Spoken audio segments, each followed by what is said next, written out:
3 years passed in the blink of an eye. The Akashic Dream Battlefield's smelting trial came to an end. From start to finish, Lin Ming was only a passerby in this smelting trial. No one found him, and he didn't kill anyone either. He left the ancient galactic battlefield and slowly walked to the exit of the Akashic Dream Battlefield. For these 3 years, Lin Ming had consolidated his half-step Empyrean cultivation. Originally he speculated that because the laws he perceived were too broad and profound, he would need to use up a long time, perhaps even tens of thousands of years to break into the Empyrean realm. But now it seems that he didn't need to wait so long. As Lin Ming was in the ancient galactic battlefield absorbing the world power there, the supreme phantom within his inner world soaked up this strength. Then, something marvelous occurred. It also underwent a baptism of this world power. Following that, something even more bewildering occurred. The world seed he obtained in the final trial began to slowly fuse with the supreme phantom within his inner world. These were the two cores of Lin Ming's inner world. In 1 year, they were able to meld together as one. The world seed finally appeared in the point between the giant supreme phantom's eyebrows, just like an eye. This was equal to saying that there was a world mounted between the supreme phantom's eyes. This was a strange event. Lin Ming didn't know why things evolved in this direction or what would occur as this continued onwards. But the direct result was that it increased the speed at which his inner world absorbed world power by a great deal. When fusing the two world cores together, the result wasn't as simple as adding one with one. They each complemented the other, and their effects doubled and doubled again. With such a speed, Lin Ming's transition from a half-step Empyrean to a true Empyrean would be incredibly fast. To Lin Ming, this was something to celebrate. Otherwise, within the great waves that would soon rock the world, he wouldn't be able to play too great a role if he wasn't able to break into the Empyrean realm. As these thoughts echoed in Lin Ming's mind, he stepped on the wind, preparing to leave. But at this time he stopped his steps. Before him there was a jade-blue lake. This lake was beautiful to the eyes, but the truth was that it was a dead lake without any life at all. Big brother Lin, what is it? Ruby had turned into a mass of soul energy and followed Lin Ming all around. As she saw the change in his countenance, she couldn't help but ask him this question. Nothing. I'm just thinking about the past. Lin Ming gently shook his head. Then Ruby also remembered. In the past, when Lin Ming and Ruby first emerged from the ancient galactic battlefield, he had arrived at this lake. Here he ran into an old youth. That old youth was the leader of the 33 Heaven Spiritas, the Soul Emperor. Lin Ming only had a brief conversation with him. At that time, he had felt that the boundaries of this old youth were like an unreachable mountain. In fact, for a long time afterwards, Lin Ming wasn't able to tell whether this old youth was an enemy or friend. It was only afterwards that Xianxia came and took away his eternal soul. The Soul Emperor of the 33 Heavens. Perhaps he was the most terrifying person in the world. Lin Ming shook his head, no longer thinking about the past. He only swept over this lake with his divine sense. This was truly an ordinary lake. Besides lacking all vitality, there wasn't anything uncommon about it. Sometimes ordinary things contained unordinary truths. The Soul Emperor, is he now still refining the eternal soul to complete his art of eternal life? Lin Ming didn't know just what the Soul Emperor was plotting. He only guessed that the current inactivity of the Spiritas was related to the quiet of the Soul Emperor. Let's go. The Akashic Dream Battlefield's smelting trial is ending soon. As Lin Ming spoke, he left this world with Ruby. Oh, divine realm, true martial great world, immemorial imperial city. Over 6,000 years ago, immemorial imperial city had been a bustling city atop the true martial great world's main continent. Afterwards, when humanity's great calamity occurred, immemorial imperial city was looted and most of it was destroyed. Later it was rebuilt. However, what ruled this city that had existed for over 100 million years were not humans, but the saints. The true martial holy lands that controlled the true martial great world had long since been destroyed. Their associated industries and the wealth they had accumulated for almost 1 billion years was completely taken by a saint race influence called Golden Dragon Hall. The current immemorial imperial city was flooded with hundreds of saint race influences, both large and small. Here, the saints controlled all resources and all wealth. As for humans, they were mostly common citizens, miners, servants, cart drivers, and so forth. Lin Ming didn't enter the city. He simply swept over it with his sense and then sighed deeply in his heart.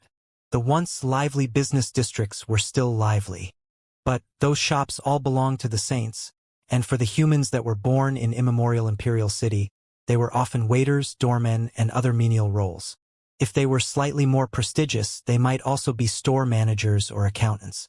The humans of the divine realm could only continue living through such means. The path of martial arts cultivation had long since been strangled to death. Lin Ming shook his head and didn't pay any more attention to this. He didn't stop at immemorial imperial city either. He quietly headed towards the place Fishy had pointed out to him in the past. No one knew that when Lin Ming came to this place he had already sunk into the ground, and all that remained walking up above was an illusion he created. Even if an Empyrean came, they still wouldn't be able to see through this illusion. And in fact, immemorial imperial city had no Empyreans.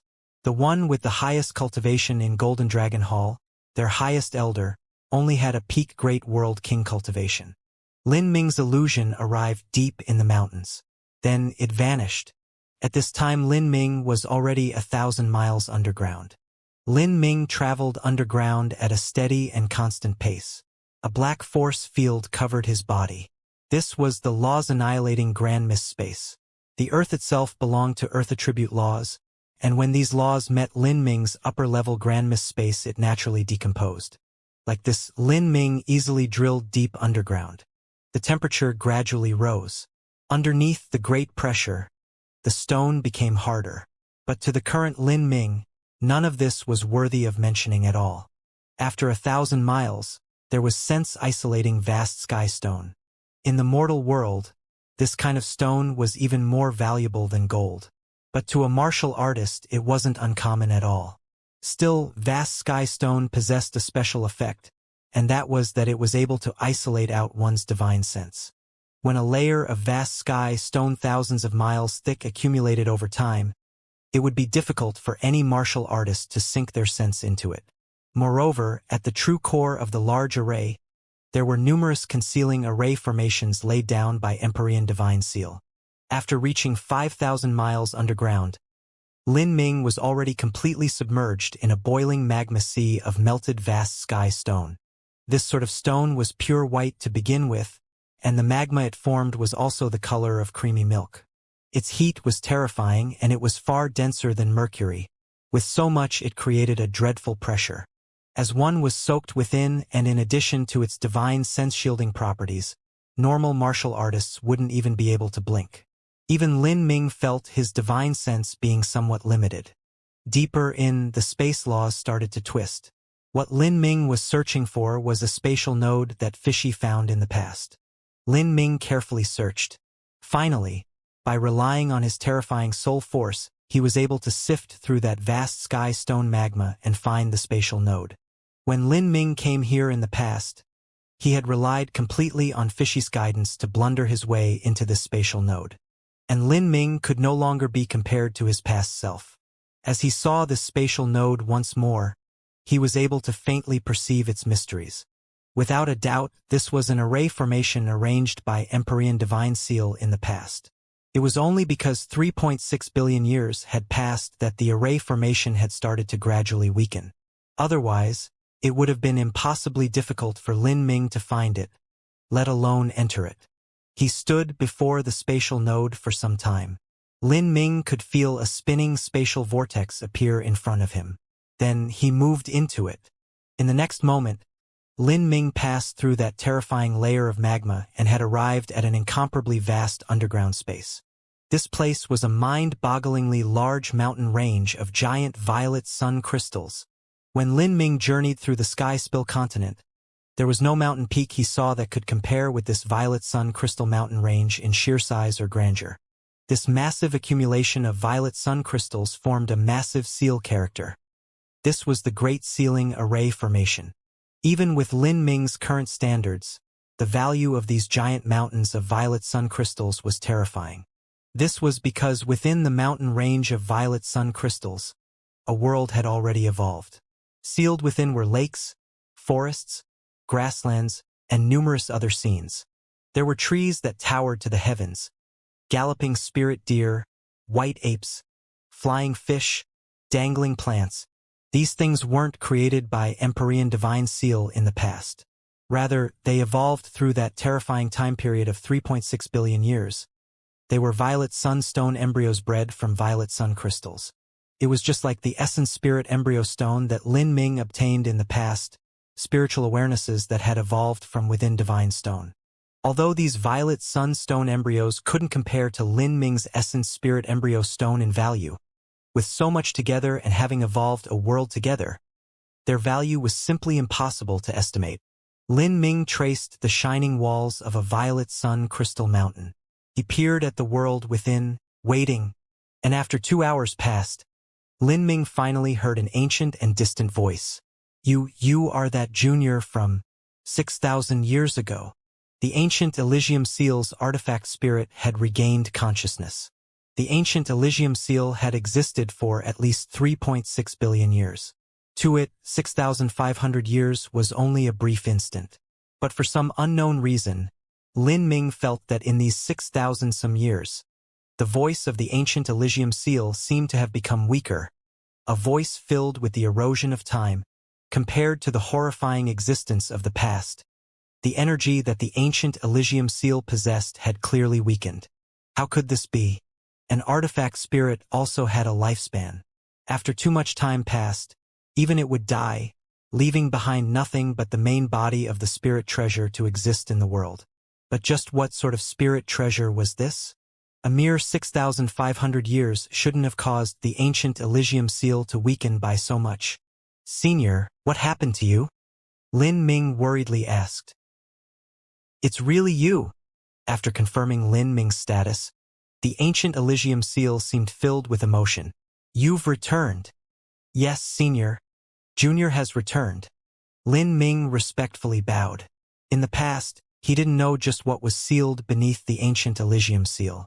He only knew that the artifact spirit of the ancient Elysium Seal had guarded this land for 3.6 billion years, and that was far too shocking a time. But now he knew that the soul of famine was being sealed and suppressed beneath the ancient Elysium Seal, the soul of an extreme true divinity level demon.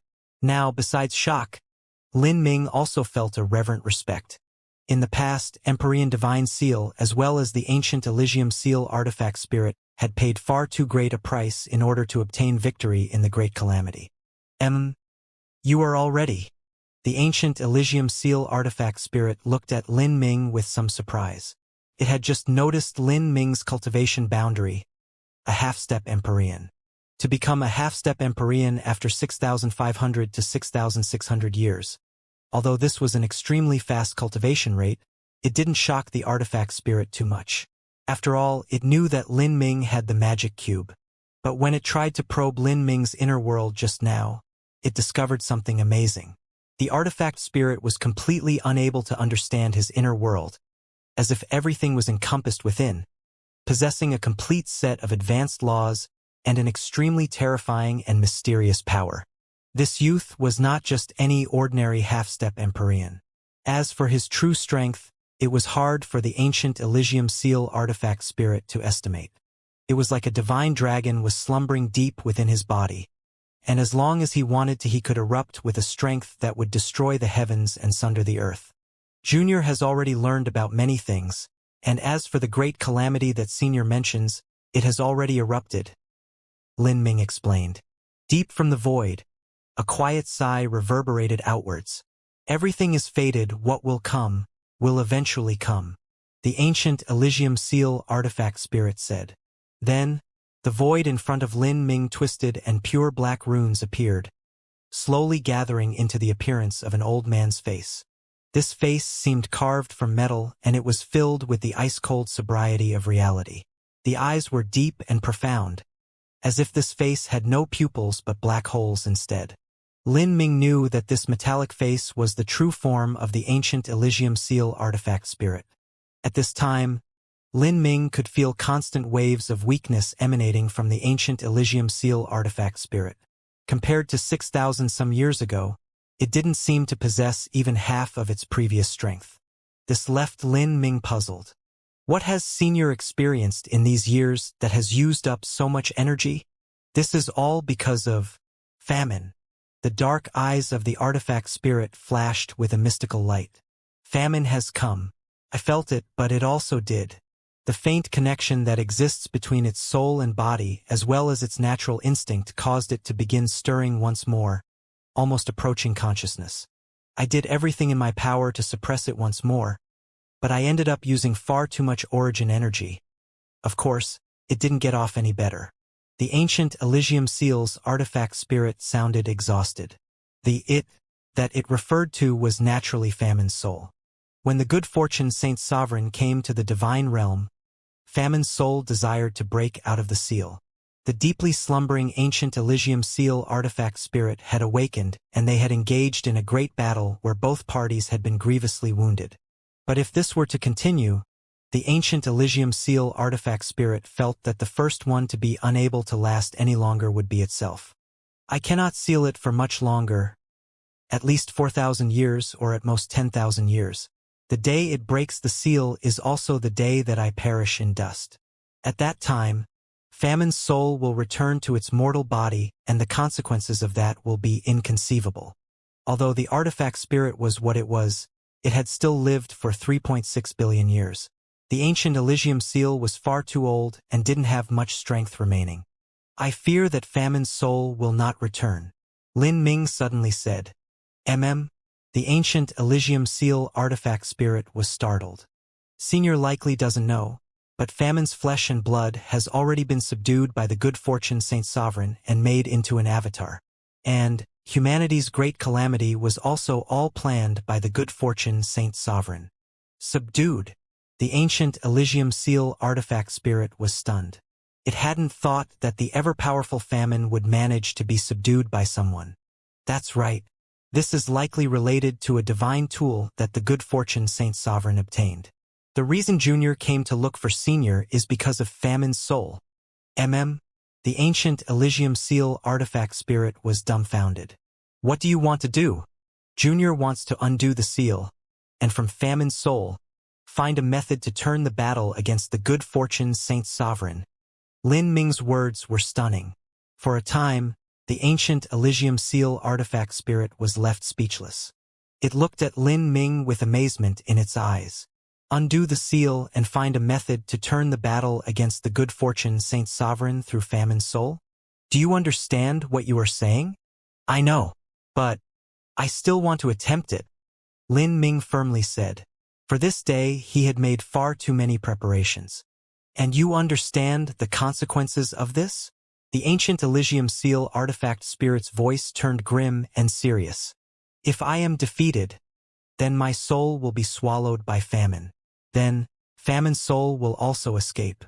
It may choose to return to its body and fight with the good fortune Saint Sovereign. Although I would like to see both of them harm each other, I have a feeling that the good fortune Saint Sovereign has already expected this might happen and is even prepared for it. At that time, Famine's soul, which has been weakened over 3.6 billion years, will lose and be made into nothing but a gift for the good fortune Saint Sovereign. Listening to Lin Ming's words, the ancient Elysium Seal artifact spirit's complexion turned solemn. It stared deep into Lin Ming's eyes. It was clear that Lin Ming had already considered every aspect of this decision. If one could cultivate to a half-step Empyrean in 6,600 to 6,700 years while possessing strength that far outstripped other half-step Empyreans, the artifact spirit knew that it was impossible for this youth to randomly make such rash decisions. Otherwise, he would have long since died. Very well. Since that's the case, I'll join with you on this one final bet, the artifact spirit slowly said after an incense stick of time. This seal contained far too much meaning. It was a seal that its master had laid down at the cost of his life, and protecting this seal was the reason for which the ancient Elysium Seal artifact spirit existed. Now it would personally undo the seal. Of course, if it didn't do so, then once another expanse of years passed, the seal would eventually be shattered from within. If so, then the artifact spirit might as well take this bet. The ancient Elysium seal artifact spirit's face vanished. At the same time, the massive violet sun crystal mountain in front of Lin Ming began to melt away. Within the crystal mountain, a cave opening appeared, allowing Lin Ming to walk in. Lin Ming didn't immediately enter. He composed his breathing and entered an optimal fused martial intent state. Then, he stepped into the tunnel leading inside the crystal mountain. Step after step, Lin Ming's pace was slow and measured. As he walked into the depths of the violet sun crystal mountain, he suddenly saw shimmering writings appear all around him on the crystal walls. Each character was written with strokes as heavy as a mountain range. They emitted an ancient and boundless aura. These were writings from Empyrean Divine Seal. They contained the mysteries of the Divine Seal art as well as concepts of the Azura Heavenly Tao. Just this tunnel alone had tens of thousands of seal characters. If so, then in the massive violet sun crystal mountain, there would be trillions upon trillions of seal characters. Lin Ming could feel that each seal character contained the condensed bravery and heroic spirit of Empyrean Divine Seal. He couldn't help but gently trace his fingers along these seal characters. People were like their words, and from these curved characters, Lin Ming could feel the gallant and epic bearing of Empyrean Divine Seal in the past. After several hours, Lin Ming finally arrived at the center of the Divine Seal array. This place was like a temple. The temple was lit up with brilliant lights, and at the central point of this temple was a great floating bronze seal. This great bronze seal was engraved with numerous images, and on the top of the seal was a great yellow dragon that served as the handle of the seal. This was the ancient Elysium seal's true form. However, what caught Lin Ming's attention was not the ancient Elysium seal, but everything else in the temple. There were skeletons here. These skeletons were arranged around the great array, and there were dozens in total. Their arrangement was like petals of a sunflower, and each skeleton glowed with rainbow-hued lights, opalescent and shining. Although billions of years had passed, they still emitted a dignified and holy aura. Without a doubt, these were skeletons left behind by peerless powerhouses. These remains are. Lin Ming could faintly guess what had occurred. His heart began to fill with awe. The ancient Elysium seal artifact spirit's face suddenly appeared in the air. Its icy cold metallic face revealed sorrow and a trace of disappointment. These are the remains of blood sacrifices that were used to stabilize the Divine Seal array. Each one was a famed elder of the human race. Lin Ming's mind shook. He was left speechless. The Divine Seal array used to suppress famine soul had to be arranged ahead of time. This array formation itself took 10 years to create, and at the time, famine was at least an extreme true divinity. With Empyrean Divine Seal's strength, it was impossible for him to create an array formation powerful enough to completely seal away an extreme true divinity. He could only draw support from the blood sacrifices of human powerhouses. The runes at the core of the array formation were all written in the blood of these famed elders. And as for the array heart of the array formation, that is a sealing black hole, created from the collapsed inner worlds of numerous powerhouses. This is a great sealing array formation that was laid down using the blood and pain of innumerable peerless human powerhouses. The ancient Elysium seal's voice was slow, but the words it spoke left Lin Ming bewildered. He looked at the runes around this great array.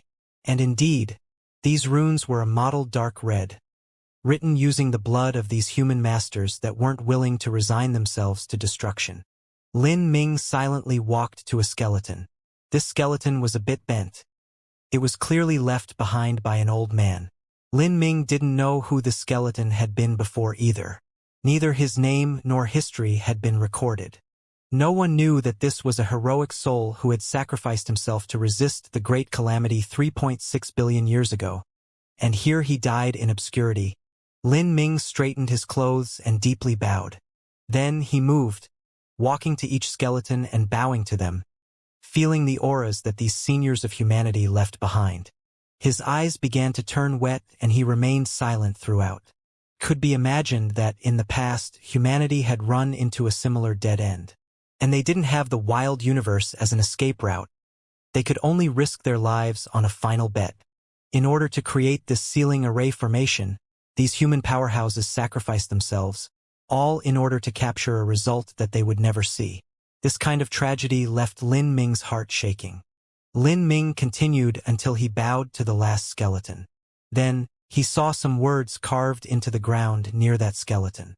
I am willing to have my 100 million years of life be reincarnated into an enchantment, to suffer 10,000 lives of loneliness, to suffer 10,000 lives of tribulations, to suffer 10,000 lives of hardships. All I wish is to shelter my race and create this last pure land for them. Seeing these final words left behind by a powerhouse who had sacrificed himself for this sealing array, Lin Ming felt a deep sadness well up in his heart. This was a feeling that was hard to describe. If Lin Ming were to be returned to 3.6 billion years ago and forced to face humanity's great calamity, then under these stirring feelings he would also make his final stand here, eyes unblinking as he offered to sacrifice his life. When the survival of a race was on the line in order to shelter one's family, to shelter one's lover, children, friends, as well as the countless lives of the people, even though one had never had much contact with them except the same blood that flowed through their veins, to exchange one's life just so that everyone could continue on as they did in the past. Just what was that price considered? All I wish is to shelter my race and create this last pure land for them. Lin Ming murmured these words. He felt a great heaviness upon his shoulders. The enchantment in front of him had been forged with the blood and tears of dozens of senior human supreme elders. The reason they did so was in order to suppress the abyssal demon famine. But now, Lin Ming was about to open the seal and release that demon. If he couldn't overcome it, then that was the same as destroying all the efforts of his human predecessors. If that occurred, Lin Ming wouldn't have any face left. How would he be able to face the countless heroic human souls who sacrificed themselves in the past? Junior, have you thought about this? The ancient Elysium seal artifact spirit said from behind Lin Ming, sighing once more. I have. Lin Ming responded, his back to the artifact spirit. He clenched his fists so hard that the void nearly cracked apart. This would be a battle to the end. He took a deep breath and sat down in the center of the temple. The Davik I Dao Palace opened between Lin Ming's eyebrows. At the same time, his eyes sharpened to pinpoints and strange flowery patterns appeared around his pupils. This was the state of the three lives pupils all existence to void. Under this state, Lin Ming was able to see the black hole hidden in the void within the temple. This black hole swirled, swallowing in all energy, matter, and laws of the world. This was the array heart of the divine seal array. The soul of famine was sealed within this black hole. Lin Ming had once studied the divine seal art before. In addition, Empyrean divine seal had studied the Azura heavenly Tao and had added many things into the divine seal art. Now that Lin Ming saw the divine seal array's array heart, he was able to deduce many things from it. The Davik I Dao Palace and three lives pupils mutually complemented each other. The structure of the array formation was branded in Lin Ming's mind, where it was slowly understood by him. If he wanted to contend with Famine's soul that had been suppressed using the divine seal art, he would need to use the divine seal array itself. Several days passed. Then, Lin Ming suddenly stood up from his meditation and started walking towards that revolving array heart. His pupils were bright and vibrant, with tens of thousands of runes shining within as deductions continued to take place. The origin energy within his inner world scattered out from his body, weaving together in the void. In this moment, the essence of the Azura Sutra's array techniques had been deduced to an extreme. In an instant, 33 figures flashed into existence around him. Each figure stepped upon a rune of the great Tao, rich and strong array lines connecting them. These array lines overlapped and combined, forming a new array formation. The moment that this array formation appeared, a primal and chaotic energy shot into the highest heavens, forming a massive yin-yang diagram vortex in the skies. This vortex possessed the powers of yin and yang. Yet this yin and yang wasn't as simple as the yin-yang laws, but consisted of the power of divinity and the power of demons. The moment this array formation vortex appeared, the ancient Elysium seal artifact spirit was stunned. This strength was The artifact spirit had constantly struggled against Famine's soul for 3.6 billion years. Thus it understood the power of demons. Half of the strength Lin Ming used now was the power of demons. This caused the ancient Elysium seal to feel this entire scene unbelievable. The power of demons wasn't something that a human could control. But it didn't think that Lin Ming had been taken over by an abyssal demon. This was because the power of divinity that Lin Ming exuded was equally extremely pure. If he really was an abyssal in human disguise, then he would have been unable to use this strength. As the two strengths were thrust out by Lin Ming, they coexisted in peace. This was something the artifact spirit couldn't understand at all. In its opinion, this was an absolute impossibility. However, even though the artifact spirit had all these questions rising in its heart, it didn't disturb Lin Ming and only quietly watched on. That profound vortex seemed like an infinite black hole that could obliterate all of existence, carried with it an all-destroying aura. At the same time, the array formation was faintly similar to the Blue Stone Road within the Azura Road's final trial, continuous and without end, each step containing the suppression of the powerful Azura heavenly Tao laws. Lin Ming's body floated within the center of this array formation. He soared into the skies like a divine king that ruled over all. This junior, just what has he been perceiving these past years? The artifact spirit murmured, its mind quaking. Just 6,500 years ago Lin Ming had been a minor figure it could kill at will, but now he had mastered a strength that shocked even the artifact spirit. At this time, Lin Ming suddenly looked up at the artifact spirit. "Senior, let's begin." The artifact spirit grit its teeth and hardened its resolve. Rays of black divine light shot out from its body, slamming into the main form of the ancient Elysium seal. Whoosh! The ancient Elysium seal flew upwards. This was the same as removing the barrier of the divine seal array's array heart. The power behind the array formation burst out like a broken dam. The divine seal array that had been continuously sealing for 3.6 billion years had finally been released. Roar dash! A horrifying roar spread out from the black hole, and a dreadful demonic aura shrouded down over the world. It was like hell had descended unto the earth. Endless seas of blood soared up and down, and countless massive demonic phantoms howled as they rode the waves of blood. The soul of Famine had emerged. Famine's body was that of an ugly red ball of meat, but its soul was not. This soul had 12 cruel red wings and 1,000 arms. Each arm had a palm with the eye of a crazed demon staring out from it. It was incredibly large. As it unfurled its 12 wings, it could block out the entire temple. Each one of its 1,000 arms was twice Lin Ming's height. Moreover, it was growing even larger. Jej.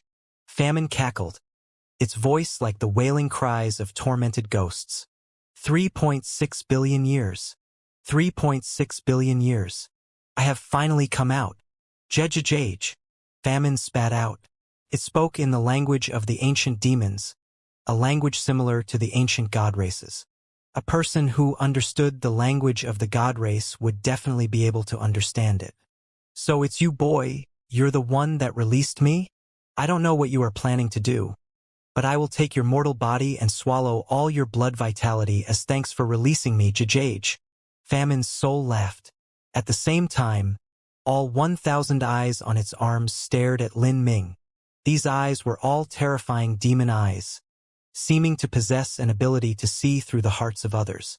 And their most terrifying property was that they seemed able to expand a person's negative feelings to the extreme. "Be careful. It's the demon domain," the ancient Elysium seal artifact spirit cautioned from the side. But this warning also drew the hateful glare of Famine's soul. Famine's soul naturally recognized the ancient Elysium seal artifact spirit. This was the old geezer that had locked it in here for 3.6 billion years. Such a terrifying sealing and suppression caused pain and agony that couldn't be described in words. Even though Famine was incomparably powerful, this sort of manic-inducing suffering nearly caused its soul to collapse.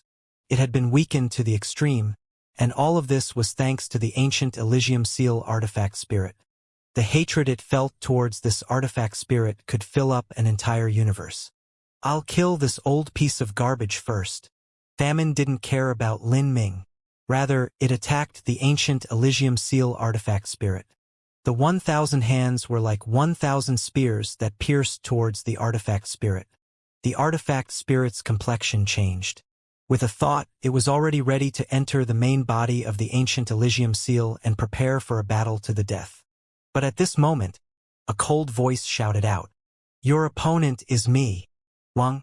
The countless Azura heavenly Tao runes beneath Lin Ming's feet began to emit a blinding radiance. The chains of laws were like azure dragons that had woken from slumber. They instantly tied down Famine. Each chain link within this array formation contained the will of the Azura heavenly Tao. It was a transcendent array formation that existed beyond the 33 heavens. This array formation also fused in the essence of the divine seal art. Besides the meaning of sealing, it also contained the meaning of obliteration. Roar! Famine roared out. Ugly blood dragons drilled out from the soul, mercilessly biting down on the array formation chains. A trillion runes began to implode, emitting dull booming sounds. The array formation that Lin Ming created was unable to pose a threat to Famine. It was being easily torn apart. Although it was weak, the strength it could emit was beyond terrifying. You think you can restrain me? Just be a good little boy and give me your blood vitality as food. Famine rushed towards Lin Ming. Without a word, Lin Ming rapidly retreated. He raised his hands, forming tens of thousands of seals, his eyes as cold as the 9 nether abyss. Pong! Lin Ming punched his chest and spat out an arrow of blood, fusing it into a new array link. In order to defeat Famine, Lin Ming was willing to pay any price. This was a battle he could not lose. This battle carried with it the hopes of humanity, carried with it the sacrifice of all the human supreme elders of 3.6 billion years ago. Lin Ming's blood essence had been fused with the blood of the Azura Roadmaster. As it fused into the array formation, it pushed the Azura heavenly Tao laws within the chains to an extreme. The chains began to boil like roiling magma. They turned red hot, emitting bright flames 100 times hotter than a sun. Ah! Caught off guard, the blood dragons that Famine released were burned to ashes and its soul was burnt again and again. Where it was tied up with chains, massive chunks began to disappear as if someone had carved out portions of its body. Famine's visage violently twisted. It swiveled its head and looked at Lin Ming, its eyes burning with shock and brutality. A half-step Empyrean cultivation. Yet you thoroughly understand the Azura heavenly Tao laws. How could your cultivation be so formidable? Famine's face was grim, but then it cruelly grinned. What I like most is the flesh and blood of human geniuses. Although I don't know what secrets and lucky chances you have on you, none of that is important. Once I kill you, everything you have will be mine. Lin Ming's strength had aroused immense interest in Famine. With a roar, it began to burn its own source soul force. Who? Flames blazed. After Famine burned its source soul force, it erupted with dreadful black flames.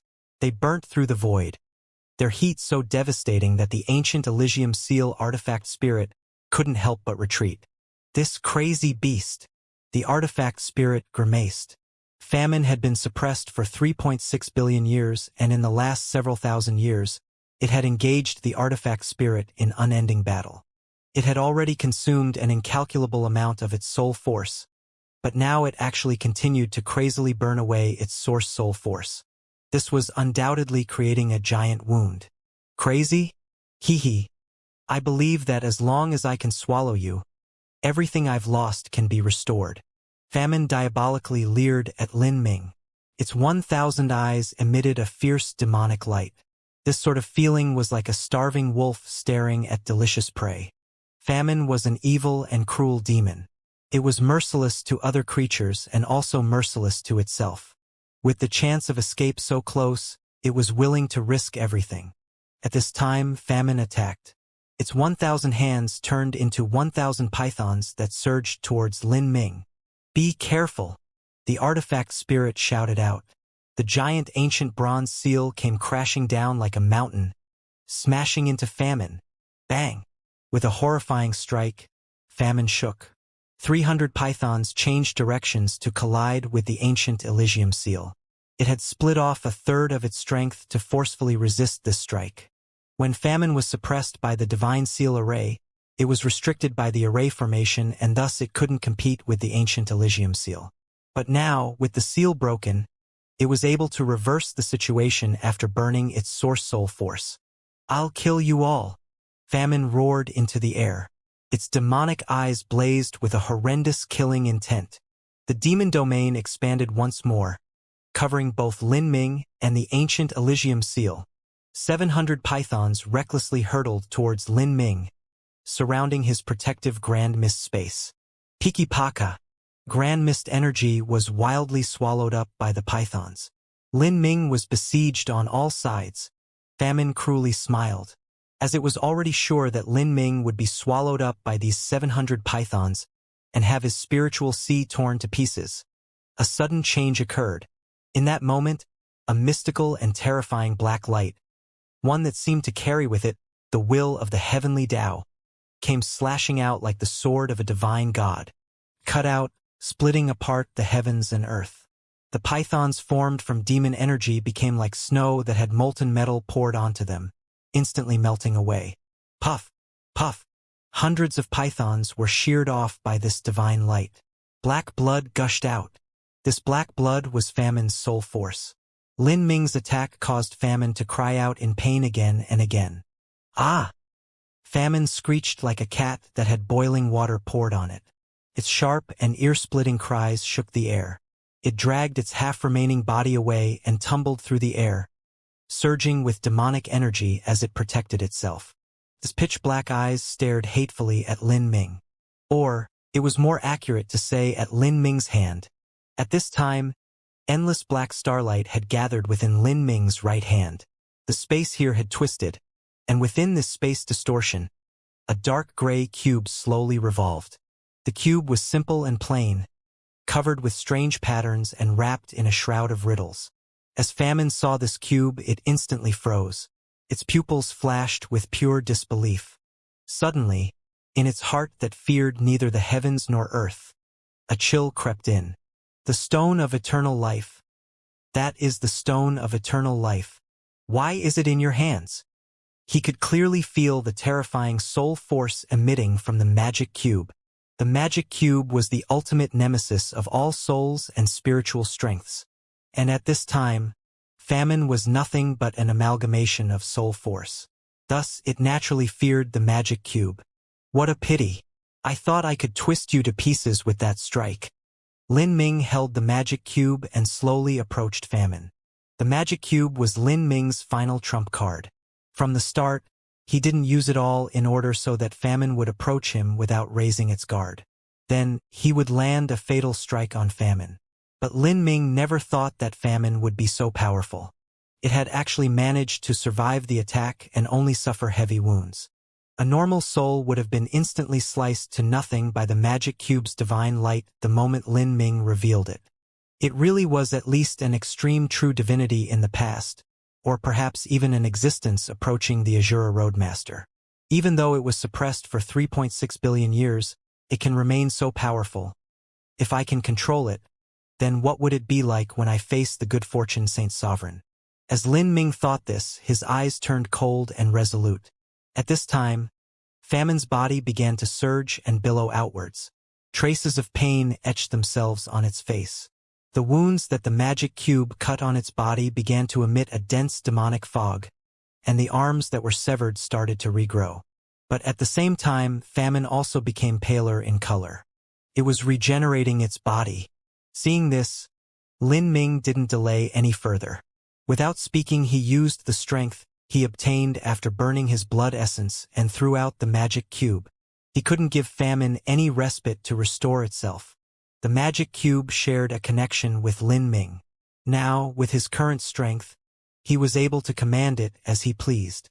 In that moment, a horrifying soul storm of death swept up around the magic cube. The power of this attack was countless times greater than the ancient Elysium Seal's attack. The attack left Famine crazily grasping for breath. It hadn't yet repaired its body, but now it had to face a life-or-death crisis. However, billions of years ago, famine had traveled through the universe and ravaged wherever it went. Countless supreme powerhouses had died to its hands, and their supreme blood had cast an indefatigable faith in its soul, one that would never concede. Ho-dash! Famine lit up with black flames once more. It was burning all of its source soul force. Normal martial artists, even Spirita's martial artists that were renowned for their potent soul force, would instantly die as soon as they burned their complete source soul force. But famine was actually able to resist it. This was simply unbelievable. Even Lin Ming was shocked. Did it want to commit suicide? Be careful, famine has swallowed the souls of countless powerhouses and refined them into soul essence that was sealed in its body. Now, what it is burning isn't its own source soul force but all the soul essence that it has saved. It wants to go all out against you, the ancient Elysium Seal artifact spirit rapidly explained. Lin Ming suddenly realized what was occurring.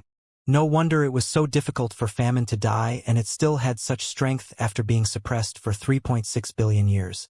So it had actually swallowed the souls of countless Empyreans, and even true divinities, and had slowly consumed their soul force over the years. In this case, of course, it was able to survive.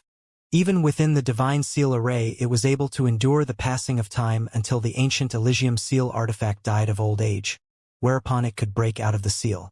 Suddenly, an eye split open on Famine's head. This eye was formed from flesh and blood, and was similar to the eyes on its palms. But this eye was completely blood-red. This was Famine's 1001th demon eye. The surface of the eye, the billions of black lines that covered it, everything flashed non-stop with a mystical black light. The black light contained runes that seethed up and down like grains of sand in a storm. Although this eye didn't reveal any abnormality, Lin Ming only looked at it once to feel a strong power. Something strange began to emerge in his heart. Beams of black light shot out from that strange eye, containing the condensed rhythm of a mystical Tao. Shua! The black light was faster than lightning.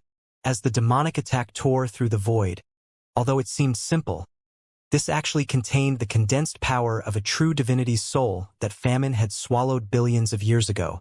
With a rumbling explosion, the black light collided with the magic cube and caused a massive energy shockwave to sweep outwards. The spiritual strength released by the magic cube was reversed backwards, and it was sent flying away by the soul force condensed from a true divinity. But famine was no better off. His body shook and it paled even further. And at this time, famine simply didn't care about its wounds. Its 1001st demon eye had turned completely blood-red. Whoosh! Whoosh! Whoosh!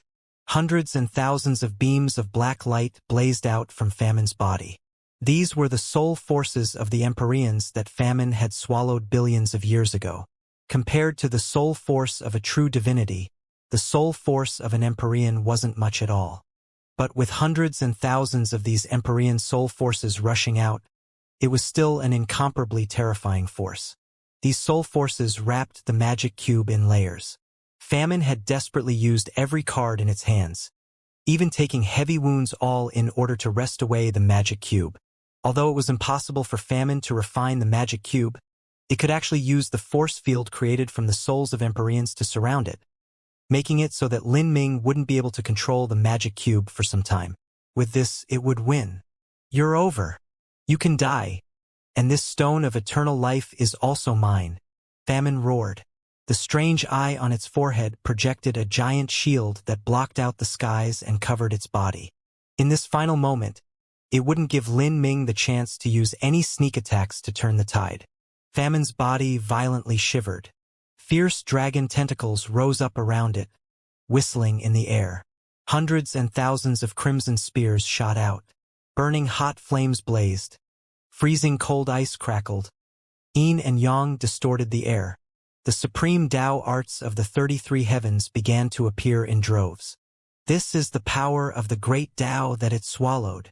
The pupils of the ancient Elysium Seal's artifact spirit shrank as it warned Lin Ming once more. Famine's most powerful ability was to swallow. And the Tao arts it used now came from the supreme powerhouses it defeated in the past. When it swallowed the blood essence and divine souls of those powerhouses, it also swallowed the laws they grasped. Now, it used everything at its disposal in an attempt to kill off Lin Ming. This was a terrifying ability, the ability to swallow the strength of others and use it for oneself. Without hesitation, Lin Ming flew backwards. The ancient Elysium seal came crashing down once more. As for the desperate famine, it only used a fifth of its Tao arts to send the ancient Elysium seal flying away. The ancient Elysium seal violently shook. It had clearly reached its limits.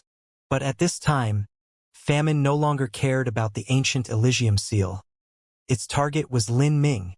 Lin Ming was the one controlling the magic cube. It would absolutely not kill the ancient Elysium seal and give Lin Ming the chance to recapture the magic cube during that time. Ka. The great Tao of the 33 heavens controlled by famine shattered the void into pieces. Lin Ming drew back again and again. Facing the onslaught of the 33 heavens great Tao, he had been forced back to the edge of the array formation. However, as famine planned on killing Lin Ming in a single breath, it suddenly heard a ringing sound from behind. The magic cube's spiritual connection with Lin Ming had been temporarily severed after being surrounded by the souls of Empyreans. But now, it suddenly erupted with a vast and boundless soul storm. The power of the soul storm even surpassed the soul storm released by the magic cube when Lin Ming controlled it. Piki-paka. All around the magic cube, the force field created by the Empyrean souls began to be twisted apart by the soul storm. It was like countless knives chopping down on a painting, slicing it to pieces. What? Famine didn't turn around to look, but still had absolute clarity of what was occurring behind it. The magic cube that should have been temporarily cut off from Lin Ming had suddenly started to go berserk, and was actually attacking Famine. How was this possible? Before Famine could figure out what was occurring, a red fluctuation of energy appeared around the magic cube. This energy fluctuation condensed into the phantom of a cute, red-clothed little girl. Her cheeks were ruddy and her eyes were bright, the definition of childish innocence. This little girl was Ruby. In terms of strength, she couldn't compare with Lin Ming at all. But it was more accurate to say that she was a condensed form of the laws. It was simply impossible for her to manipulate the energy that existed in the universe. But in the magic cube, Ruby had become a fish in water. This was because she was a being evolved from the magic cube. Although she was not a true artifact spirit, she could be considered a quasi-artifact spirit. She could manipulate the magic cube to a great extent. In terms of control, she was far more skilled than Lin Ming. As Ruby looked towards the fierce and dreadful famine, her large black eyes shined with decisiveness. Without hesitation, Ruby struck out. A vast sea of source soul force burst out from her. Bright red light shined and wrapped around the magic cube. The magic cube shot out like a bolt of lightning. As it flew, divine light rose, becoming brighter. The originally gray light fused with a blood red, becoming blindingly dazzling like a star shining in the skies. Damn it! Famine was incensed. If it continued to attack Lin Ming, then it would be struck from behind by the magic cube. In a situation where it had already shot out all the true divinity and Empyrean soul force within its body, if it were to take such an attack, it would definitely die. Famine didn't want to die. All it could do was reverse its strength just before it struck Lin Ming, and transfer 60% of the 33 heavens Tao arts to roar towards Ruby instead. But at the same time, the rest of the 33 heavens Tao arts continued to attack Lin Ming. It didn't give up on attacking Lin Ming. This was because it was well aware that if it freely allowed Lin Ming to do what he wanted, then he would join together with that mysterious little girl and it would die even more miserably. It instantly made a decision to split its attacks. In a situation with both parties wounded, this was the best method it could think of to obtain victory. However, at this time, a corner of Lin Ming's lips pulled in a taunting sneer. A sound transmission immediately passed to Famine's mind. A smart decision. But it's only you who thinks it is smart. Whirl, whirl, whirl. Lin Ming swirled his hands. Behind him, a primal chaos diagram appeared. But this primal chaos diagram wasn't composed of the power of yin and yang, but of the power of divinity and the power of demons. As the diagram appeared, The will of a horrifying heavenly Tao recklessly blazed out, welcoming the attacks of Famine's 33 Heavens Tao arts. Bang! A fierce explosion rang out. Lin Ming was sent flying backwards. As for Famine, it was also affected by this energy explosion. Its body violently trembled and blurred. The power of demons? How was this possible? Panic and horror began to dawn in Famine's eyes. It simply couldn't imagine how a human like Lin Ming was able to control the power of demons. Moreover, Lin Ming's strength was far too terrifying. A mere half-step Empyrean was able to withstand its attacks with nothing more than minor wounds. But at this time, an even more horrifying attack arrived. This attack came from behind Famine. It was Ruby's strike. Ruby sat cross-legged behind the magic cube. Her two small hands were pressed together and an endless black hole appeared between her palms. Within this black hole, the magic cube revolved, as if it were capable of swallowing all strengths in the world. Hum, hum, hum. Waves of condensed soul storm essence blasted out in circles, colliding with Famine's demon force field. The demon force field was only able to resist for a blink of an eye before it shattered to pieces. The soul storm swept out. Wherever it went, blood spears would break, glaciers would melt, flames would extinguish, shields would erode. Everything that Famine displayed, all the supreme arts of the 33 heavens, all of it was crushed like bugs beneath the suppression of the magic cube. Ah! Famine cried out in pain. It had underestimated Lin Ming's strength. Lin Ming's resistance had caused it to suffer a backlash, and now it was unable to face the magic cube's attack. The result had been decided. Kacha! The magic cube's soul storm started to grind away the final force field defense summoned by Famine. The blood dragons behind Famine, as well as its 1,000 arms, were all annihilated in the terrifying storm, and even the force field started to disintegrate. Famine emitted another heart-wrenching scream. It had already used up all the true divinity and Empyrean soul force it had held in its body. Now it had to rely on its soul force alone to resist this attack. The magic cube controlled by Ruby was like a butcher's knife cutting down on its body. Each time the soul storm revolved, it recklessly swallowed up Famine's life. If this continued, then it would be utterly obliterated in just several breaths of time. Ruby, slow down. Within that dreadful soul storm, Lin Ming suddenly shouted out. Ruby had always listened to Lin Ming. She immediately reduced the strength she used. In that moment, Famine gained a brief moment of respite to avoid the fate of being turned to ashes. It didn't know why Lin Ming had told Ruby to stay her hand at this moment. But to it, this was undoubtedly a glorious celebration. Could seize this chance to survive. Don't kill me. I am willing to surrender to you. Famine shouted out loud. It had decided that Lin Ming had some plan to use it. If it could make use of Lin Ming's greed, then there would be a chance to swallow Lin Ming and obtain the magic cube. Famine's heart was filled with hope. But Lin Ming didn't answer it at all. He flew up and caught the magic cube. Ruby, help me. Ruby nodded. She placed her two hands atop the magic cube and combined as one with Lin Ming's soul force. Famine looked at Lin Ming with a hint of trepidation. But at the same time, its words were filled with beguiling temptation. Young man, from of any race in the 33 heavens, you are the most terrifying genius I have ever seen. In the future you will absolutely become the ruler of the universe. You have already proven your strength. As long as you let me live, then I am will to help you. I can be your servant, and if you don't believe me, then you can leave a slave seal within me. I can even sign a contract with you. My strength and experience will bring you unimaginable benefits. With me by your side, no one will be your match. I can even gather a massive number of abyssals to support you.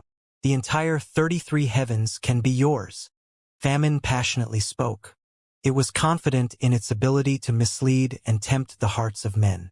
It knew how these intelligent life forms were greedy, and it also knew that anyone with ambition would be lured by its words. As for peerless geniuses, which one didn't have ambitions? Otherwise they would have never reached this step.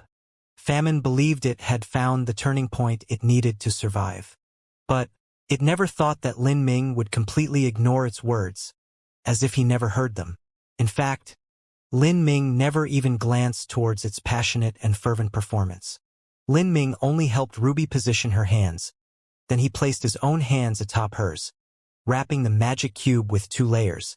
Then he casually said, "Ruby, you and I will join forces to erase Famine's spirit mark.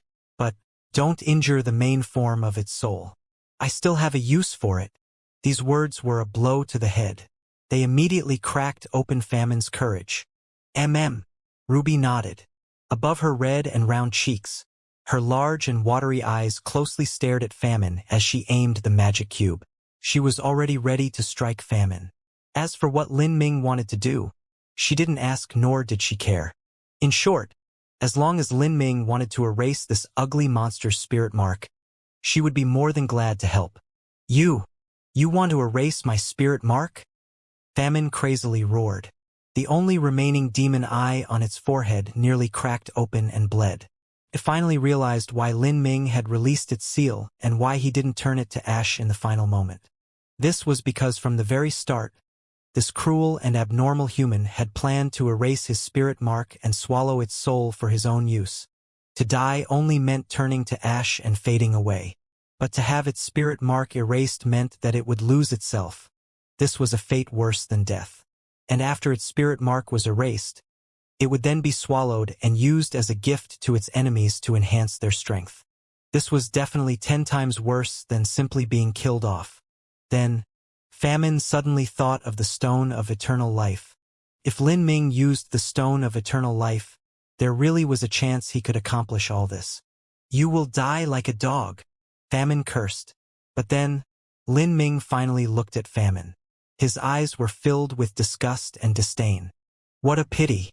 If you really did your best and attacked me with all of your 33 Heavens Dao arts, then even if I didn't die you would still have been able to heavily wound me, and even injure my source soul force, making it so that I wouldn't be able to recover for at least several hundred years. As for you, although you wouldn't have been able to escape, you would have exploded into nothingness and have saved yourself from a destiny of being enslaved forever, so that I would never have obtained any advantages. But instead, you are now paying a deep price for your actions. You are far too greedy.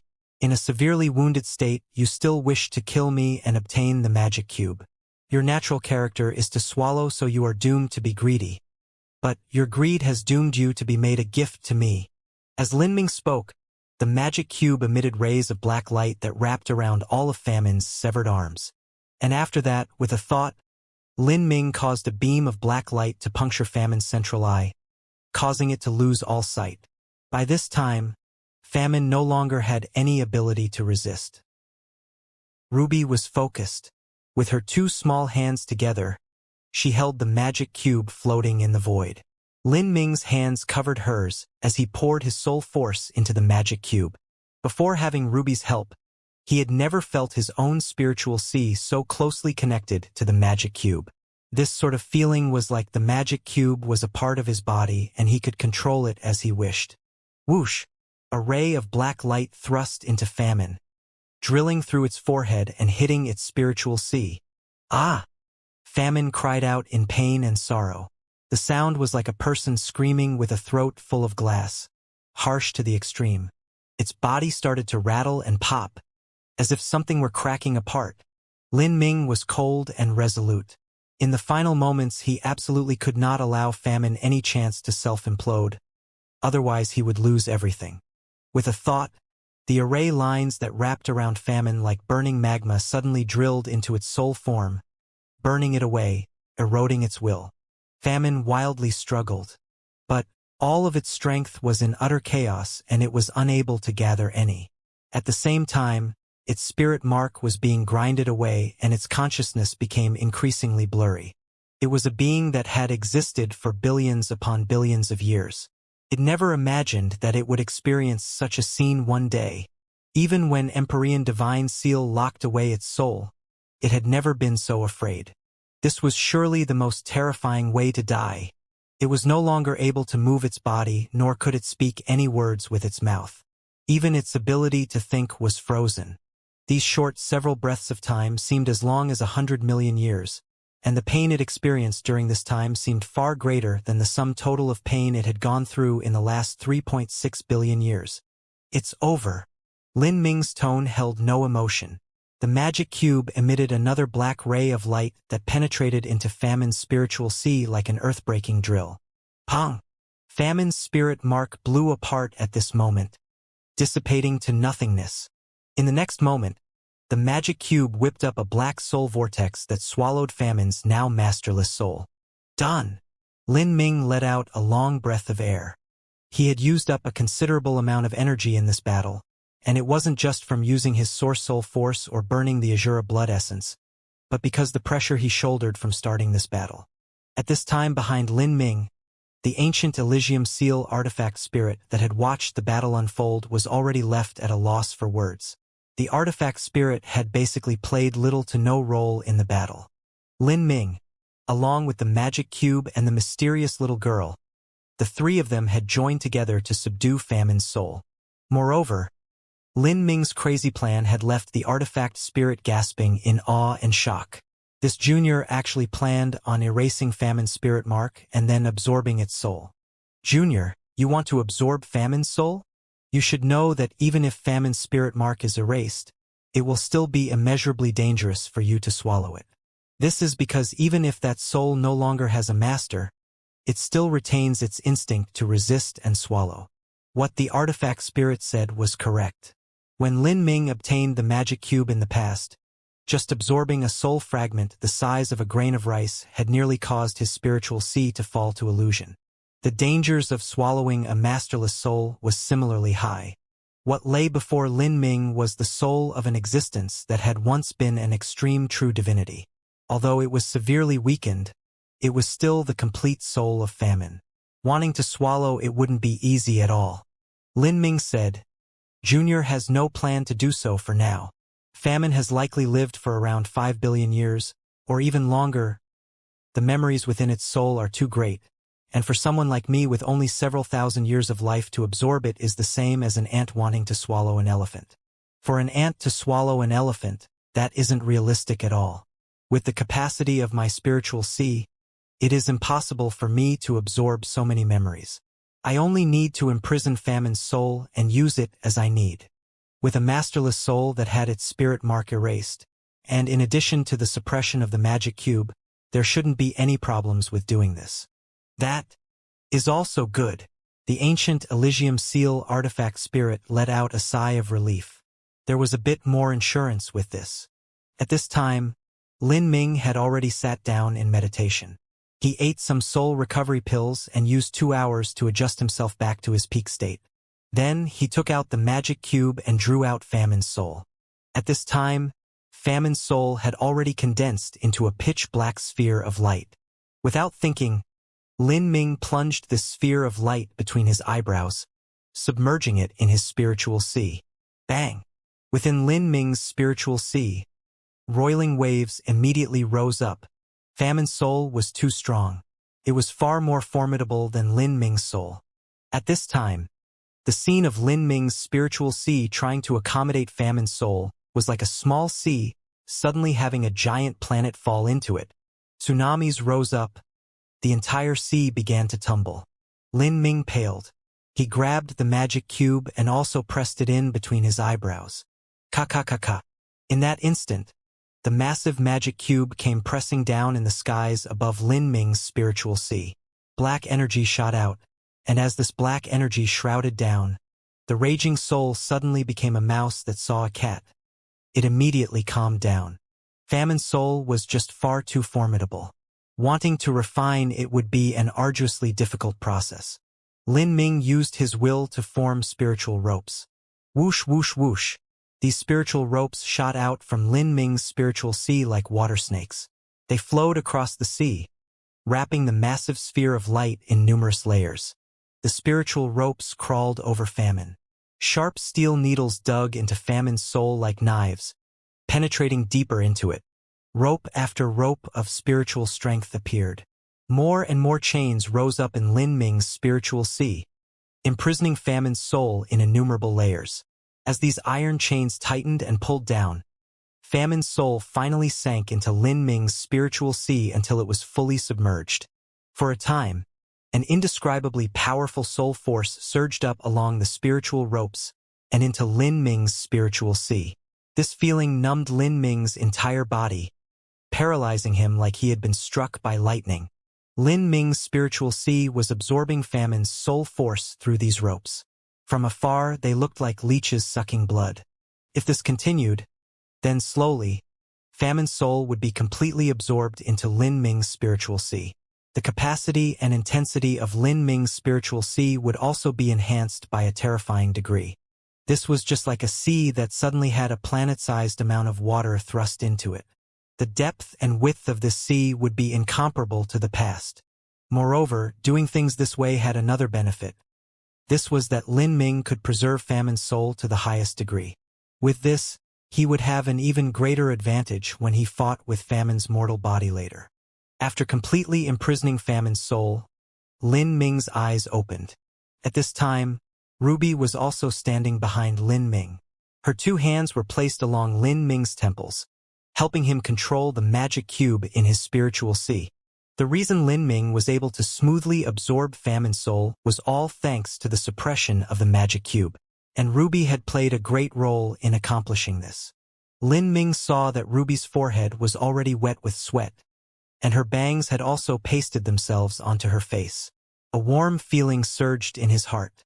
"Thank you, Ruby." Lin Ming patted Ruby's head. Ruby shyly smiled. She was happy that she could help Lin Ming in some manner. When Lin Ming just absorbed Famine's soul, not too much time had passed in his spiritual sea. But in reality, 2 days and 2 nights had passed. During this time, the ancient Elysium Seal artifact spirit had been closely watching over Lin Ming.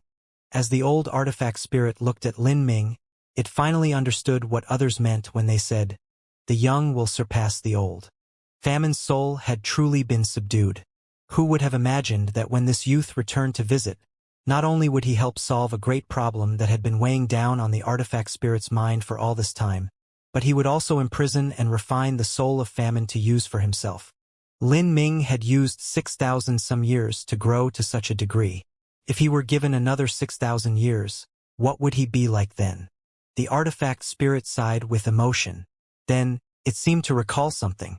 Its eyes passed over Lin Ming and looked at Ruby. Feeling the gaze of the ancient Elysium Seal artifact spirit, the somewhat shy and timid Ruby couldn't help but grab onto the hem of Lin Ming's robe. Such a timid Ruby, it made it hard for others to imagine that she had calmly and coldly controlled the magic cube to severely wound Famine. Is she the Stone of Eternal Life's artifact spirit? The ancient Elysium Seal asked with incredulity. Existences on the level of the 3 divine tools already surpassed the universe, and it was difficult for them to form artifact spirits. If they did produce an artifact spirit, then those artifact spirits would be destined to be incredibly powerful existences capable of destroying the heavens and earth. But this little girl was clearly not such an example. Lin Ming held onto Ruby's cold and small hand, hinting for her not to be nervous.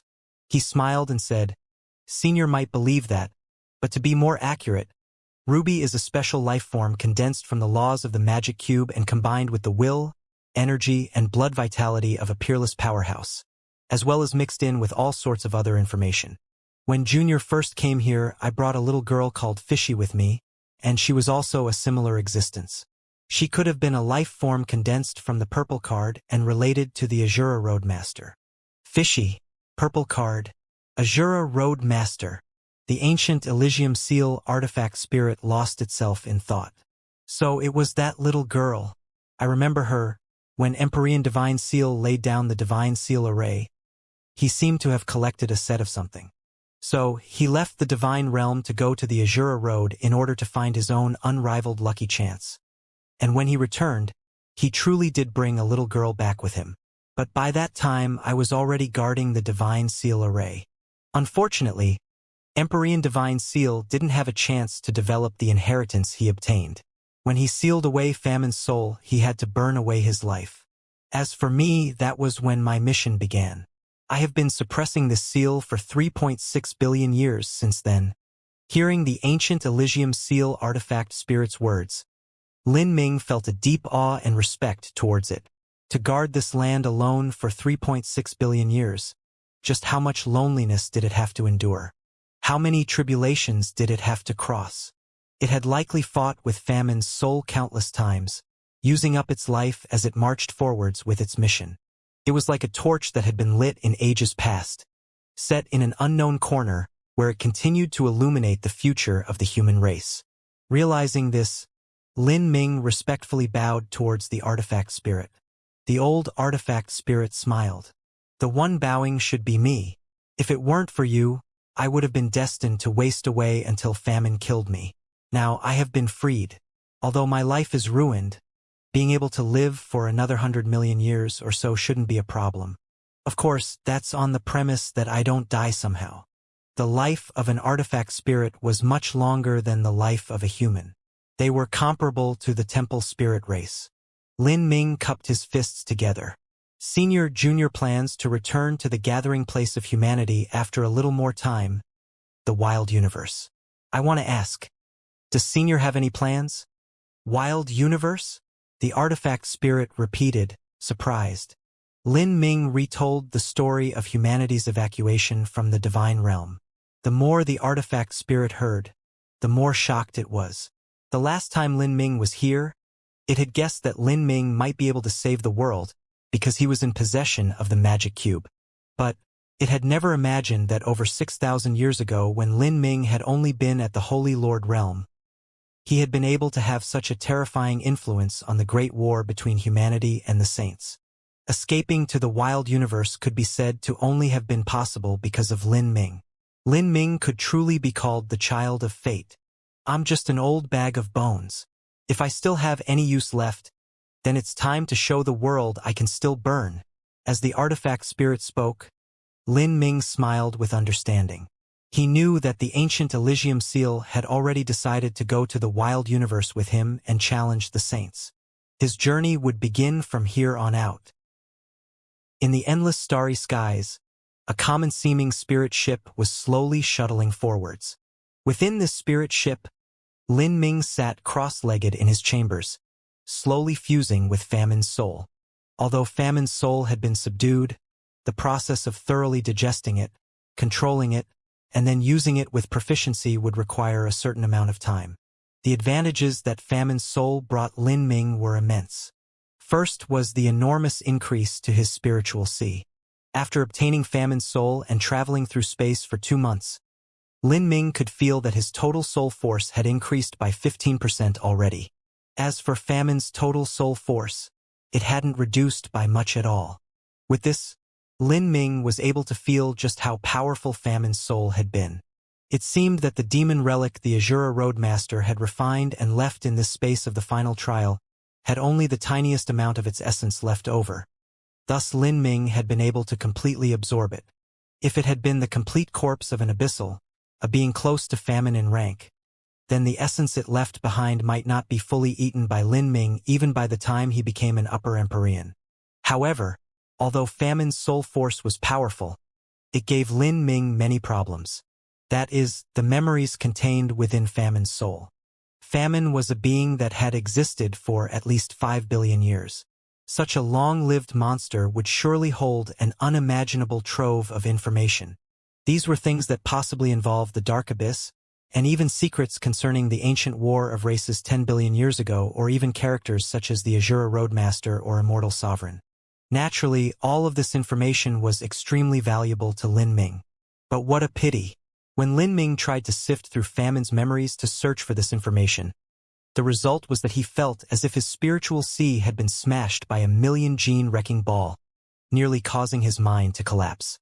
Lin Ming endured the pain and returned to these memories. The memories within famine's soul were far too terrifying. They included not just what famine had experienced in the last several billion years, but also the memories and experiences of the countless powerhouses and supreme elders that it had swallowed down all those years ago and had kept locked in its soul. Searching for the memories he wanted in this mind-boggling amount of information was no different than searching for a needle in a haystack. During the process, even Lin Ming's spiritual sea didn't seem able to withstand it. This allowed Lin Ming to understand the differences between humans and abyssals once more. For an abyssal like Famine, whose main body was as large as a star, the things it would withstand weren't things that other intelligent life forms could compare with. In terms of swallowing ability, Famine's talent was at a height that other intelligent life forms could not hope to compete with. But at the same time, comprehending the laws was a talent bestowed upon the intelligent races. It wasn't something the abyssals could compare with. After some time, Lin Ming could only temporarily lay aside the task of indexing this treasure trove of information. He believed that as more time passed and his boundary rose, he would be able to slowly swallow Famine's memories and use them for himself. And at the same time, Lin Ming had unknowingly begun to approach the entrance to the wild universe. A long time ago, Lin Ming had already inquired into this entrance. It was an entrance opened up by the good fortune Saint Sovereign using Famine's body. This entrance had already existed for several hundred years. In other words, the saints had already entered the same wild universe that humans fled into several hundred years ago. But now, unlike over 6,000 years ago, humanity was no longer completely helpless to resist. After such a long time, a true divinity powerhouse had been born unto the human race once more. And humanity also had the Azura decree that was able to pierce through the God-lamenting wall. Using this Azura decree, it would be possible to engage the saints in a prolonged war. It was much easier for humanity to pierce through the God-lamenting wall than it was for the saints to break open a path. All that was required was for several peak Empyreans to use up a little bit of their blood essence. As for the saints, they had to take the convoluted route of using famine to open up a path through the God-lamenting wall. This period of time was more than enough for humanity to calmly evacuate. Humanity could even send out pioneers to enter a new universe and establish a foothold. Then, they could use massive spirit ships to carry away everything and complete a total transfer to another world. However, this method of dragging out time could not be used infinitely. This was because out of the 33 heavens, only 17 were wild universe. Moreover, not all of these 17 wild universes were suitable for living in. Some of these wild universes possessed endless black holes and space-time storms, and even great world kings would perish upon entering. It was impossible for these universes to serve as humanity's escape route. After deducting the uninhabitable universe, that meant that there were likely only 7 or 8 universes that humanity could escape to. Moreover, these 7 or 8 universes might not all be linked together. If humanity retreated again and again, they would soon find themselves backed into a universe that they could no longer escape from. At that time, humanity would have to engage the saints in a frontal war. And the result of that battle wouldn't be a toss-up at all. Humanity would lose. But even if they lost, humanity would go down in a brilliant and savage war. Lin Ming didn't believe that humanity would just sit around and wait for death in these nearly 7,000 years. He knew that they must have cultivated some forces capable of resisting the saints. Otherwise, Empyrean Divine Dream would have become the leader of humanity in vain. In that last battle, humanity would show the saints the true depths of their background and the strength of their final determination. Lin Ming believed that Empyrean Divine Dream wouldn't disappoint him. As for the role he himself would play, it would be that of an ally hidden in the shadows. Otherwise, Lin Ming knew that no matter how quickly his strength grew, it would still be impossible for him to defeat the entirety of the saints by himself. He needed the strength of humanity to coordinate with him. By this time, Lin Ming had already flown out of his spirit ship. With a thought, his spirit ship shrank down before being received into his inner world. Where he stood, he was still far away from the entrance to the wild universe. But even so, Lin Ming could make out the steely guards standing near the entrance. Situated outside the entrance to the wild universe was no longer just fleets of spirit ships, but also giant metal temples. These metal temples were the private transports of peak Empyreans. The smaller ones were several hundred miles in radius and the larger ones could compare to moons. And between these metal temples flew numerous spirit ships and spirit beasts. Teams of martial artists patrolled the starry space, keeping a watertight guard on this area. How will you pass through? Beside Lin Ming, the ancient Elysium Seal's artifact spirit asked. It had transformed into the form of an old man, one with flesh and blood that seemed completely similar to a real person. After all, this ancient Elysium seal was personally forged by Empyrean Divine Seal as a peak spirit treasure, and not even most Empyreans would be able to understand any of its mysteries. We're going to mix our way in. As Lin Ming spoke, he stepped toward the entrance of the wild universe. His figure slowly faded as he hid himself in a space distortion. Not even a peak Empyrean would be able to discover his location. But there was something Lin Ming still had to be careful of. This was because the saints still had 3 true divinities. True divinities were beings that stood at the highest peak of this world. Each true divinity, even the most ordinary of true divinities, was immeasurably deep. If he were to pass by one on his way through the entrance, then that would mean danger. Lin Ming held his breath and quietly waited. When he saw a squad of Saint Race spirit ships about to enter the entrance, his form flashed. He chose the most ordinary-looking spirit ship in this squad and then quietly flew towards it. This spirit ship's protective barriers weren't able to stop Lin Ming at all. He dipped in like a drop of water in a lake, and in the next moment he was within the spirit ship's cabins. At this time, a Saint Race guard stood in front of Lin Ming, looking at him enter with a bewildered expression on his face. The guard wanted to cry out an alarm, but Lin Ming's figure flashed once more, and with a dull thump, this unlucky saint martial artist was punched comatose by Lin Ming's fist and thrown into his inner world. With another thought, that unlucky saint martial artist's clothes instantly reappeared on Lin Ming. Lin Ming's appearance changed again and again until he became completely the same as that Saint Race martial artist. Like this, even if a Saint Race true divinity were here, they would still be unable to detect the appearance-changed Lin Ming in this boundless sea of Saint Race martial artists.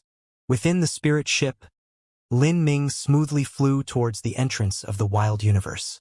This was a group of Saint spirit ships dispatched towards the battlefield. Lin Ming swept out his divine sense and learned that the captain of this ship was a great world king. If so, then it could be reasoned that the one leading the spirit flagship was an Empyrean. Only when the spirit ship flew through the giant channel carved into the God-lamenting wall was Lin Ming able to profoundly feel just how terrifying the God-lamenting wall was. This God-lamenting wall was over 10 miles thick. In the cross-section that had been swallowed up by famine, chaotic black currents of energy flickered and tumbled. These energy flows burned like black flames, emitting a terrifying aura that could obliterate anything that neared them. We've passed through the God-lamenting wall. Direction Blue Horn Galaxy. Full speed ahead. Within the spirit ship, Lin Ming heard the transmitted orders of the captain. The spirit ship suddenly accelerated. It opened an array formation and began carrying out great void shifts. Lin Ming calmly stayed within his cabin, looking out the porthole at the starry skies that rapidly flew past him. For a time, 10,000 emotions filled his heart. Wild universe, he had finally come.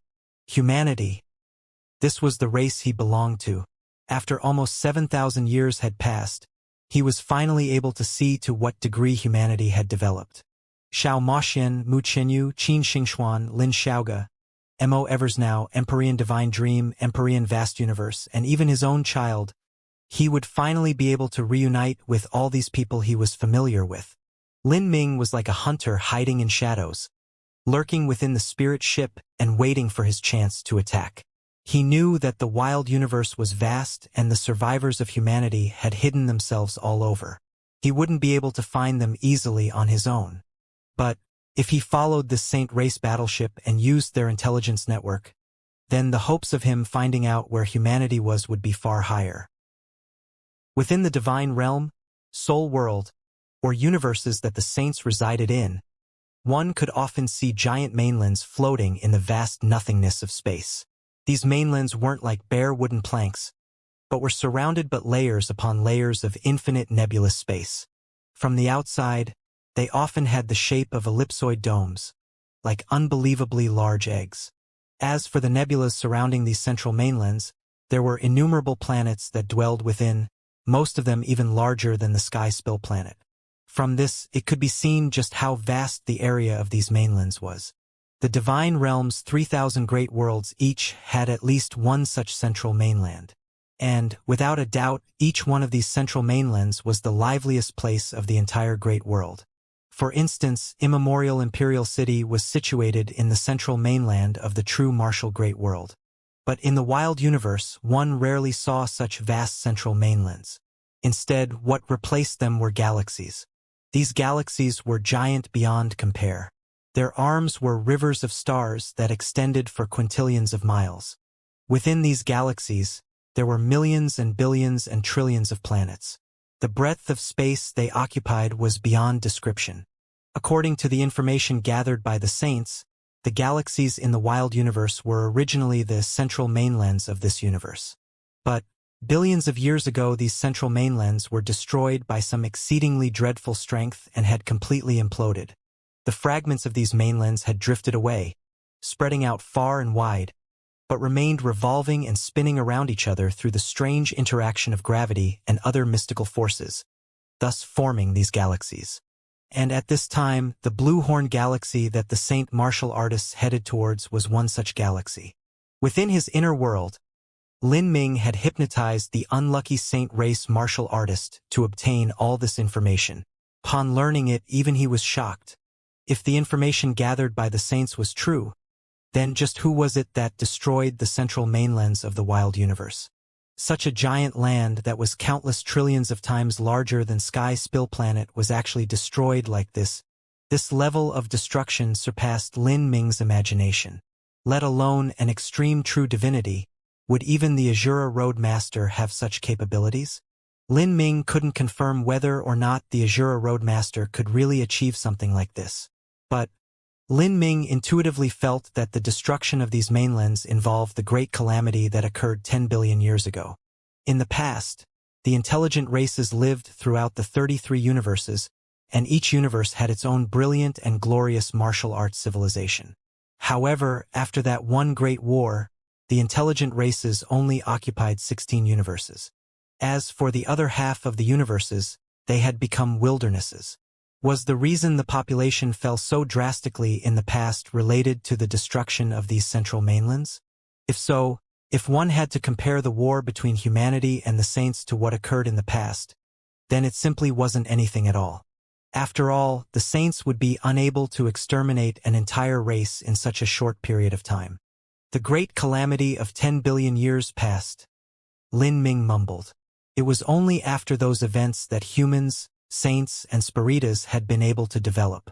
Just who was it that was able to serve as opponents to the all-powerful god race of 10 billion years ago? Could it have been the abyssal demons?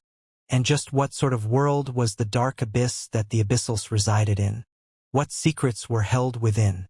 Lin Ming didn't know these matters, and neither did the ancient Elysium Seal artifact spirit.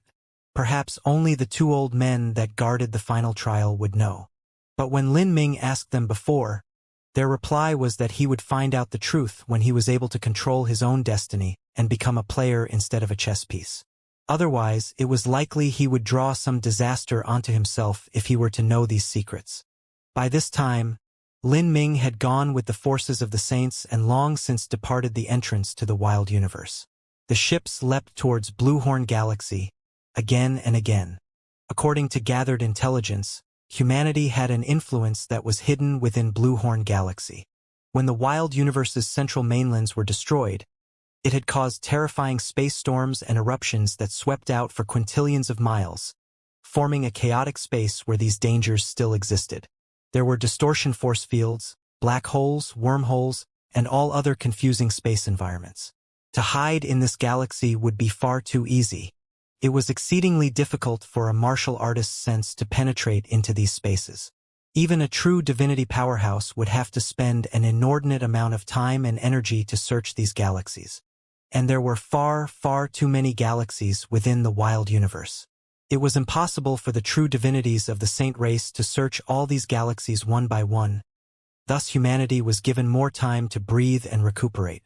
When this fleet of ships reached the midpoint of the wild universe's entrance and the Blue Horn Galaxy, Lin Ming stood up and walked outside the spirit ship. Several days ago, Lin Ming had obtained information from the mouth of that unlucky saint race martial artist. But, This information was far from satisfactory. He needed more detailed intelligence so that he could better determine the location of Xianxia, Divine Dream, and the others. As for an exact position, Lin Ming didn't have any hopes of finding out. If Xianxia and Divine Dream were really discovered by the saints, then it was possible that the good fortune Saint Sovereign would personally arrive. And to obtain this information, there was a shortcut that was to grab hold of someone even stronger. Outside, Lin Ming's divine sense instantly spread outwards, covering the entire fleet.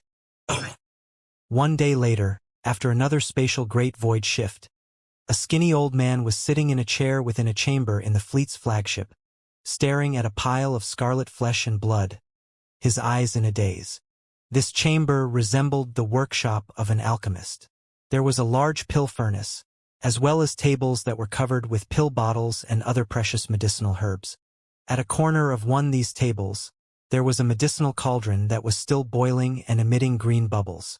The medicinal soup inside seemed as if it would boil over due to the heat. But the old man didn't care about any of this at all.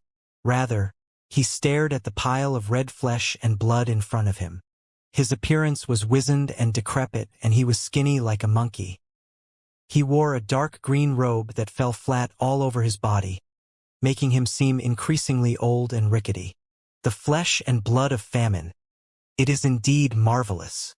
The old man spoke to himself. His filthy eyes were brilliant as they stared at the mass of flesh and blood. He couldn't help but open a jade box, and then take out a fist-sized mass of red meat from it. This mass of meat had been preserved using special methods in order to guarantee absolute freshness. After taking it out, it gently trembled, pulsating with blood. This was a heart, a human heart. The old man took out this heart that he had personally taken from a human world king and brought it towards that mass of famine's flesh and blood. In the blink of an eye, that unmoving mass of famine's flesh and blood suddenly wriggled and shot out like a shark, wrapping around this heart. Walala dash! Famine's flesh and blood fiercely wriggled. A moment later, it had completely swallowed that heart, turning it into a part of itself. The skinny old man calmly released his sense and pondered for a moment. Then, his filthy eyes flashed with a miraculous light. To swallow the heart of a human world king and turn it all into its own nutrients. This has clearly strengthened famine's flesh and blood. If I were to fuse with it and then continue to swallow others, then even though my life is nearing its twilight, I would still be able to extend my lifespan for tens of millions more years, and maybe even break into the Middle Empyrean realm in the future. Although if that happens, I will become a monster that relies on swallowing others to live. But this isn't important. The crucial point is that after fusing with famine's flesh and blood, I will become a servant absolutely loyal to the good fortune Saint Sovereign. Such a price is far too heavy. The good fortune Saint Sovereign granted me famine's flesh and blood, and he wouldn't have done so for nothing. He will surely keep something hidden within me. All of these thoughts instantly flashed through the skinny old man's mind. However, the temptation of living for several tens of millions of years was something he couldn't erase from his mind. He hesitated for a moment and then shouted to the outside, "Come in!" A moment later, the door opened and a meek and handsome youth entered the chamber. "Go the human prison camp and bring out 6 pairs of men and women. They need to be 18 years of age or younger and have decent talents." The skinny old man wanted to verify just how much life essence the flesh and blood of famine would give him after swallowing someone else. He wanted to know just how much he could delay his aging. But at this time, he felt that something was off. "What are you still dawdling about for? How come you haven't left?" The skinny old man suddenly looked up, his sharp eagle-like eyes looking towards this youth. But at the moment he looked up, the youth had moved. His speed was like ghosts and gods. A black spear appeared in his hand, thrusting straight towards the old man's throat. This spear was far too fast to the point that even the skinny old man found it difficult to follow. However, he was still an Empyrean powerhouse. In this critical life or death moment, terrifying black flames erupted from within his body. These were vital life flames he had cultivated within himself through his years of being an alchemist, and it also served as his best trump card. The moment these flames appeared, The entire chamber that was boosted by array formations instantly melted to molten metal. Everything within the chamber, besides the pill furnace and Famine's flesh and blood, instantly disintegrated to ash. The damage had been minimized in breadth because the flames were highly condensed. Otherwise, the entire spirit ship would have exploded. But as these black flames swirled about and started to take the shape of a growling dragon, a black spear suddenly pierced through that flame dragon. Pong! Black flames burst apart.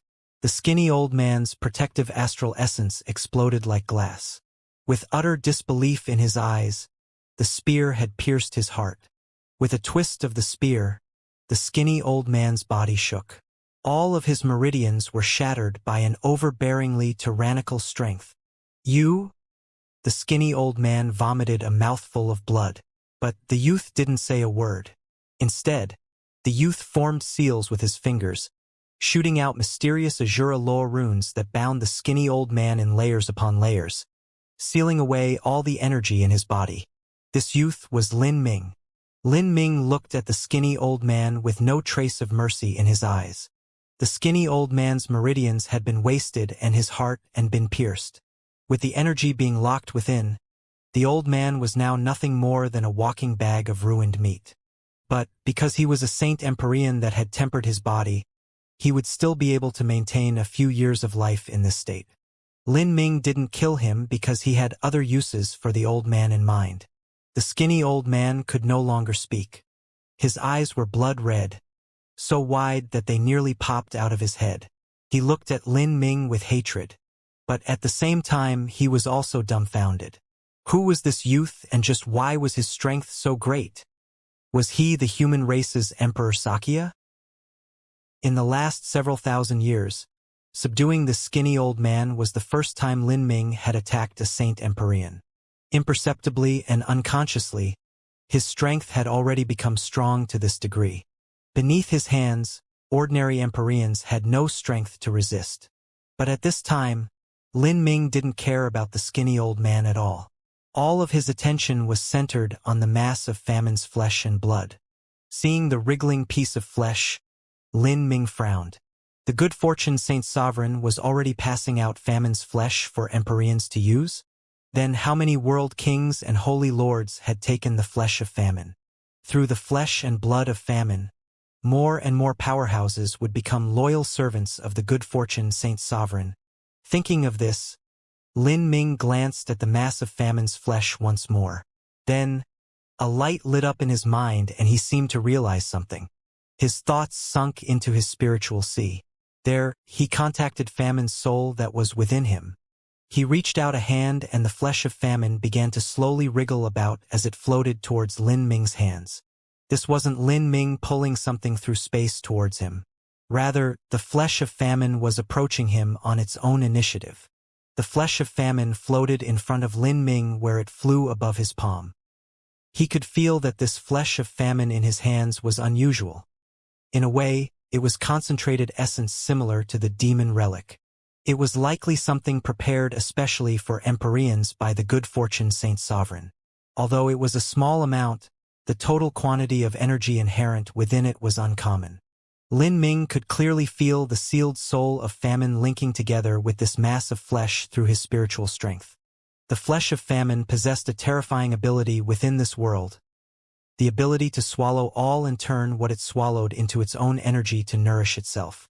Once Famine's flesh and blood fused with the mortal body of a martial artist, that fused martial artist would also gain such an ability. In other words, they would gain the ability to absorb the strength of others to become stronger. In addition, fusing with the flesh of Famine gave a martial artist the ability to undergo another body metamorphosis. Lin Ming had seen this type of body metamorphosis in the final trial before. Back then, Holy Lord level martial artists had activated the power of Famine's bloodline to undergo a body metamorphosis, and for a short period of time they were able to increase their strength several times over, thus completely overwhelming all other martial artists of the same level. In the world of martial artists, in order to grow strong, climb higher, and live longer, there were innumerable people willing to commit unspeakable deeds. For instance, This skinny old man was unable to deny himself the temptation of living for several tens of millions more years. The good fortune Saint Sovereign knew this. He had grasped this truth, and if this were to continue, then he would eventually become the absolute ruler of the world through famine. And only the heavens knew what benefits the good fortune Saint Sovereign would receive after controlling everything. Would he be able to reverse the flow of energy through the flesh of famine and instead suck out all the life essence of martial artists that were controlled by him? Would he be able to finally break past the boundaries of true divinity and become an existence that stood equal to the Azura Roadmaster? Lin Ming's complexion darkened. Although these speculations might not be accurate, he still had a deep understanding into just how dreadful the good fortune Saint Sovereign's ambitions were. Invading humanity might just be the first move of his chess game. In this great calamity, the Saint Sovereign and Soul Emperor were two old hidden monsters that were slowly revealing their fangs. They began to carry out their respective plans that they had plotted for hundreds of millions of years. They both believed they were players in the great game. And now, Lin Ming could vaguely begin to make out the good fortune Saint Sovereign's chess game. Still, he was completely clueless as to what endgame the Soul Emperor was trying to play towards.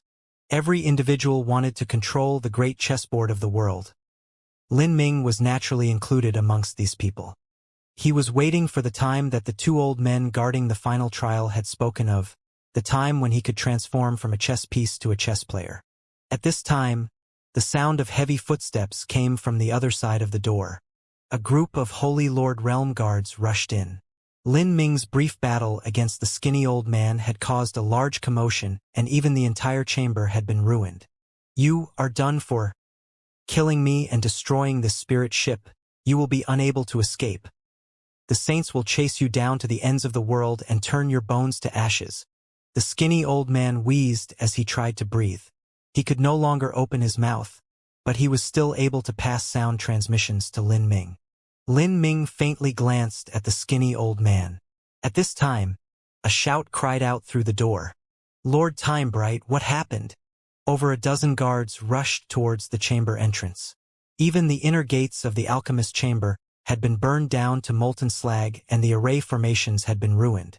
Thus, they flushed in without any obstructions. However, as they saw the scene within the alchemy chamber, they were stunned. "Just what are you all panicked about?" A hoarse, grinding voice spilled out, one thick with cruelty and ferocity, and even a hint of anger. A skinny old man wearing a dark green robe was clearly standing in good shape in the center of the chamber. This was Grandmaster Timebright, and his complexion was particularly gloomy. Everything around him was wreckage. One could see ruined ashes and equipment all around, and the guards could even make out the pieces of destroyed medicinal concoctions. "All of you screw off," the skinny old man roared out. The Holy Lord powerhouses inwardly cursed and immediately fell silent. Then, under the leadership of the guard captain, they all rapidly retreated. Lord Timebright is becoming increasingly eccentric. After leaving the area, the guards spoke to each other in quiet sound transmissions. "His life is reaching its end, so his character has started to warp. Many old people are like this. He must have been trying to refine some type of life-extending pill just then, but failed in the end. Stop talking. If Lord Timebright knows that we are talking about him behind his back, then all of us will die."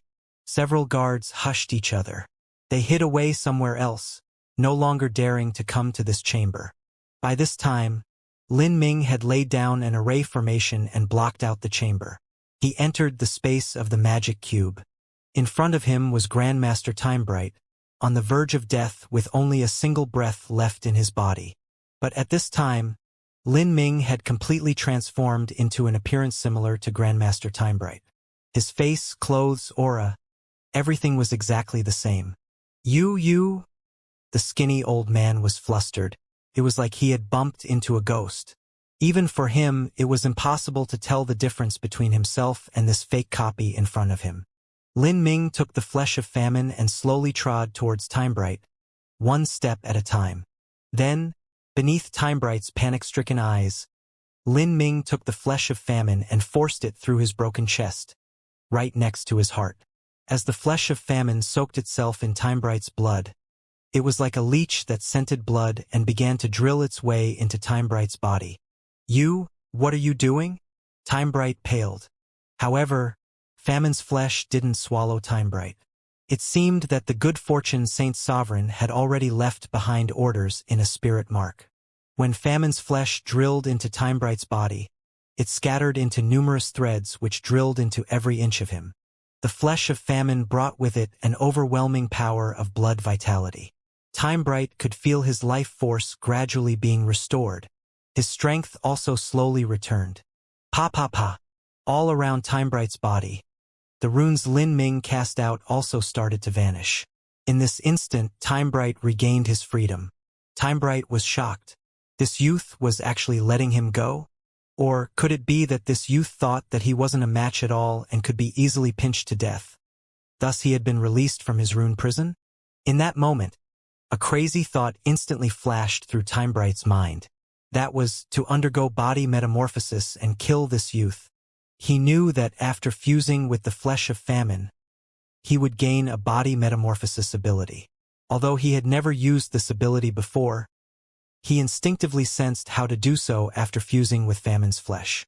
With just a single thought, he could activate the savage power of Famine's flesh within him. But as Timebright thought of activating the body metamorphosis, he suddenly cried out in pain and agony racked his body. With light popping sounds, countless bloody threads drilled out from Timebright's body, as if his entire body were pierced through with steel wires. These blood-red threads were the flesh of Famine that had fused into Timebright. Timebright's body exploded into a mist of blood fog. Even his eyeballs blew open. He had died miserably. When Famine's flesh fused into Timebright's body, Lin Ming was still able to control it. This was because when Lin Ming fused the flesh of Famine into Timebright's body, he had left behind his own spirit mark. This spirit mark carefully avoided the good fortune Saint Sovereign's spirit mark. In this way, while the good fortune Saint Sovereign's spirit mark hadn't been activated and was in a state of slumber, then Lin Ming would have complete command of Famine's flesh. And the command that Lin Ming had given Famine's flesh just now was to scatter outwards in all directions and kill Timebright. He was successful. With this, Lin Ming was overjoyed. However, if the spirit mark he left behind in Famine's flesh simultaneously activated along with the good fortune Saint Sovereign's spirit mark, then just who would Famine's flesh listen to? Lin Ming didn't know, but he was looking forwards to this moment. Unfortunately, he couldn't test out what would happen. He could not allow the good fortune Saint Sovereign to discover that there was someone who was able to control Famine's flesh and blood just like he could. Then Lin Ming's palm opened up. A spinning black cube flew out and absorbed the skinny old man's soul source, completely wiping away the soul's spirit mark and turning it into pure memories. Lin Ming drew the skinny old man's ownerless soul into his spiritual sea and began to read through the memories. The skinny old man's cultivation methods, laws, comprehensions, and alchemy techniques were all things that Lin Ming didn't care about at all. He tossed all of this aside. What he cared about was any information the saints had on humanity. Humanity's distribution of forces, present situation, comparison of strength, positions of the saint true divinities. But just as he started reading through the information, Lin Ming felt a cold sweat drip down his back. Famine was already approaching its peak strength from the past. And after carving open a channel into another universe, the good fortune Saint Sovereign had entered a period of long seclusion where no one was allowed to disturb him. He was preparing to use Famine to swallow one of the 33 heavenly Tao laws. This law was the essence gathering system that humanity excelled in. The good fortune Saint Sovereign wished to use Famine to bring down humanity's essence gathering system. The 33 heavenly Taos. Within them, 2 of the great Taos were suitable for humanity to train in. First was the body transformation system's 9 stars of the Tao Palace. Second was the essence gathering system's 9 divine shifts. 3.6 billion years ago, Famine swallowed humanity's 9 stars of the Tao Palace, an event equal to severing one of humanity's arms. And this time, Famine would swallow the 9 divine shifts, humanity's essence gathering system. This was the same as sentencing humanity to death. If famine were to swallow humanity's essence-gathering system, then would the human martial artists who controlled the power of it lose their strength? Lin Ming recalled the time he broke into the 9 stars of the Tao Palace. In Bai Chi's tomb, he had been blocked by a Tao diagram of the heavenly Tao. It was only after crushing through this heavenly Tao diagram that he was able to step into the 9 stars of the Tao Palace. Moreover, he was able to freely use the 9 stars of the Tao Palace up to the present. This meant that the 33 heavenly Taos could never truly vanish. Rather, for some unknown reason, they were sealed away. If famine swallowed humanity's essence-gathering system, then the likely result was that the human martial artists who had cultivated the essence-gathering system wouldn't have any change to their original strength. But for martial artists that had yet to reach that point, they would suffer arduous difficulties one after another during their future cultivation. When they tried to make a breakthrough, they would likely encounter the same heavenly Tao diagram that had hindered Lin Ming. At the same time, if other masters wanted to take a step further, for instance if Emperor Xianxia wished to break into the realm of true divinity or if Lin Ming wanted to break into the Empyrean realm, it might be even more difficult. This sort of feeling was as if famine was swallowing the causal relationship, the karmic ties that bound humanity together with the 33 heavenly Taos. This was the same as swallowing the great destiny of an entire race. Then, humanity would be abandoned by the heavenly Tao. After realizing this, Lin Ming's mind shook. Since the beginning of time, there had been no race that could stand atop the river of history for eternity. They would decline for all sorts of reasons.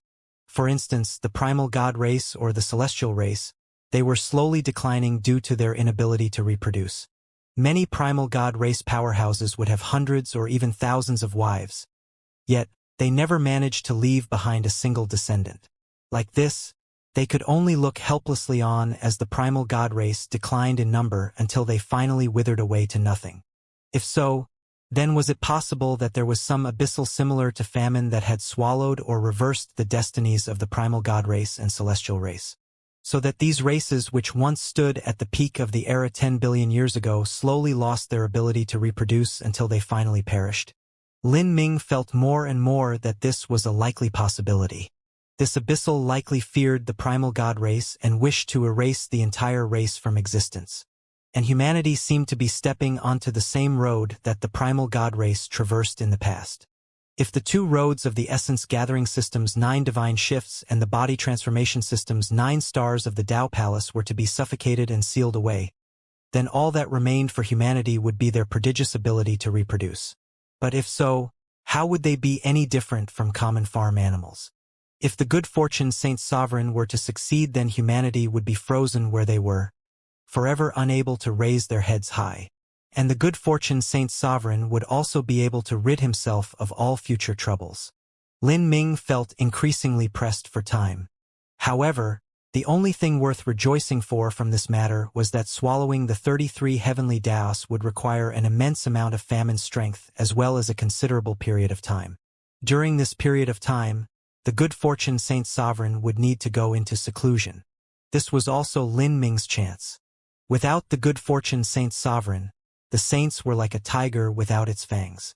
As these thoughts flashed through Lin Ming's mind, he continued to sift through Timebright's memories. Soon, he found a great deal of additional valuable information. This was information concerning famine. During these past years, famine had swallowed an uncountable amount of resources and had already grown itself its own giant avatar. This avatar was now under the control of the good fortune Saint Sun. Meanwhile, famine had bred a great deal of flesh and blood essence similar to the demon relic. This flesh and blood essence was divvied off to some holy lords and world kings. After swallowing it, they would gain the ability to undergo a new body metamorphosis, thus establishing the Legion of Famine. The Legion of Famine naturally followed the orders of the good fortune Saint Sovereign. But with the good fortune Saint Sovereign in seclusion, the Legion of Famine was now under the command of the 5 Saint Generals. Lin Ming had once heard the names of the 5 Saint Generals during the second time he joined the Azura Road's final trial. At the time, they were called the 4 Saint Marvels.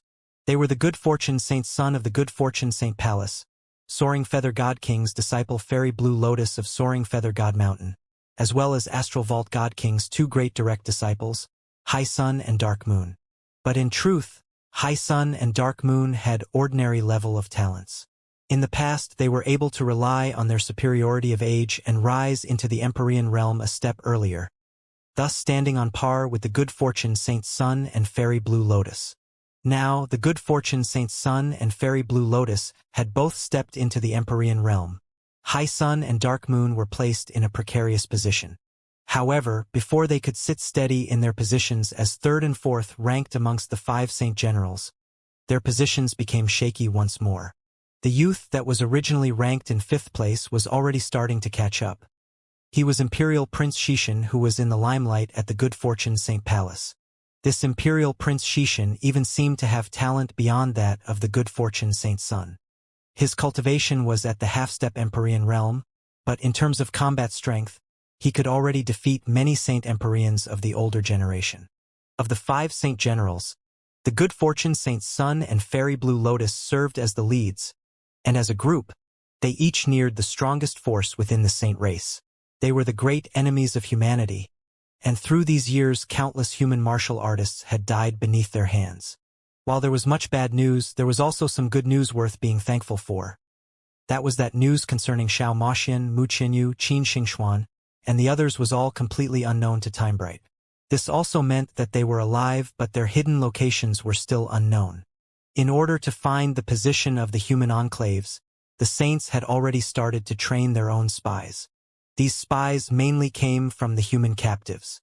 Even when a race was nearing the point of extinction, not everyone would be willing to sacrifice their own life for their race. Beneath torture and the threat of death, there would always be some people willing to betray their race, signing a contract and becoming a spy. In addition, there were also some humans that were forcefully controlled by the Saints, confused with illusions, or even had slave seals planted in their bodies. These people were sent to the wild universe in droves where they were used to seek out the location of the humans. Using this method, the Saints had already completely annihilated several human bases. This information all crossed through Lin Ming's mind. Lin Ming now had an extremely detailed grasp of the situation between the Saints and humans. At this time, the fleet arrived at the Blue Horn Galaxy. Lin Ming looked outside the porthole and gazed upon the giant blue galaxy that swirled before him. The stars hidden in the ethereal nebula numbered in the billions and trillions. The Blue Horn Galaxy seemed beautiful, but hidden within it were countless chaotic spaces, black holes, wormholes, space-time storms, and all sorts other dangers. In truth, this was the skeleton of a great world's central mainland, and Lin Ming also intended to fill this graveyard with some more skeletons. He had already formulated a plan to fight the Saints. This plan was a bit crazy and was bound to set off a massive storm. Before the Saints could react, he had to strike with all he had. Within the wild universe was a massive galaxy named the Hidden Dragon Galaxy. The Hidden Dragon Galaxy was incredibly complex. It was filled with endless distortion force fields, space-time storms, space cracks, as well as fundamentally invisible black holes that could annihilate an Empyrean if they were to fall into one. 2 influences of human elites had gathered in the depths of this titanic galaxy.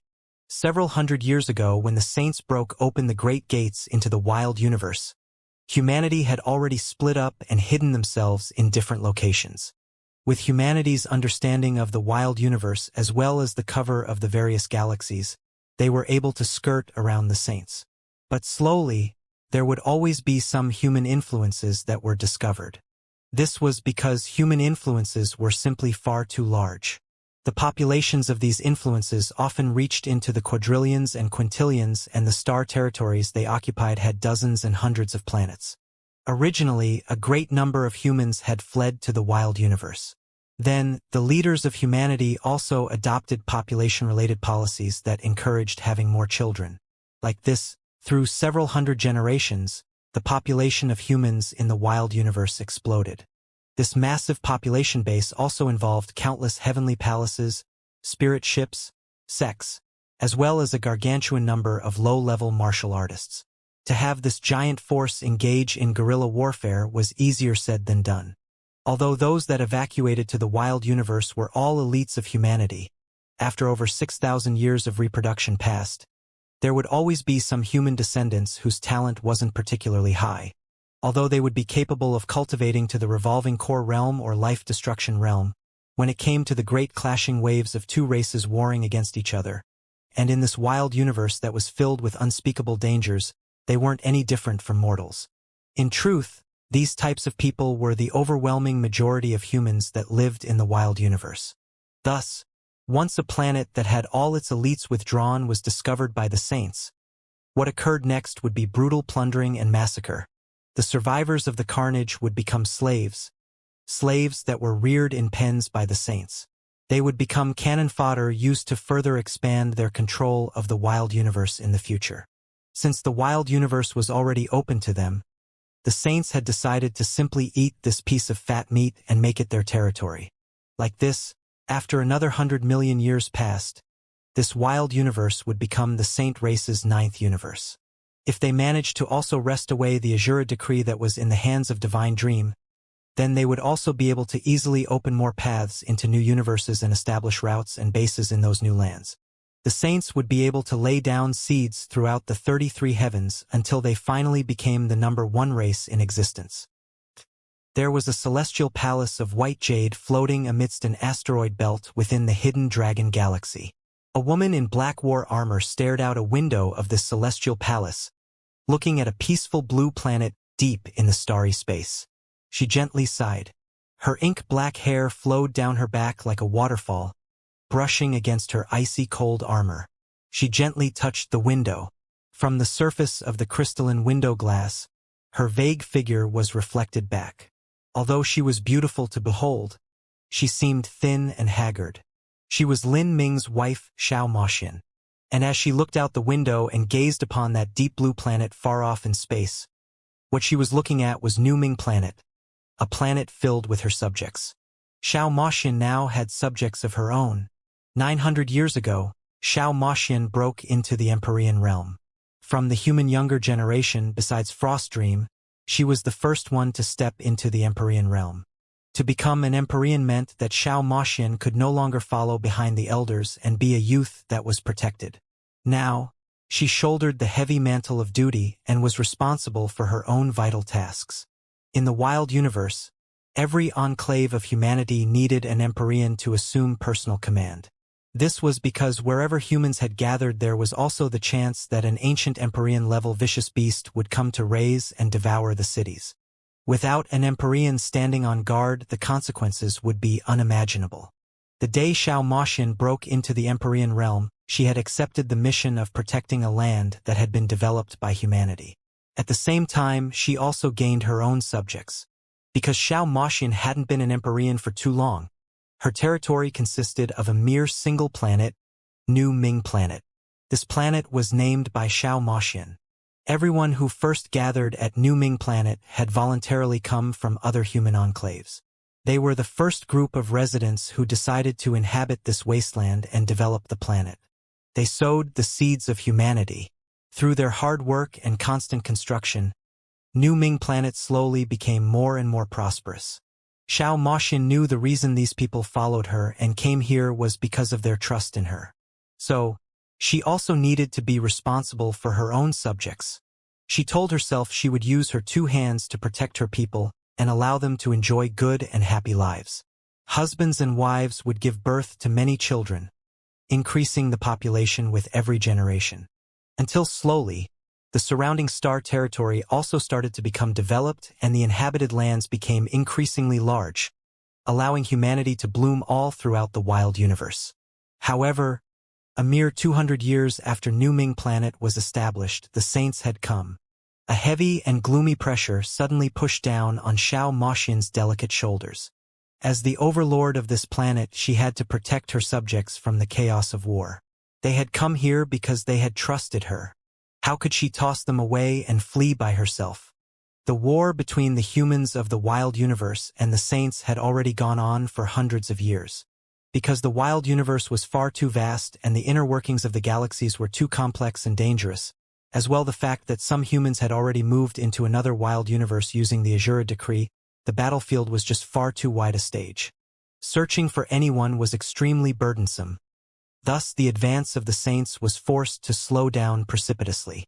But no matter how slow the saints were, they still only took several hundred years to find this place. The hidden dragon galaxy now faced its own great war.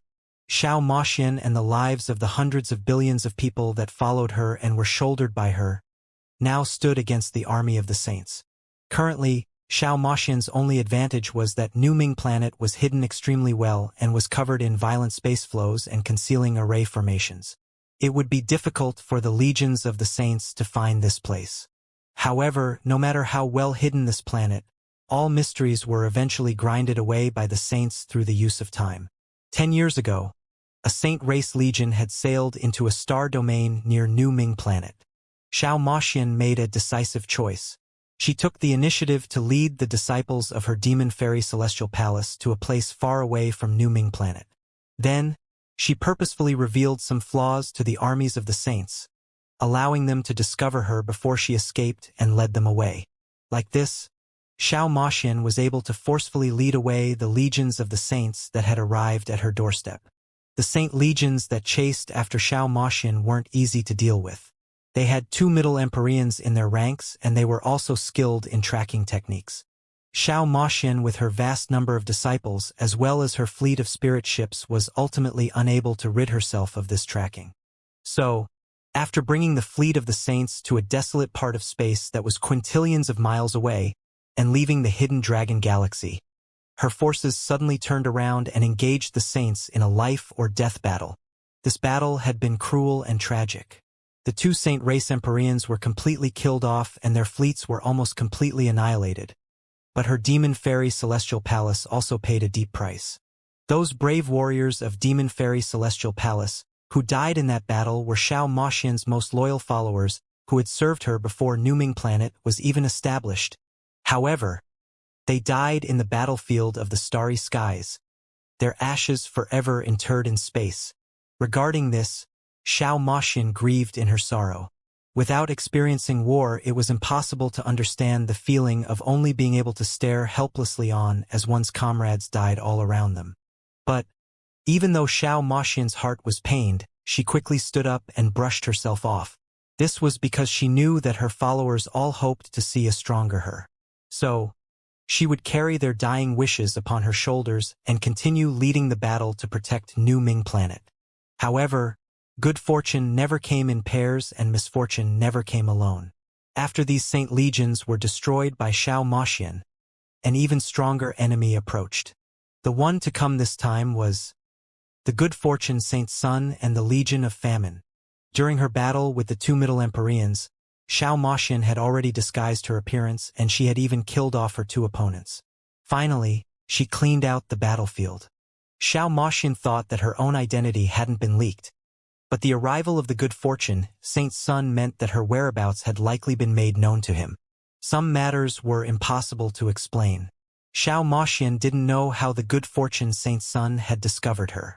Perhaps it was his intuition, perhaps he had found some clues, or perhaps his arrival was simply a coincidence.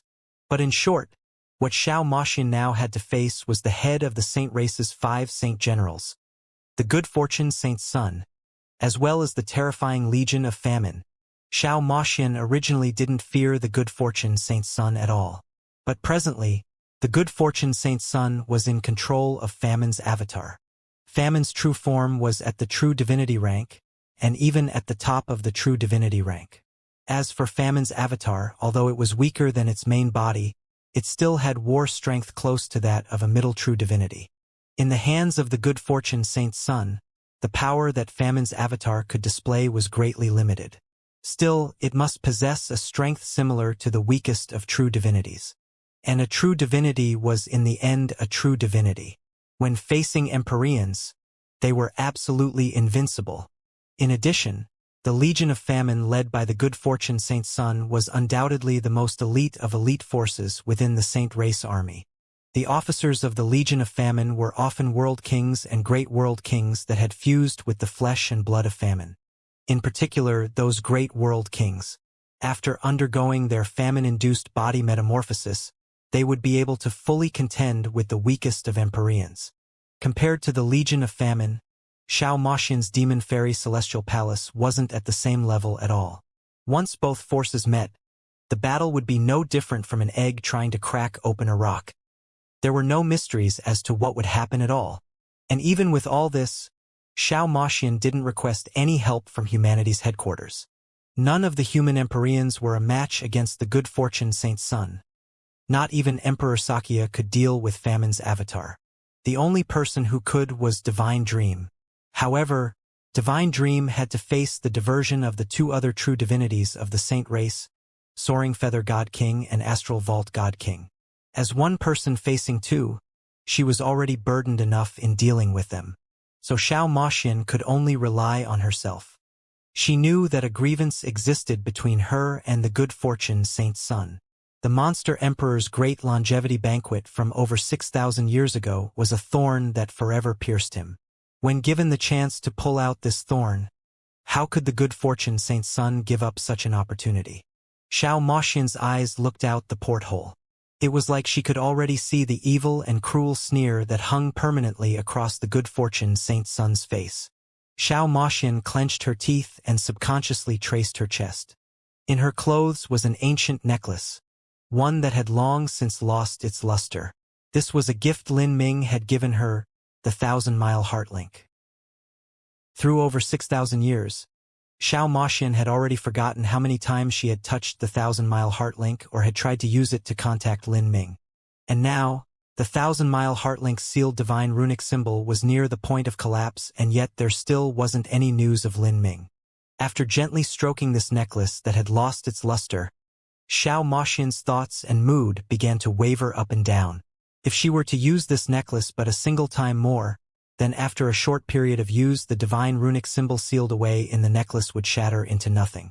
As for this divine runic symbol, besides Lin Ming there likely wasn't anyone in the 33 heavens capable of drawing it up again. After countless attempts failed, all she had was a single chance. With just a single chance, how could she possibly reach him? Xiao Moxian let out a deep sigh. At this time, she heard a sound come from outside the room, followed by fast and chaotic footsteps. A group of people had arrived. Xiao Moxian put away her necklace and hid away the sorrow that etched her face. A group of 7 to 8 people had come. Each one of them was the backbone of Demon Fairy Celestial Palace. The black-clothed man standing at their head was Xiao Moxian's son Lin Huang. Ever since New Ming Planet stood at peak of the perilous storm, Lin Huang had ended his adventure to temper himself and had returned to Xiao Moxian's side. This was the only thing that made Xiao Moxian feel a bit more at ease. Your child greets mother. A war-armored Lin Huang quickly strode into the room and bowed.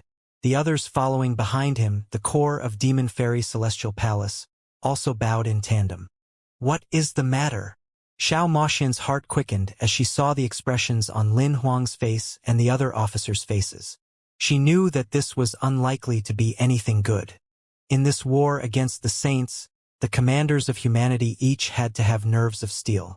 Lin Huang stood up and said, "Our allies in the hidden dragon galaxy. The forces of Empyrean transients and Dragonfang have been locked down by the good fortune Saint Sun into a star territory that is less than 1 trillion miles in width. The Saint Legions have already begun their search. It won't be long before our allies are discovered by the Saints." Lin Huang's voice was grim. Dragonfang had yet to break into the Empyrean realm, and in truth, even if he did, he still wouldn't be a match for the good fortune Saint Sun. As for Empyrean transients, he was merely a middle human Empyrean, not a match for the good fortune Saint Sun at all. What? Xiao Moxian directly stood up, her heart sinking into her stomach. The fact was that Dragonfang and Empyrean transients had been dragged into this disaster by her. Originally, the good fortune Saint Sun didn't know that there were other human influences in the hidden dragon galaxy besides Xiao Moxian's. In order to coordinate and help shield Demon Fairy Celestial Palace, Dragonfang and Empyrean transients had been slowly discovered by the good fortune Saint Sun. Empyrean transients' influence was far larger than a single New Ming planet. The good fortune Saint Sun had yet to locate New Ming Planet, but was now already beginning to hone in on Empyrean transients' location. This was incredibly bad news. So bad that it couldn't be any worse. At this time, a core figure of Demon Fairy Celestial Palace stepped forwards. He asked Xiao Maxian, Palace Master? Dragon Fong and Empyrean Transience's forces cannot last much longer. Do we set out to save them, or not save them? This officer of Demon Fairy Celestial Palace asked. This was also the main reason why Lin Huang and the others had rapidly made their way here to ask Xiao Maxian for her decision. To not save them was to violate the tenets of righteousness. But to save them meant that they would have to face an unbelievably terrifying enemy. This would be the same as jumping into the fiery pit. The most likely result was that they would all be annihilated. This was a difficult choice, and the only who could decide this was Xiao Maxian. Without being a leader, one could never understand or feel the pressure of a leader. It was only when Xiao Maxian became a leader did she profoundly realize just what it was like. In the battlefield, any decision made by the leader concerned the lives of trillions and quadrillions of people. And in these turbulent times, she was pillar of everyone's courage. She was their hope. No matter how confused or shocked or overwhelmed or helpless she was, she had to stand tall and firm, calmly making her decision. Perhaps, in the thousands and millions of roads that stretched out before her, there might be only a single road to survival. As for her, through her tense nervousness and desperation, she had to seek it out no matter what. Whether or not she could do it, she had to do it. Oh! Ma Jin greets Lord Timebright. In front of Lin Ming stood a Saint Race World King. This World King was the general of the 3rd Saint Legion in the Blue Horn Galaxy. Have you brought the information? Lin Ming dragged out his words and simulated a hoarse and gravelly voice. Currently, he had the appearance of a skinny old man, one that was completely similar to the dead Empyrean Timebright. In addition, he had already read through Timebright's memories and learned everything he needed for his disguise. Even if Timebright's own son came here, they still wouldn't be able to tell the difference. I have brought the requested information. Lord Timebright, please take a look. The Saint World King passed several jade slips to Lin Ming. Lin Ming swept through them with his divine sense. The information contained inside included the rough distribution of the Saint Race armies, the map of the wild universe and places which had been explored, as well as some galaxies which might hold human influences. Lin Ming used a mere 10 breaths of time to read through these materials. He frowned. These materials were far from complete. For instance, the distribution map of the Saint Race armies only sketchily indicated star territories. Those star territories were far too vast. Wanting to find any information there would be difficult. Moreover, there was only a tiny amount of information regarding the Legion of Famine. Lin Ming believed that the Saints had even more detailed information, but they just didn't give it to him. Is there nothing with more detail? Lin Ming tossed the jade slips at the Saint World King. The Saint World King awkwardly spoke. Lord Timebright, without sufficient authority it is impossible to access more information. Moreover, Lord Timebright should only need information related to the Blue Horn Galaxy, so what is the reason for needing other information? As the Saint World King spoke, he looked at Lin Ming with some doubt in his eyes. If Lin Ming's actions were done by anyone else, they would have long since aroused the wariness of other Saint Race officers. But because Lin Ming's identity could not seem any more real, and he also knew all the secret codes of the army, and also had the status badge to prove his identity, he could not be doubted. No one dared to suspect that a Saint Empyrean could be a traitor to the Saint Race. If Lord Timebright really requires this information, then some of the information you seek is in the hands of Empyrean Thundercloud. You may make a request to him. Lord Timebright will be spending some time in the Blue Horn Galaxy, so you can also pay a visit to Empyrean Thundercloud, the Saint World King carefully said. Empyrean Thundercloud was an upper Empyrean as well as the High Commander of the Saint Race forces in the Blue Horn Galaxy. The reason Empyrean Timebright came to the Blue Horn Galaxy was to coordinate with Empyrean Thundercloud. If so, then the first person Lin Ming visited after reaching the Blue Horn Galaxy should be Empyrean Thundercloud. However, because the Timebright that he masqueraded as originally had a strange and eccentric personality, not paying a visit wasn't anything out of the ordinary at all. Hearing the Saint World King say such words, Lin Ming's lips lifted in a smile. I understand. Lin Ming walked directly towards Empyrean Thundercloud's heavenly palace. Oh! In a purple grand hall, the high-level figures of the Blue Horn Galaxy's Saint Legions were currently carrying out a military conference. We have already spent over 20 years in this damned place and used so many people, but all we found in the Blue Horn Galaxy so far has been 3 of the human planets. Moreover, they are nearly all commoners. This is no different from finding several trillion ants. Even using them as fertilizer isn't enough to fill the gap between my teeth. A great world king with vaguely blood-red eyes and thick blue veins on his neck grimly said. He came from the Legion of Famine and was the commander of the Legion of Famine forces in the Blue Horn Galaxy. Don't worry, this sort of comprehensive search might seem a little stupid, but it's the best method possible. As long as we stick to this plan, then we'll be able to find those mice hiding in their holes. At that time, I'll make sure I entertain them well and have them all regret ever coming to this world. A pallid man that looked like a viper quietly said. As for Empyrean Thundercloud, who sat in the head seat, he didn't say a single word throughout but simply let the subordinates discuss amongst themselves. At this time his thoughts stirred and he looked towards the entrance. Lord Timebright, a conference is underway right now. Would you like to wait? Just as a guard was speaking, the door to the hall was pushed open and an old man as skinny as firewood walked in. Empyrean Thundercloud's complexion darkened as he saw Timebright burst in. He never had any favorable impression towards this lower Empyrean that had been transferred over here. Just as he was about to say something to establish his position, he suddenly saw Timebright's lips curve up in a smile. Then Timebright thrust out a hand. In the center of his palm spun a black cube. This black cube seemed to contain some demonic charm, capable of drawing one's soul into it. Empyrean Thundercloud was immediately on guard. What are doing? Shwa! A boundless and potent force field came shrouding down. Everything with 1,000 feet was enveloped in this force field. And this force field was a strength that Empyrean Thundercloud had never experienced before. But mixed among it was a law that he recognized. That is, the Grand Mist laws.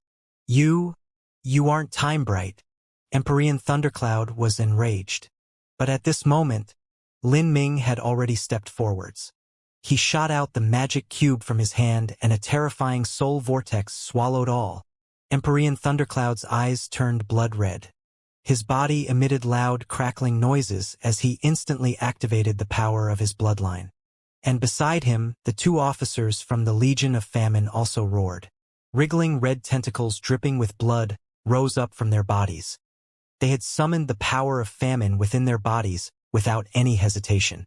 As great world kings facing an Empyrean, their only chose was to undergo body metamorphosis and become an abyssal monster. Otherwise, they simply wouldn't have any strength to resist. However, they never imagined that just as they activated their body metamorphosis, their bodies would seem to be caught in a mire of chaos, completely unable to move. The blood-red tentacles that stretched out behind were like snakes caught in the charm of a flute, completely escaping their control. In a flash, those tentacles that should have plunged towards Lin Ming suddenly turned around and pieced towards their necks. That change caused them to be scared out of their minds. They wanted to resist, but to their horror they discovered that their bodies were no longer under their control and they were rooted in place. Puff! Puff! The tentacles of Famine's flesh pierced through the necks of those 2 Legion of Famine officers. Then, their heads flew off with everlasting regret in their eyes. This ability to control the Legion of Famine had been tested by Lin Ming on Timebright before. Now he could do so with skillful ease. At the same time, Empyrean Thundercloud was also surrounded by the massive soulstorm set off by the magic cube. No matter how much he struggled, he couldn't change his fate. Pong! Blood gushed out from Empyrean Thundercloud's head, and his body slumped to the floor. Hidden Dragon Galaxy. In an opulent grand hall, the good fortune Saint Sun sat upon a throne. He looked at a battle array disc projection that showed a vast star map. He wore golden war armor, and a thick cloak fell down his back and pooled onto the floor. One hand held a cup of precious wine as he sipped and swished it. Periodically, he would point at a position on the map and a beautiful maid would then take up a gem and mark the spot that he referred to. The gem itself had a variation of force field around it that allowed it to float in the air. Slowly, half the star map was half filled with gems. The good fortune Saint's son looked at this map and grinned. Xianxia, I want to see just how you'll escape from my grasp this time. The most suspicious regions of the hidden dragon galaxy already had detection force fields laid down. If any humans were to traverse across these detection force fields, then the Saints would discover their presence and chase after them like a hunter chasing down a rabbit. Now, what the Saints had to do was to continue searching and narrow the possibly inhabited areas. With the support of absolute strength, the feeling of encircling Xianxia and hunting her down caused the good fortune Saint's son to be filled with all sorts of pleasant thoughts. Xianxia, there will be a day when you become mine. The good fortune Saint's son diabolically grinned as he subconsciously grasped with his hands, as if he could squeeze Xianxia between his fingers. The truth was that after living for such a long time, the good fortune Saint's son had already enjoyed all the physical pleasures that could be offered in this world. He had once craved peerless women and had even conquered several of them. But now all these desires had dimmed away. The only thing that could satisfy him now was his deep ambition to become the singular ruler of the 33 heavens. But Xianxia was different. Xianxia was his shame, a stain that would eternally mark his heart, the subject of which he was continuously ridiculed about amongst the saints. At his engagement party he had been made a cuckold. This already challenged the limits of a man. But that wasn't even the end. What was worse was that as he tried to recover his face, he had then been brutally beaten by a man that was far younger than he was. Even if all the shames and dishonor that the good fortune Saint's son had experienced in his life were to be added together, it still wouldn't compare to that day at the Monster Emperor's grand longevity feast. As the good fortune Saint's son thought of Lin Ming, he felt his teeth itch. The good fortune Saint's son was much stronger than he had been in the past and was considered invincible amongst Empyreans. He truly hoped that Lin Ming was still alive so he could cruelly stomp Lin Ming beneath his feet. But what a pity! Lin Ming was already dead. Since he couldn't recover his honor by defeating Lin Ming, then he would do the next best thing and wrest away Xianxia, the woman that Lin Ming loved. He would turn Xianxia into his whore and vent all his frustrations upon her body, devastating and humiliating her so that he could resolve the hatred in his heart. To catch Xianxia was the same as pulling out the thorn in his heart. With this, his mental state would reach perfection and he would be able to attack the realm of true divinity. As the good fortune Saint's son was savoring his wine with a smug smile, a group of people suddenly rushed in. They fell to their knees in a fluster, saying, "Your Highness Saint's son, a problem has occurred. Stop your panicking." The good fortune Saint's son frowned as his happy mood was disturbed. With the saints triumphantly pushing forwards, these so-called problems were usually issues with the saint armies in chasing down others, or perhaps even some prisoner camps had been captured. "What is it?" The several saint disciples glanced at each other. Then, one braced himself and said, "The Blue Horn Galaxy has been attacked by some unknown force and the losses are serious. Nearly all of our people at the Holy Lord realm and above have been annihilated." Crack! The good fortune Saint's son's wine cup burst apart. The bright red juice dyed the floor scarlet, as if flesh and blood were spilling out. "What did you say?" The good fortune Saint's son's eyes flashed with disbelief. Ever since the good fortune Saint's sovereign had gone into seclusion to use famine to swallow the 9 divine shifts heavenly Tao, a part of the command of the saint armies had been passed to him. He was well aware of the forces that had been dispatched to the Blue Horn Galaxy. There was an upper Empyrean personally attending that area, and a lower Empyrean should have also caught up by now too. In addition, there were 3 great world kings that had fused with famine's flesh and blood. At a critical moment, if they were to undergo body metamorphosis, then they absolutely should be able to display combat strength equal to an Empyrean. In other words, that was the same as 5 Empyreans being stationed at Blue Horn Galaxy. In addition to that, there were also many Holy Lords and World Kings, and even 100-some members of the Legion of Famine whose lowest cultivation was at the peak Holy Lord realm. This was a terrifying force. If any of the several strongest human influences in the wild universe were to attack such a force, they would be hard-pressed to win, much less totally annihilate their enemies. Moreover, the good fortune Saint Sun was well aware of the approximate positions of the influences that posed any threat at all, such as Mount Padala, the primal god race, and the other remnant races, Skyren god palace, and other such influences that had peak Empyreans leading them.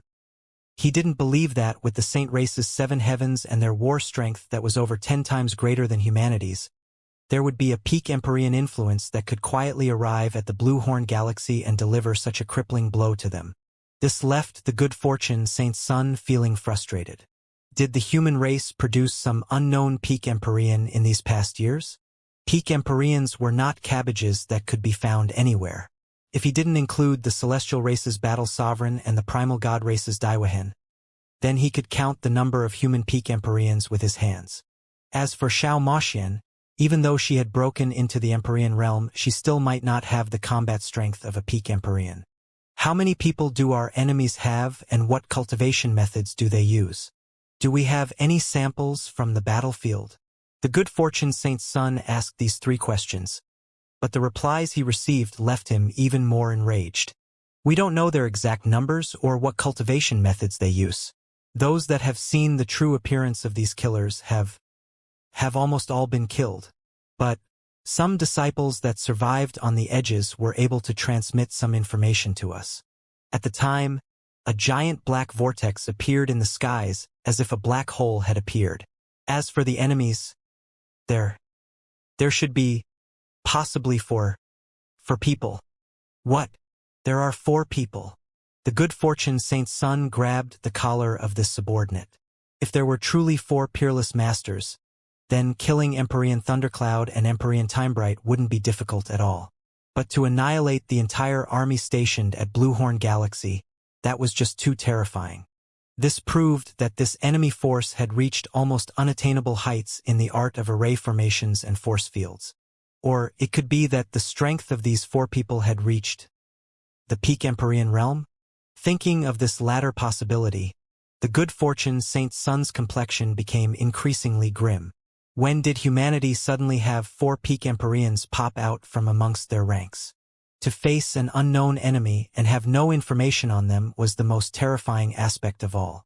As for the identity of these 4 people, the good fortune Saint Sun even thought of the Spiritas. Could the Spiritas be playing tricks in the back, trying to secretly subvert them? The Spiritas were an opponent that the good fortune Saint Sun continued to dread. Let alone the good fortune Saint Sun.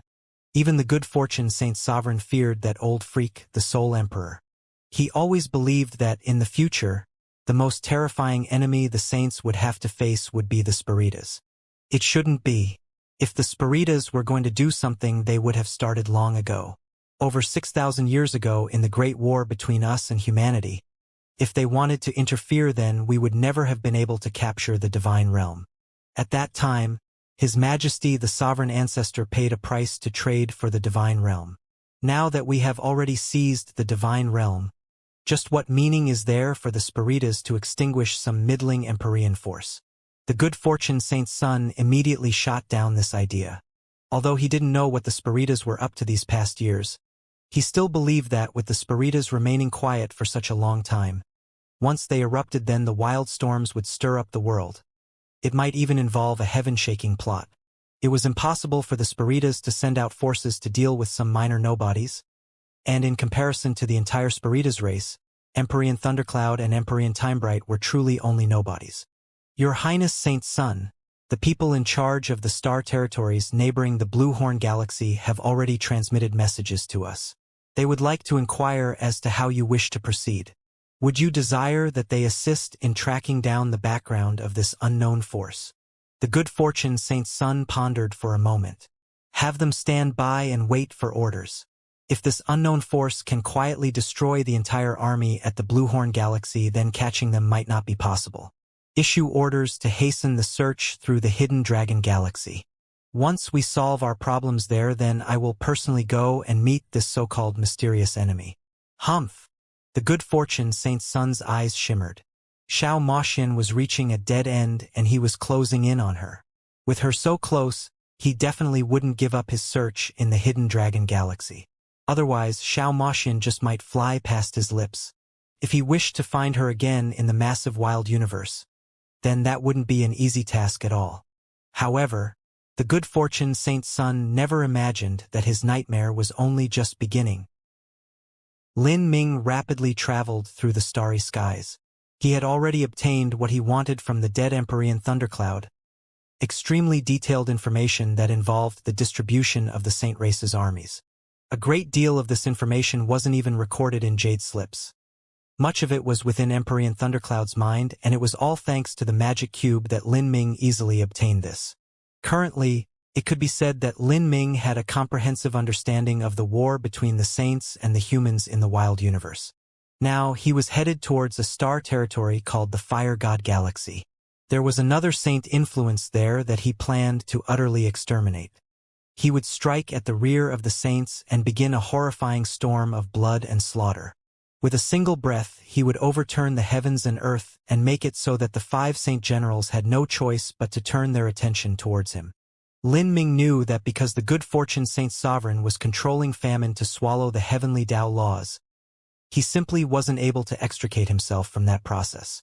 As for Soaring Feather God King and Astral Vault God King, they were battling against Empyrean Divine Dream in some far-off place and similarly couldn't withdraw.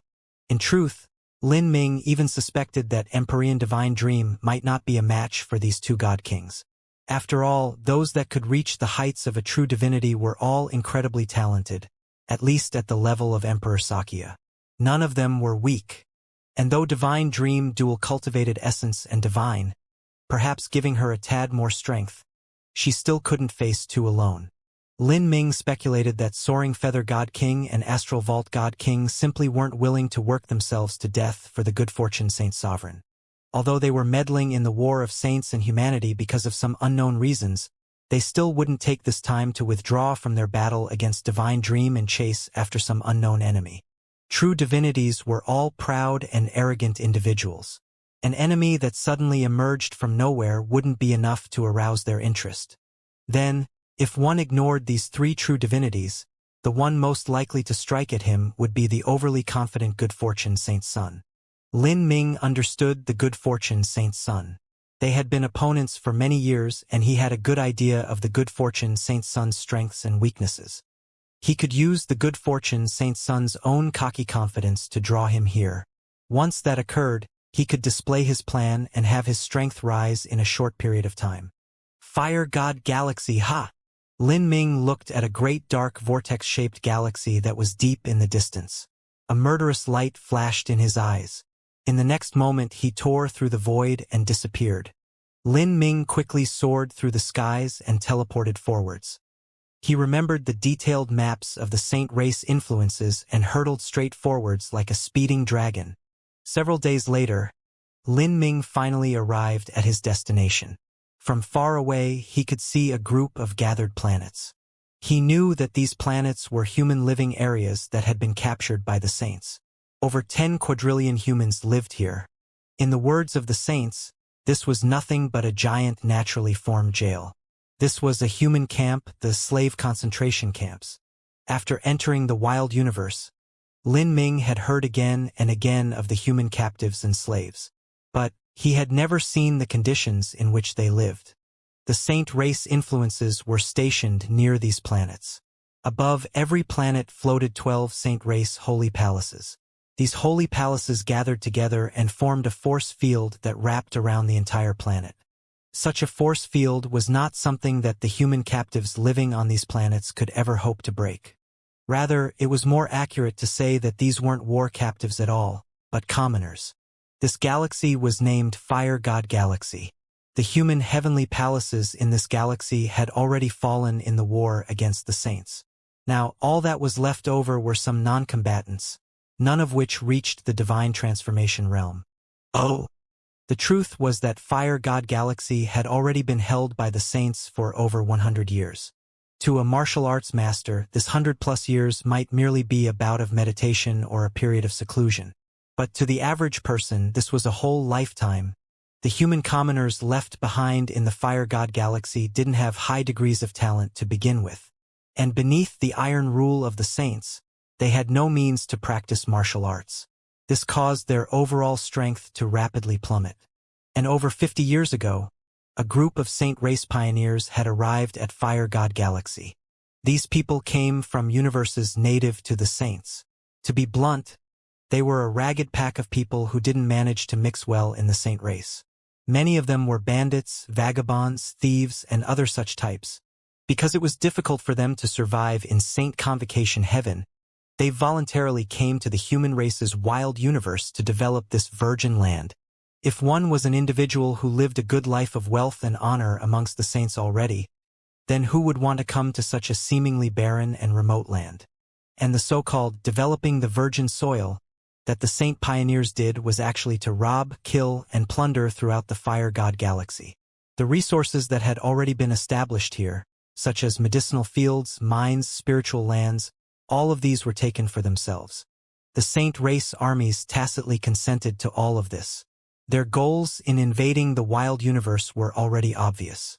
First was to further expand the territory of the saints, develop more resources, and if possible, seize the Azura decree that could pierce through the barriers of the god-lamenting wall, so that they could help supply the good fortune saint sovereign with what he needed to restore famine to its past peak state. Second was to cut off the inheritance of humanity to sever all troubles by the roots, thoroughly crushing all future hopes and chances that the humans had to counterattack in the future. Song Yen was an average human of the fire god galaxy. He was already 200 years old and had just barely broken through to the Xianxia realm. Amongst the masses, he was considered standard for commoners. When he was born, the war between the saints and humans within the wild universe had already begun. And when he came of age, the flames of war had reached his home and the fire god galaxy fell to its enemies. Thus, from that day forth, he along with his 10 quadrillion plus human compatriots were all reduced to slaves. When Song Yen was a child, he had read through a history book and learned about the history of his fellow humans from 6,500 years past. Because the divine realm was conquered, humanity was in dire circumstances. But this time of over 6,000 years ago was simply too distant a period for Song Yen. As for him, he never thought that the destiny and life of slavery would arrive so quickly and descend upon him. This was a horrifying nightmare. Song Yen had always held his own dreams and desires. He wanted to become a warrior that fought for the human race. He never hoped to become the most dazzling talent in the world that was respected by all, but rather, becoming the most ordinary and common warrior in Fire God Heavenly Palace would have been more than enough. However, the most basic qualification to become a warrior of Fire God Heavenly Palace was to step into the divine transformation realm before 1,000 years of age. To Song Yen, this was far too difficult. He wasn't born with much talent and destiny had never given him many lucky chances. In the end, these dreams could only remain dreams. He forced himself awake and soberly accepted the reality set in front of him. When he was at the peak Hotian realm, he married a woman. She was a homely woman with ordinary talent, but he loved her deeply with all his heart. In return, she gave him 3 cute little children, 1 son and 2 daughters. However, these 3 children were born into a never-ending nightmare, one filled with cruel and avaricious demons that would swallow a person whole and even eat the bones. Murder, robbery, rape, young women were captured and used as living furnaces and sold as slaves, and young boys were turned into blood sacrifices. Song Yen didn't know when these dreadful days would end. The war between humans and saints would continue for several thousand years, but could he live on for several thousand years? His children, grandchildren, and even his great-grandchildren, would they even be able to live through those thousands of years? The premise of all this was that he could have grandchildren. He was an ant, one that faced an ice age that would continue for an unknown period of years. He quietly stood in an empty field of ice, waiting for his inevitable death to take him. Wah! A loud cry spread through the air. His daughter was crying. Song Yan's heart ached. He turned to see his 12-year-old son cradling his 3-year-old daughter. His daughter, she was hungry. Song Yen had just entered the Xiantian realm. In this wild universe that was filled with chaotic origin energy, although he hadn't managed to completely sever hunger and thirst, he still only required a minimal amount of rations every month. He only needed to drink water and absorb heaven and earth origin energy to sate his hunger pangs. But his son, his daughters, his wife, they were different. They needed to eat. They needed meals. In the past, in a world of martial artists, starving due to a lack of food was simply unimaginable because they were strong and they grasped the ability to conquer the land and nature around them. This type of thing would only occur in purely mortal societies. But now, the Fire God Galaxy was actually in such a state. Of the 10 quadrillion citizens, over 9 quadrillion weren't able to achieve the state of completely severing their appetite. They needed to consume a massive amount of grain and other rations. After the chaos of war, a massive number of common citizens lost the protection of the warriors. And without their protection they had no way of facing the vicious beasts that rampaged through the open country. They had no choice but to rush into the city and let their fertile farmlands turn into wasted fields. As for the remaining food sources, this was all controlled by the Saint Race bandits. 50 violet sunstones couldn't even buy a bag of grain, and this was already a price over 1,000,000 times higher than it had been in the divine realm. If one wished to live, they had no choice but to go to the tunnels and mine. But in the open country that was filled with vicious beasts, recklessly going out was the same as gambling with one's own life. It was rare for anyone to survive past 3 years outside. Because she had been starving for a long time, Song Yan's originally chubby daughter had turned sickly thin. Song Yang's wife, Zhou Hui, was nursing an even younger daughter. As she heard her other child's pained cries, she felt as if someone was twisting a knife in her heart. She no longer had any breast milk. In truth, allowing her child to suckle upon her withered breast was only to psychologically comfort her. Song Yang grit his teeth. He pulled out a small pack of food from his sleeves. After thinking for some time, he broke off a piece and placed it in his wife's hand to feed their second daughter. The leftover piece was given to his son. As the young boy looked at the food his father handed to him, he continued to cradle his little sister. Although he was 12 years old and his face was a bit pale and gray, his eyes maintained a stubborn light. "Why won't you take it?" Song Yan asked. "Father, I am not hungry," the young boy stubbornly said, a strength and defiance in his eyes that number 12-year-old should have. Song Yan suddenly felt his eyes swell with tears. He directly placed the black pack of food in his son's arms.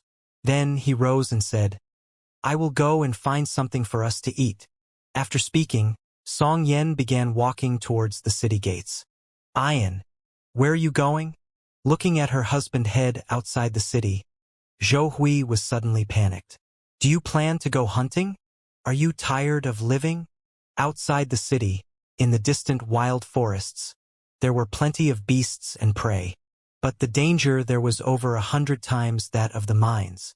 Song Yan was but a Xianxia realm martial artist. If he entered the wild forests, then even a variation mouse could eat him up.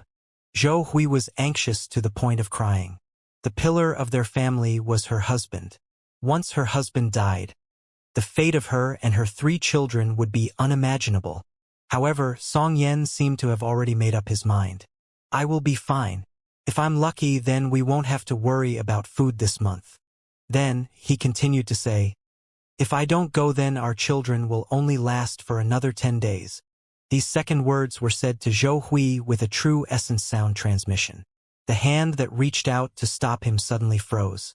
She knew that in these past years, because of a myriad of reasons, the population of Fire God Galaxy had already sharply fallen by 2/3. Death was something always waiting just outside their door. Zhou Hui was at a loss for words. But at this time, Song Yang had pushed away her hand. Just as he was about to walk and leave the city, his complexion suddenly changed. A blood-red moon hung high in the dark night. He could hear faint humming sounds from all around, as if they came from afar and also from nearby. Then, the ground beneath his feet began to gently shake. This shaking was extremely weak, but Song Yan wouldn't have sensed it wrongly. He looked at a puddle of water on the ground. In the cold and calm night, small ripples began to appear on this puddle of water. The humming became louder. Song Yan's complexion paled. Could it be?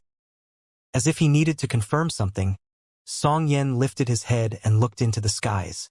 There, the bright red moon seemed as if it were dyed in blood. The blood moon rises. It's all over.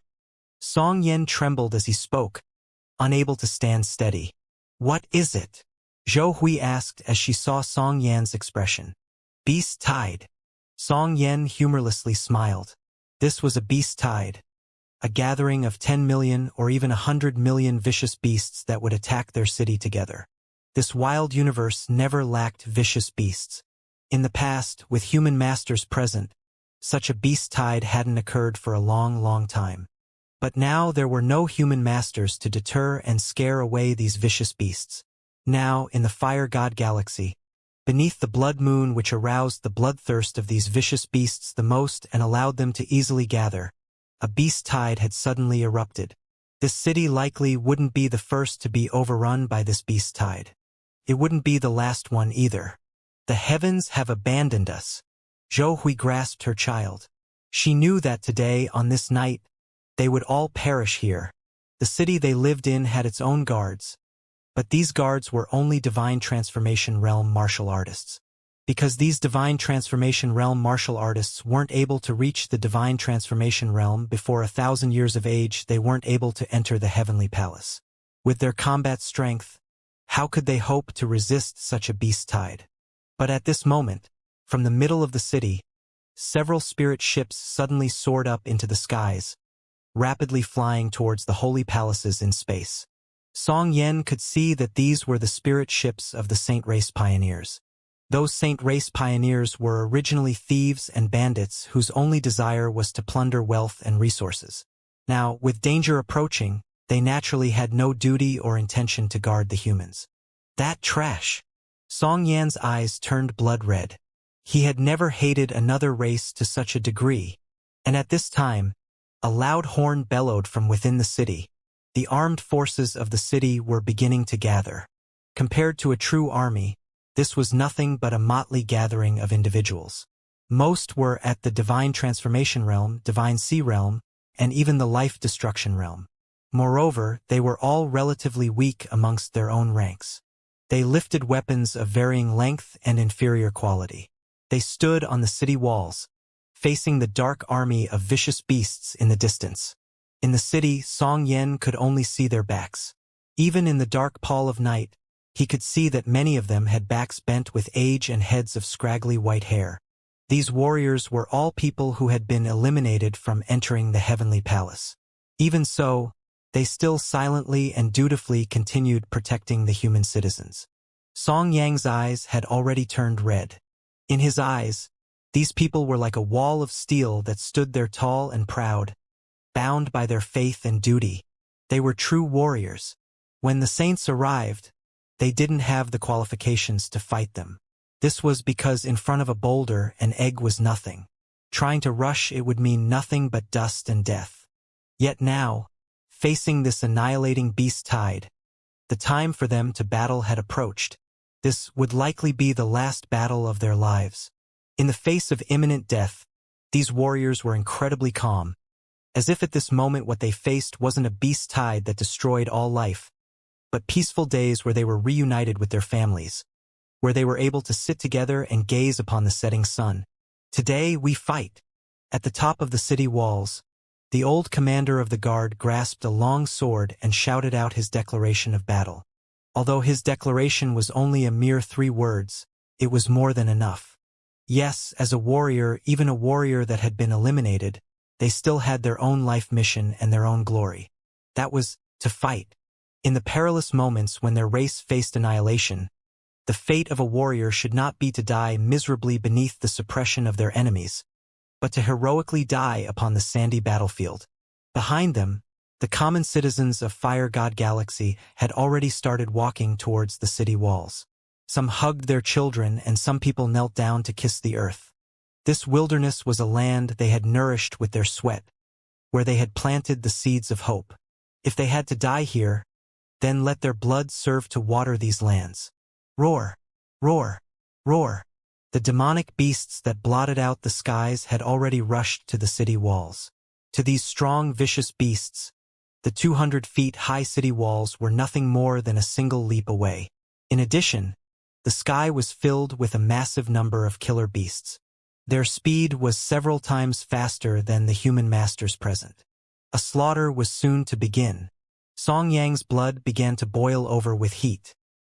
He picked up his own crude and humble weapon and was about to fly upwards. But at this time, his wife suddenly pulled him back. "Queer, what are you doing?" He thought that his wife wanted to stop him, but he saw her stretch out a hand and point into the skies. "Ian, what do you think that is?" In the deep night skies, the blood moon hung high in the air, and in front of that blood moon, a massive black shadow appeared. The shadow unfurled its wings, looking like a demon god of the night. That was a black dragon. "Dr. Dragon?" Song Yen was utterly shocked. "Roar!"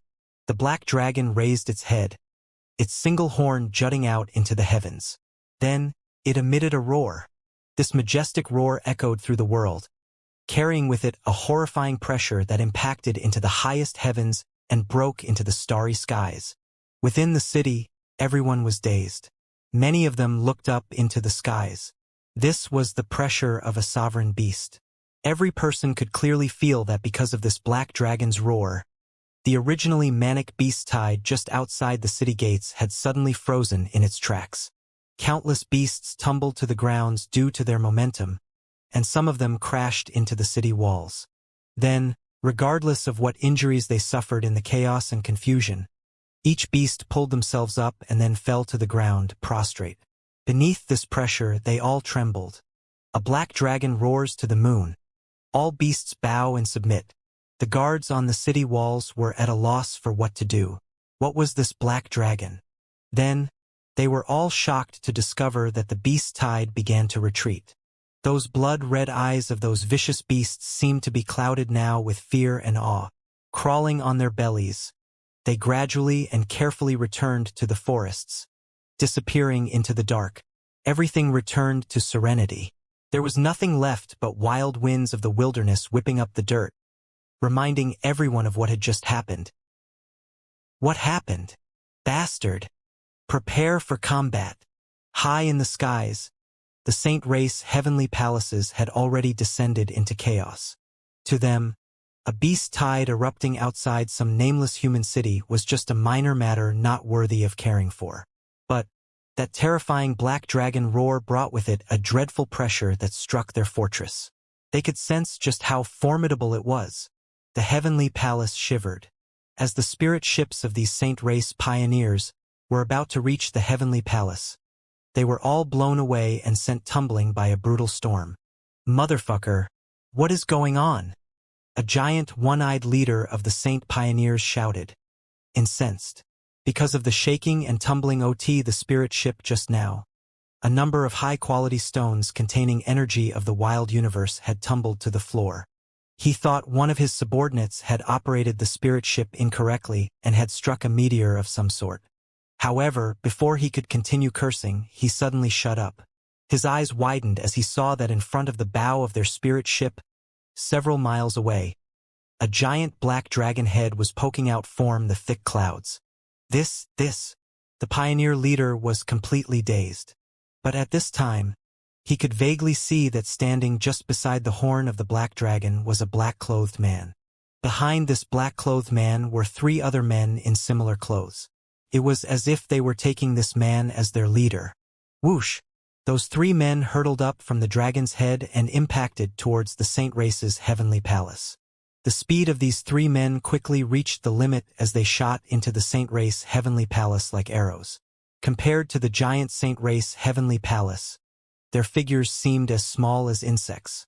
However, just as they vanished into the heavenly palace's protective barriers, a giant explosion rang through the skies a short moment later. The energy flows surging out from the explosion were not flames, but sweeping currents of chaotic black energy. No matter what this terrifying chaotic energy struck, it would instantly evaporate into ashes. Seeing this occur with their eyes, several Saint martial artists rushed forwards, wanting to kill these 3 mysterious people. But they were swept up into that black energy whereupon they immediately vanished. From head to toe, there was not a single drop of blood left over. Their bodies didn't shatter but melted away like snowflakes falling into boiling water. This scene left the Saint Pioneers falling over each other in a jumble. They wanted to escape, but they saw that many other Saint Spirit ships also wanted to flee. Within the armies of the saints there was a strict hierarchy. The size and color of a spirit ship represented its rank and who was riding within it. These saint pioneers helplessly watched as even a world king spirit ship started flying away. So why would they wait around? However, just as they wanted to flee, they saw that the spirit ships rushing away from the heavenly palace suddenly struck an invisible force field that was several hundred miles away. Bang! The force field trembled and countless runes shimmered out of existence. Then, something horrifying occurred that left everyone dripping with sweat. The spirit ships that rammed into the force field all broke apart before directly exploding. The three mysterious men blocked off the skies. A mystical energy swept out, evaporating everything. All those riding the spirit ships, whether they were holy lords, world kings, or great world kings, all of them were instantly killed off. Seeing this, the saint pioneers were panic-stricken. To them, world kings and great world kings were lofty characters that they would normally never see. But now they were all being killed off in droves, as if they were nothing but ants being stepped on. It was at this time that everyone realized this planet had already been surrounded by a force field which shrouded over everyone. No one would be able to escape. At this time, a giant blood-red centipede phantom shot up into the air from the Saint Race heavenly palace. This blood-red centipede was 1,000 miles long and had 2 rows of brutally sharp and thick claws.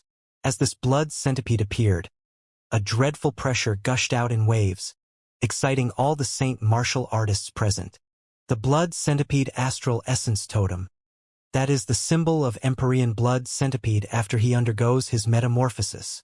A saint martial artist shouted out, his morale suddenly rising. The blood centipede was a rare variation bloodline amongst the saints, and Empyrean blood centipede who guarded the fire god galaxy was someone who possessed this bloodline. But before the saint martial artists could cheer, that black dragon that was over 1,000 miles long suddenly roared out loud and then threw itself towards that giant blood centipede phantom. Like a hawk catching a snake, it gripped its claws around that blood centipede.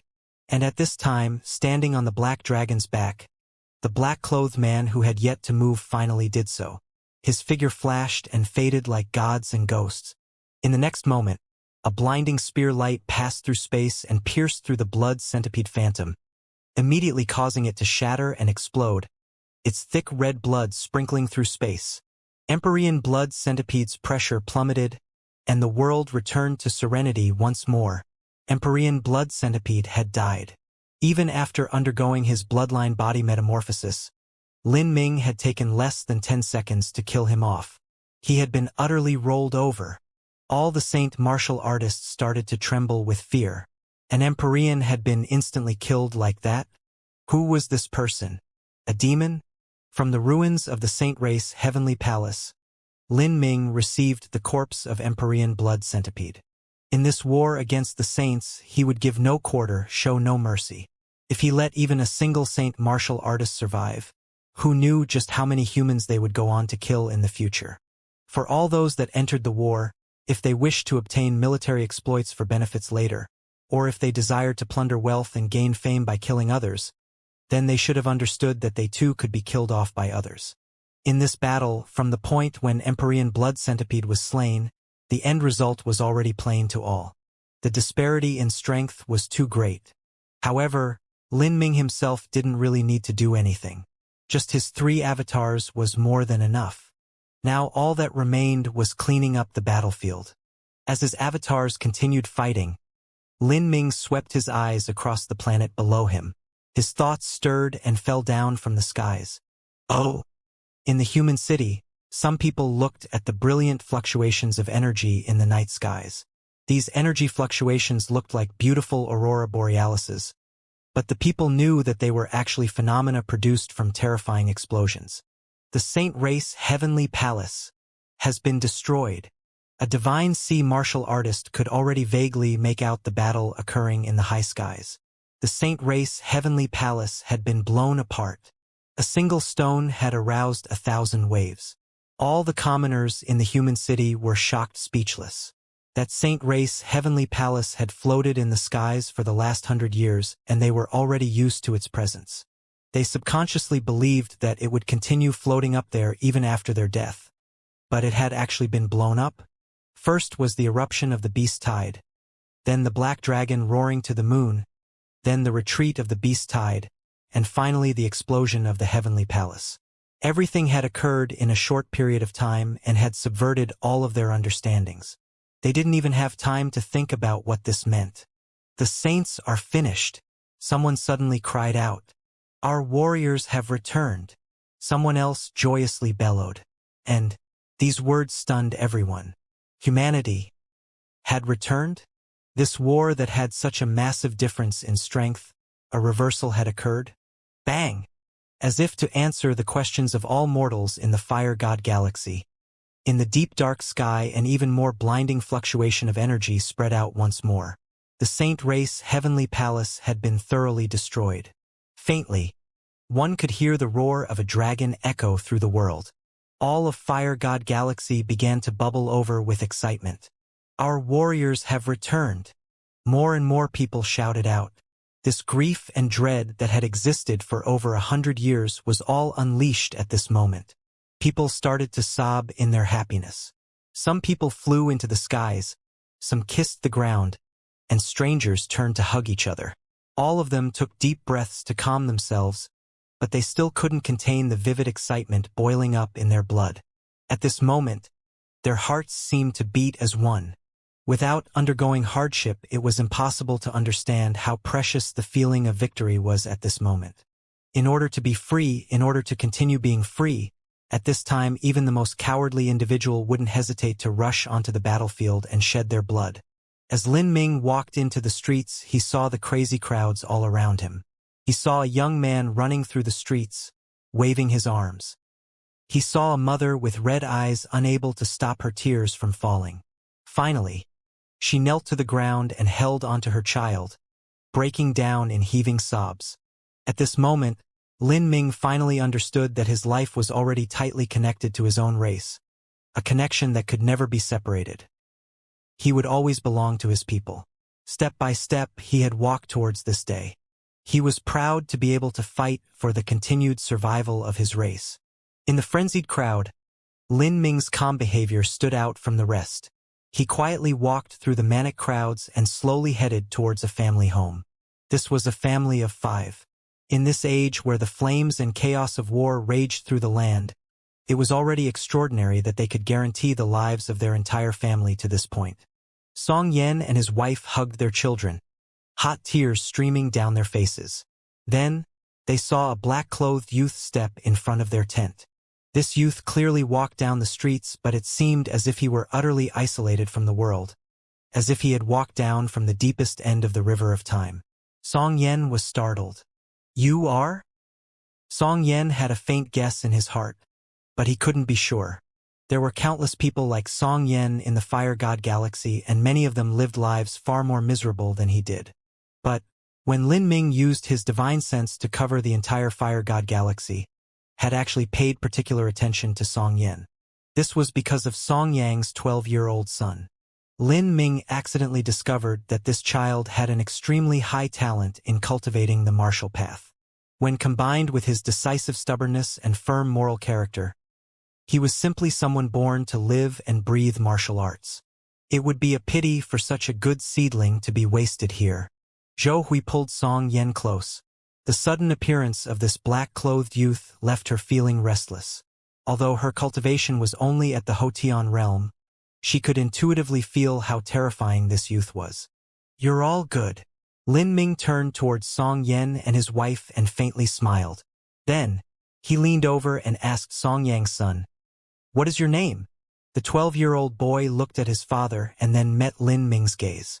He replied, "Song Mo. Song Mo, very good. Are you willing to come with me? To see the outside world?" Lin Ming smiled. As the smile fell into Song Yan and Song Mo's eyes, at this moment they wouldn't understand just what it meant. Many years later, when Song Mo followed Dragon Fong and became Dragon Fong's direct disciple, it was only then that he would learn just what sort of existence this youth with the bright smile was. This was probably a smile from the god of destiny. Within an asteroid field of Padala Galaxy, a giant Buddha statue quietly floated. This Buddha statue was in truth a spirit ship, a true divinity-level spirit treasure that had been accumulated through the history of Mount Padala. Padala Galaxy was named after Mount Padala and was where their original members were stationed. When Divine Dream headed towards another universe to battle with Soaring Feather God King and Astral Vault God King, Mount Padala became the de facto command center of humanity. However, although this was a command center, transmission of information was a problematic issue. Not every star territory that had been blockaded by the Saints managed to stay in communication with Padala Galaxy. For instance, the Hidden Dragon Galaxy where Xiao Maxian was had already been severed from contact for a long time. The Saints possessed an overwhelming superiority on nearly all fronts. Blocking all possible routes of contact with force fields wasn't difficult. Because of Emperor Xianxia was at Mount Padala, it could be called extraordinarily strong amongst the various human influences. The Saint race armies sent to Padala Galaxy were also the strongest.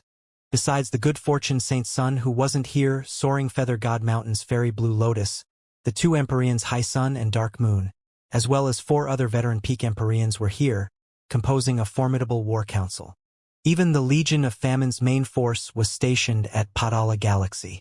Emperor Xianxia felt an enormous pressure when facing so many powerhouses. He didn't dare to relax for even a moment. In particular, the existence of the Legion of Famine left Emperor Xianxia especially nervous. The Legion of Famine had a total of 3,000 world kings and 80,000 holy lords.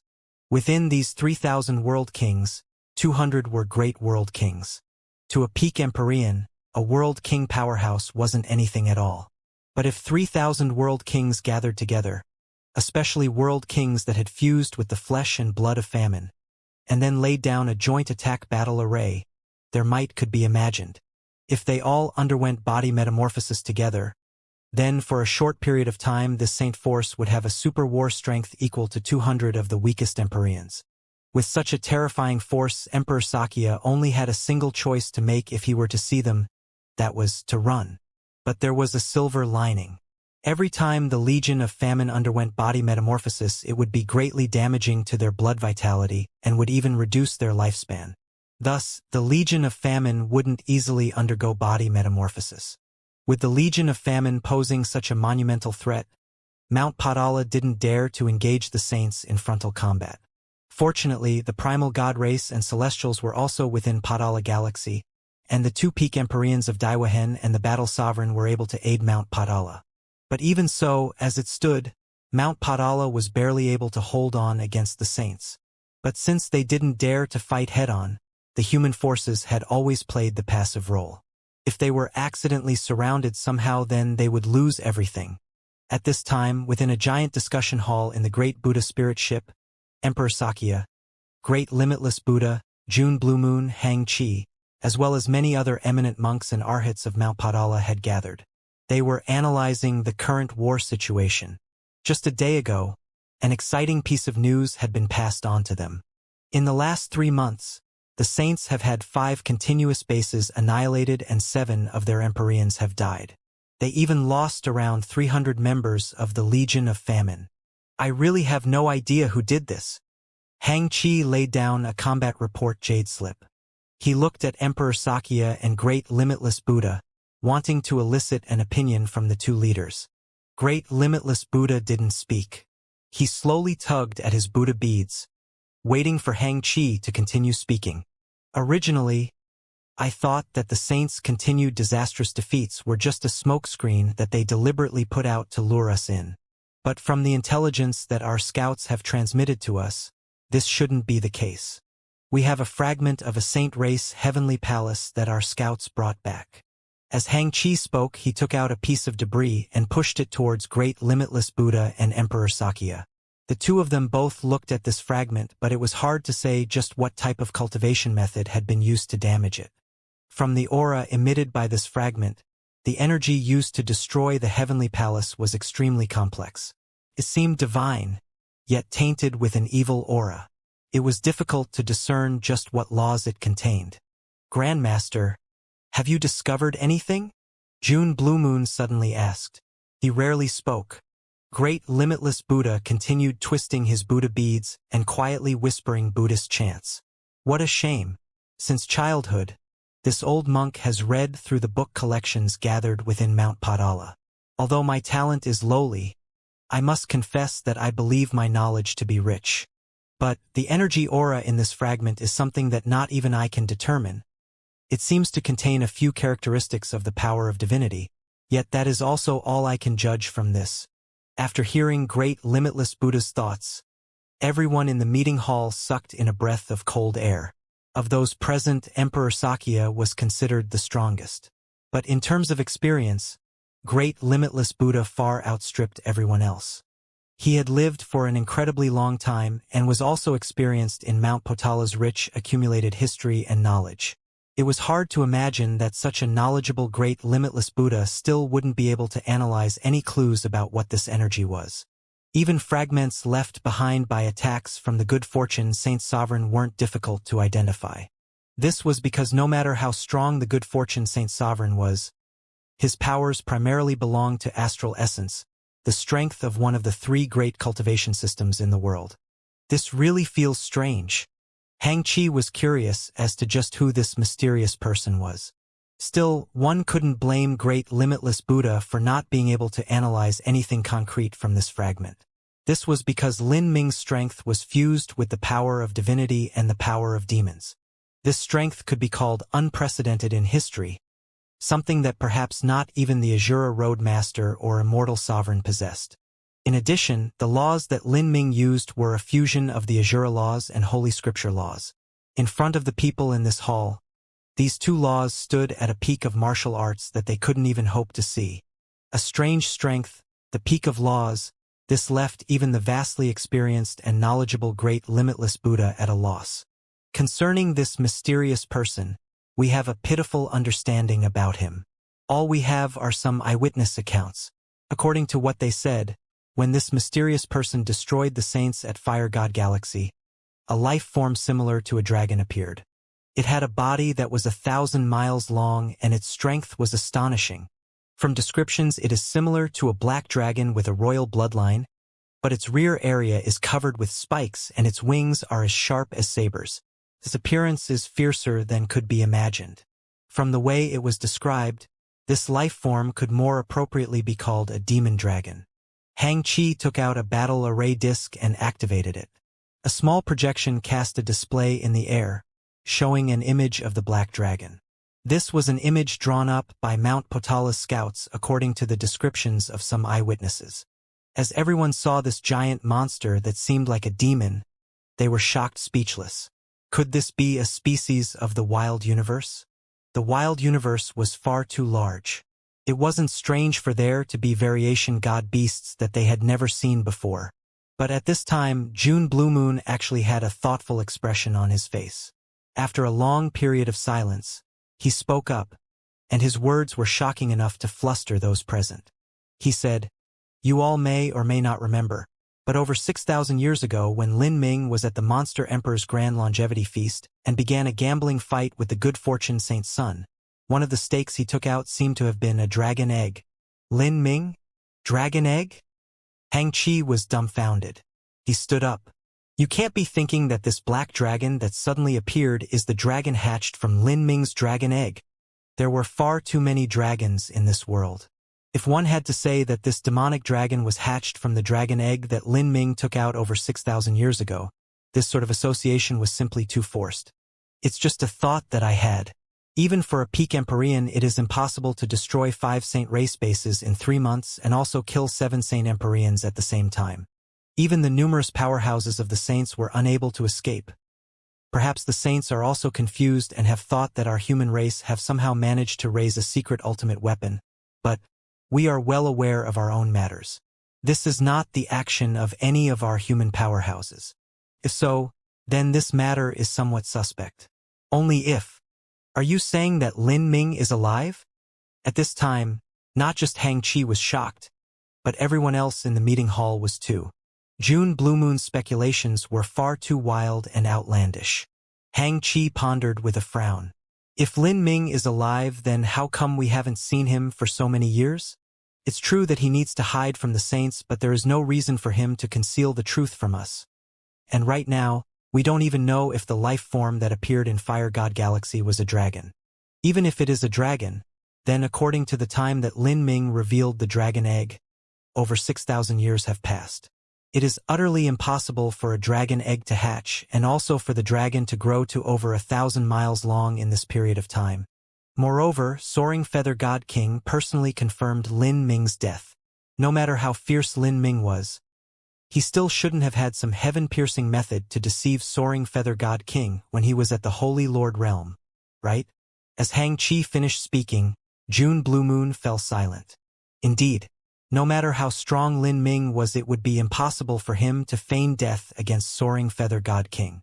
Perhaps this might only be one-sided wishful thinking. Oh, to have a nail suddenly appear in their rear, the saints wouldn't simply stand by and do nothing. But the crux of the issue was just how would they find him? This other party seemed to consist of only 4 individuals and a strange-looking black dragon. They came without a clue and left without a trace, and no one knew where they would appear next. Moreover, what the good fortune Saint Sun couldn't figure out the most was just how did this other party know the exact position of their Saint Race armies. The wild universe was an extremely complex terrain. While this terrain served to shield humanity, it also shielded the Saint Race armies. And any information regarding the locations of the Saint Race forces was the highest military secret of the Saint Race. Sometimes, this information wasn't even recorded in jade slips. This was because every army was continuously traveling and their positions were only revealed when the commanders contacted each other. And this was also only during times they needed to coordinate their movements. In other words, this information was all stored in the minds of the army commanders, so how would the mysterious person know this information? This person, just who could they be? The good fortune Saint Sun wanted to go out and eliminate this trouble himself. But he couldn't give up on Xiao Moxian when he was so close to obtaining her. In the end, the good fortune Saint Sun grit his teeth and endured the frustration. The appearance of the mysterious force only caused him to hasten his search. But at this time, Fairy Blue Lotus, High Sun, and Dark Moon, who were facing off against Mount Padala, suddenly left Padala Galaxy in secret. They rode a spirit ship, flying towards the rear of the Saint Race armies, and what they brought with them was the main force of the Saint Race's Legion of Famine, 2,500 World Kings and 60,000 Holy Lords. The remaining Legion of Famine and the 4 Peak Empyreans were more than enough to guide the troops and destroy their enemies in Padala Galaxy.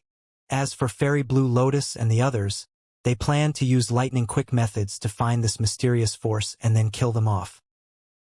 When it came to the war that the Saints began in the wild universe, even humanity had to acknowledge that compared to the Saints themselves, humanity's strength was no different from an egg to a stone. For the last 6,000+ years, humanity had been making many preparations. But these preparations mostly consisted of array formations and layouts in order to conceal and hide, and to engage the Saints in guerrilla warfare. As for truly increasing their strength, not much occurred. This was because the last 6,000 some years of time was simply far too short when compared to a martial artist that could live for tens of millions of years. However, as humans became stronger, the Saints also became stronger. The war in the wild universe had gone on for several hundred years. The Saints had several great mountains that pressed down upon humanity, crushing them and leaving them gasping for breath. The first mountain was the Saint Race's 3 true divinities. The second mountain was the nearly immortal and indestructible Famine, a being that could swallow the heavenly Tao laws, carve a way through the God-lamenting wall, and during its peak, was rumored to not be much weaker than the Azura Roadmaster in strength. This was the horrifying abyssal demon that not even the Empyrean divine seal of the past had been able to destroy, even at the cost of burning away his own life and using numerous human powerhouses as a blood sacrifice. Facing famine, humanity simply couldn't summon the courage to engage it frontally. As for the third mountain, that was something that came from famine, the Legion of Famine. The first 2 mountains could be called threats. They were existences that were placed there so humans could feel a nearly insurmountable distance between them, so that humanity would lose all resistance and confidence to strike back. As for the third mountain, the Legion of Famine, that was the true executioner that would strangle humanity to death. In these past hundreds of years, countless human masters had died to the Legion of Famine. The Legion of Famine was proficient in battle arrays. In crucial moments they could undergo body metamorphosis so that every single member of their legion leapt up an entire rank in combat strength. In addition, they were led by the 5 Saint Generals as well as many peak Empyreans. They were the absolute nightmare of the human Empyrean influences. Outside of Empyrean Divine Dream, Mount Padala and the Primal God Race were the 2 strongest influences of humanity. But even if they joined forces, they could only engage the Legion of Famine in guerrilla war. They simply weren't able to directly fight them, not even once. Fortunately, producing even a single member of the Legion of Famine wasn't easy at all. First, one had to willingly become part of the Legion of Famine. Only a minor portion of Saint Race Masters were willing to do this. Many Saint powerhouses were unable to accept such strange changes occurring in their bodies, and they were worried that they would be controlled by the good fortune Saint Sovereign in the future. The Saint Empyreans were especially worried. Secondly, one required the flesh and blood essence of famine, and this required consuming a tremendous amount of energy from famine itself. And the higher quality the flesh and blood essence, the more energy it required to produce. For instance, to branch out flesh and blood essence that could be used by great world kings and Empyreans, this would greatly consume the energy of famine's body. The good fortune Saint Sovereign would not produce such flesh and blood essence in unlimited amounts. Thus, through the accumulation of all these years, the Legion of Famine consisted of around 100,000 members. Currently over half of them and all the elites had gathered in Blood Cloud Galaxy, awaiting the hunt. As the captain of this hunt, that was Fairy Blue Lotus. The influence that was originally stationed at Blood Cloud Galaxy had already been taken over by Fairy Blue Lotus. At this time, in a grand hall, Fairy Blue Lotus was holding a simple military meeting. "Are you sure that person will come to Blood Cloud Galaxy?" Across an ash-gray table, a man with thick red hair and red armor spoke with a rumbling voice. This man was the same as an iron tower, and even if he were to sit in a chair, he would still be half a head taller than most other people. If he were to stand up, he would be 15 feet high. He was simply a giant. This man's wild and thick mane of red hair swished around him, making him seem like an angry lion. Near his hands, a red great sword was placed there. This great sword had a hilt that was over 3 feet long, and it was almost impossible for an average person to wrap their hands around it. But the red-haired man used this great sword with one hand and also used 2 of them. This man was Astral Vault God King's direct disciple, High Sun. And at this time, a young girl was sitting on the man's shoulder. This young girl was extremely peculiar. Even though there was a chair available to her, she still chose to sit on the man's shoulder. Moreover, she had always done this. The 2 of them were nearly inseparable. She served as a complete contrast to the man. She was small and delicate, cute and tiny, and her body was slender and her legs thin and straight. Her hips were narrow and her chest might not be bulging, but they were still beautifully sized. Her face also neared perfection. Compared to the average Saint Race girl, she was much shorter. As she wore her Viridian clothes and had a set of exquisitely fine war armor, she looked like a pixie from a drawing, mystical and spiritual. This young girl was Hysan's little sister, Dark Moon. The 2 of them were considered young elites of the Saint Race. Although their talent was inferior to Fairy Blue Lotus's, they were skilled in combining their attacks. Once they joined forces, even Fairy Blue Lotus would be hard-pressed to resist them. "There's no way for me to be absolutely sure, but we have no other choice." Fairy Blue Lotus gently pointed at an array disk in front of her. Then, in front of them, a complete space map projection appeared. The last galaxy base that this mysterious person destroyed was the Ancient Rhythm Galaxy. Ancient Rhythm Galaxy has 5 neighboring galaxies that it borders, but only the Red Yang Galaxy and Golden Cicada Galaxy have recently undertaken military operations that coordinated with the Ancient Rhythm Galaxy in the last month. Many Empyrean influences would have their positions change as they continue their search. If I was this mysterious person, then I would choose a nearby galaxy.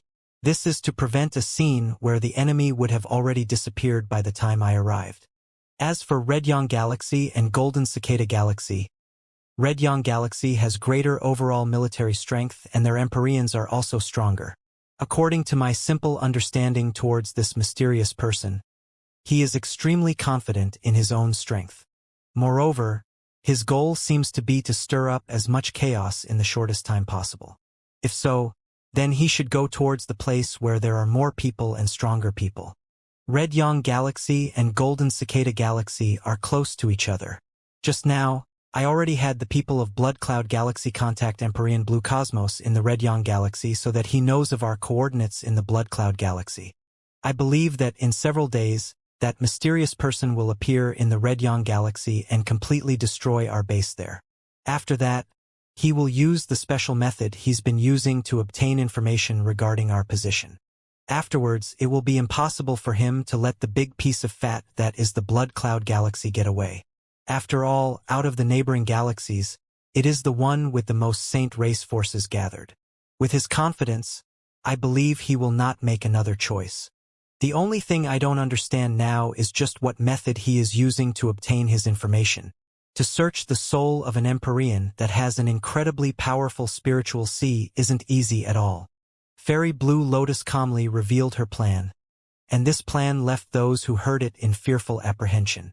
Are you saying that you will sacrifice our troops in the Red Yang Galaxy? Hai Sun frowned.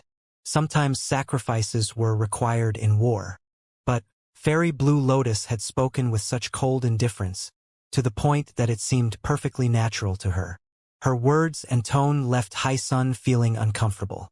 And indeed, such a cold-blooded Fairy Blue Lotus was truly the most qualified commander to lead the battlefield. War had never been about ideals or benevolence or justice, but was a slaughter that involved the most brutal and despicable means, where one resorted to any means possible to win. We have no other choice. I also thought of deploying our forces to Red Yang Galaxy, but we just don't have the time. We can only sacrifice Red Yang Galaxy so that they can strive to give us more time. Although these actions may seem a bit callous and brutal, you should all be aware that if we don't remove that mysterious person as soon as possible, then the losses to our armies will only be greater. Very well. Hai Sun shook his head, speechless. Dark Moon giggled. What little sister Blue Lotus says is true. But, are you sure that the Legion of Famine can kill him? There are no absolutes in this world. I can only say that our chances are extremely high. I estimate that this mysterious person has strength nearing the true divinity realm. If so, then peak Empyreans cannot do anything to him. Even if we gathered 4 peak Empyreans in addition to ourselves, although we could join forces and defeat him, we couldn't keep him from fleeing. Are you sure he isn't a true divinity? Dark Moon asked with interest. The possibility is low. Fairy Blue Lotus shook her head. In the 33 heavens, there are far too few true divinities. Us saints control 7 heavens, and in the last several hundred millions of years, we have only had 3 true divinities appear in our ranks.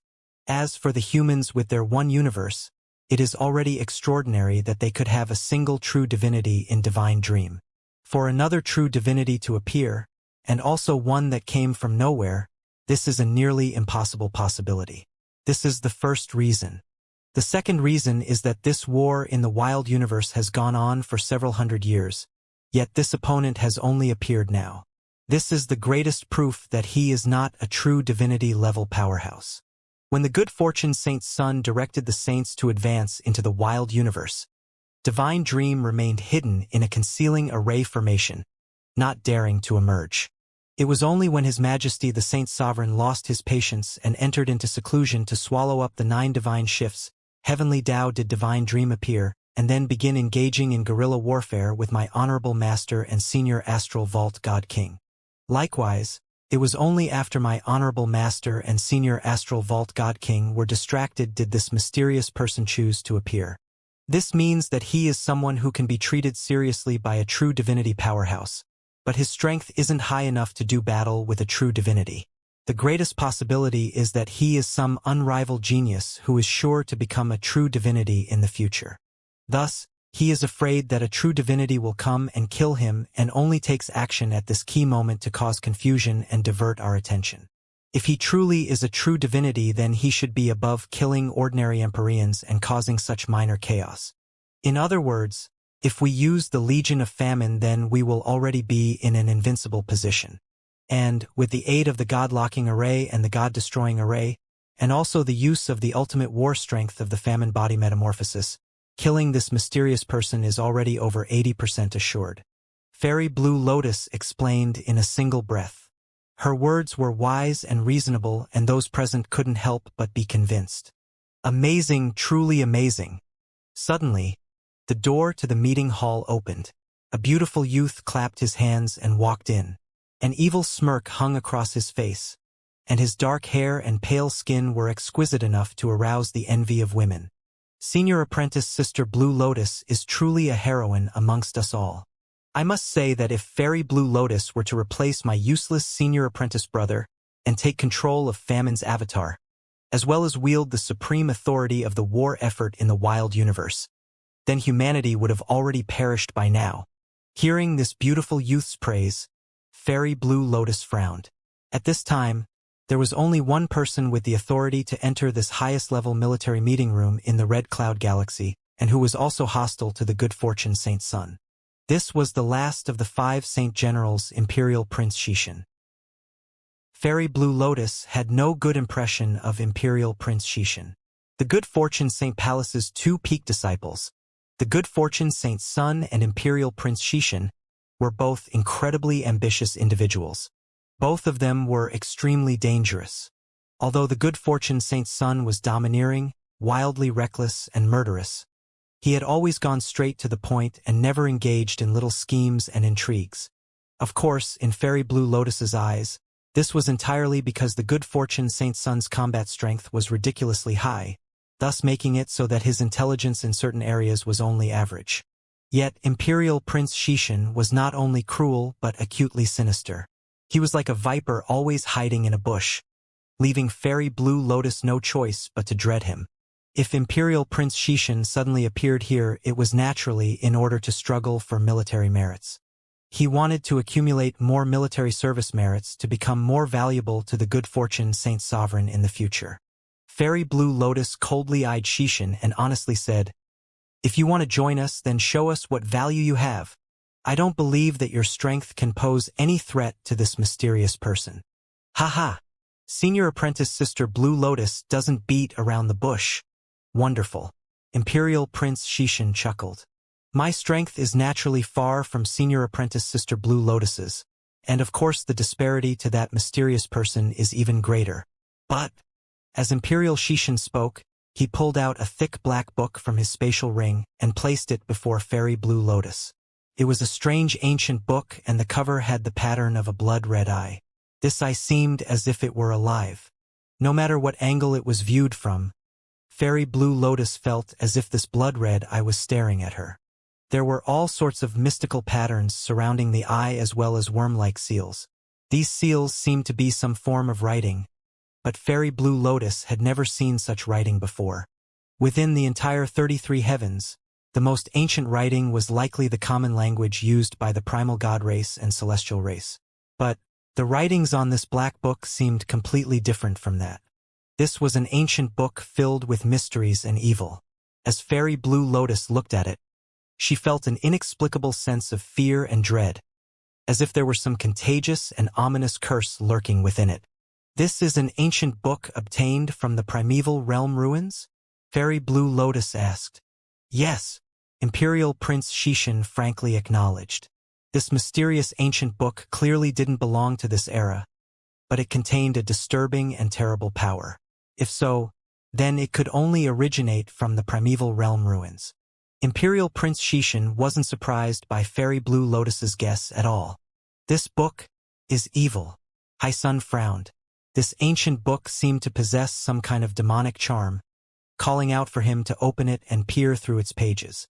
This subconscious feeling of being drawn in and misled by a book left Sun restless. "This book that Junior Apprentice Brother Xishan took out really tickles my interest. How about opening it so that we can all take a look?" Dark Moon tittered atop Sun's shoulder. Xishan scratched his chin and then shook his head, saying, "It's a shame. "But I cannot open this book." These words left everyone startled. Their eyes fell on this ancient book. This book couldn't be opened? Just what was in it? Everyone became increasingly curious. "You can join us." Fairy Blue Lotus made her decision. When Xianxia took out this ancient book and also poured his astral essence into it, she had already felt the changes in the surrounding energy fluctuations. She clearly sensed the power of this ancient book. Although she didn't want to divide any merits to Xianxia, all her plans were based upon the premise that they could kill this mysterious person. If Xianxia were here, then their chances of success would rise by another 10%. She naturally wouldn't reject such a condition. In this way, a tight and aggressive deployment of troops began throughout Blood Cloud Galaxy. The Legion of Famine and various array formations were arranged in approximately 10 days. For this mission alone, the Saints had used a total of 108 Empyrean Spirit Treasure-level array flags.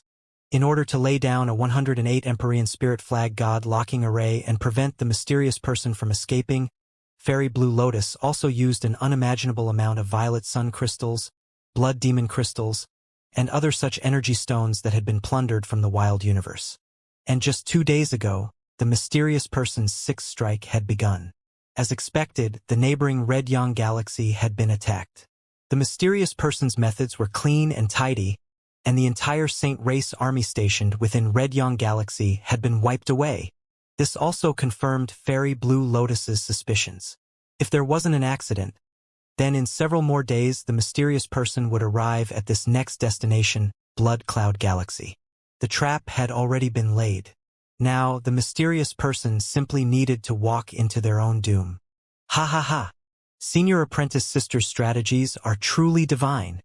Hai-sun laughed. The great formations they arranged could be called an inescapable net through the heavens or earth. He couldn't think of a single scenario in which the mysterious person could escape. "I'm really anticipating this battle. With the diversion of the array formations and the coordination of the Legion of Famine, perhaps I can even fight one-on-one against that mysterious person." As Hai-sun spoke, he slammed his heavy swords together. The clear sound of striking metal rang through the air. As he thought about battling such a master, he felt his blood seething with vivid excitement. On his shoulder, Dark Moon giggled, as if she were also impatient. The battlefield is constantly evolving. No one can accurately predict what will happen. I can only assure that we have the highest possibility of victory. As Fairy Blue Lotus spoke, a faint restlessness stirred up in her heart. She had no idea just where this restlessness came from. It was something that was purely a sixth sense, a feeling against dangers that one felt when the destiny upon their bodies was great enough. However, she had considered her plans repeatedly and couldn't find any flaws in them. She shouldn't be mistaken in her speculations of this mysterious person's strength also. If so, then just where was the problem? Was it related to that ancient book? Fairy Blue Lotus shook her head, not thinking about it any further. After all, she had paid a great price for all these preparations, and it was all in order for this single battle. If she were to give everything up based upon a faint illusory feeling, then that would be far too ridiculous. She could only wait. However, this wait continued for an entire month. That mysterious person still hadn't appeared in the Blood Cloud Galaxy. According to the calculations of previous times, this other party should have come after 10 to 20 days, but they still hadn't arrived. Those within Blood Cloud Galaxy could only impatiently wait. Hai-sun lifted his two great swords every day and patrolled back and forth across the square of the Heavenly Palace. Once in a while he would look up into the starry skies, and even his lips would turn dry with waiting. After spending so much effort and even sacrificing an Empyrean-level influence to create this trap, if nothing were to come of it, then they would all be made jokes of. He didn't want to be mocked by the good fortune Saint's son. Junior Apprentice Sister Blue Lotus. Hai-sun frequently ran over to Fairy Blue Lotus's seclusion area, but she would only have a single word to reply to him with. That was wait. Regarding this, Imperial Prince Xianxia simply sat in the commander's hall and stroked the black book in his hands. He didn't ridicule Fairy Blue Lotus over her plans and whether she had misjudged the situation, because he knew that no matter how smart a commander was, It was impossible to perfectly factor in every situation and predict what would occur. At the very least, if he had sat in Fairy Blue Lotus's spot, then he wouldn't have done anything better. However, slowly, after Fairy Blue Lotus left Padala Galaxy, the troop concealing arrays that she had left behind started to arouse the suspicions of Emperor Sakya. The monks of Mount Padala often prayed to Buddha and lived simple lives. They did not excel in war matters. The information that their scouts sent back had many problems that caused Emperor Sakya and Great Limitless Buddha to have difficulties in their analyses of the battlefield. Although many monks believed that the fortresses had been emptied, they were also worried that the truth was that the saints had set up a trap so they would walk into it. At this time, no one dared to recklessly push forwards. Otherwise, if a single error in judgment were to be made, then total annihilation was possible. It was only one day that Emperor Sakya single-handedly rushed into the area controlled by the saints. This could be called the actions of a man with courage and who also trusted in his own skills. Only by himself would he have the freedom to come and go as he pleased. Even if he were to walk into some elaborate trap formed by the saints, he believed that he could retreat. As a result, he discovered that the Legion of Famine, as well as the saint race commanders such as Fairy Blue Lotus, High Sun, and Dark Moon, had long since vanished from their positions. Emperor Sakya stirred up a great war in the saint encampment and even called in the armies of Mount Padala and the primal god race to come help him. But at this time, the remnants of the defeated saint armies passed through a transmission array that had been prepared beforehand and escaped. Although humanity was successful in this battle, they didn't actually manage to kill many people. Seeing such a scene, Emperor Sakya felt his heart drop to his stomach. This saint race scum, how could they have emptied out from this area? Battle sovereign to Bague cursed. The god race and celestial race had coordinated with Mount Padala ahead of time and had prepared to arrive with help. After being suppressed by the saints for so many years and being left without a chance to catch their breaths, they had finally managed to counterattack after a great deal of trouble. But to find that their fists were hitting nothing but air, this left to Bague feeling unwell. Great Limitless Buddha frowned. He thought for a moment and then slowly said, Amitabha, if this old monk isn't wrong, then Fairy Blue Lotus, High Sun, Dark Moon, and the others have already left with the saint armies ahead of time and have relocated somewhere else to fight. If there is something they would take so seriously, then that is likely our mysterious benefactor who has appeared in their backlands. Great Limitless Buddha's words left them all feeling chilled. Towards this ally that had appeared from nowhere, they were both curious and grateful.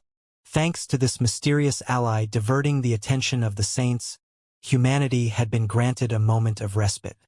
But if the Legion of Famine were to turn around, then how could this ally, whether it was one person or several people, possibly hope to resist the saints?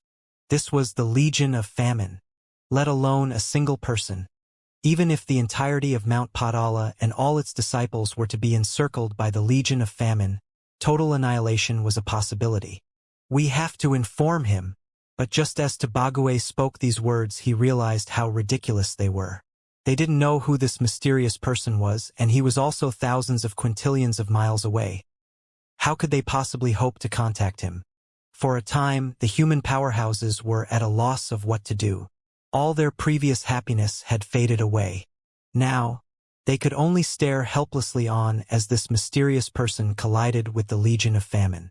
Fairy Blue Lotus is not some common person of her generation. The Legion of Famine's array formations are an inescapable net. With the Legion of Famine being commanded by Fairy Blue Lotus, the war strength they can display is incredibly terrifying. Perhaps, Daiwahen nervously said. Pray, pray. Great Limitless Buddha began reciting Buddhist scriptures. May Buddha bless him that it is a blessing and not a curse, and if it is a curse then he can avoid it. But everything is already in the hands of fate.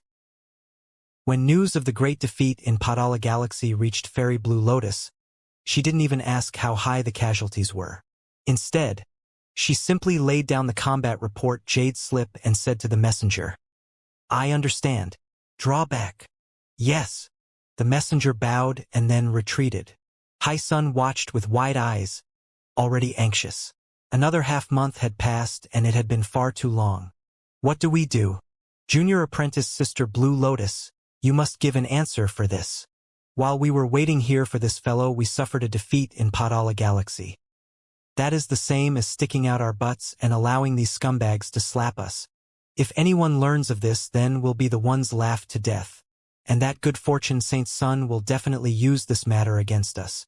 Do we just continue waiting here? Hai Sun had a short temper and was someone who liked going directly to the point. To discard Podala Galaxy like this, and not because they lacked the strength but because they threw it away on their own initiative, was something that left him feeling aggrieved. Could you be wanting to kill your way back to Podala Galaxy so you can recover some of your face? Fairy Blue Lotus rhetorically asked, her question leaving Hai Sun choked. We will continue waiting. Fairy Blue Lotus continued. A brilliant hunter needed not only accurate marksmanship, but also sufficient patience. Then, Hai Sun left.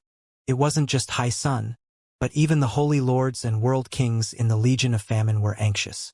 Their Legion of Famine was prestigious, with a list of illustrious merits behind them. Since when had they suffered such humiliation before? Only Imperial Prince Shishin seemed completely uncaring about what occurred in Podala Galaxy and Blood Cloud Galaxy. He would calmly twiddle with the nameless ancient book in his hands, occasionally looking at the eye on its cover as a strange smile spread over his face. Time always seemed longer than usual when waiting. In particular, waiting for unclear results after betting everything on a single toss of the dice was bound to leave one flustered. Finally, a month and 20 days had passed. On this day, the fidgety Hai Sun raised his swords and began patrolling around the heavenly palace. As for the members of the Legion of Famine, they idled away their time around the array formations, some of them cultivating and some of them resting. Even for a great world king, it was impossible to manage an array formation for months on end without moving a single step. The bright sun began fading across the shadow of a planet. Just as Hai Sun thought he had wasted yet another day, a horrifying explosion suddenly echoed throughout Blood Cloud Galaxy, reverberating through the edges of the heavenly palace. Bang! Using heaven and earth origin energy as a medium, a horrifying sound wave spread out, directly crushing apart the heavenly palace's astral essence barriers. Dark snakes of fire swept out. Flows of dreadful chaotic energy surged into the skies, crudely smashing apart approaching Saint Spirit ships. At the same time, a resounding dragon's cry boomed through the world like endless billowing thunder, blasting through the horizons. Enemy strike! Warnings sounded throughout the heavenly palace. Seeing this terrifying explosion and hearing the ear-piercing alarm, Hai Sun wasn't surprised or panicked at all. On the contrary, he was so happy that he hopped upwards. You bastard! I've already waiting a boring 50 days for you and now you've finally come. I will show you just how bad my temper can be. Hai Sun drew his two great swords and rushed out. In the direction of the Saint Race Heavenly Palace's Grand Hall, Fairy Blue Lotus also stood up. Although she had appeared extremely calm these past days, the truth was that she was also fervently hoping this mysterious person would appear. Otherwise, all of her efforts and even her cold-blooded sacrifice of a Saint Race Empyrean influence would be denounced by all others. Though she was indifferent, she still needed others to recognize her. Fairy Blue Lotus wasn't flustered. She released her divine sense and carefully probed outwards. It's him. The truth was that she didn't need to use her sense.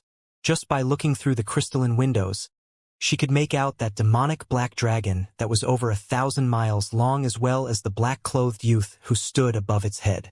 In that moment, across the far-off distance, the eyes of Fairy Blue Lotus and the eyes of the youth who stood atop the demonic black dragon suddenly met. They looked at each other, as if completely ignoring the distance through space. Fairy Blue Lotus even thought that at this moment, she was only separated from this mysterious man by a single table, both of them standing in this grand hall. She even felt as if she could see her own image clearly reflected in this other person's pupils. His eyes were like a bottomless abyss, tunnels that led to another universe, another world, as if another endless space and time were dwelling within them. Fairy Blue Lotus immediately felt her heart shake. Just who was this person? Where had he come from? She couldn't see through his cultivation but could be absolutely sure that he wasn't a true divinity.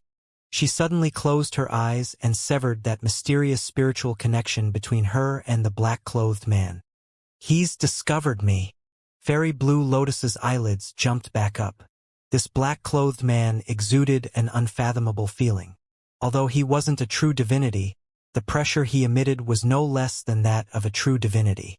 Even through all this chaos, even with so many enemies, this opponent had managed to see into her secret chambers, piercing through the layers of force fields and protective barriers to see her. Just how keen must his sense be? Fairy Blue Lotus realized that even though the Legion of Famine was invincible in this battle, it still wouldn't be easy. And with things having reached this stage, they had already leapt past the point of no return. There was no choice but to continue marching onwards. Line up! Fairy Blue Lotus's simple and elegant voice was like the cry of a phoenix, rapidly spreading over everyone around her. At the same time, she leapt upwards and broke past the vault of the heavenly palace. Like a fairy of the wind, she suddenly appeared in the skies. Behind Fairy Blue Lotus, Imperial Prince Xianxia also appeared. The strange black book was in his hands. As for High Sun, the muscles on his arms had already bulged outwards, ready for battle. The blood vessels on his arms twisted like thick earthworms about to explode at any moment. Although he fervently wished to rush towards this mysterious person and battle them, he tamped down his impatience. He realized that he wasn't a match for this fellow. Shwa! Shwa! Shwa! Without warning, throughout different places of the Saint Race heavenly palace, 108 array flags suddenly appeared. These array flags were all pitch black with a blood-red dragon drawn upon them. This was the design of Famine's tentacles. These 108 array flags were separately controlled in the hands of 108 great world kings.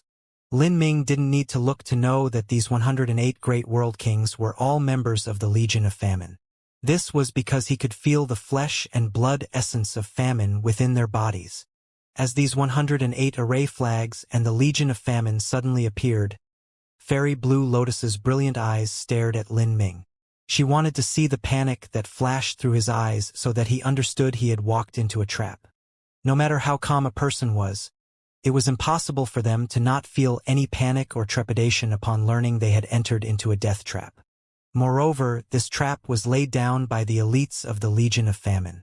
Even if someone more powerful than Emperor Xianxia were to appear here, as long as they weren't at the true divinity level, then they couldn't escape even if they had wings. But she was left disappointed.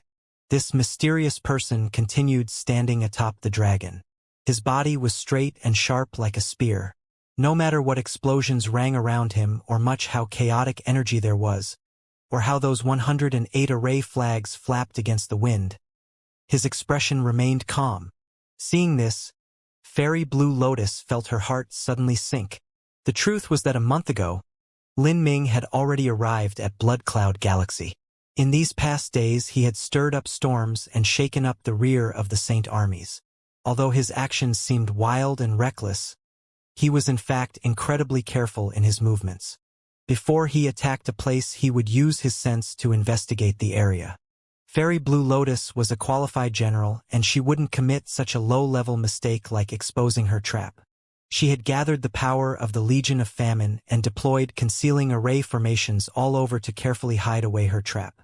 No matter how amazing Lin Ming's divine sense was, as long as he wasn't a true divinity, then he wouldn't be able to discover anything. If anyone else had come, then they would have fallen for this trap, and Fairy Blue Lotus would have smoothly completed her plan to encircle and kill them. But what a pity her opponent was Lin Ming. Besides investigating with his divine sense, Lin Ming also had another special ability that Fairy Blue Lotus would never have expected no matter what. That was that he possessed an acute sensitivity towards the flesh and blood of famine.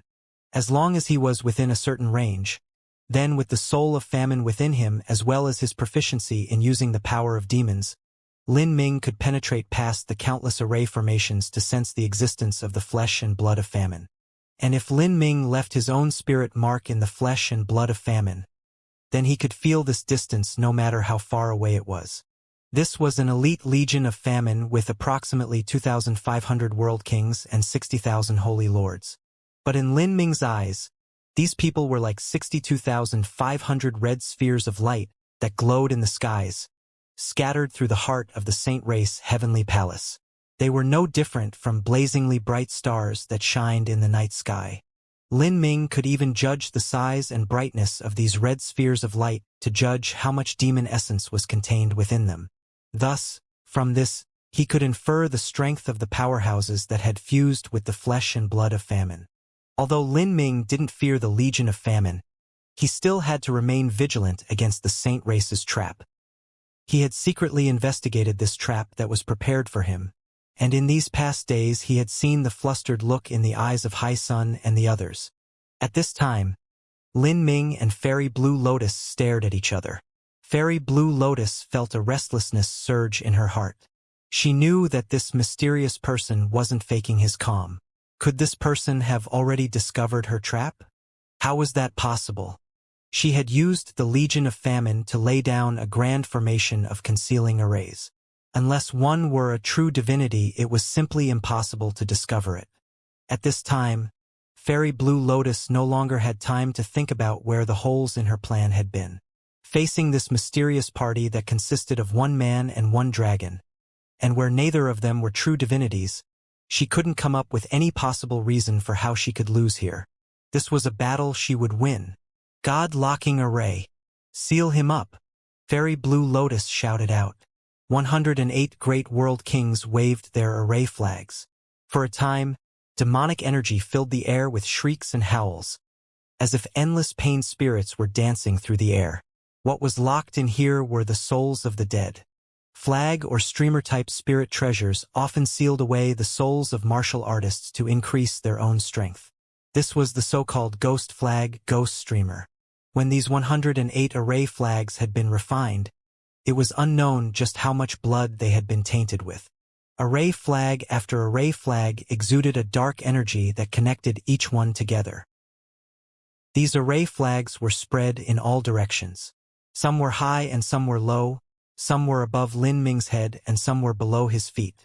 Black flows of energy connected them together, finally gathering into an incredibly massive net of black light. This net covered Lin Ming and his black dragon within. This was the God-locking array, the first step in Fairy Blue Lotus's trap. It was all done in order to prevent this mysterious person from escaping. So it's a sealing array. Lin Ming looked at this giant black net of light that surrounded him and instantly judged the terrifying energy contained within it. If one didn't have the strength of a true divinity, then it would be impossible to piece through it. In a war that involved two races, peak masters were important figures. But results of war had never been purely decided by the number of masters or whose peak masters were stronger.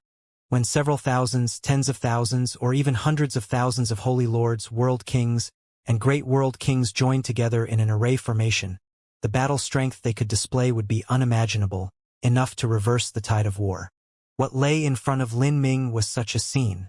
And as the God-locking array was readied, Fairy Blue Lotus shouted out once more, God-killing array! The void began shifting. Winds howled and energy wildly flowed. Outside of the God-locking array, another 72 great world kings emerged, each of them holding a blood-red array disc in their hands. They then stood atop these array discs, as if they were standing on altars stained with blood. As they firmly stood upon 72 spots, the atmosphere within the God-locking array began to change, becoming filled with thick killing intent. This feeling was as if the entire area had become a blood pond of hell. Any martial artist nearby could feel the aura of the God-killing array, making them feel as if their entire bloodline was constrained, making it difficult for them to breathe. This feeling came from just the collateral waves of energy emitting from the God-killing array. It could be imagined just how terrifying a pressure Lin Ming had to withstand within the center. The God-locking array and God-killing array could perfectly fuse together. The God-locking array's three-dimensional sealing capabilities wouldn't block the offensive traits of the God-killing array. Both arrays complemented each other. Lin Ming stood above the head of the black dragon. He slowly drew out the black dragon spear. This spear had already been modified by Lin Ming and its brilliance had been hidden away. Others shouldn't recognize it, but they should at least be able to see its shape. Spear. Looking at this spear, Fairy Blue Lotus's pupils shrank. Seeing this type of weapon caused her to remember someone from the distant past. Over 6,500 years ago, that person had appeared and forced all young heroic elites of the 33 heavens beneath his feet. Even though Fairy Blue Lotus was deep in seclusion within Soaring Feather God Mountain and hadn't left, she had still heard his name. At the time, the saints were at the height of their power and defeating great world kings of humanity one after another. The good fortune Saint's son suppressed the morale of the humans and even defeated their powerhouses, making it so that they lost any face they had. Although she wasn't willing, she had no choice but to admit that at that time, she was still slightly worse than the good fortune Saint's son. She knew that whether it came to talent, laws, strength, or potential, she was fully suppressed by Lin Ming. This person, when he was at the mere Holy Lord realm, had caused even her own honorable master to come out of seclusion to personally hunt him down. As this black spear appeared in the hands of the mysterious person, Fairy Blue Lotus inexplicably thought back to Lin Ming. For a moment, she even suspected that this person could be Lin Ming himself. This was simply a thought based purely on her own intuition. Even so, she knew that Lin Ming had already been killed by her master. No matter who you are, you will not leave here today, Fairy Blue Lotus thought to herself. Cold light flashed in her eyes. With a wave of her hand, outside of the God-locking array formed from 108 great world kings and the God-killing array formed from 72 great world kings, another 1024 world kings appeared on both sides. This was the equivalent of 2048 ordinary world kings, all of them pouring strength into the God-locking array and God-killing array. Then, outside of those 2048 world kings, another 54,000 holy lords appeared. The holy lords passed their strength into the world kings, and the strength of those world kings supported the great world kings. Layer upon layer, each layer superimposed on each other.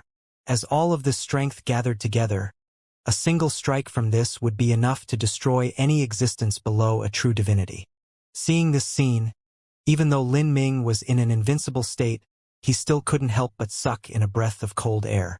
Before now, although Lin Ming had sensed the existence of the Legion of Famine, he had no idea what type of array formations Fairy Blue Lotus had prepared to use against him. Only now, when he saw this trap for himself, did he understand it was the union of a sealing array and killing array. Moreover, the number of martial artists and the diagram in which they lined up all seemed to resonate with the rules of the heavenly Tao. Though there were 2,500 world kings and 60,000 holy lords, the ones that remained served as replacements. In such a battle there were sure to be some world kings and holy lords that died, and those that died could be substituted with others in order to ensure the array formation maintained its strength. Within the union of this God-locking array and God-killing array, no matter how amazing one's strength was, whether one could burrow into the earth or ascend into the heavens, whether one could fight dragons with their bare hands, all of that was useless. There was simply nowhere to escape. This was a move carefully planned on the basis of his movements, an inescapable net to perfectly trap him. Lin Ming acknowledged that this Fairy Blue Lotus was a formidable opponent. She was able to utilize the Legion of Famine under her control to the limit.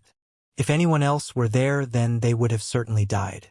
The Legion of Famine is truly terrifying. Such a well-coordinated army had become the meat grinder in the war of the saints against the humans.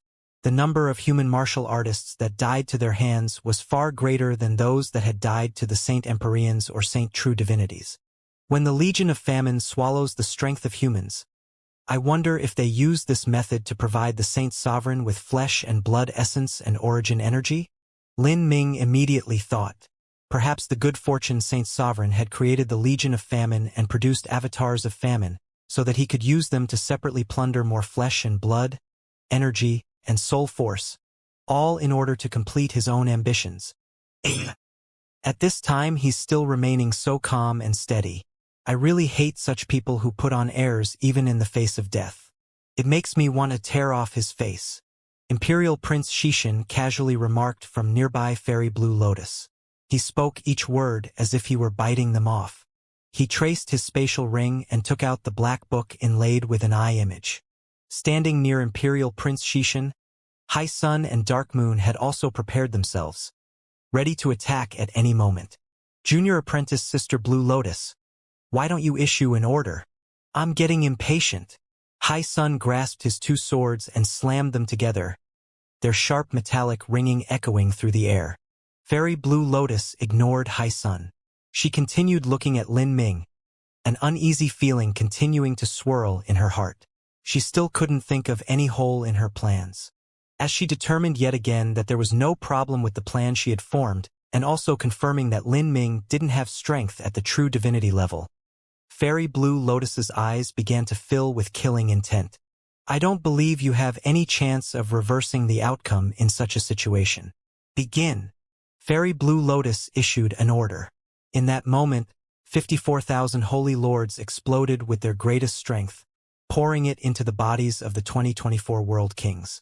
Then, this increased strength was like limitless waves as the strength of the world kings pressed further in, slamming into the bodies of the 180 great world kings like an endless tide.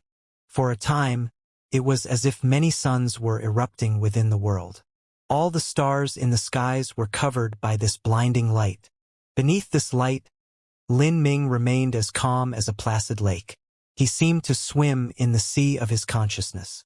Within the world of his mind, there was endless darkness, and in the dark skies above him glittered 60,000 blood-red stars. All of these stars were close to Lin Ming. Behind Lin Ming, a blood-red sphere appeared. This sphere had 100 tentacles waving around it like a distorted sun. This was a phantom projected from Famine's soul. Lin Ming's eyes suddenly flashed open. In that instant, a flaming bright divine light shot out from between his eyebrows. Tens of thousands of soul force fluctuations gushed out from Lin Ming's spiritual sea, all of them shooting towards the surrounding 60,000 red stars. Puff! Puff! As this soul force shot into the center of these stars and pierced through their spiritual seas, all sorts of chaotic and complex information flooded into Lin Ming. Pa! Lin Ming violently trembled. It was like 10 million thunderbolts had crashed near his ears. His face paled, and he felt his spiritual sea nearly fall into delusion. This was the terrifying impact of colliding with 60,000 soul forces. Although Lin Ming had prepared himself, he still felt as if his soul would be crushed to pieces. Blue veins stuck out on his forehead. He withstood this soul-rending pain and then completely suppressed all of this soul force, placing them beneath the yoke of his will one at a time. To control 60,000 individuals simultaneously was an extremely difficult challenge for Lin Ming. He had undergone 6 reincarnations and had tempered himself for thousands of years. His soul sea had long since become ridiculously powerful. In addition, after fusing with the soul of Famine, the depth and width of his spiritual sea had increased 10 times over. It was only with all of this that Lin Ming managed to smoothly accomplish what he did, regardless of the pain he felt. All of this chaos that occurred within his spiritual sea was in reality just a mere instant. As the energy accumulated within the God-killing array and God-locking array reached the limit, everyone thought that Lin Ming would be blasted to bits.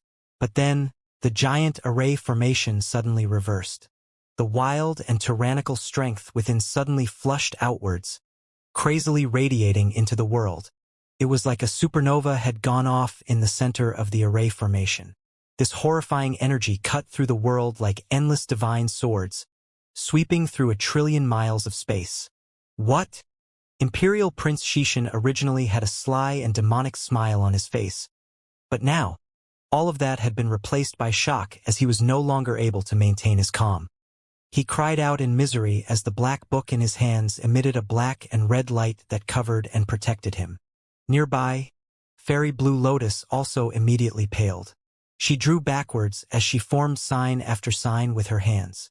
A giant blue lotus appeared around her, protecting her.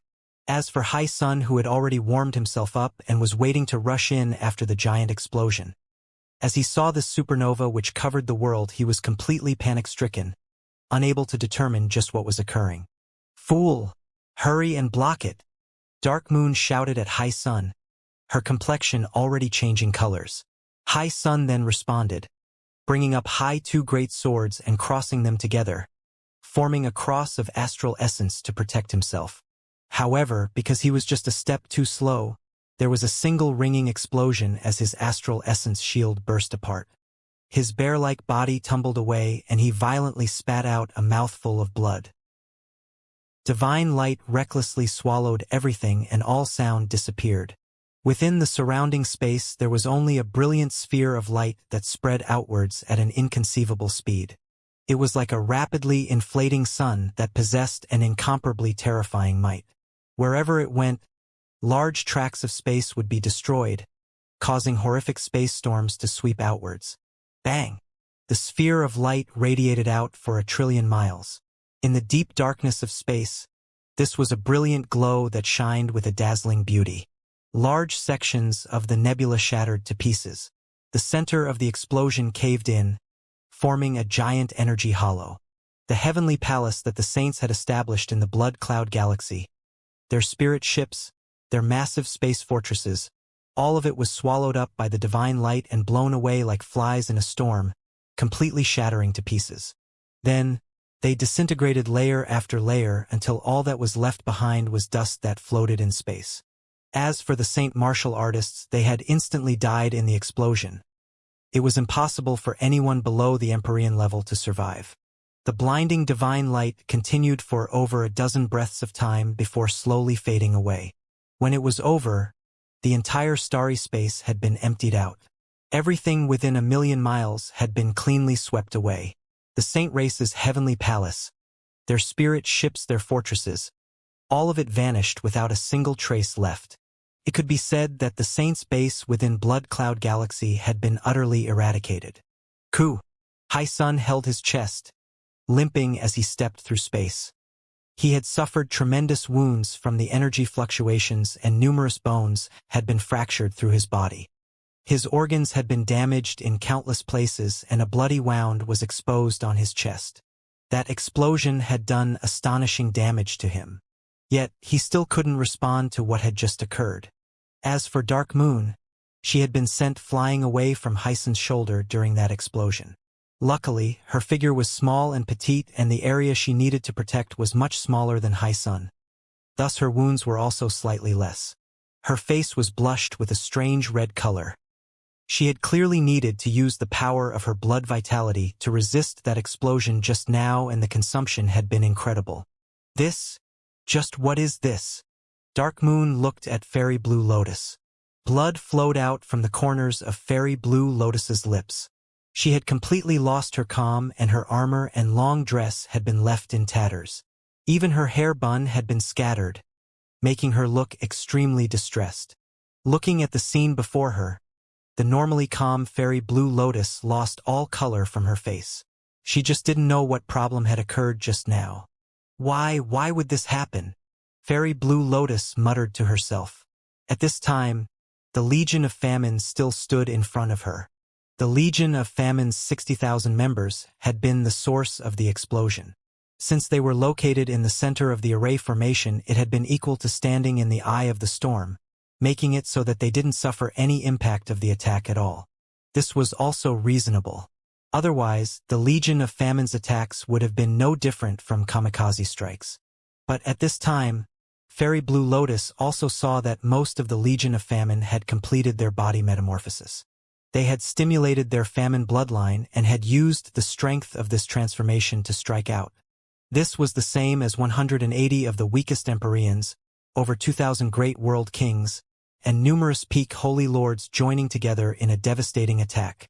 If it weren't for the fact that this attack had indiscriminately surged outwards and didn't target anyone in particular, so that she didn't come under much impact, then this attack would have turned her to dust.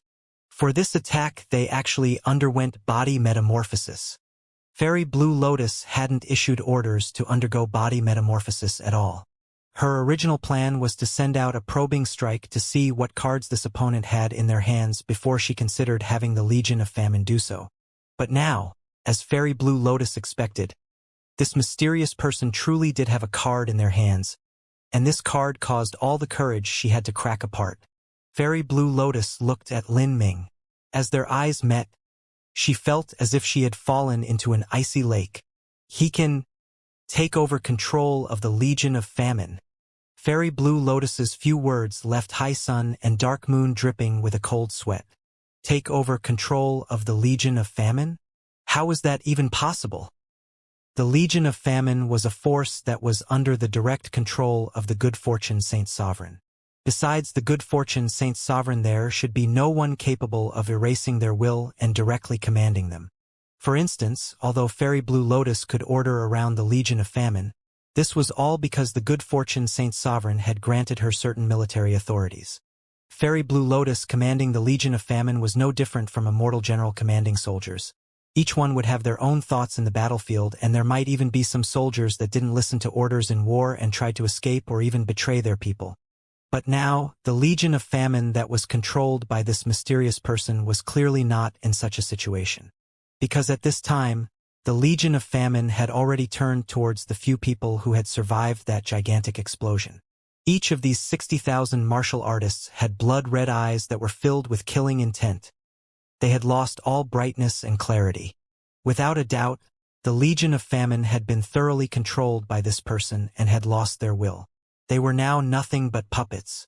If this mysterious person wanted them all to commit suicide, then they wouldn't even blink in doing so. To be able to control the Legion of Famine and also have incomparably formidable strength, just who could he be? Are you a man? Or are you an abyssal? Fairy Blue Lotus coldly asked. Her question caused the hairs all over High Sun and Dark Moon to rise. They certainly knew about the existence of abyssals. But as for what the origins of the abyssals were or what their secrets were, they didn't know. All they knew was that the abyssals were mind-bogglingly powerful life forms filled with mysteries. They were also the natural enemies of all intelligent life in the 33 heavens. This knowledge left them shivering with fear. Yes, this mysterious person that came from nowhere, whether it was in terms of strength or the ability to control the Legion of Famine, everything could be explained if he were an abyssal. It was extremely likely that this mysterious person was a high-level abyssal demon who already possessed the ability to take the form of a person. Moreover, just from looking at them, it was impossible to find any flaws. In the center of the 60,000-strong Legion of Famine, Lin Ming simply smirked as he heard Fairy Blue Lotus's question. Even within the densest fog, this woman was still capable of making the most reasonable judgment. This was the ability that a truly qualified commander should have. If she faced a normal opponent, then she would have been able to easily accomplish her mission. Unfortunately, her match was Lin Ming. Everything that was reasonable speculations in her eye was in truth all wrong. This was because no matter how fantastic her imagination was, she would never have thought that the man who had been killed by her master in the past would suddenly return with his strength having sharply risen and also having unsealed, fused, and controlled the soul of famine of 3.6 billion years ago. My spear and also the black dragon, it seems none of this arouses her suspicious. Looks like Soaring Feather God King believes that I have died. Lin Ming guessed that it was the Soul Emperor who had taken action to fool Soaring Feather God King. Over 6,000 years ago, after Shang Mei had taken away his eternal soul, Soaring Feather God King had vanished without ever appearing again. The most likely scenario was that the Soul Emperor had used his soul force and mental strength that far surpassed any other powerhouse to create illusions that faked his death. He had used unimaginable tricks of the world of consciousness to accomplish this and fool Soaring Feather God King into thinking he had died. This was because the Soul Emperor also didn't want him to be found by the Soaring Feather God King. If so, then Soaring Feather God King would see that his eternal soul had been seized and all his strength had been wasted away as a result. If this occurred, then that would arouse the suspicions of the Good Fortune Saint Sovereign. In the dark game of shadow chess that the Soul Emperor was playing, no one knew what his grand plan was. Not even Lin Ming could find any clues about it. As all these thoughts flashed through Lin Ming's mind, he suddenly sneered. With a slight movement, his figure vanished. Seeing Lin Ming vanish from within the Legion of Famine, Fairy Blue Lotus, Dark Moon, and Hycen's pupils all contracted. They rapidly drew backwards, their first thought being that Lin Ming was attacking them. However, Lin Ming simply didn't appear before them. His figure teleported 10,000 miles away. Within the deep starry skies, His fist came smashing out. Pong! The void shook and shattered. With a pitiful cry, a person that was hiding in a space distortion was sent tumbling away like a dead dog. This person vomited a great mouthful of blood. His body sent rolling away like a sack thrown down from the top of a mountain. This person was Imperial Prince Xishan. Imperial Prince Xishan was still holding that mysterious black book in his hands, and his entire body was covered in blood and wounds. His plan had been to make it appear that he had been turned into dust in that giant explosion and then escape through a space distortion. Such an amateur method was easily seen through by Lin Ming. In fact, the moment after the large explosion occurred, Lin Ming had already spread out his divine sense and locked onto every survivor. He didn't find the Empyrean who should have been guarding the Blood Cloud Galaxy. It seemed that this person had already been sent away. Luckily for him, this move allowed him to escape this calamity. As for the other survivors, they were all basically standing before him. Now, Lin Ming absolutely could not have news of him being able to control the Legion of Famine be leaked outwards. Otherwise, it would be difficult to implement the plan he had come up with. At the very least, the good fortune Saint Sun wouldn't dare to bring the Avatar of Famine to challenge him. Thus, Lin Ming would not allow anyone who witnessed this to escape. At this time, Imperial Prince Xishan's hair was disheveled, but his eyes still gleamed with a dark and poisonous light. As a chosen pride of heaven, he possessed a swollen sense of arrogance. Just when had he ever been humiliated like this? Bang! With another punch to the face, Imperial Prince Xishan was sent hurtling away, his face covered in blood. Ah! Xishan howled. His hair scattered and his mortal body released loud crackling sounds.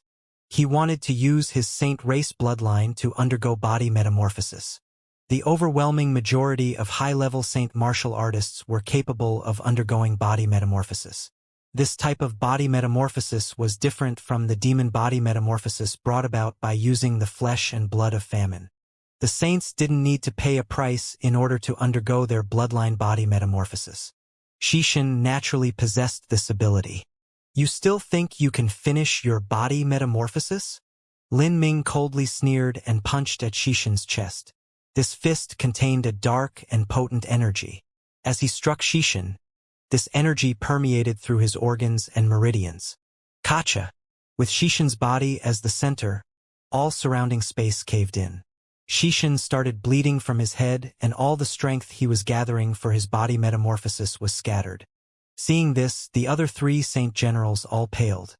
Xishan was one of the most brilliant geniuses amongst the younger generation of the saints. Although he was considered the weakest of the 5 saint generals because of his age, he wasn't much weaker. Now, beneath Lin Ming's hands, he was being played around with like putty, being pinched like dough. The disparity was just too great. Bang!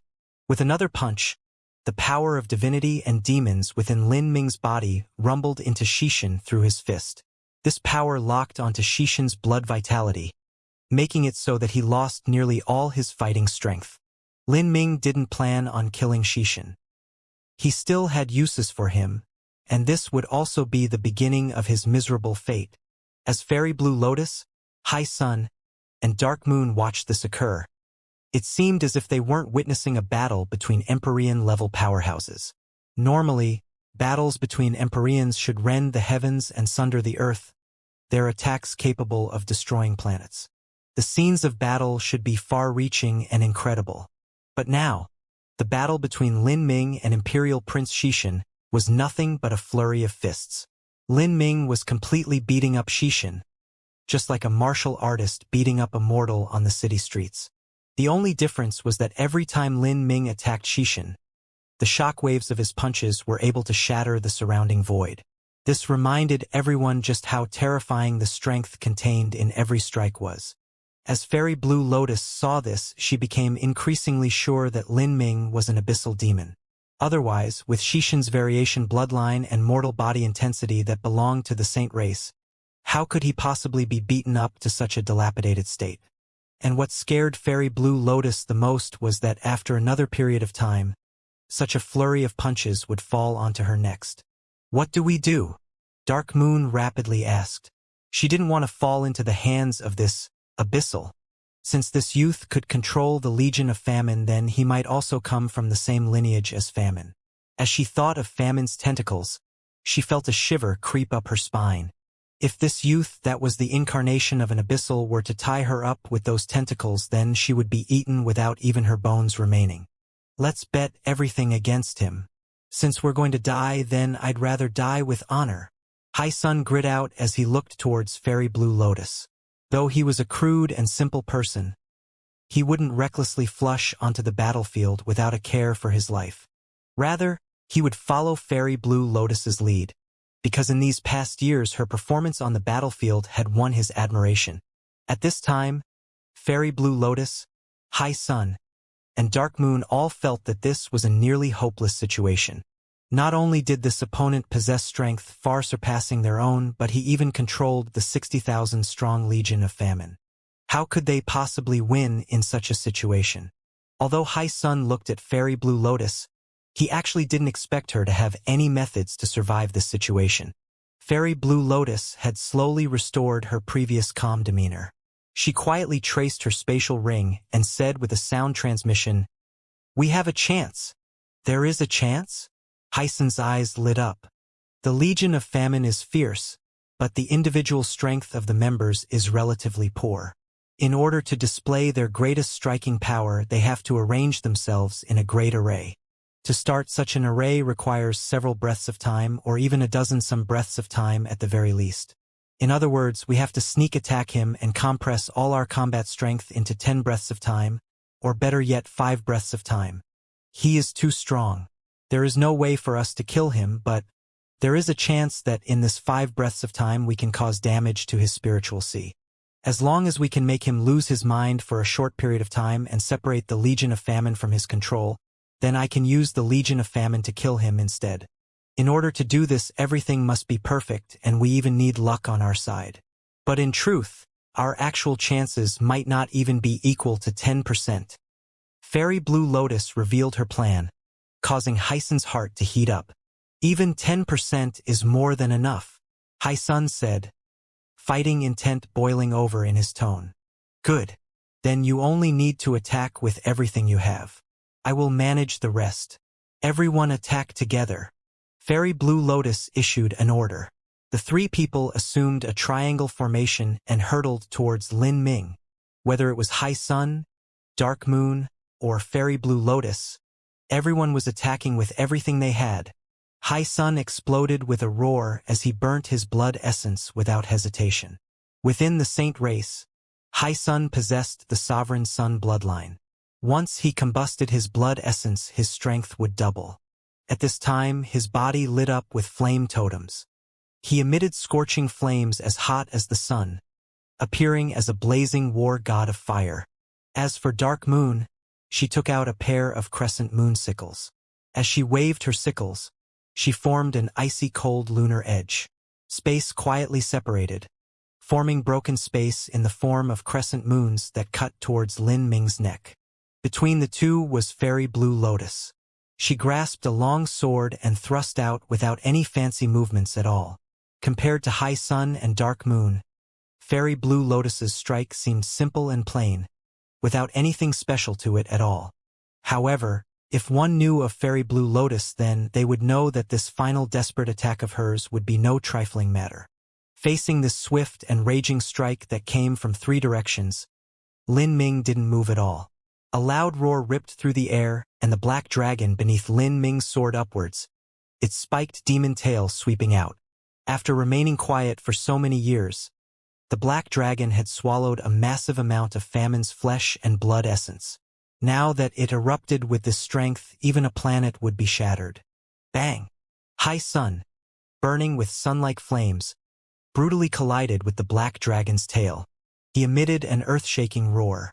His blood began to boil over like lava, and his blood vessels twisted like worms, rupturing because they were unable to withstand the burden. Even so, Hai Sun was slapped flying away by the black dragon's tail, its cold spikes nearly piercing clean through him.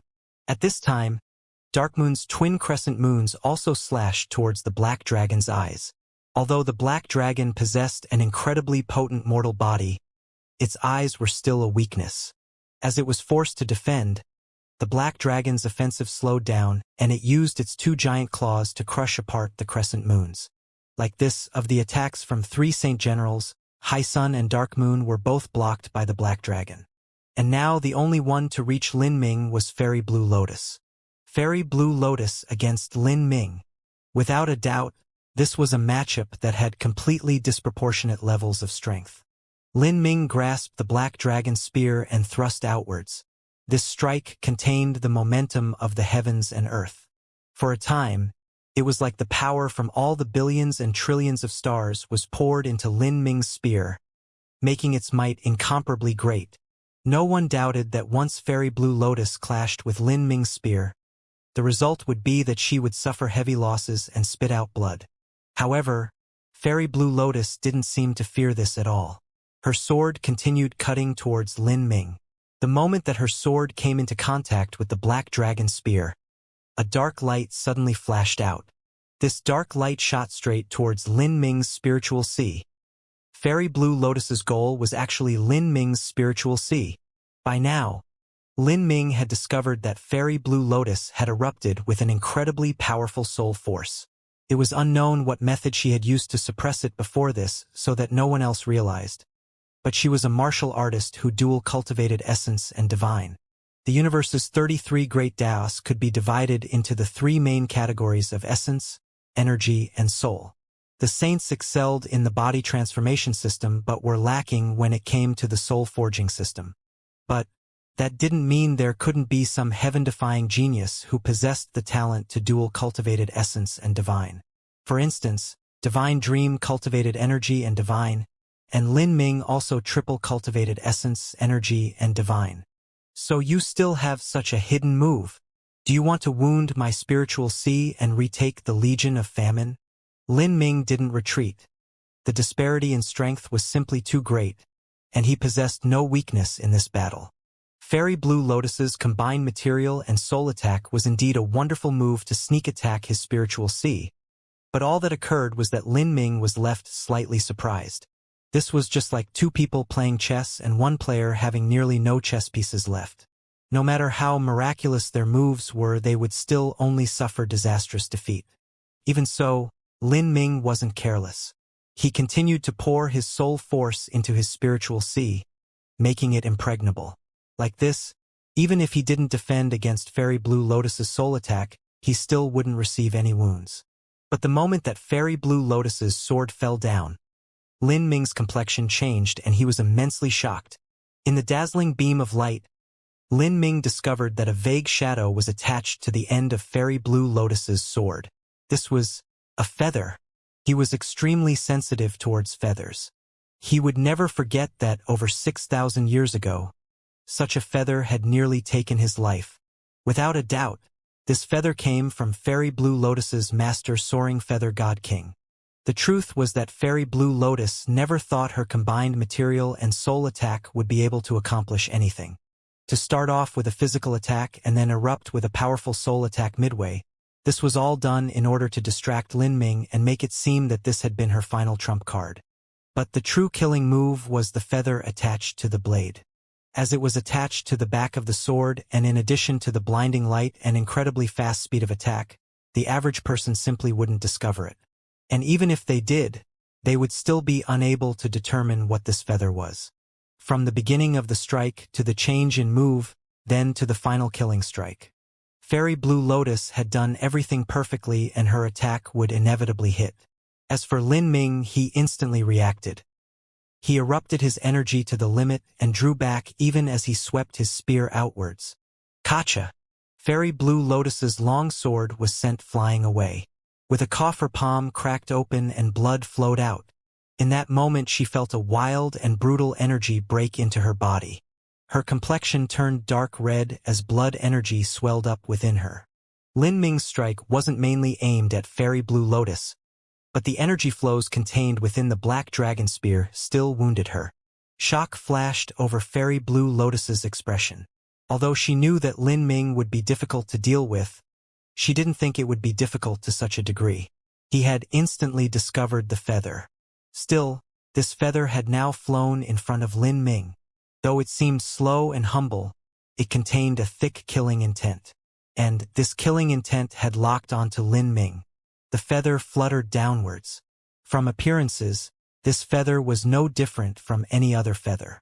But as it reached within 3 feet of Lin Ming, it suddenly transformed into the phantom of a woman. This woman was Soaring Feather God King. After more than 6,000 years passed, Lin Ming once again encountered the person who had hunted him down in the past. At this time, the Soaring Feather God King in front of Lin Ming wore a layer of light gauzy clothes, a veil over her face. As she raised her hands and stepped upon the air, she seemed like a celestial maiden riding upon the surging waves. Amongst the saint race's 3 true divinities, she was the most low-key and mysterious one. No matter which true divinity it was, they were all characters that stood high in the clouds above the highest heavens, overlooking the common world. Not to mention the giant disparity that existed between true divinities and empyreans. Just the talent of a true divinity belonged to the class of unrivaled geniuses in the 33 heavens. At the very least, they would be at the level of Emperor Xianxia. With such a talent combined with the superiority of cultivation, this made it so that there were no empyreans capable of fighting a true divinity. In their hands, a grain of sand could shatter the vault of heaven and a single feather could sunder the galaxy. And now, such a feather was floating before Lin Ming, and it had also transformed into the phantom of Soaring Feather God King. Soaring Feather's incarnation? Lin Ming's pupils shrank. This was an incarnation left behind by a true divinity. Moreover, Fairy Blue Lotus was a lower empyrean. In addition to her talent, her strength was amongst the top echelons of empyreans. If Soaring Feather God King left behind an incarnation, then its strength would definitely surpass the realm of a peak empyrean. Otherwise it wouldn't be of much use. In other words, if Soaring Feather God King wanted to create an incarnation that could protect the life of someone on the level of Fairy Blue Lotus, then she would need to use a great deal of her cultivation and blood vitality. Without a doubt, this feather contained Soaring Feather God King's blood essence. It was extremely precious. Lin Ming never thought that Soaring Feather God King would place such importance on this disciple of hers. At this time, Soaring Feather God King was already holding a blade of energy and slashed down at Lin Ming. Soaring Feather God King's incarnation only contained a minor part of her consciousness. At this time, her expression was calm and a strange charm flashed in her eyes. The sword pressed down like a divine mountain, seeming as if it could crush the world apart. Lin Ming felt the surrounding space immediately lock down, preventing him from avoiding. But Lin Ming never planned to defend to begin with. He wanted to see just how strong Soaring Feather God King's incarnation was. Lin Ming instantly summoned the power of the Azura blood within him. Black scales covered his body as the black dragon spear emitted a keening cry, thrusting outwards. At this moment, a heretical god tree phantom appeared behind Lin Ming. Thunder and flames howled into the air, twining around the spear shaft in a vast sea of red and purple. Even if a god beast were to fall into this horrifying sea of energy, it would be reduced to ashes. However, Soaring Feather God King's expression was still indifferent. She stepped upon the sea of thunder and flames. No matter how much the thunder and flames tumbled and roiled, all it did was gently pass over Soaring Feather God King's body, unable to harm her or affect her at all, as if she were located in a completely different time and space. At this time, she truly seemed like an eternal celestial maiden that stood above the surging waves, as ethereal and elegant as flowing dust. But this scene contained a brutal killing intent, one that filled the body with unease. Soaring Feather God King's sword separated the sea of thunder and fire. The sword energy slashed straight down at Lin Ming. As Fairy Blue Lotus watched this, her heart had long since tightened. Before, she had attached the feather atop the sword in a sneak attack because only the incarnation of her master would be able to directly fight against Lin Ming. She was afraid that even her master's incarnation wouldn't be able to strike him down. But as she saw Soaring Feather God King sunder the sea of thunder and fire that Lin Ming used, hope began to light up in her heart. As Lin Ming watched this whistling sword energy, he rapidly drew backwards. His eyes shimmered with seals of the Azura laws. At the same time, The Davik Idao Palace opened from between his eyebrows. He was well aware that the power of thunder and fire wouldn't be able to damage Soaring Feather God King. It wasn't because it lacked in power, but because his opponent had reached the level of a true divinity and their attainments in the laws were incredibly high. This incomplete heretical god force was simply unable to touch Soaring Feather God King. After his testing strike failed, Lin Ming no longer held back. His pupils contracted. As he opened the Davik Idao Palace, he also opened the Three Lives pupils' all existence to void. Within the vision field of the Davik Eye and the Three Lives pupils, the energy flows in Soaring Feather God King's incarnation become utterly clear. Lin Ming drew a yin-yang chart with his hands, causing a flow of black and gold energy to twist together. The black energy was thick with dark demonic intent, and the golden energy was like a shining sun. The two flows of energy connected. In that instant, all the laws and origin energy in the surrounding space began sweeping up towards him, as if Lin Ming's hands were the center of all laws in the universe. A massive yin-yang vortex slowly formed, like a primal chaos yin-yang diagram. But the heights of these laws had actually far surpassed the yin-yang laws. This vortex violently collided with the sword light of Soaring Feather God King's incarnation. Chi. Sword light shattered. On the face of Soaring Feather God King's incarnation, a hint of shock flashed over her features. Although this was but a wisp of oneself used to form an incarnation and was only an incomplete body of consciousness, it still possessed intelligence and thoughts, similar to a person. The vortex of divinity and demons continued forwards with unstoppable momentum, rolling over all. Soaring Feather God King's incarnation protected her body with sword light, but in the end she was nothing but an incarnation, unable to summon measures capable of resisting Lin Ming. Pong! The final layer of sword light was smashed apart. The incarnation's protective astral essence shook like a ship's sail in a raging storm even as it was slowly torn apart. Lin Ming roared out loud. Behind him, the phantom of 9 stars appeared. Starlight began gathering onto his body, as he erupted with strength no weaker than the Black Dragon. He brutally thrust his spear through Soaring Feather God King's protective astral essence. Kacha! The spear penetrated the protective astral essence and then pierced through Soaring Feather God King's chest. The white clothes were stained red with blood, like vivid red plums falling onto a plain of white snow.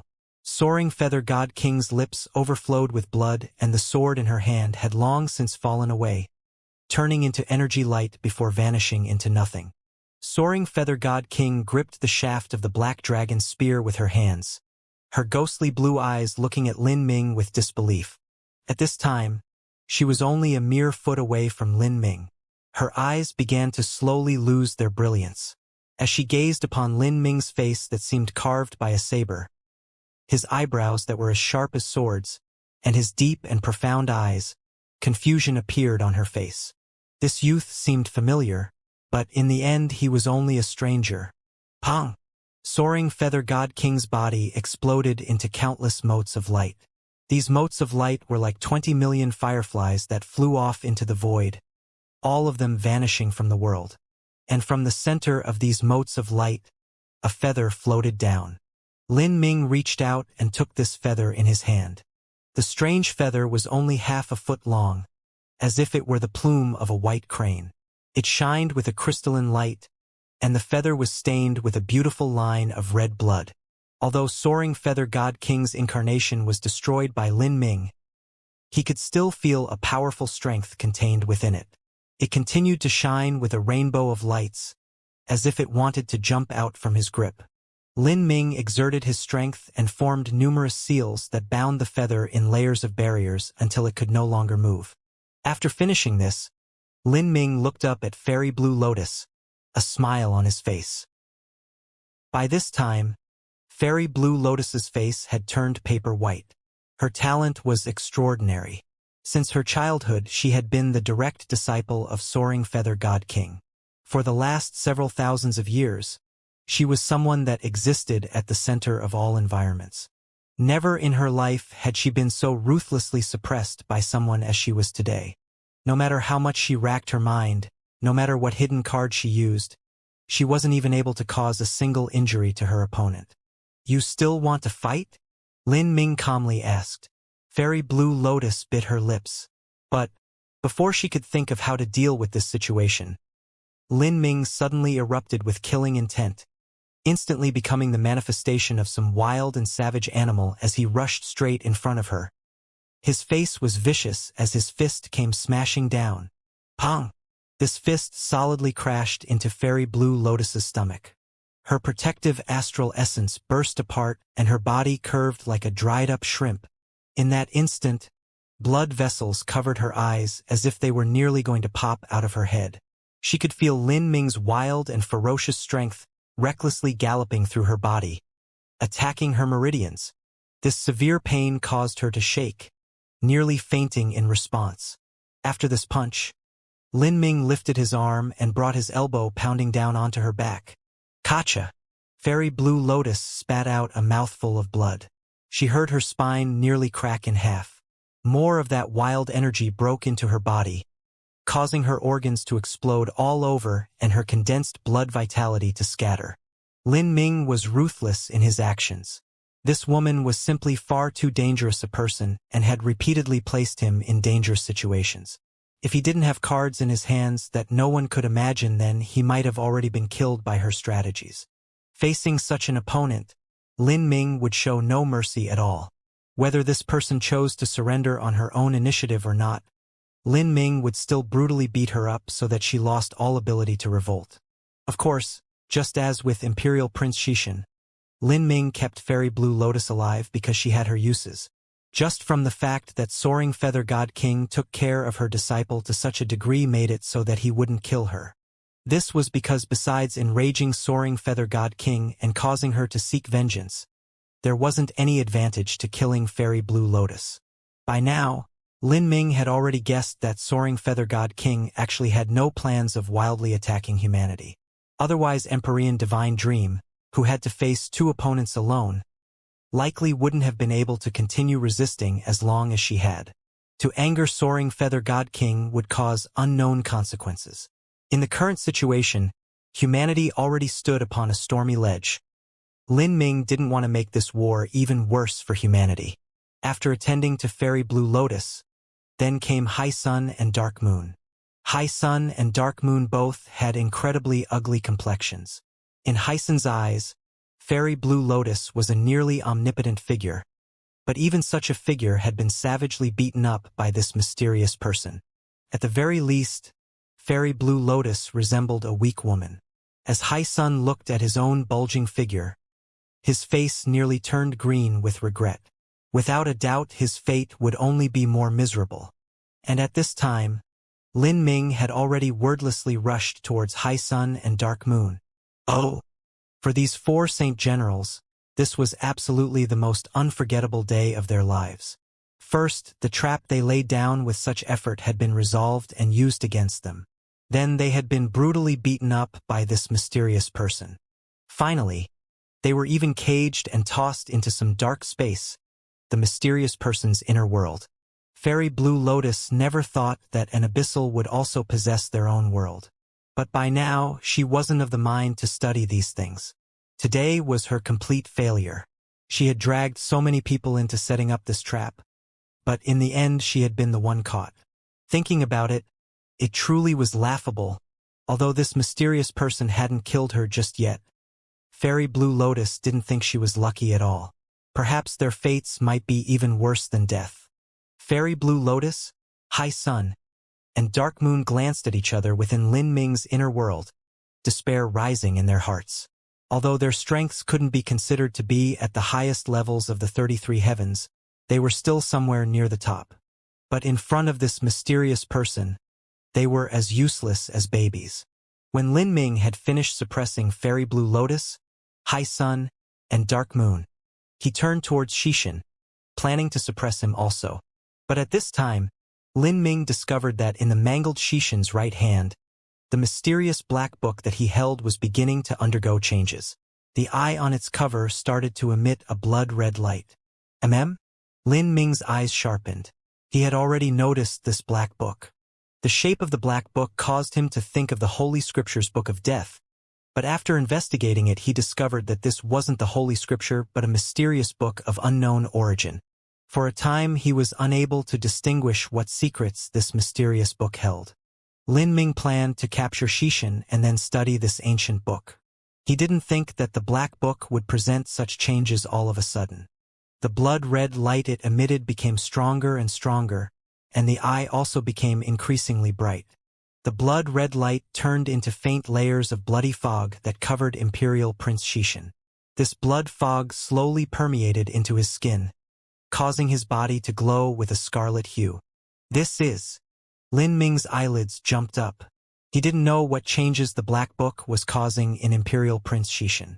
The Black Book could be healing Xishan's wounds, or it might even be controlling him. But no matter what it was, it definitely wasn't anything good. Without any further consideration, Lin Ming took the Black Dragon Spear and thrust it into Imperial Prince Xishan's chest. Puff! Blood splashed out. Imperial Prince Xishan had long since lost the ability to fight and had no strength to resist his attack at all. Lin Ming's spear avoided Imperial Prince Xishan's heart. But the destructive power of divinity and demons was poured in, causing Xishan's lungs to be utterly destroyed. Even if it was a Saint Empyrean with a formidable human body, if they had to withstand such a strike after being beaten up so badly, they would also be on the verge of death. Lin Ming didn't plan to give Xishan any chance to recover. No matter what changes the Black Book brought about, it would still need to use Xishan as a medium.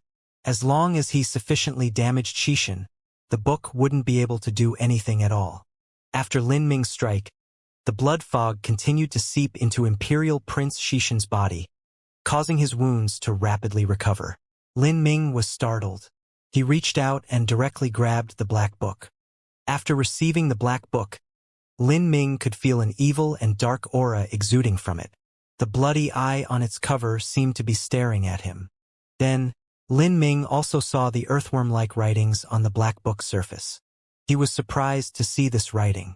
Lin Ming could boast to understand many ancient writing systems. This was because he had gone into many mystic realms, read through many ancient texts, and had also read through and absorbed the memories of many people. But he had never seen such writings before. At this time, the Black Book suddenly released a burst of strength and nearly freed itself from Lin Ming's grasp. Lin Ming glowered and his mind chilled. The power of divinity and demons surged within him. One hand started to shine with divine light, and the other hand glowed with demonic energies, as he used a bit of effort to seal away the Black Book.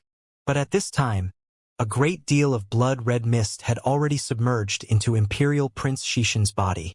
As this blood-red mist caused Xishan's body to regenerate, it also caused his aura to take on strange characteristics. At this time, Lin Ming's complexion became much more earnest. It seemed that even the power of divinity and demons wasn't enough to thoroughly seal away this Black Book.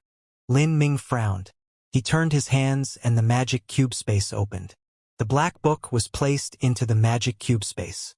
The magic cube was a cosmic divine tool of the highest order. Its space was also separate from the world. Without his own thoughts, there was nothing that could pass through this space. As the Black Book was thrown into the magic cube space, the bloody mist that entered Xishan's body was also isolated. Even so, Lin Ming didn't remain careless against this bizarre Black Book.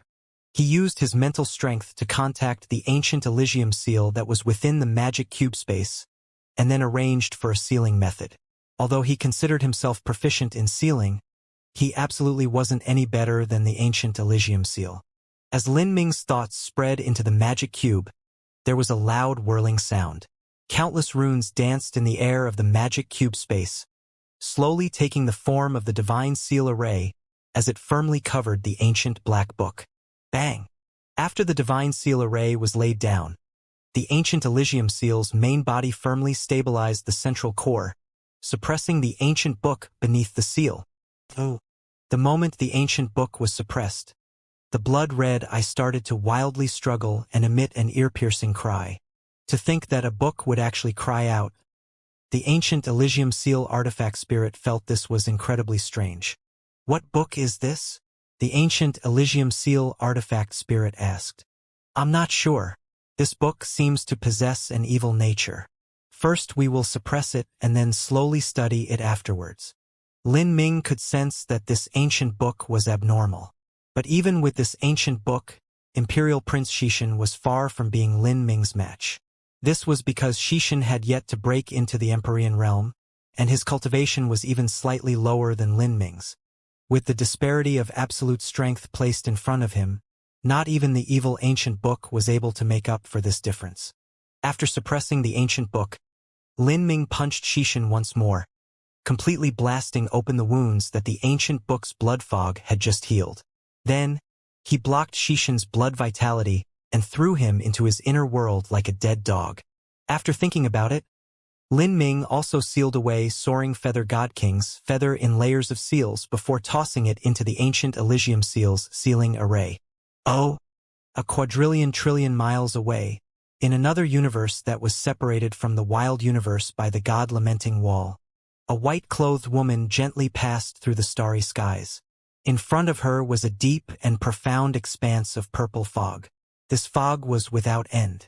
It seemed like a nebula but also like some illusionary sea. Seeing this fog, the white-clothed woman pointed outwards. Layers of clear waves surged out, splitting up the fog to reveal the starry skies.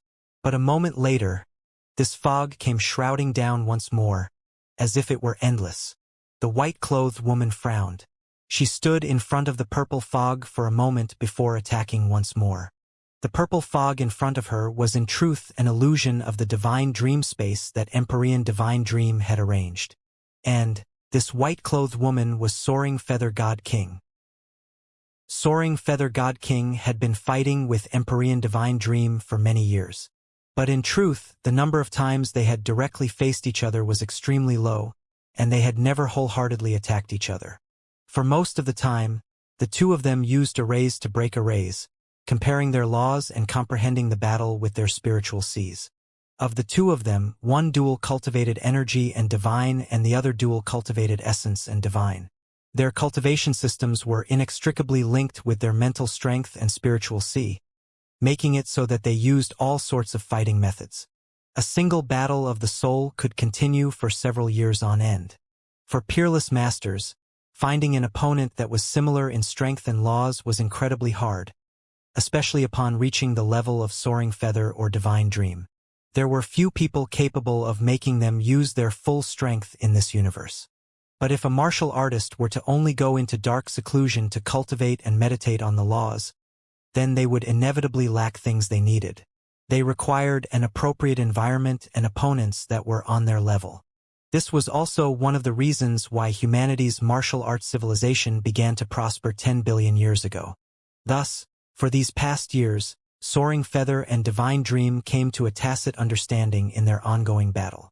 As they fought, they constantly deepened their understandings into their spiritual sea and mental strength.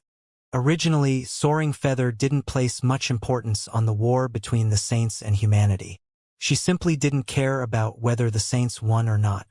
The only reason she participated in this war was because the good fortune Saint Sovereign had given her sufficient incentives, and at the same time she also believed that the good fortune Saint Sovereign might rule all beneath the heavens later and achieve a higher boundary, so she didn't want to offend him.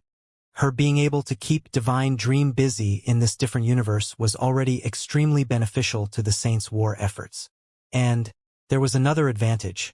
That was that Soaring Feather could rest assured as she allowed Fairy Blue Lotus to partake in the war between the humans and saints.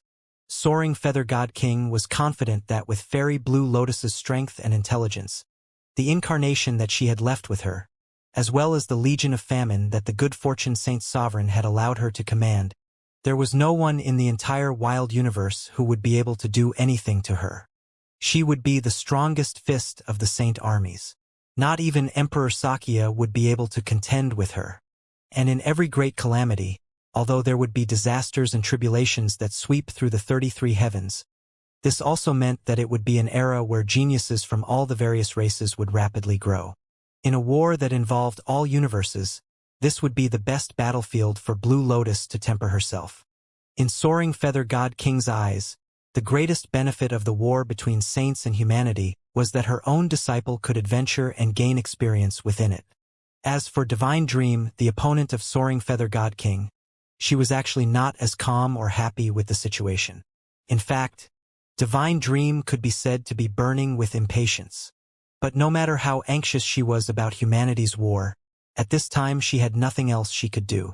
She couldn't do anything to Soaring Feather God King and definitely could not fight the Good Fortune Saint Sovereign. And, if she wanted to meddle in the battles between Empyreans, then she knew that Soaring Feather God King and Astral Vault God King would not allow her to. Thus at this time, besides continuing to battle Soaring Feather God King and taking hold of every chance to increase her strength, there was no other road she could take. She knew that humanity's ultimate enemy was in the end just one person, the Good Fortune Saint Sovereign. This was also an enemy that she would inevitably have to face in the future.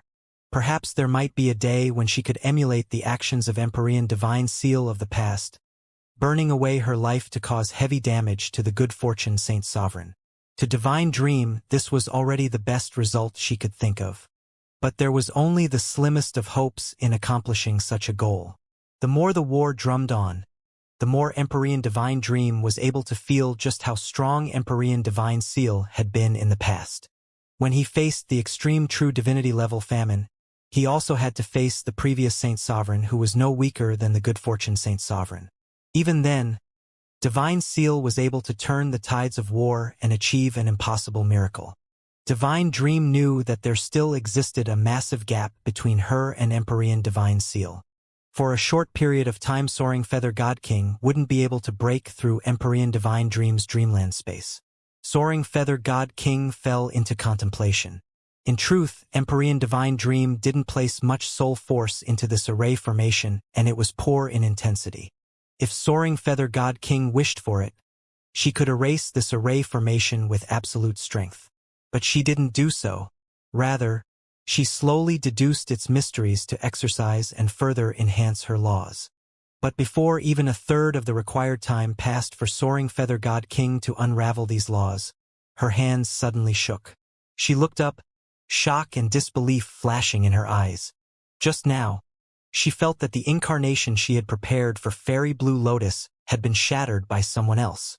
Soaring Feather God King had condensed a wisp of her life's blood essence into her incarnation. Amongst Empyreans, her incarnation was nearly invincible. Just who was it that had managed to break apart her incarnation? How was that even possible? Then what about her disciple, Fair Blue Lotus? In Soaring Feather God King's eyes, Fairy Blue Lotus, who should not have encountered any truly perilous situations, must have suffered some disastrous defeat. Otherwise, there was no way she would use her final trump card. In order to ensure the integrity of Fairy Blue Lotus's divine soul, so that she would be able to break through boundaries more perfectly in the future, Soaring Feather God King didn't have Fairy Blue Lotus leave behind a wisp of her soul in a life soul jade slip. So, she didn't know what had happened to her. Thinking of this, Soaring Feather God King's eyes that were filled with disbelief began to turn icy cold. She reached out with her sense, wanting to perceive her feather that had been suppressed. But what surprised her was that although she could sense that her feather still existed, it seemed to be sealed away in some mysterious space. The laws of this mysterious space blocked out everything, making it so that she couldn't lock onto her feather's position. Moreover, she could clearly feel that the blood essence she attached to this feather was being slowly refined by someone else. This caused a thick killing intent to burst out from her eyes. This was her source blood vitality from after she had broken into the true divinity realm. If she were to lose it, then it would be a tremendous attack upon her cultivation. Who could it be? Soaring Feather God King grit her teeth, all sorts of thoughts rapidly racing through her mind. She first thought of Emperor Xianxia. Amongst the humans, the only one capable of breaking apart her incarnation was Divine Dream. Since Divine Dream was being delayed here, then that meant her incarnation was invincible amongst humanity. Unless Emperor Xianxia were to make another breakthrough. But as she thought of Emperor Xianxia's age, Soaring Feather God King didn't think that this was possible. Emperor Xianxia was just too young. According to his current battle strength and talent, it was completely unreasonable for him to suddenly break into the true divinity realm. But no matter who it was, Soaring Feather God King would not forgive this person. If they harmed Fairy Blue Lotus, then Soaring Feather God King would chase them to the ends of the world. Pong! Soaring Feather God King's palm thrust out with strength. The Dreamland Array formation that Empyrean Divine Dream laid down suddenly burst apart, turning into countless motes of light. At this time, Soaring Feather God King didn't have any thoughts of slowly unraveling this array formation, but instead shattered it with absolute strength. Soaring Feather God King was anxious to return. She stepped on the void, wanting to instantly leave the star territory. But at this time, force fields began to twist around her, causing the space laws to change so that she couldn't use the Great Void Shift. In the next moment, purple fog gathered together once more, surrounding Soaring Feather God King and locking her in. The difference now was that this purple fog was no longer a superficial comparison of laws. Rather, a truly terrifying amount of power was poured into it. This was the divine dream space. Shwa! The divine dream space gently quivered. Not too far away from Soaring Feather God King, a blue-clothed woman seemed to lift apart a curtain of stars, stepping through the surging space to appear in front of Soaring Feather God King. This woman was similar to Soaring Feather God King in temperament and was similarly a goddess of her generation. She sat upon the throne in the highest heavens, overlooking the mortals below. Divine Dream! Soaring Feather God King's eyes blazed with anger. You want to block my way? Empyrean Divine Dream faintly smiled. Just now, I felt that there were tremendous fluctuations in your mood within the divine dream space, and you even broke apart my force field with absolute strength. Naturally, I had to come take a look. It seems as if you have some urgent matters to attend to. Empyrean Divine Dream's clothes fluttered around her. Her tone was not slow or hurried, like a warm spring through winter, beautiful to the ears. But as these words fell into Soaring Feather God King's ears, they were actually grating to hear.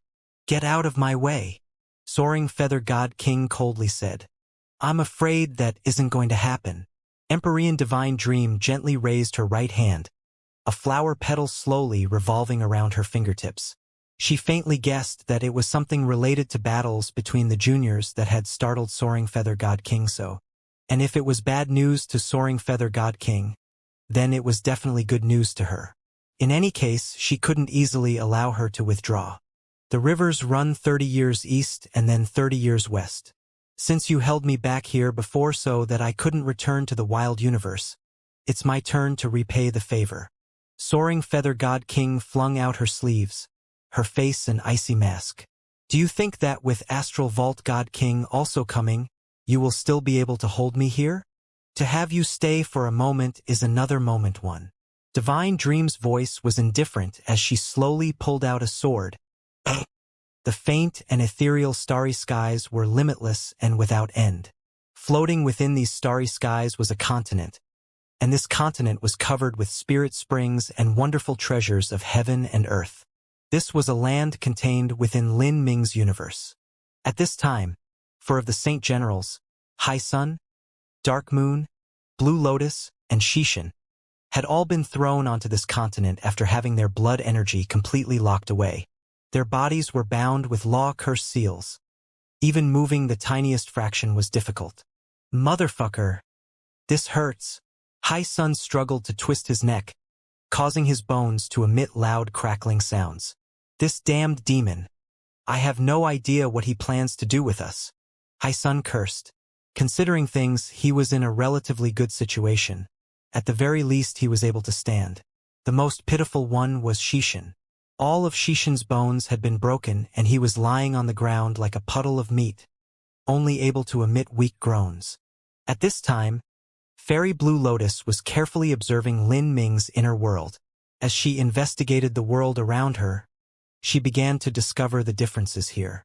This world seems like it doesn't have any difference from the outside universe. Could we really be in an inner world? Fairy Blue Lotus muttered, unsure of herself. Could this be the inner world of an abyssal demon? The laws, matter, and origin energy here were so real. Before High Sun and Dark Moon could respond, space began to distort in front of them. A black-clothed Lin Ming appeared, his spear in hand. As Lin Ming arrived on this continent, He firmly stood 100 feet away from the four. Seeing that dark star Lin Ming, the four Saint Generals felt their hearts tighten. "What do you plan on doing to us?" Fairy Blue Lotus asked. After reaching such a cliff, she couldn't imagine any way to escape. Now the only way she could live was if she used this mysterious person's greed against him. Since he had caged them here, he inevitably must be plotting some scheme, otherwise he would have long since killed them. Lin Ming didn't reply. Fairy Blue Lotus sent High Sun and Dark Moon a sound transmission. "Follow my lead and don't speak." High Sun and Dark Moon inwardly nodded. At this time they could only depend on Fairy Blue Lotus. As for Xishan, he could be entirely ignored. Right now he couldn't even speak. Lin Ming remained silent. He stepped through the void and appeared right in front of Fairy Blue Lotus. He stood high above her in a commanding position, overlooking her below. This was the suppression brought by the overwhelming disparity in strength. Fairy Blue Lotus held her breath. Facing a mysterious powerhouse like Lin Ming, as well as the aura that rolled off his body, she felt as if she were gasping for breath every moment. She was even afraid that Lin Ming would let loose his bestial nature in the next moment and return to his demonic origins. If so, the consequences would be unimaginable. Fairy Blue Lotus bit her lips, her complexion slightly pale. "If you have any conditions, speak them." Fairy Blue Lotus was highly familiar with the weaknesses of the heart. Of course, this was entirely based upon the premise that this demon in human form also had a human-like disposition. She already decided that no matter what conditions this person proposed, she wouldn't fully agree nor would she fully reject. This was the method of negotiations with the highest chance of survival. If she were to directly reject him so that this person didn't see any hopes of success, he might kill them off. At the same time, if she were to agree to readily and allow him to easily achieve his goal, then he also might kill them off to erase all witnesses. She had to look for that singular balance point between agreeing and refusing, so that this person would see hope but also not obtain victory immediately. This balance point was what her life stood upon. "This is the greatest test I have encountered in my life. I must calculate his mindset," Fairy Blue Lotus thought to herself. However, she never imagined that not only would Lin Ming not say any words, but he would instead reach out his hand, revealing 4 floating balls of meat above his palm. These balls of meat slowly wriggled and crept, as if they were 4 hearts. However, tiny tentacles danced around them like those of a jellyfish, all of them continuously waving about. No matter what Fairy Blue Lotus could calculate, she would never calculate such a situation occurring. She didn't need to use her sense to immediately understand that this was the flesh and blood of famine. Immediately, Fairy Blue Lotus's face turned paper white. She didn't need to be a genius to understand just what this person was planning to do. He wanted to implant the flesh and blood of famine within their bodies. After personally experiencing this mysterious person's ability to control the legion of famine, Fairy Blue Lotus didn't doubt that as long as he implanted the flesh and blood of famine within her, she would completely become his puppet. She would accept all orders obediently and lose all independent will. If he wanted her to kneel, then she would kneel. If he wanted her to die, then she would die. If he wanted her to offer up her primordial een, then she would offer up her primordial een. She would turn into the most loyal and most pitiful servant, one with no thoughts of her own. She would rather die than be reduced to such a slave. "Just kill me." Seeing the flesh and blood of famine slowly float above Lin Ming's palm, Fairy Blue Lotus felt her heart shrink in her chest.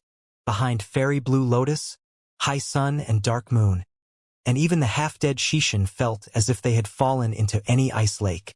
This was truly a fate more horrifying than death. "You want to die? Keep on dreaming." Lin Ming grabbed Fairy Blue Lotus's neck and reached out his hand.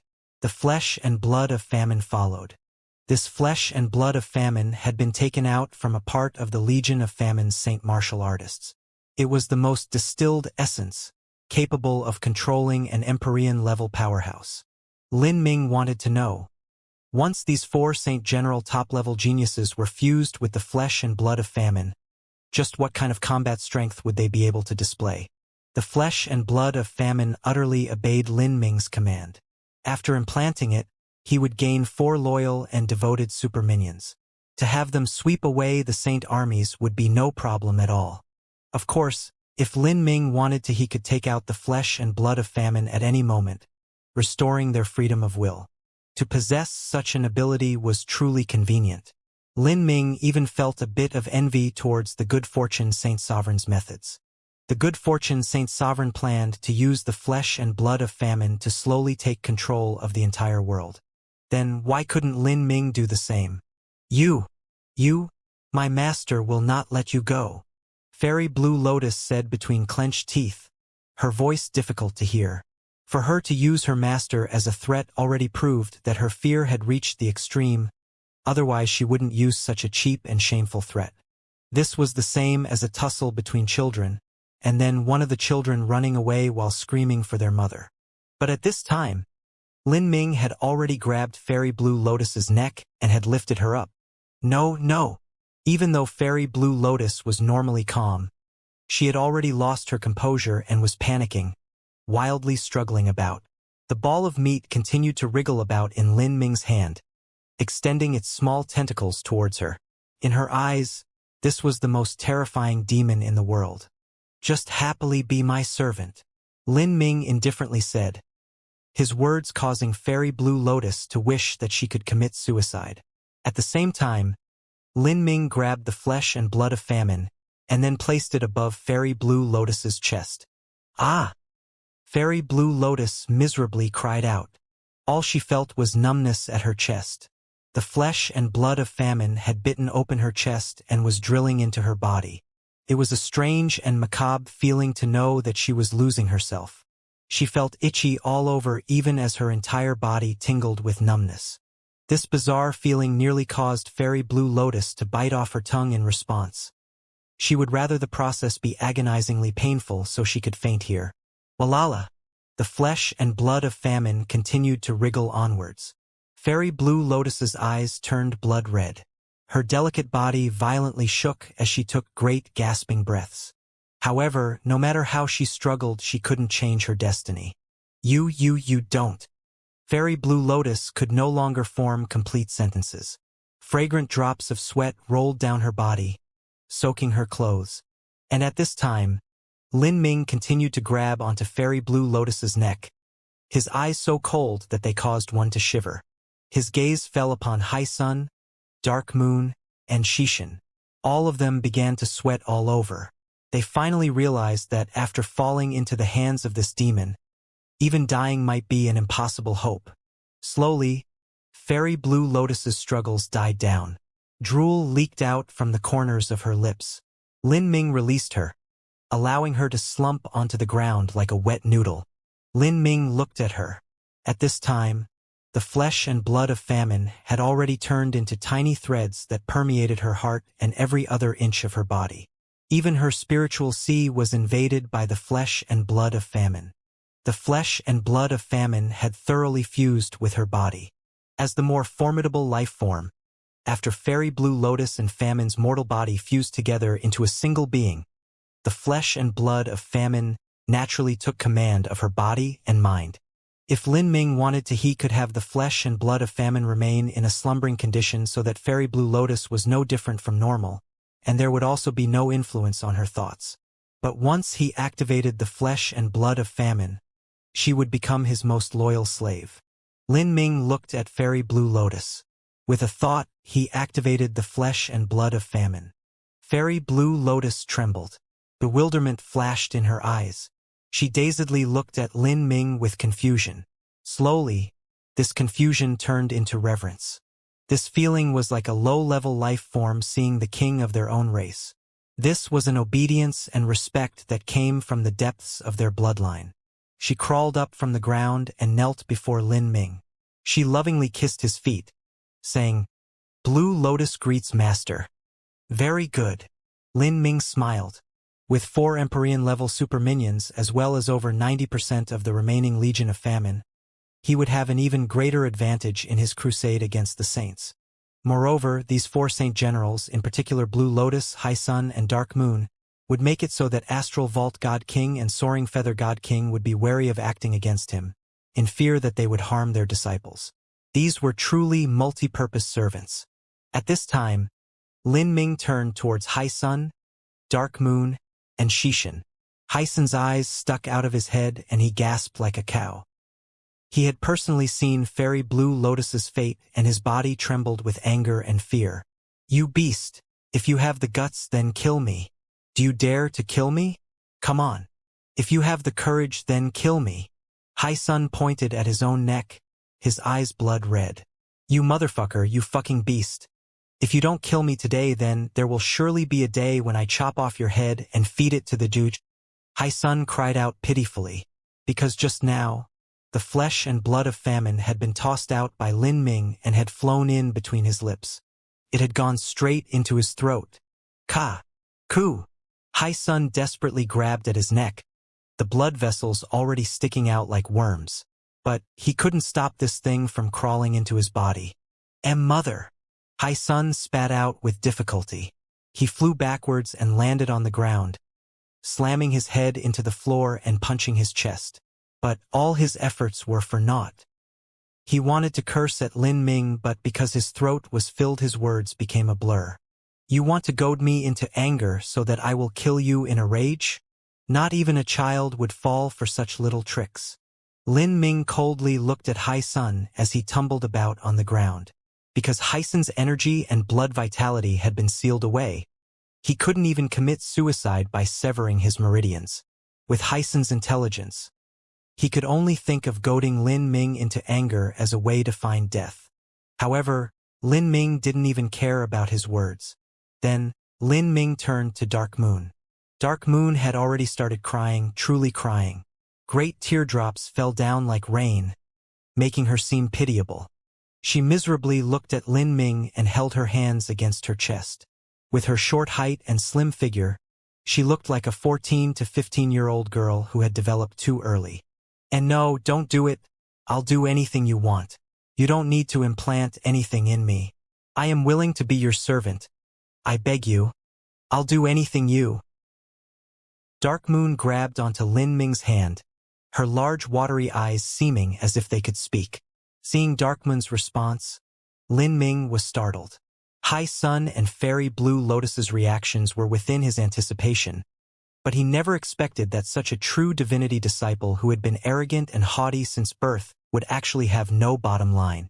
"Your acting isn't too bad. I almost fell for it," Lin Ming gloomily said. "In order to escape the destiny of being a slave, you seem willing to do anything." What I said was true. You can even give me an order now." Dark Moon panicked. But at this time, Lin Ming had already thrust the flesh and blood of famine into her stomach. Dark Moon emitted an ear-piercing screech, one that spread out over an incredibly great distance. It was hard to imagine that even in a situation where her blood vitality was blocked, she could still emit such a cry. "It's unfortunate, but I would rather believe in the flesh and blood of famine. Otherwise, wouldn't you try to tear me apart when I meet Astral Vault God King? With the flesh and blood of famine implanted in you, I can at least drag you in front."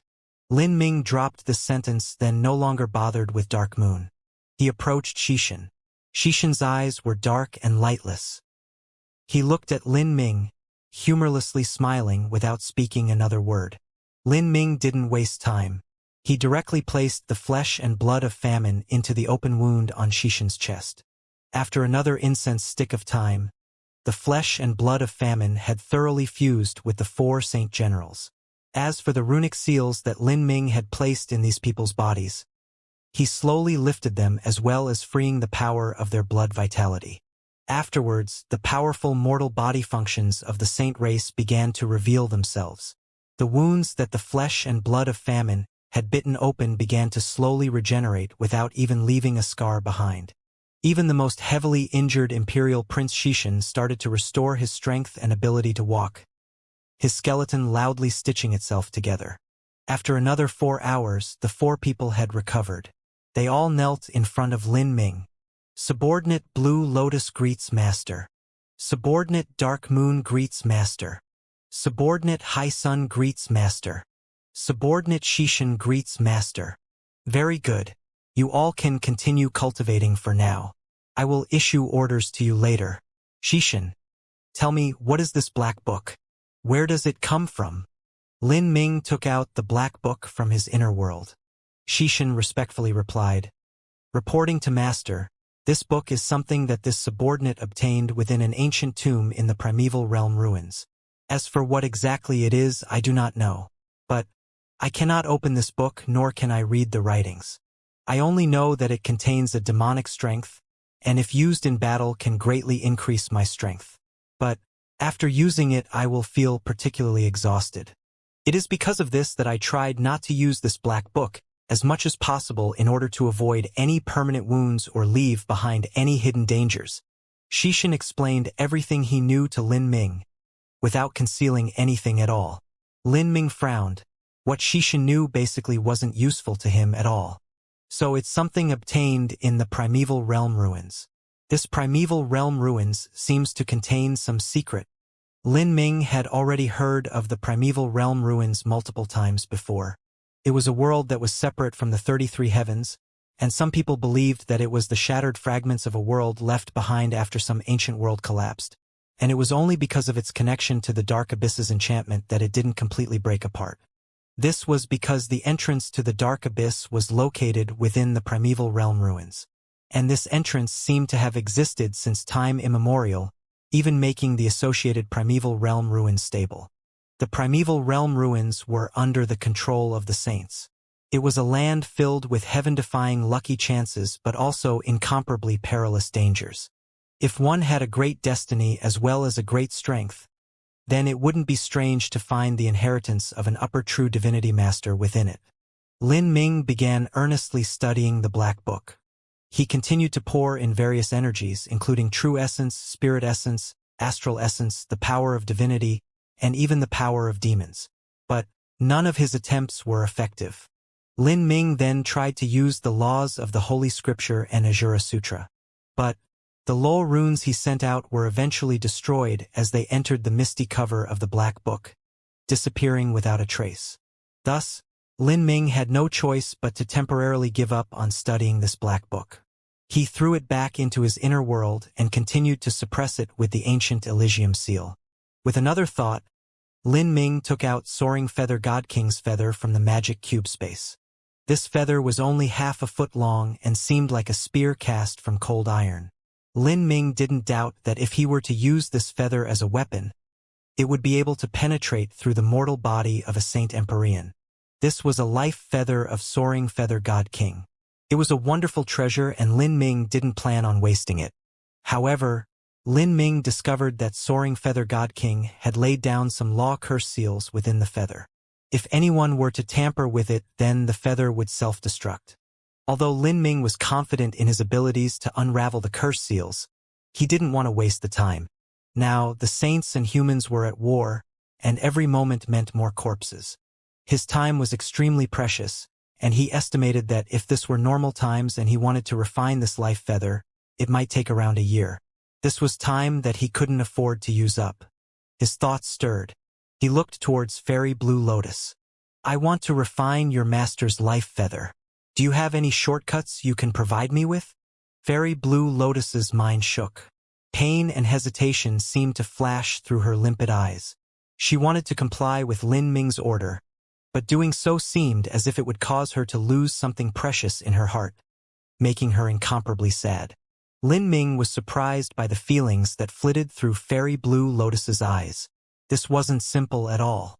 Even though the flesh and blood of famine had invaded her spiritual sea and she was also being controlled by his overwhelming mental strength, she still managed to retain a faint trace of her self-awareness. But what a pity! Her will was no match for his own. Lin Ming had passed through 6 cycles of reincarnation and had comprehended the impermanence of the world. With his strong faith added in, the differences between their mental strengths were far too great. Can you? Or can't you?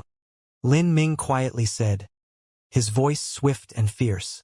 Fairy Blue Lotus shook and the brightness in her eyes blurred and faded once more. She knelt to the floor and obediently said, reporting to Master, in order to undo my honorable master's curse seals that she placed in this life feather, The process involves the inheritance of my soaring feather god mountain's true divinity cultivation method, the feather conversion art. Although I have looked through the entire feather conversion art, my cultivation is limited and I am unable to repeat it to master. But, repeating a portion of it so that master can use it to undo the law curse seals within the life feather in a shorter period of time is still possible. Good. Lin Ming was overjoyed. If I can refine your master's life feather, then I will record that as a merit for you. I will reward you in the future so that your strength can rise to another level. Lin Ming casually promised. Fairy Blue Lotus had followed Soaring Feather God King for many years, and what Soaring Feather was able to teach her had likely already been taught. All that was left over was for Fairy Blue Feather to perceive it on her own. If Fairy Blue Lotus wanted to find any particular point to improve on in the martial arts road that Soaring Feather God King had guided her down, then it wouldn't be easy. But, if she followed Lin Ming, then he could share some of his exclusive laws, in particular the principles he grasped atop the Soul World's shrine platforms, allowing her to obtain more inspirations. Of course, if Fairy Blue Lotus were to hear about these so-called rewards when she still had her own will, then she would likely be so mad that she would start smoking. But to the current Fairy Blue Lotus, Lin Ming's words were like an imperial decree. She appeared incredibly flattered. Working for Master's glory is what should be done. I do not dare to claim any credit. As she spoke, she took out a jade slip of the feather conversion art and then began to pass on a portion of the feather conversion art's contents to Lin Ming's mind with a sound transmission. The feather conversion art jade slip in Fairy Blue Lotus's hands only contained a part of it. And this part was sealed with layers upon layers of encryptions.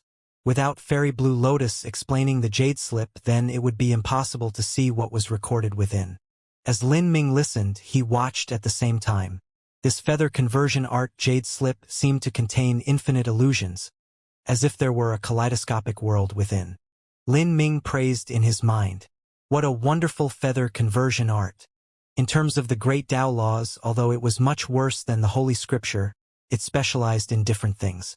The Holy Scripture elaborated on the paths of life and death, but the feather conversion art focused on the mind, illusions, and divine sense attacks. The feather conversion art detailed many attack methods, and in this it actually reached the peak. The layers upon layers of the great Tao of illusions were entirely comprehensive.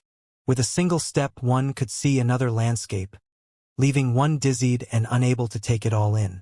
If Master has any questions, please ask me. I will always be awaiting your orders. After another 2 hours, Fairy Blue Lotus finally finished her sound transmissions and bowed. Very good. Lin Ming waved a hand. I will go into seclusion for 10 days. You may all recuperate from your wounds and act as protectors outside. The 4 Saint Generals bowed and withdrew, leaving behind only Lin Ming. As he took stock of his harvests from this battle, it could be described as colossal. Lin Ming had obtained 4 loyal and devoted super minions, the Legion of Famine, the mysterious Black Book, as well as the life feather and feather conversion art of Soaring Feather God King. With so many advantages, this was truly a great gift that the saints had given him. Lin Ming settled his mood and rapidly entered the fused martial intent state. Behind him, a Bodhi tree quietly appeared, its branches and leaves spreading out as an independent pure land of ultimate bliss grew around him. Lin Ming was shrouded in infinite starlight. At this time he looked like a celestial from the highest heavens. The feather conversion art jade slip as well as Soaring Feather God King's life feather slowly floated around him, seething up and down as it was bathed in the crystalline starlight. Oh! As Lin Ming was refining Soaring Feather God King's life feather, he didn't know that everything that occurred in Blood Cloud Galaxy had been discovered by scouts, and this information was slowly passed throughout the wild universe. Padala Galaxy, in a grand hall, humanity's Emperor Xianxia, Great Limitless Buddha, June Blue Moon, the primal god races Daiwahen, the celestial races Battle Sovereign Tabague, the female god race Empyrean Lanlu that entered the Azura Forbidden Land with Lin Ming in the past, as well as numerous other human officers and important figures had gathered. This was a routine military meeting. The primary purpose of this meeting was to hear the newest combat reports and then discuss the next war plan. Emperor Sakya's troops had managed to rout the Legion of Famine that had stayed in Padala Galaxy after their main force left. Although they didn't manage to kill much of the Saint armies, they still managed to completely recapture Padala Galaxy. Outside of Empyrean Divine Dream, Mount Potala's forces could be called the most formidable amongst humanity. Since they had managed to stabilize their foothold, they naturally wouldn't think of hiding in this tiny little corner of the world. Rather, they would venture outwards and strike at the Saints on their own initiative. Now they were even preparing their attack plans. Everyone, we have now managed to bring together a considerable force. I believe that what we must first do is rescue our companions. Because we had to delay for time, many of our people dispersed and hid in the most hidden corners of the wild universe. Although this naturally made it much harder for the Saints to find us, once they did find anyone, then the only result was utter defeat. If this continues, then as long as the Saints have enough time, they will sooner or later exterminate us all. We cannot sit by and idly wait for death. We must move immediately and rescue our fellow humans who have been forced into hopeless situations. Emperor Sakya iterated the key point of this meeting. Now, with so many human influences in imminent danger, the question was, which ones should they rescue first? Everyone looked towards Emperor Sakya and also felt troubled for him. To rescue one influence was to mean giving up on another. However, he had to make a choice. We have to consider the larger picture. There are currently two vital rescue targets that we have designated. The first is the Hidden Dragon Galaxy. It has already been a long time since our information network with the Hidden Dragon Galaxy was severed. I even suspect that Dragon Fong and Xiao Moxian have been encircled by the enemy. Whether it is Xiao Moxian, Lin Huang, or Dragon Fong, they are the future hopes of humanity. In particular, Xiao Moxian and Lin Huang. The two of them are the ones most closely related to Lin Ming, and Lin Ming was the one who risked his life for us in the past in order to exchange it for the slimmest possible hopes of survival for the human race and thus open the gates of the wild universe to us. Since Lin Ming has passed on, we must ensure the survival of his lineage no matter what. But besides the Hidden Dragon Galaxy, there is also another rescue target. That is, the mysterious man who has recently appeared. All clues indicate that the main force of the Legion of Famine left Padala Galaxy for this person. Since he has done his best to buy time for us, we cannot sit by and do nothing. Moreover, this mysterious person has formidable strength, and an enemy of an enemy is a friend. He might be able to provide us with good fortune and a turning point in our war against the Saints. We cannot just let him perish beneath the Legion of Famine. As Emperor Sakya spoke to hear, some people were already frowning, their eyebrows knit together. Should we divide our forces? Although their current gathered forces were formidable, when it came to facing the good fortune Saint Sun or the Legion of Famine, they were nothing to look at. And dividing their forces would only make them weaker. This is what we are here today to discuss, Emperor Sakya said. We must weigh the advantages and disadvantages and then follow through with the most effective plan. As Emperor Sakya spoke, the sound of rapid footsteps echoed through the grand hall. Urgent message! A messenger shouted from outside the hall. Enter! Emperor Sakya felt his heart skip a beat. While a military meeting was being convened, outside disturbances were normally not allowed. Unless it was information of the highest priority, it wouldn't be sent here. Now that the messenger was at the entrance of the hall, it could be imagined how important this information was. In these past years, Emperor Sakya had received far too many urgent messages. But over 90% of them were bad news. As the war in the wild universe continued, humanity had suffered defeat after defeat, and there was rarely a case of victory. Even if there were occasional victories, such as the successful elimination of the remnant Saint forces in Padala Galaxy, those were simply superficial events.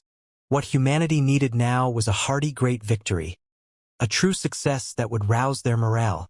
Where is this news from? Emperor Sakya's complexion was solemn. He was afraid that whatever news this was, it wouldn't be good. Humanity was already hovering on the edge of the abyss, and they were finding it hard to weather the continued attacks of the Saints. Urgent information from the Blood Cloud Galaxy. The messenger proffered the combat report Jade slip with both hands. This information was gathered by the scouts, and the rank of the information was decided by the captain of the scouting team. As for what it was, the messenger didn't know. Blood Cloud Galaxy. Emperor Sakia's eyes shot wide open. Could this be a combat reported related to the mysterious person being ambushed by the Legion of Famine? It wasn't just Emperor Sakia, but everyone else in the hall felt their hearts tighten. This mysterious person that had miraculously appeared from nowhere and also had the saints suffer defeat after defeat.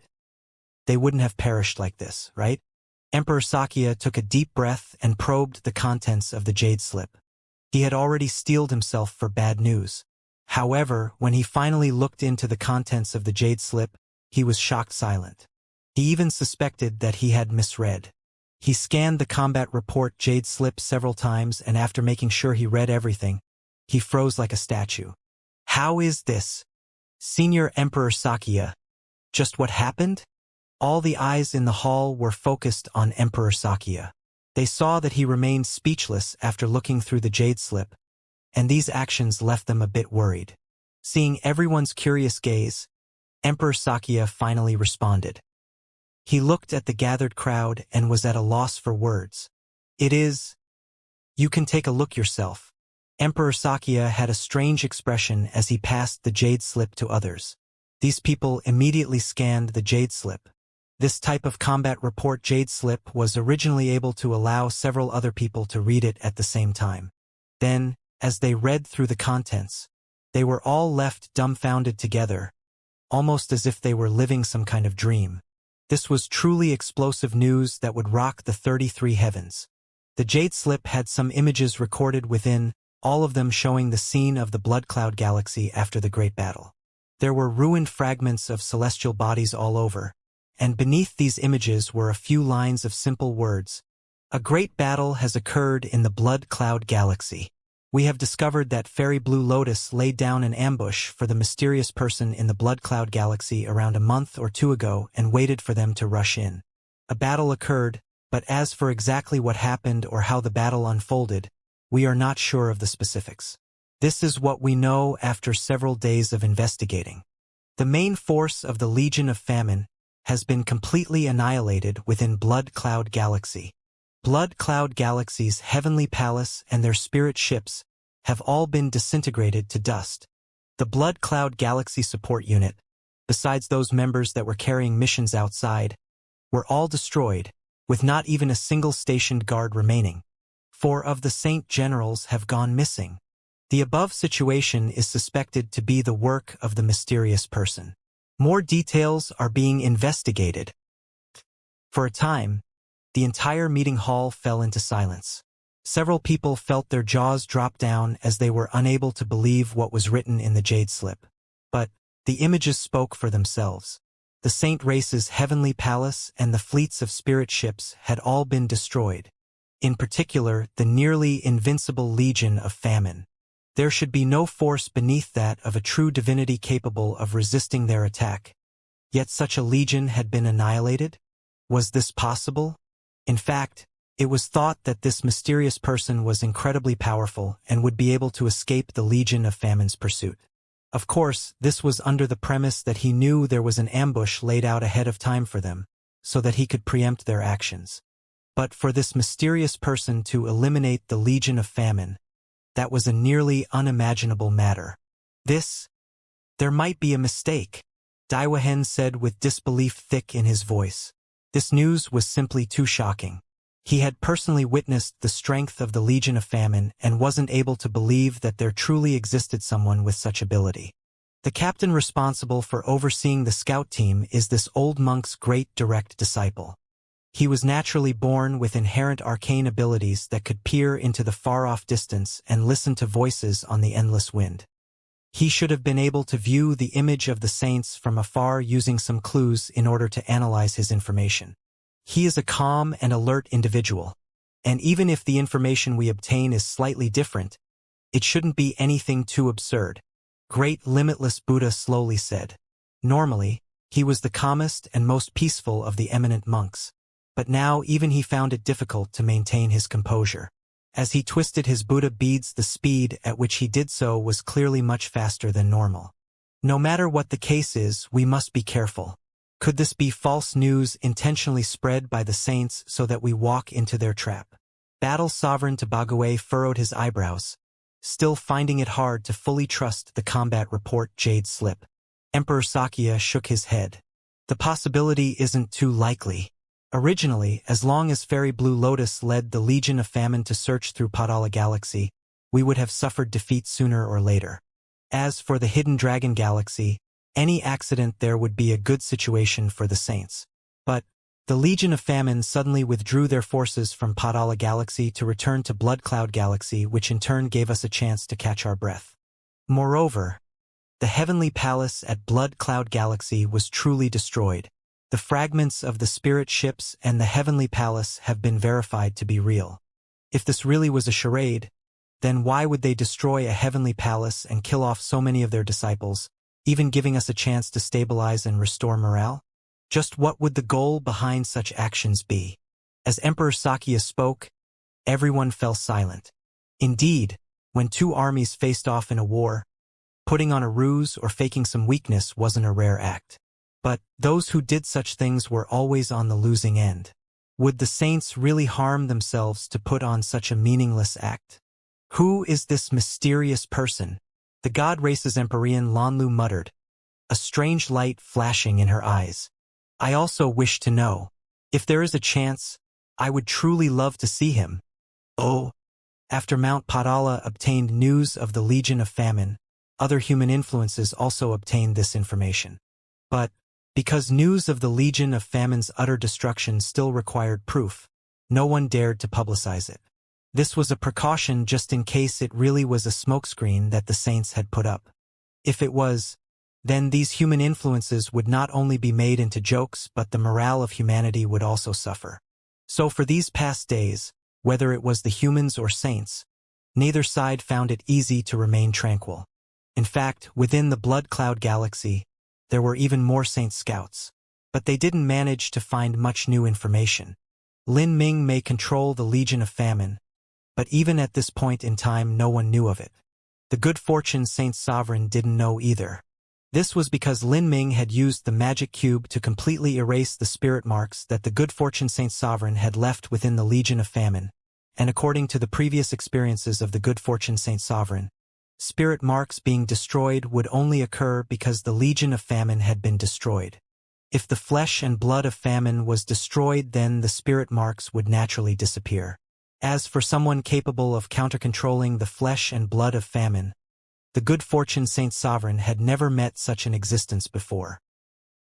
Hidden Dragon Galaxy, Good Fortune Saint Palace, Pa! A terrifying detonation sounded out, an astral essence so thick that it was visible to the naked eye began to spread out in white ripples.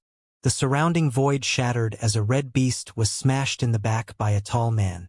This beast emitted a sorrowful howl as it collapsed to the ground. Kacha! Because the large dragon crashed into the ground, a crater formed that was over 100 miles long. The tall man landed atop the peak of a rocky mountain. His naked upper body revealed sculpted muscles as hard as rock, making him look like a prideful war god. This tall man dressed in red was the Good Fortune Saint's son. This space was a martial arts practice field used by him. It was a small world located in the Good Fortune Saint Palace, and this beast that was wounded here was the hybrid descendant of a god beast and ancient vicious beast. Within the Good Fortune Saint Palace, there were super beasts with impure bloodlines being raised and bred all year long. These animals were used as opponents for the genius disciples of the Saint Palace to train with. Although these beasts possessed impure bloodlines, they were still incredibly precious creatures. Even so, here they were used as nothing but sandbags by others. From this one could see how ridiculously wealthy the Good Fortune Saint Palace was. Your Highness Saint's son, please take a break. If you hit this red dragon beast again, it will die. From behind the Good Fortune Saint's son, a wild woman with wheat-colored skin stepped forwards. She carried with her a towel that she used to wipe the sweat from his face. A cruel and fierce light flashed in the Good Fortune Saint's son's eyes. He was in an extremely poor mood and was using this training period to vent his anger. Even so, his chest raged with a nest of fire. This fire was all due to that mysterious person. The good fortune Saint Sun had obtained all news available about the Blood Cloud Galaxy at an even earlier time than Emperor Xianxia. If it were normal times, then he would have happily gloated over the losses of Imperial Prince Xishan and Fairy Blue Lotus. He would have even laughed himself awake in his dreams. But now, the Legion of Famine hadn't suffered a loss but had been completely annihilated. Even 4 of the Saint Generals had gone missing. And no matter how the good fortune Saint Sun thought about it, he couldn't imagine how the mysterious person had accomplished all of this. This was the reason he felt anxious at heart. He sent for repeated investigations into the Blood Cloud Galaxy. Yet he didn't manage to find anything. The good fortune Saint Sun didn't need to be clairvoyant to know that sooner or later, this mysterious person would come looking for him. And when facing such a character that he knew nothing about, the good fortune Saint Sun felt a headache even though he had the avatar of famine. He didn't know what cards this mysterious opponent possessed or how they had eliminated the Legion of Famine. Your Highness Saint Sun, there is no need to worry. If things are truly unwell, how about notifying His Majesty the Saint Sovereign? The young and beautiful woman tentatively suggested as she saw the good fortune Saint Sun's expression. Inform His Majesty the Sovereign Ancestor? The good fortune Saint Sun immediately frowned and the young woman fell silent. Do you think that His Majesty the Saint Sovereign doesn't know the Legion of Famine has been destroyed? Every martial artist within the Legion of Famine has a spirit mark left behind by His Majesty the Sovereign Ancestor, and whether they are dead or alive, His Majesty the Sovereign Ancestor is well aware. The good fortune Saint Sun coldly muttered. The 33 heavenly Daos were the most common great Daos of the universe. They were no trifling matter. As for famine, it was being used to swallow up the causal relationship that humanity had with the 33 heavenly Dao's 9 divine shifts. But even so, this causal relationship was a part of the heavenly Dao laws. For a mortal to dare reverse the rules of the heavenly Dao, they would be forced to suffer the scourge of the heavens. This wasn't something that one could stop just because they wanted to. And in the process of swallowing the 9 divine shifts, famine and the good fortune Saint Sovereign would have to withstand heavenly tribulation. In the world of martial artists, heavenly tribulation wasn't some incredibly rare phenomenon. Whenever someone rose to the level of the heavenly Dao rules, they would have to withstand heavenly tribulation. But the heavenly Dao rules were also divided into those that were lower and those that were higher. For instance, when a martial artist broke into the Empyrean realm, when a transcendent divine might was created, when a transcendent divine pill was refined, when a god beast underwent nirvana and grew up, all of these actions would summon heavenly tribulation. However, these types of heavenly tribulation were only of the lowest order. When compared to the 9 divine shifts that famine was swallowing, the difference was as great as the heavens and earth. The good fortune Saint Sun couldn't imagine just what the heavenly tribulation that fell upon famine's body would be like. But what he knew was that if the good fortune Saint Sovereign and famine could both withstand and survive this heavenly tribulation, that would be an incredible advantage for them. With swallowing a portion of the heavenly Dao, famine might be able to undergo another evolution. If so, then the good fortune Saint Sovereign would be another step closer to reaching the boundary beyond divinity. High risks meant high returns. In fact, the good fortune Saint Sovereign had undergone 100 million years of preparation before daring to attempt something like this. He wanted to try what famine did 3.6 billion years ago. The dangers were astronomical. The slightest mistake would mean him disintegrating into nothing. With this in mind, the good fortune Saint Sun couldn't disturb the good fortune Saint Sovereign no matter what. In fact, the area where the good fortune Saint Sovereign had gone into seclusion was a secret of the highest magnitude. Not even he knew where it was. When it came to something like this, the good fortune Saint Sovereign wouldn't trust anyone. In particular, there was still his greatest rival, the Soul Emperor. With this person's transcendent methods, it wouldn't be difficult for him to extract any information he desired from the good fortune Saint Sun's mind. This mysterious Soul Emperor was the character that the good fortune Saint Sovereign feared most in his life. Even now, the good fortune Saint Sovereign didn't know what endgame the Soul Emperor was playing towards. However, he had no doubts about how vast the Soul Emperor's ambitions were. If he wanted to contend with the Soul Emperor, then he could only rely on famine. If famine was able to evolve further, then it would be able to devour the infinite energy, matter, and laws of the universe, allowing it to become infinitely close to the beyond divinity boundary. The good fortune Saint Sovereign might even be able to use famine to swallow the Soul Emperor's destiny, and perhaps even the karma between the Spiritas and the heavenly Tao. At that time, the good fortune Saint Sovereign would no longer fear the Soul Emperor. The chess game of the world and its secrets, the true thoughts within the good fortune Saint Sovereign's heart. These were things that the good fortune Saint Sun only vaguely knew about. The eyes of the good fortune Saint Sovereign and the good fortune Saint Sun saw the world differently. All that the good fortune Saint Sovereign saw was this world chess game, and the only ones playing it were the good fortune Saint Sovereign and the Soul Emperor. As for everyone else, including the good fortune Saint Sun, the many Saint Empyreans, the Legion of Famine, Humanity, Empyrean Divine Dream, everyone else within the world, they were nothing but mere chess pieces. The only difference was that these board pieces varied between big and small, important and unimportant. Towards all of this, the good fortune Saint Sun didn't feel sad or chagrined at all. This was the inevitable result that came from a disparity of absolute strength. At the same time, he naturally wasn't resigned to forever remaining a chess piece. Thus he had to continuously increase his strength. And presently, this mysterious person before him was a great challenge. If he couldn't pass this test and had to rely on the good fortune Saint Sovereign who couldn't and wouldn't help him, then what qualifications did he have to become a chess player in the future? Thinking of this, the good fortune Saint Sun began to seethe with fighting spirit. If they want to come, then come. If they want to fight, then fight. The good fortune Saint Sun circulated his astral essence and evaporated all the sweat and grime that covered him. Then, he put on his robes and battle armor and stepped out of the small world. He arrived at the official meeting hall, and it was at this time that a scout passed him another combat report jade slip. This jade slip left the good fortune Saint Sun completely stunned. This was something that the Saint Scouts had found in the wreckage of the Heavenly Palace at Blood Cloud Galaxy.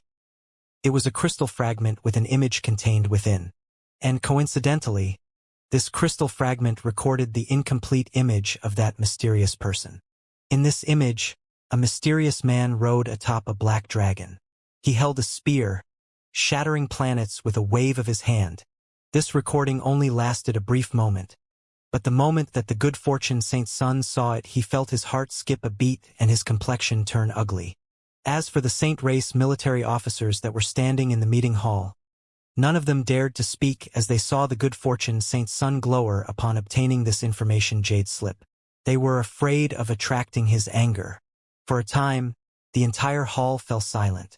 The good fortune Saint Sun's complexion changed again and again, all sorts of thoughts rapidly racing through his mind. The weapon is a spear. The mount is a dragon. How can there be such a coincidence? He definitely remembered what occurred over 6,000 years ago when he fought in the most shameful battle of his life. During the Monster Emperor's Grand Longevity Feast, Lin Ming had jumped ranks to defeat him. Moreover, Lin Ming had leapt past an entire large boundary to do so. A divine lord had defeated a holy lord. At the time, Lin Ming had taken out a stake for his gambling fight. That was a dragon egg. In addition to this mysterious person's weapon, the good fortune Saint Sun suddenly felt an ominous premonition cloud his heart. Although the person in this image, whether it was in cultivation methods or appearance, didn't match with Lin Ming, the good fortune Saint Sun still thought that this person might be him. This was a speculation purely based upon his intuition. In the past, when Soaring Feather God King said that Lin Ming had died, the good fortune Saint Sun was a bit disbelieving of this news. In his opinion, Lin Ming possessed an incredibly tough life. Would he really die so easily? It shouldn't be. For a time, the good fortune Saint Sun felt a cold chill creep in his heart, an unease and nervousness that shot up his back. Those bitten by a snake would be afraid of ropes for 10 years. The good fortune Saint Sun was a proud and lofty individual, but he actually held an unusually profound fear towards Lin Ming. This was a scab in his heart that was hard to heal. Relay my orders. Issue an emergency command. Summon the Empyreans at Saint Convocation Heaven that are guarding the entrance to the wild universe. from the 1st Legion to the 6th Legion, have all of them moved to the Hidden Dragon Galaxy. What? Suddenly hearing the good fortune Saint Sun's orders, the Saint military officers present were left bewildered. Just what was the good fortune Saint Sun planning? Saint Convocation Heaven was the supreme stronghold of the Saints and also where their main forces were located. If the 1st to 6th Legions were all transferred here, wouldn't that just flood the Hidden Dragon Galaxy? Could so many people be summoned just to deal with one Xiao Moxian? This is... His Majesty the Saint Sovereign ordered these armies to guard Saint Convocation Heaven in order to prevent any sneak attacks from the Spiritas. If we are only dealing with the humans in the wild universe, they are already a race that has been beaten and broken by us. Is there really a need to draw in so many people? Are you questioning me? The good fortune Saint Sun frowned, his eyebrows looking like a lion ready to pounce in the next moment. The general gulped and shook his head. After the good fortune Saint Sovereign went into seclusion, the good fortune Saint Sun was now the highest authority of the saints. He would naturally obey these orders. What do we do about the Spiritas? Another veteran officer couldn't help but ask. The good fortune Saint Sun thought for a moment before saying, "If the Spiritas truly intend on coming, do you think those peak Empyreans can stop them? If things really devolve to the worst situation possible, then we will give Saint Convocation Heaven to them. But I have a feeling that they will not come, otherwise His Majesty the Sovereign Ancestor would not have dared to go into seclusion at this time. Perhaps His Majesty has already guessed a part of that old freak soul Emperor's plans." This, understood. The several veteran officers glanced at each other and nodded in agreement. Lin Ming sat deep in meditation in a remote space. In front of him, the life-blood essence from Soaring Feather God King's feather had already been drawn out. This feather was jade green in color, and the blood thread in the center was the life-blood essence of Soaring Feather God King. Now, this blood thread had condensed atop Lin Ming's fingertip, turned into a small mote of red light. Lin Ming waved his hand and this red light sunk into his body, swimming through his blood vessels. With the support of the feather conversion art, Soaring Feather's energy didn't come into much conflict with Lin Ming. This strength was as gentle as a feather. It dissipated into thousands and millions of threads that integrated into his muscles. A faint sound, like the passing of water through a spring, echoed into the air. For a time, Lin Ming felt his body warm up. But no matter how compatible this strength was, it would be impossible for him to completely absorb it and turn it into his own without wasting a bit. This was just like a mortal eating food. While their body could absorb it, the amount that would become their own flesh and blood was incredibly small. Time passed. After 10 days, Lin Ming was still deep in meditation. Seals of the heavenly Tao fell down. Soaring Feather's bloodline energy poured into Lin Ming's inner world, gathering into the Supreme Phantom.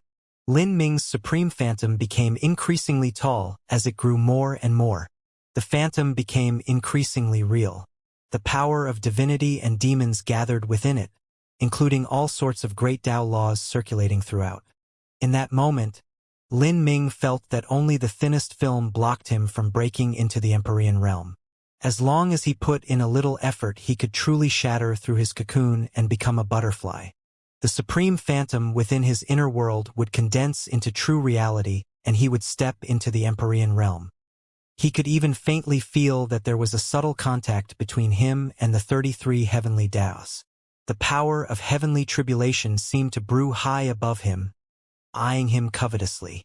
The Empyrean boundary was a watershed. In the last 3.6 billion years of human history, besides Divine Dream, all true divinities had gone extinct.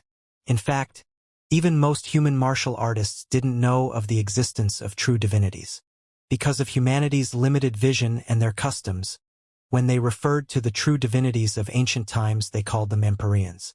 An Empyrean meant the limit of human martial artists. Upon entering the Empyrean boundary, one would step onto the highest stage of the entire divine realm, sitting high atop heaven and overlooking the common world below. In the end, Lin Ming paused just before he broke into the Empyrean boundary. Afterwards, the heavenly tribulation that began brewing in the highest heavens also hid itself away, Soaring Feather God King's blood essence was strong, but its intensity didn't satisfy him. Although he could have used it to break into the Empyrean realm, the truth was that he would have barely been able to do so. What Lin Ming wanted was to further accumulate his energy, preparing for the time when he could truly soar. To become a peerless powerhouse required sufficient time. Although rice could be planted and harvested in several months, true divinity-level heavenly materials often required tens or hundreds of millions of years to breed. What Lin Ming wanted was a god-level spirit treasure, and he had even decided on a better choice. That was the avatar of famine that was controlled by the good fortune Saint Sun. Lin Ming planned on wresting away famine's avatar, and then using the massive amount of blood vitality contained within to shred apart the Empyrean bottleneck in a single go. Good fortune Saint Sun. It seems we are destined to be opponents. Over 6,000 years ago we fought once. Now, I will come looking for you once more. Lin Ming faintly smiled. The truth was that one of the reasons he had stirred up such chaos and turmoil in the backline of the Saints was to draw the good fortune Saint Sun to him and then capture famine's avatar. But he never thought that the good fortune Saint Sun would manage to be so calm and rational about the situation. Not only did he not come, but it was Fairy Blue Lotus and the Legion of Famine that arrived instead. Although the sum total of the Legion of Famine was far inferior to famine's avatar, it was still a generous gift to Lin Ming. Now, since the good fortune Saint Sun didn't plan on coming here, Lin Ming planned to look for him on his own initiative. Blue Lotus. Where is the good fortune Saint Sun now? Lin Ming called out. Fairy Blue Lotus's eyes moved. She asked, Does Master wish to deal with the good fortune Saint Sun? Yes. Lin Ming nodded. As Blue Lotus listened to this, a happy expression unexpectedly appeared on her face. Although she was being controlled by Lin Ming, some of her previous preferences and personality had been retained. She had an extremely poor relationship with the good fortune Saint Sun, and he had given her considerable trouble throughout the years. It was not a secret throughout the entire Saint race that the two of them were struggling against each other. In fact, the reason that Fairy Blue Lotus joined forces with Xianxia was in large part because they shared a common enemy in the good fortune Saint Sun. Reporting to Master, the good fortune Saint Sun has never exchanged information with us. But, according to reports from my subordinates, the good fortune Saint Sun has been delayed in the Hidden Dragon Galaxy for a long time. Oh? What is he planning to do there? There should be some important human figure there that he wishes to deal with. As for who it is, I am not sure. The good fortune Saint Sun fears that if we were to find out this information, then we would intrude on him and steal away his prize. So, when it comes to sharing information concerning humanity, he has never done so with us. I understand. Then our next stop will be the Hidden Dragon Galaxy. As Lin Ming spoke, he was a bit worried. Just who was this important human figure that Blue Lotus spoke of? For such a long time, the whereabouts of the various top human influences had been kept secret. Besides themselves, no other human influences knew about their location in order to prevent spies from leaking information. This created a great deal of hardship for Lin Ming as he tried to look for the human elites. Let's go! As Lin Ming spoke, a black palace began spinning in front of him, rapidly increasing in size until it expanded to hundreds of miles in radius.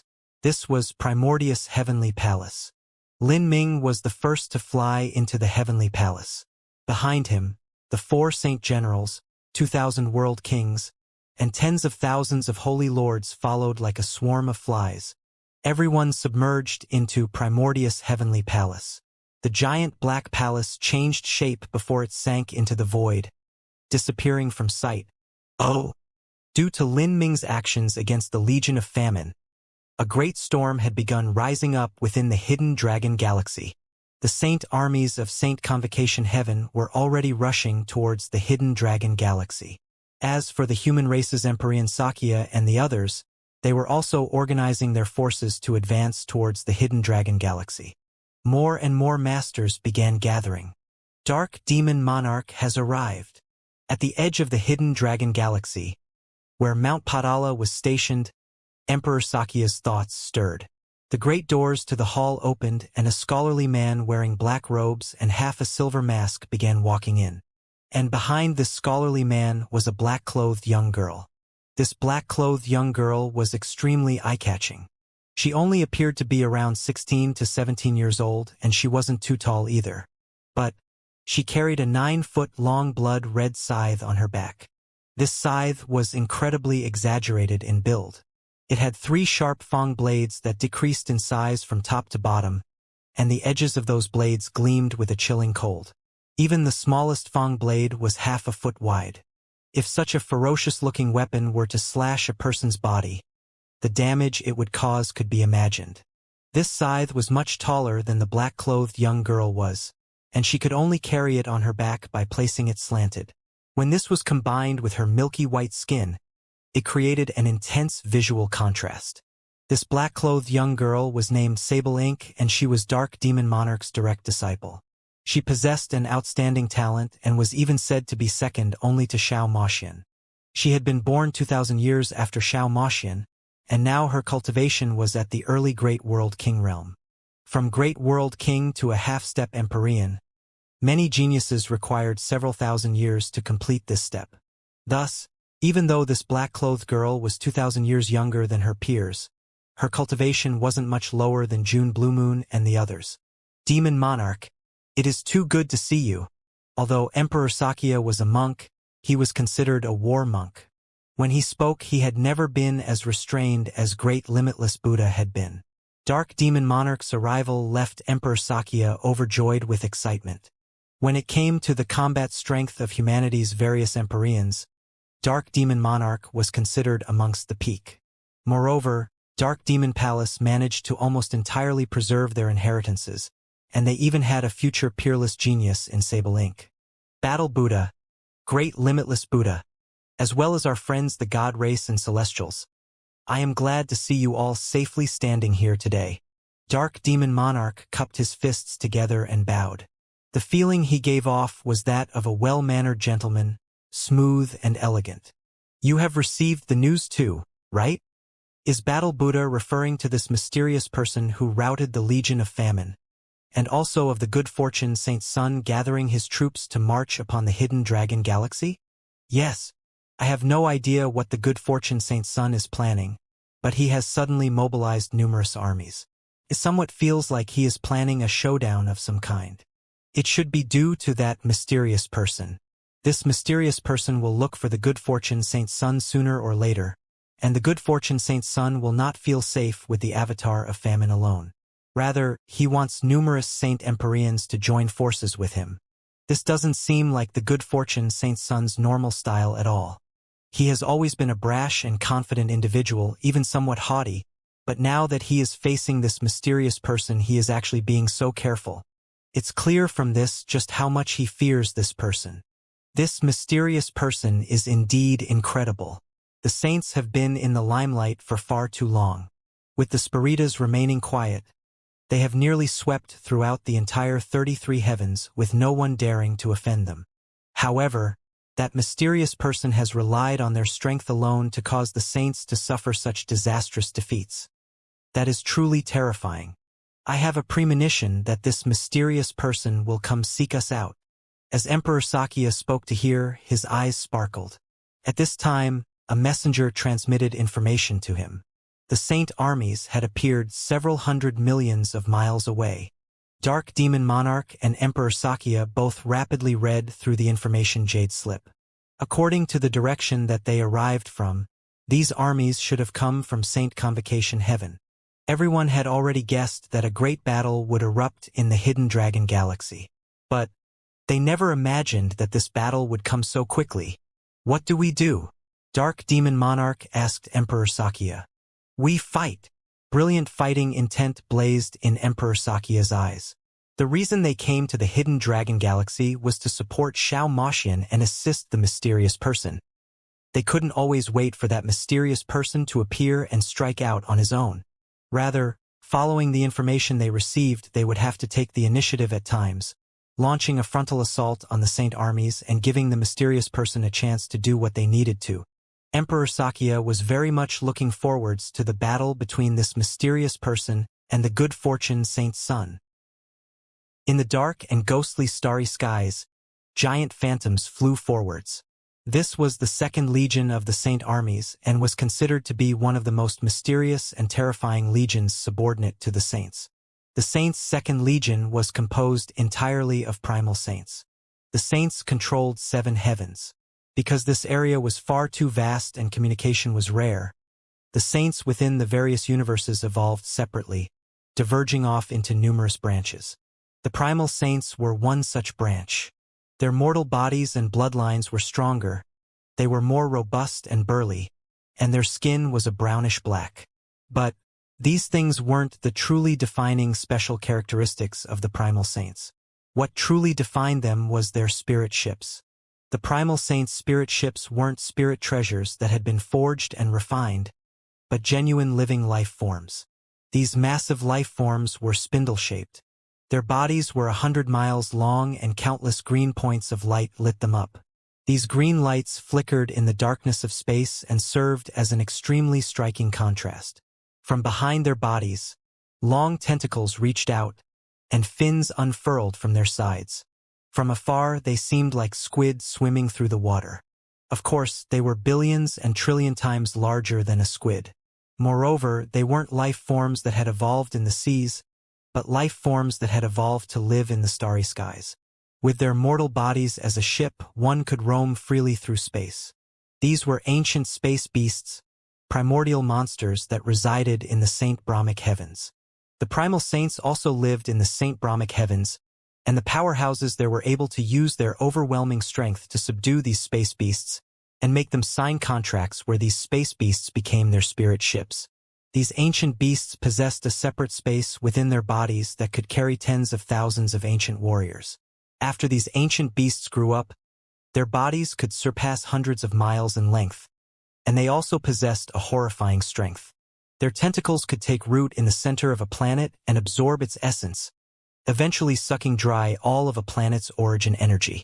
The Saints' Second Legion was entirely composed of these primal saints and giant squid creatures. Their combat strength was dreadful. The weakest of these giant squid possessed a peak Holy Lord level strength, and many of them neared a world king in power. There were even a dozen some ancient space beasts that were several thousand miles in length which possessed the strength of an Empyrean. As for the primal saints, they had even more Empyreans amongst their ranks. The leader of the Second Legion was an Empyrean and the patriarch of the primal saint race. He had reached the peak Empyrean realm over 10 million years ago, and even amongst peak Empyreans he was considered an outstanding individual. In addition, the Second Legion had several vice-commanders that were also peak Empyreans. The Saints had a number of Empyreans over 10 times that of humanity, and now they had come out in force. The Saints had 6 main legions stationed at Saint Convocation Heaven, and any single one of these legions had over 50 Empyreans. In front there is a legion of humans that has launched an attack against us. From within an ancient space beast, atop a giant array disk projection, one could see a giant golden Buddha. This golden Buddha was emitting a dazzling golden light, and an incredibly terrifying amount of energy was constantly condensing within it. It was clear that it was preparing to emit a monstrous blow. A golden Buddha. According to our intelligence, that should be the pack of monks from Mount Padala. The one leading them is Emperor Xianxia, one of humanity's peak masters. On the central throne inside the ancient space beast, a middle-aged man wrapped in black battle armor slowly spoke. This ancient space beast was the flagship of the primal saints. This flagship alone had 3 peak Empyreans aboard. Engage them. The orders that the good fortune Saint Sun passed down to us are to surround the hidden dragon galaxy and form a blockade. While we need to whittle down the human forces as much as possible, it is more important that we delay for time. In particular, we must focus on information concerning that mysterious man. Since these human fools have delivered themselves to our door, let's fight them here. The black-armored middle-aged man was the current patriarch of the primal saints. In the war against humanity, the primal saints would also be able to obtain a massive amount of benefits. As for how great these benefits were, it would all depend on their military exploits. If they could heavily damage Mount Potala's forces, then that would definitely be a great merit for them. Over a dozen giant ancient space beasts gathered together in the starry skies, forming three supermassive space beasts that were over 3,000 miles in length. At the same time, dozens of Empyreans began pouring their energies into these space beasts from within, causing a terrifying black light to shoot out. This black light collided with the golden light emitted from Mount Potala's giant Buddha ship. Bang! In that moment, it was like a sun exploded. The surrounding void for millions of miles completely shattered and terrifying spacetime storms swept out, rolling up everything within it. These two great influences had dozens of Empyreans joining together to exchange strikes. The energy detonation created was incredibly dreadful, and even the shockwaves were alarming. Though the two fleets were over 1,000,000 miles away from each other, they still received varying degrees of damage. Within the giant golden Buddha, Emperor Xianxia frowned. The saints were simply too horribly formidable. Between the saints and humans existed a disparity of Empyreans that was nearly insurmountable. Now that the good fortune Saint's son transferred so many Empyreans here, they had created an absolute power that far outstripped humanity. They had only encountered a single legion, and yet things had become so troublesome. Once the other legions arrived, then it would be difficult for them to have any effect within the Hidden Dragon Galaxy. It couldn't be forgotten that within the Hidden Dragon Galaxy also lurked Famine's avatar and the good fortune Saint's son. Although the saints had suffered repeated losses because of the mysterious person, the saints were still far above humanity in strength. These saint bastards. If we continue fighting like this, then it will be difficult for us to carry out our original rescue plan, Bagui said. Lin Ming had shown great graciousness to the ancient races. Thus he was particularly anxious to save Xiao Maxian and Lin Huang. At this time, the armies of Mount Potala were startled because of the strength of their opponents. But at the same time, on the saints' side, the primal saint patriarch also thought that Mount Potala's strength far surpassed his expectations. Our opponents should have less Empyreans than we do, and we also have the ancient space beasts coordinating our attacks. Our total combat strength should have risen 50%, and yet the result is, we still couldn't manage to suppress them. Humanity truly does have a few outstanding elites that cannot be underestimated. What should we do? If we continue fighting, then it will only be a stalemate. The blood that we will have to spill doesn't seem worth it. Although the primal saints desired military exploits, they wouldn't do something like paying a ridiculously steep price to obtain them. Don't worry. The orders we received are only to blockade the Hidden Dragon Galaxy and make sure that mysterious person is delayed outside to draw out more time. It doesn't matter if we don't do anything to our enemies. As long as we complete our task, then we will still receive military merits. I don't have any idea what the good fortune Saint's son is planning. It's as if there is something within this Hidden Dragon Galaxy that is extremely important to him. As the primal saints discussed the situation, their attacks didn't stop. The fight had already reached an impasse. Mount Potala and the primal saints had both suffered damage.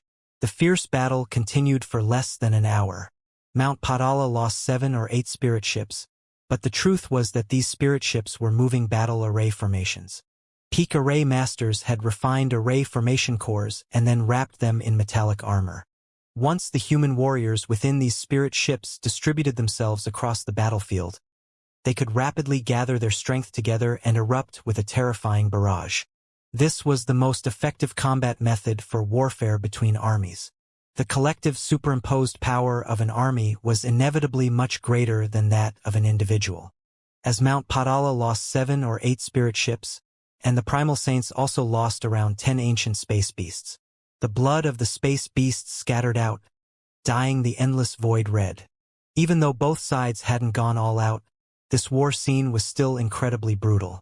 But in the end, it was the human side that withdrew first. This was because their scouts had reported that far off in the distant starry space, another saint army was approaching. Without a doubt, this army also came from Saint Convocation Heaven. If Mount Potala were to continue this current battle, then they would inevitably be encircled. At that time, the losses would be dire. Emperor Xianxia couldn't help but issue an order for the retreat of the army. The human spirit ships withdrew for 10 million miles. Then, after undergoing 2 great void shifts, they temporarily stationed themselves within a hidden nebula. Like this, they had gone even farther from the core region of the Hidden Dragon Galaxy. This caused many human martial artists to frown. So far nothing in their rescue plan had gone well. They never thought that so many Saint armies would gather in the Hidden Dragon Galaxy, seeming as if they planned to launch a final showdown here. The Saints have established a blockade surrounding the core region of the Hidden Dragon Galaxy. Just the Second Legion alone is on par with us in strength. With the other legions added on, the Saints have a total war strength over 5 times our own. This doesn't even include the good fortune Saint's son. Within the official meeting hall, the various commanders of humanity were analyzing the reports sent in by the scouts. All of them were frowning. The truth was that several human armies had yet to catch up. For instance, the armies led by Skyrend Godlord and Empyrean Vast Universe. But even if they arrived, they still wouldn't be able to change anything. The disparity was too great. With humanity's strength, they could engage the Saints in guerrilla warfare. But once they met in direct battle, there would be far too many problems that would appear. What lies in front of us now are the Second and Third Legions of the Saint armies. The 2 legions have joined together, so it will be impossible for us to break through. But it seems that they don't have any intention of launching an attack on us on their own initiative. They have only activated array formation enchantments and are waiting for us to come. The Saints had only established light layers of array formation enchantments. To destroy them was extremely easy, but once a high-level martial artist were to run in, the enchantment would immediately discover their presence. In addition, these enchantments had the ability to prevent sound transmissions from coming in or out, and were able to block out all communication that passed between the human forces. In this situation, the Hidden Dragon Galaxy was like an isolated island separated from the world. Emperor Xianxia and the others were all convening an emergency military meeting in order to plan their next step. But at this time, no one noticed that in a place deep in the universe, the dark starry void tore open. A black fortress flew out like a ghost from a space crack. Master, the Saint armies have been discovered up ahead. Within the black fortress, Blue Lotus's voice echoed out from a chamber. The Saint race armies? In the chamber, a black-clothed youth opened his eyes from his meditation. The chamber door was pushed open and Lin Ming appeared at the entrance. He was like a sharp and swift spear, emitting a breathtaking momentum from his head to his toes. Master! Blue Lotus bowed. Rise. Tell me what the situation is. Lin Ming stepped in front of a porthole. From this porthole he could already see vague and blurry dots of light in the far-off distance. These were the numerous spirit ships of the Saint Legions. It was clear that there was a force of saints in front of them, and the size of their army was massive. Reporting to Master, it has already been verified that what lies in front is the Second Legion and Third Legion of the Saints. They should have been stationed in Saint Convocation Heaven, but for some reason have been transferred to the Hidden Dragon Galaxy. Fairy Blue Lotus had an extremely keen understanding into the Saints.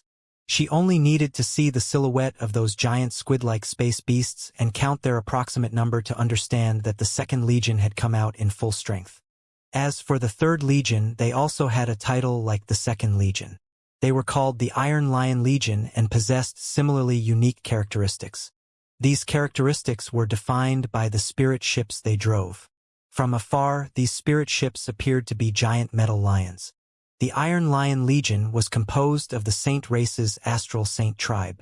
The Astral Saint tribe gathered the best array masters and refining masters of the Saints. They were able to arrange the most powerful array formations and subsequently refine them into top-grade spirit ships. These spirit ships that the Iron Lion Legion utilized were all Empyrean-level spirit treasures. The several flagships leading them were in no way worse than Primordius' Heavenly Palace. During a battle between armies, the use of a spirit ship was undeniably essential. The quality of its array formations was directly correlated to its martial artist's offensive and defensive capabilities.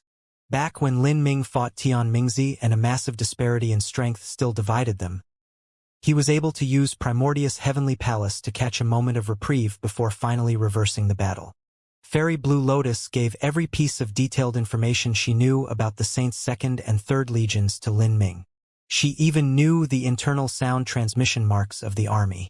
If she wanted, she could intercept part of their information transmissions. According to the current situation, the good fortune Saint's son should have gathered several armies to come to the hidden dragon galaxy. These armies were originally responsible for guarding Saint Convocation Heaven and to serve as a deterrent against the Spiritas. They wouldn't be easily transferred here. But presently, the good fortune Saint's son has started to gather all these armies here. This is an extremely unusual decision. From the evidence, he might be aiming at some powerhouse. The Saint armies stationed at Saint Convocation Heaven possess over 400 Empyreans, and even peak Empyreans aren't uncommon. These peak Empyreans each have incredibly deep backgrounds and have concealed their true strengths. Even I do not know the particular details on them. In addition, each of these Saint Legions possesses a special attribute. For instance, the Second Legion has the ancient space beasts and the Third Legion has the Empyrean-level Spirit Treasure Iron Lion battleships. As Fairy Blue Lotus spoke to hear, she cautiously peeked at Lin Ming. The giant Saint armies and their numerous hidden masters were laid out in front of Lin Ming. This was no trifling force, and she was curious what countermeasures her master would take. Lin Ming's eyes narrowed. He gazed at the Second and Third Legions deep in space, and then succinctly said, "Kill them all." With an order of just 3 words, this command left Fairy Blue Lotus's heart racing. Understood. Oh. The Second and Third Saint Legions only discovered Lin Ming approaching them a full hour later. This was because Lin Ming only had a single spirit ship and the target was far too small, giving him an advantage conducive to hiding. As for the Saints, their army was far too large and they couldn't hide themselves at all. Moreover, this was also because Fairy Blue Lotus had an extremely sharp understanding of the Saints. With her personally scouting the way, how could the Saint scouts possibly hope to compete with her? An unknown spirit ship is approaching. A warning suddenly rang through the Saint armies. At this time, from a mere 1,000,000 miles away, a pitch-black fortress was hurtling towards them. This fortress seemed to meld in with the surrounding darkness of space, making it nearly imperceptible. Its surface didn't shine with the least bit of gloss, making it appear like a city of dead ghosts. "Who is it? Hurry and stop where you are." A dignified voice spread through space. This was a warning from a Saint Empyrean. The pitch-black castle was the transformed form of Primordius Heavenly Palace. Lin Ming had used the ancient Elysium seal to stabilize the eye of Primordius Heavenly Palace. The ancient Elysium seal was originally forged to be the center of a grand array formation, and was a true divinity spirit treasure personally refined by Empyrean Divine Seal. With it stabilized the central eye of Primordius Heavenly Palace, the array formation of the Heavenly Palace had become several times stronger. In the past, Primordius Heavenly Palace was comparable to the flagships of the Iron Lion Legion, but now it far outstripped those flagships in power. Primordius Heavenly Palace floated closer and closer. In the darkness of space, it was like an ancient vicious beast lying dormant in the depths of the universe, seething with killing intent. "Attack!" a commanding officer of the Saint armies mercilessly ordered. This unidentified spirit ship didn't listen to warnings and was continuing to approach them. In order to ensure the safety of the fleet, they would naturally eliminate it. According to all common sense, this sort of small spirit ship facing off against the combined fleet of 2 Saint army legions was no different from a mouse against lions. The difference was so incredibly great that it was simply impossible to pose any threat. However, the joint armies of the Saints had received orders from the good fortune Saint's son to be wary of the presence of a mysterious person. Although the officers of the joint armies felt the rumors about this mysterious figure were a bit exaggerated, as military officers they strictly obeyed orders. They weren't stupid enough to make mistakes because of some sense of blind arrogance.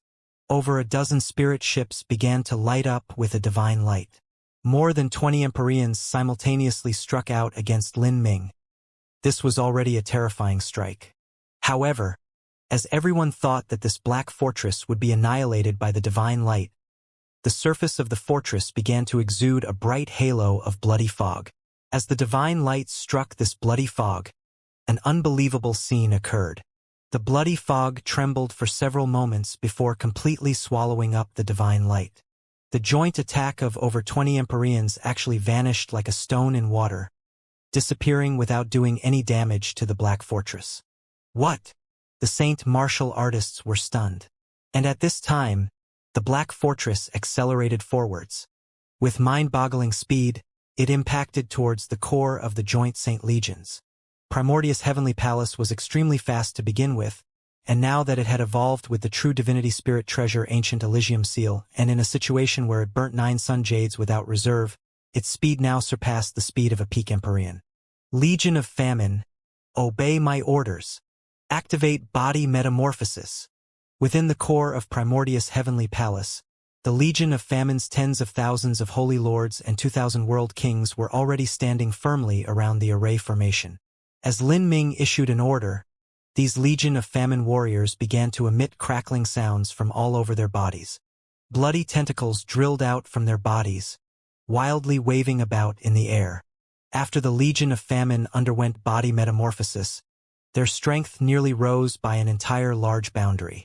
A peak holy lord could compare with a world king, a great world king could compare with an Empyrean. The power of 54,000 holy lords gathered onto 2,000 ordinary world kings and then further channeled into 180 great world kings. After undergoing body metamorphosis, these great world kings all possessed the combat strength of an Empyrean.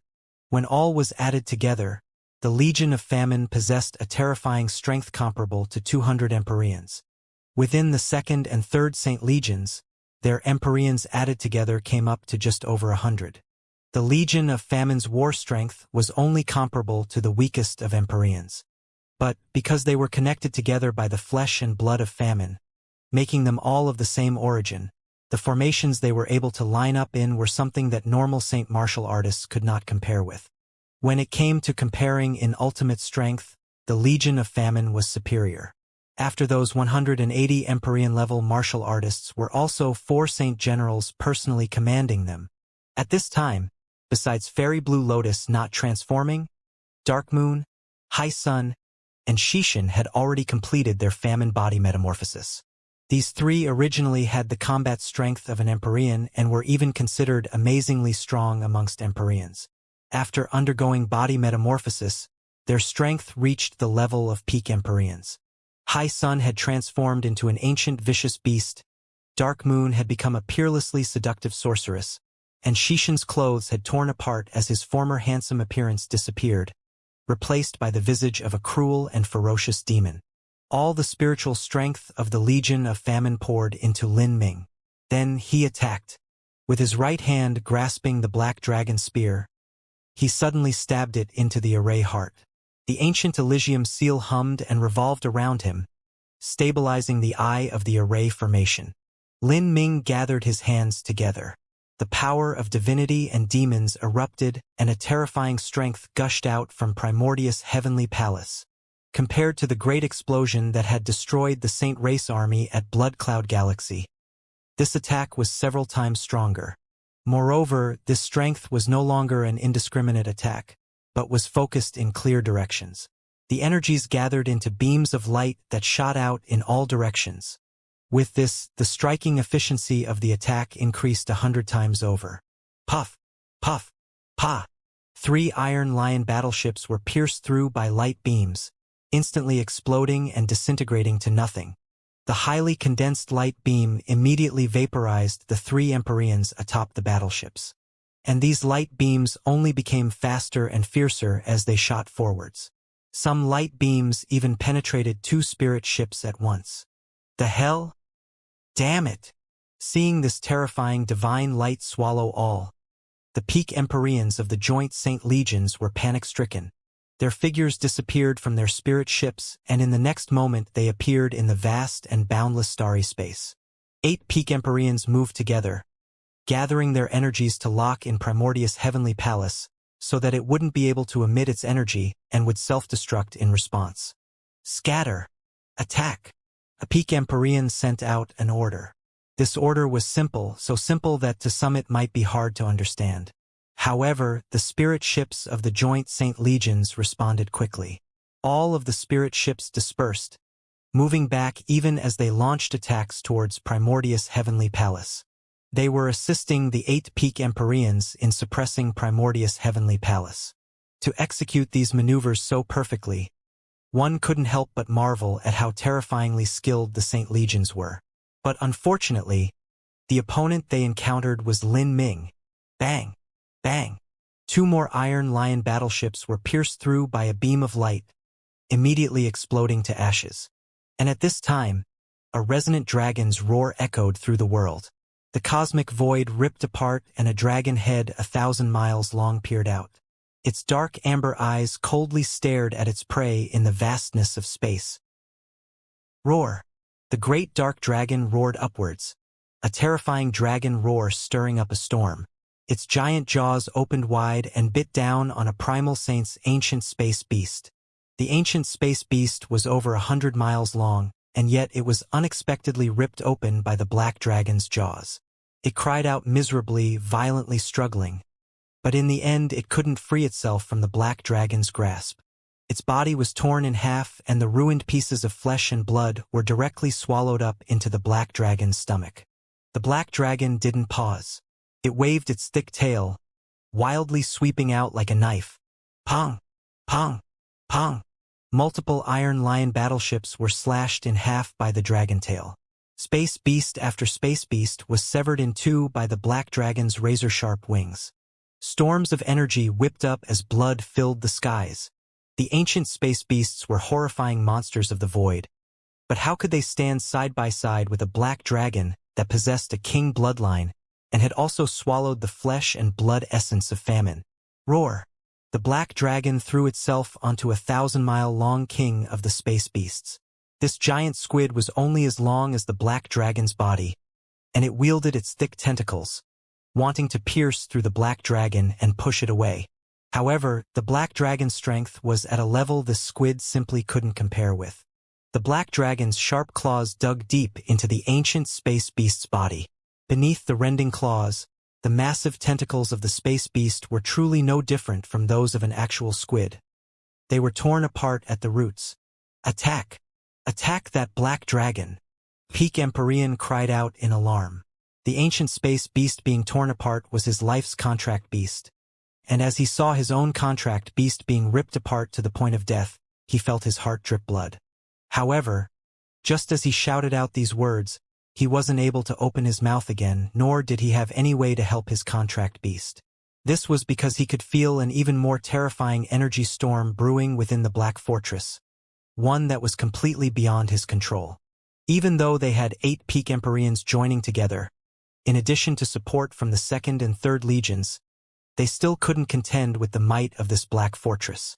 It was hard to imagine just how deep and horrifying the background of the character in the Black Fortress was. Whoosh! Whoosh! Whoosh!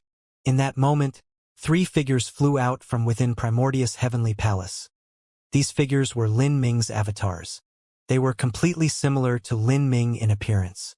As the 4 of them stood in the center of the array formation, Lin Ming's aura doubled and doubled yet again. Lin Ming's hands weaved together, forming a yin-yang diagram. The power of divinity and demons, as well as the power of the Holy Scripture and Heavenly Sutra, were all fused into the array formation through him. The other 3 Lin Mings also used their own methods. Pure strength of essence, energy, and divine constantly flowed into the great array. For a time, the array formation began to light up like a massive sun. A terrifying strength erupted like 10,000 tsunamis smashing out together. Bang! Energy erupted, colliding with the 8 peak Empyreans surrounding Primordius' heavenly palace and causing them to all tumble backwards, vomiting blood. In that brief moment, their meridians had broken in innumerable places and their blood vitality had been overdrawn, causing their strength to fall to the lowest ditch. Ah! 2 peak Empyreans cried out in pain. The instant they flew backwards, 2 incredibly thick beams of light shot out from Primordius' heavenly palace, directly piercing through these 2 peak Empyreans. Puff! Blood shot out. The mortal bodies of peak Empyreans were incredibly tough. Even after being struck by these terrifying beams of light, they didn't instantly die, but were simply pierced through. Yet in this battle, being struck by a light beam was no different from immediately dying. The black dragon howled into the starry space and swiftly flew over. Its two great claws stretched out, fishing up these two peak empyreans and swallowing them into its stomach. As a top-rank god beast, the black dragon also possessed the ability to absorb the essence energy of powerhouses and transform it into its own strength. However, it just didn't possess the abnormal swallowing talent that famine did. In this battle, the black dragon reaped far too many benefits. The ancient space beasts were recklessly eaten up by it.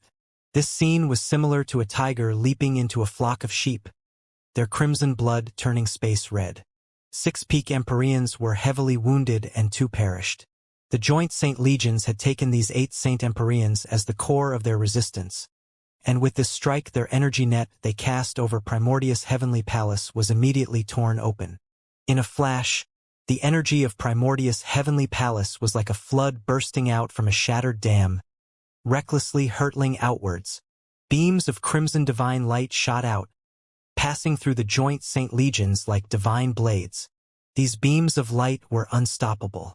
Every Iron Lion spirit ship that was struck immediately exploded into space dust, and the ancient space beasts were sliced in half, their blood flying out.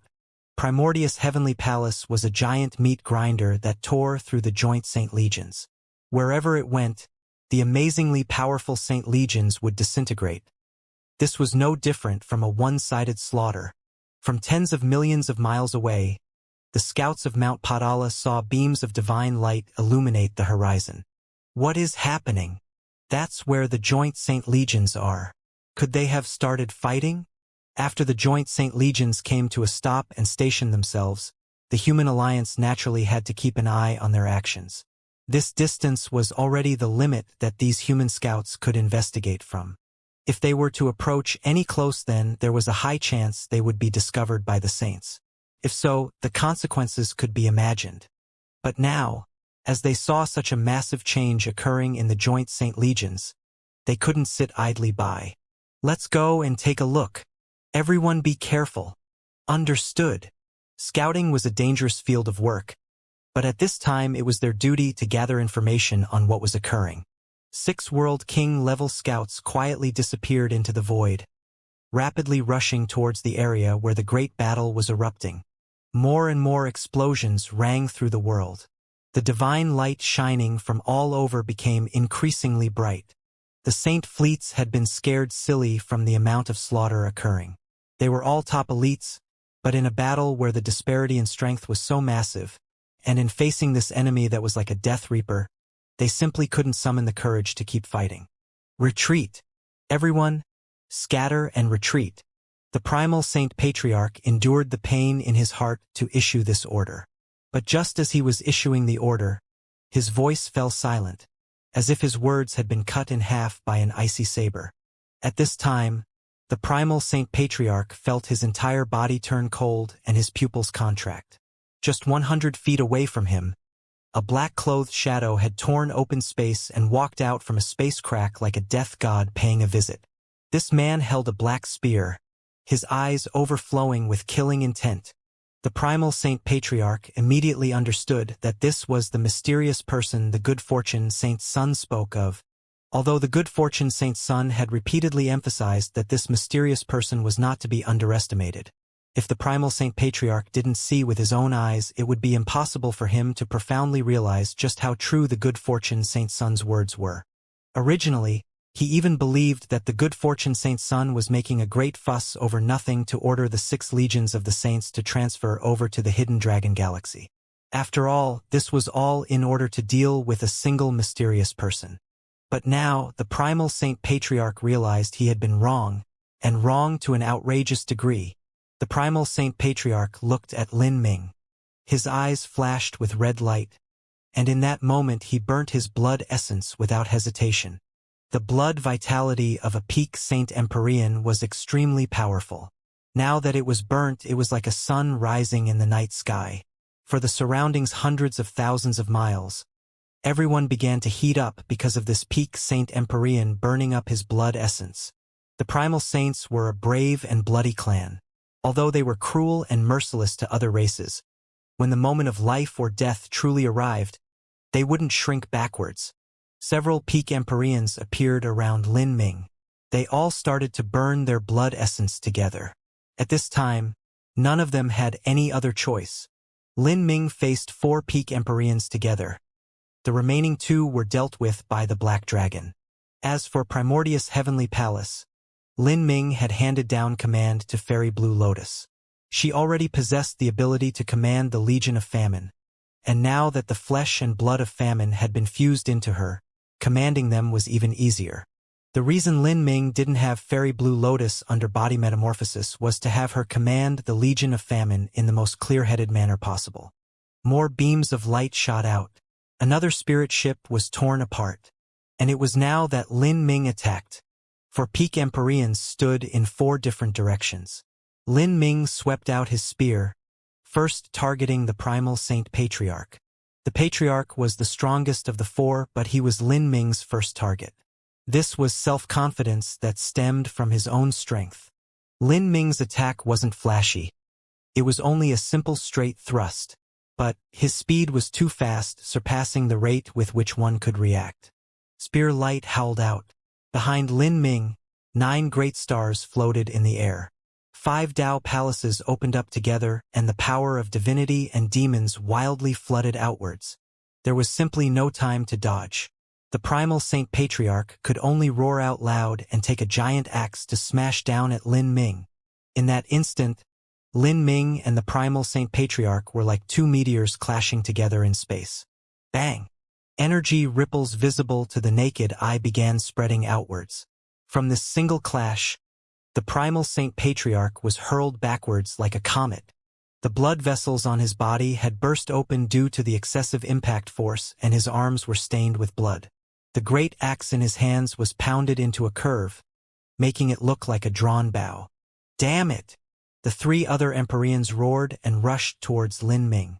Lin Ming's blood bubbled over with heat. He grasped his long spear, sweeping out. Pong! 3 peak Empyreans that burnt their blood essence were sent flying away, all of them vomiting blood. This was simply a one-sided massacre. Just as the primal Saint Patriarch recovered, he saw Lin Ming rapidly flying towards him. With another great bellow, he grabbed his great axe and brought it crashing down at Lin Ming's head. However, Lin Ming didn't even attempt to evade. He grasped the Black Dragon spear and also smashed it outwards. With another collision, the primal Saint Patriarch's arms fractured and he spat out a mouthful of blood. His body ripped open like a bag of blood, and even white bones were visible. Tens of thousands of miles away, everything that occurred fell into the eyes of the human scouts. They used specialized eye techniques to see what was occurring. Whether it was the Black Fortress that continued to shoot out beams of divine light or that peerless powerhouse that easily suppressed 4 peak Saint Empyreans, everything left them utterly dumbfounded. That person, that must be the mysterious person, a scout said with a sound transmission, his heart shocked. It must be him, it can only be him. The scouts looked at each other, a burning heat visible in their eyes. The human forces had long since wanted to contact this mysterious person. However, due to the threat of the saints and the blockades they set up, their scope of actions was restrained so that they couldn't find a hint of this mysterious person's shadow at all. In fact, let alone the human forces being able to find this mysterious person, even the saints who had carefully and deliberately calculated the area in which he would appear were annihilated when they tried to set up a trap for him. And on this day, the human scouts were finally able to see this mysterious person with their own eyes. How could they not be excited? In these past months, the fame of this mysterious person had spread throughout the entire wild universe, and perhaps even the rest of the 33 heavens knew of him. The explosions stirred up massive waves of energy, forcing the scouts to stay back at a far-off distance. As they saw the Saint Spirit ships being destroyed, all of them were inexplicably excited. Not too long ago, these human scouts had participated in the bloody battle between Mount Padala and the Second Saint Legion. They personally experienced just how strong the Second Saint Legion had been and how ridiculously formidable those squid-like space beasts were. Not only did they have amazing defensive capabilities, but their mortal bodies were tough and resilient, able to repel attacks. and their tentacles were a nightmare to all enemies. Once entangled by them, countless suckers would draw out the strength of their prey. Such frightening enemies were truly the scourge of humanity. But now, these monsters were being directly punctured through by the beams of divine light, collapsing with a single blow. As for the terrifying black dragon, it killed those monsters like a lion in a pack of rabbits, no sense of difficulty at all. Moreover, the mysterious person was facing not just the Saint Race's Second Legion, but also the Third Legion, the Iron Lion Legion. Humanity only had a pitiable amount of information concerning the Iron Lion Legion.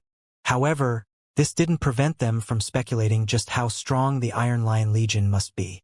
If they could be called one of the Saint Race's 6 great Legion armies, then their combined war strength should be no less than the wartime alliance of Mount Padala. And today, these 2 legions that had gathered together into a single Super Saint army were destined to suffer catastrophic destruction.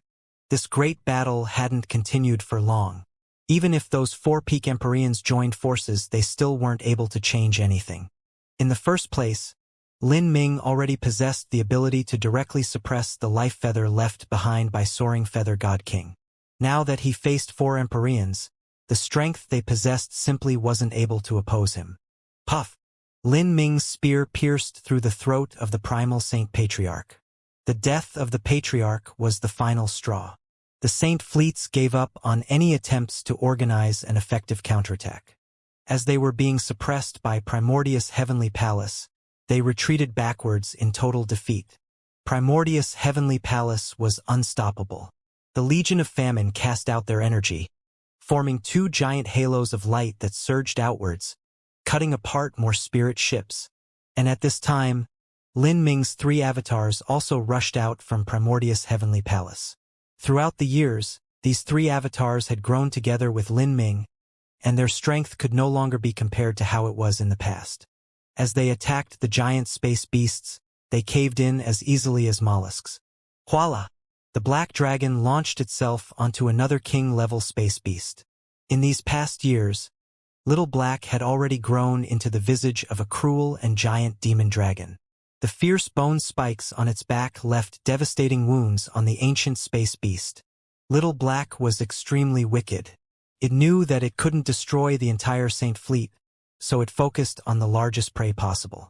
Many of the ancient space beasts had their fragile necks bitten through. The joint Saint Legions continued to disperse outwards. At this time, Primordius' Heavenly Palace, Lin Ming's avatars, and the Black Dragon each chose different directions to chase down their enemies. Light beams shot out and several space beasts fell dead. At the same time, the Black Dragon crippled several Iron Lion battleships. Slowly, the beams of divine light shooting out from Primordius' Heavenly Palace became increasingly thin. By now, the allied Saint Legions had been brutally ruined by Lin Ming. The surviving spirit ships and great beasts fled deep into the universe. After leaving the battlefield, some spirit ships had enough time to activate an array formation, entering through a space crack and beginning a great void shift. There's no need to chase them. Lin Ming waved his hand. The Black Dragon and Primordius' Heavenly Palace ceased chasing the Saint Legions, and Lin Ming's 3 avatars also flew back into his inner world. At this time, the Black Dragon was completely stained with blood. It had received a considerable number of wounds in this battle, but it remained feverishly fired up, its large amber eyes filled with impatience. Its 2 claws each grabbed a different 1,000-mile-long ancient space beast, and its thick tail was wrapped around a slightly smaller one. In its eyes, these giant squid were unsurpassed delicacies. Seeing this, Lin Ming smiled. For the Black Dragon, these things were the best food possible. It had to be known that although the ancient space beasts were inferior to god beasts, they were a peak race of creatures that were only inferior to god beasts in this universe. In particular, the kings of these ancient space beasts were actually stronger than many god beasts. The corpses of these ancient space beasts were naturally valuable treasures, able to compare to the corpses of god beasts. In the past, Lin Ming had undergone great dangers in order to obtain a single supreme dragon bone. From this, one could assume just how valuable these corpses were. The Black Dragon had already eagerly bitten down on a king-level ancient space beast and was eating up its flesh and blood in great gulps. The black dragon could absorb nutrients from these beasts and use it to greatly benefit its future growth. A rock ate flood dragons as sustenance, and a phoenix ate the energy essence of the universe as food. To a large degree, what a god beast ate helped decide the path of their growth. Lin Ming rubbed his chin. His figure flashed several times, and he received some of these ancient space beast corpses into his inner world. These were all treasures. Although he was exorbitantly rich, he still couldn't let these things go to waste. After finishing all of this, Lin Ming flew back into Primordius Heavenly Palace. Within Primordius Heavenly Palace, the Legion of Famine was still standing alert around the central array formation. But they had nearly exhausted themselves of all energy by now. After the Legion of Famine underwent body metamorphosis, although their strength could rise by an entire large boundary, they weren't able to maintain this type of transformation for very long. Lin Ming probed the Legion of Famine situation. Around 90% of the martial artists had already overdrawn their strength, and it would take at least several days for them to restore themselves. Even Fairy Blue Lotus, who hadn't undergone body metamorphosis, was dripping fragrant sweat like rain. Seeing Lin Ming walk towards her, Fairy Blue Lotus respectfully bowed. "You've done well," Lin Ming praised.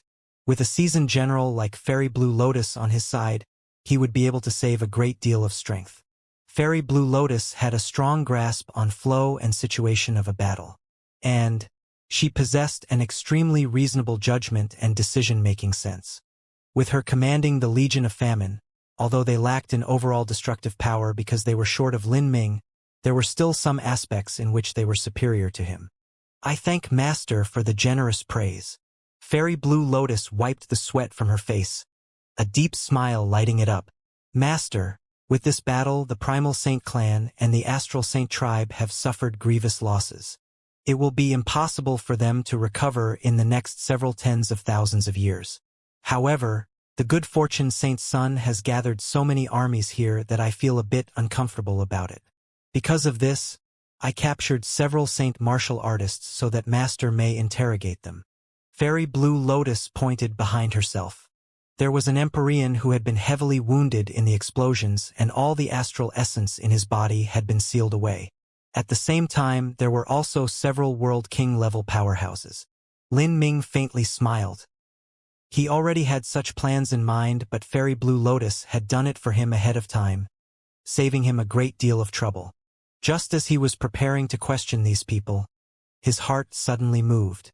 He turned to look outside the porthole. In that moment, he had felt several bright spots rapidly approaching Primordius Heavenly Palace. Some people had come. In a brief moment, Lin Ming had already determined the number, race, cultivation, strength, and many other special details of these people. World King-level humans? Lin Ming was startled. These people were humans. Ever since coming to the wild universe, Lin Ming had seen fellow humans more than once. But these people had only been common mortals suffering their own hardships. This was the first time Lin Ming encountered World King-level humans. His figure flickered, and he appeared outside Primordius Heavenly Palace. His heart was filled with anticipation. With human World Kings here, he would naturally be able to find human Empyreans through them, and thus obtain information on Xiao Maxian, Qin Xingxuan, Mu Qianyu, and the others. At this time, the people flying towards Lin Ming were the scouts of the human forces. They had a total of 6 people, 5 men and 1 woman. After seeing Lin Ming, these people all deeply bowed. As they looked at him, their eyes were filled with reverence and awe. In the world of martial arts, those with strength easily obtained respect. Moreover, Lin Ming had also given humanity a great graciousness. Lin Ming projected his divine sense onto these scouts from Mount Padala. After gently sweeping over their spiritual seas, he could immediately tell that these people weren't controlled by the saints, nor were they spies. Third Scouting Squad of Humanity's Mount Padala greets Senior. A middle-aged man at the head bowed. These scouts were all tens of thousands of years old. But in their opinion, although Lin Ming appeared young, he was so powerful that he was likely their senior. Mount Padala. Lin Ming sucked in a deep breath. He was filled with emotion upon hearing this name. After over 6,000 years passed, He was finally able to find some clues about the most important people of his life. Mount Potala's Battle Buddha Emperor Sakya and Great Limitless Buddha should have news on Xiao Maxian. Lin Ming had obtained a great deal of information from the various saint influences he annihilated. Although he couldn't determine exactly where Xiao Maxian was, he knew at the very least that she was safe. Otherwise, if the saints were to capture or kill such an important figure like her, it would be impossible for the subordinate Empyreans not to know of this. You are disciples of Mount Potala? With the possibility of finding Xiao Maxian, Mu Qianyu, Qin Xingxuan, and the others right in front of him, Lin Ming found it difficult to keep his expression calm. The middle-aged man said, "Only a part of us are. Rather than being called a sect, the current Mount Potala can be considered an alliance instead. With the original members of Mount Potala as the foundation, many human influences have joined with it. For instance, our scouting squad has Buddhist disciples from Mount Potala as well as people from Dark Demon Palace. The current Mount Potala Wartime Alliance has taken Senior Apprentice Brother Emperor Sakya as the High Commander, and there is a great degree of freedom in the different actions we can take." "I see." Lin Ming nodded. The situation was quite reasonable. In a great war between two races, sects were no longer individual units, but the foundation of a joint army with all sects combined. Who is in your alliance? Is Xianxia in your ranks? If Xiao Maxian was in the wartime alliance, then Lin Ming could put his heart at ease. This was because in this great calamity, both Mu Qianyu and Qin Xingxuan lacked the ability of self-preservation. The most likely possibility was that they were following Xiao Maxian. As for his own flesh and blood as well as Lin Xiaoga, they were certainly with Xiao Maxian. In fact, even Mo Evers now was likely with Xiao Maxian. Upon hearing Lin Ming bring up the name of Xianxia, the scout was stunned. "Senior knows of Empyrean Demon Fairy?" The scouts glanced at each other. They were all filled with various guesses and hypotheses about who this mysterious person could be. Still, it was a bit surprising that this person would know of Xiao Maxian. Could he be related to the monster or demon races? However, no matter how it was said, Xiao Maxian had already become an inextricable part of humanity. If this mysterious person was somehow related to Xiao Maxian, then that would be good for humanity. But the current Xiao Maxian was in a precarious position. Empyrean Demon Fairy? That's right, with Xianxia's talent she should have broken into the Empyrean realm by now. Lin Ming sighed upon hearing this. He wondered, just what boundary was his child at? When he considered it, with over 6,000 years having passed, his child wouldn't be much younger than he was.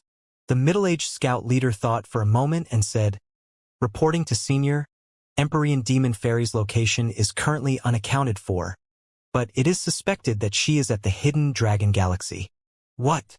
Lin Ming suddenly shook, his heart tightening. Lin Ming's overreaction left the scouts stunned. Although they knew that this mysterious person was somehow linked to Xiao Maxian, they didn't think he would be so anxious about her. "You said that Xianxia is in the Hidden Dragon Galaxy?" Senior Empyrean Demon Fairy's territory was located within the Hidden Dragon Galaxy.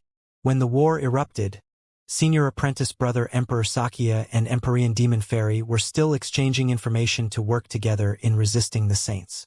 But one day Empyrean Demon Fairy broke off contact with Mount Potala, and several years have passed since then. Afterwards, our scouts discovered that the Good Fortune Saint's son had blocked off the Hidden Dragon Galaxy. This is likely the reason why Empyrean Demon Fairy lost contact with us. The scout captain carefully said. Once the human influences lost contact for several years, wanting to re-establish communication channels wasn't easy. This was because the different human influences constantly changed their sound transmission marks as a form of security. Otherwise, if the Saints were to intercept these sound transmission marks, the consequences would be inconceivable. Without several years of contact, there were no means to exchange new sound transmission marks. As a result, they would only grow further and further apart.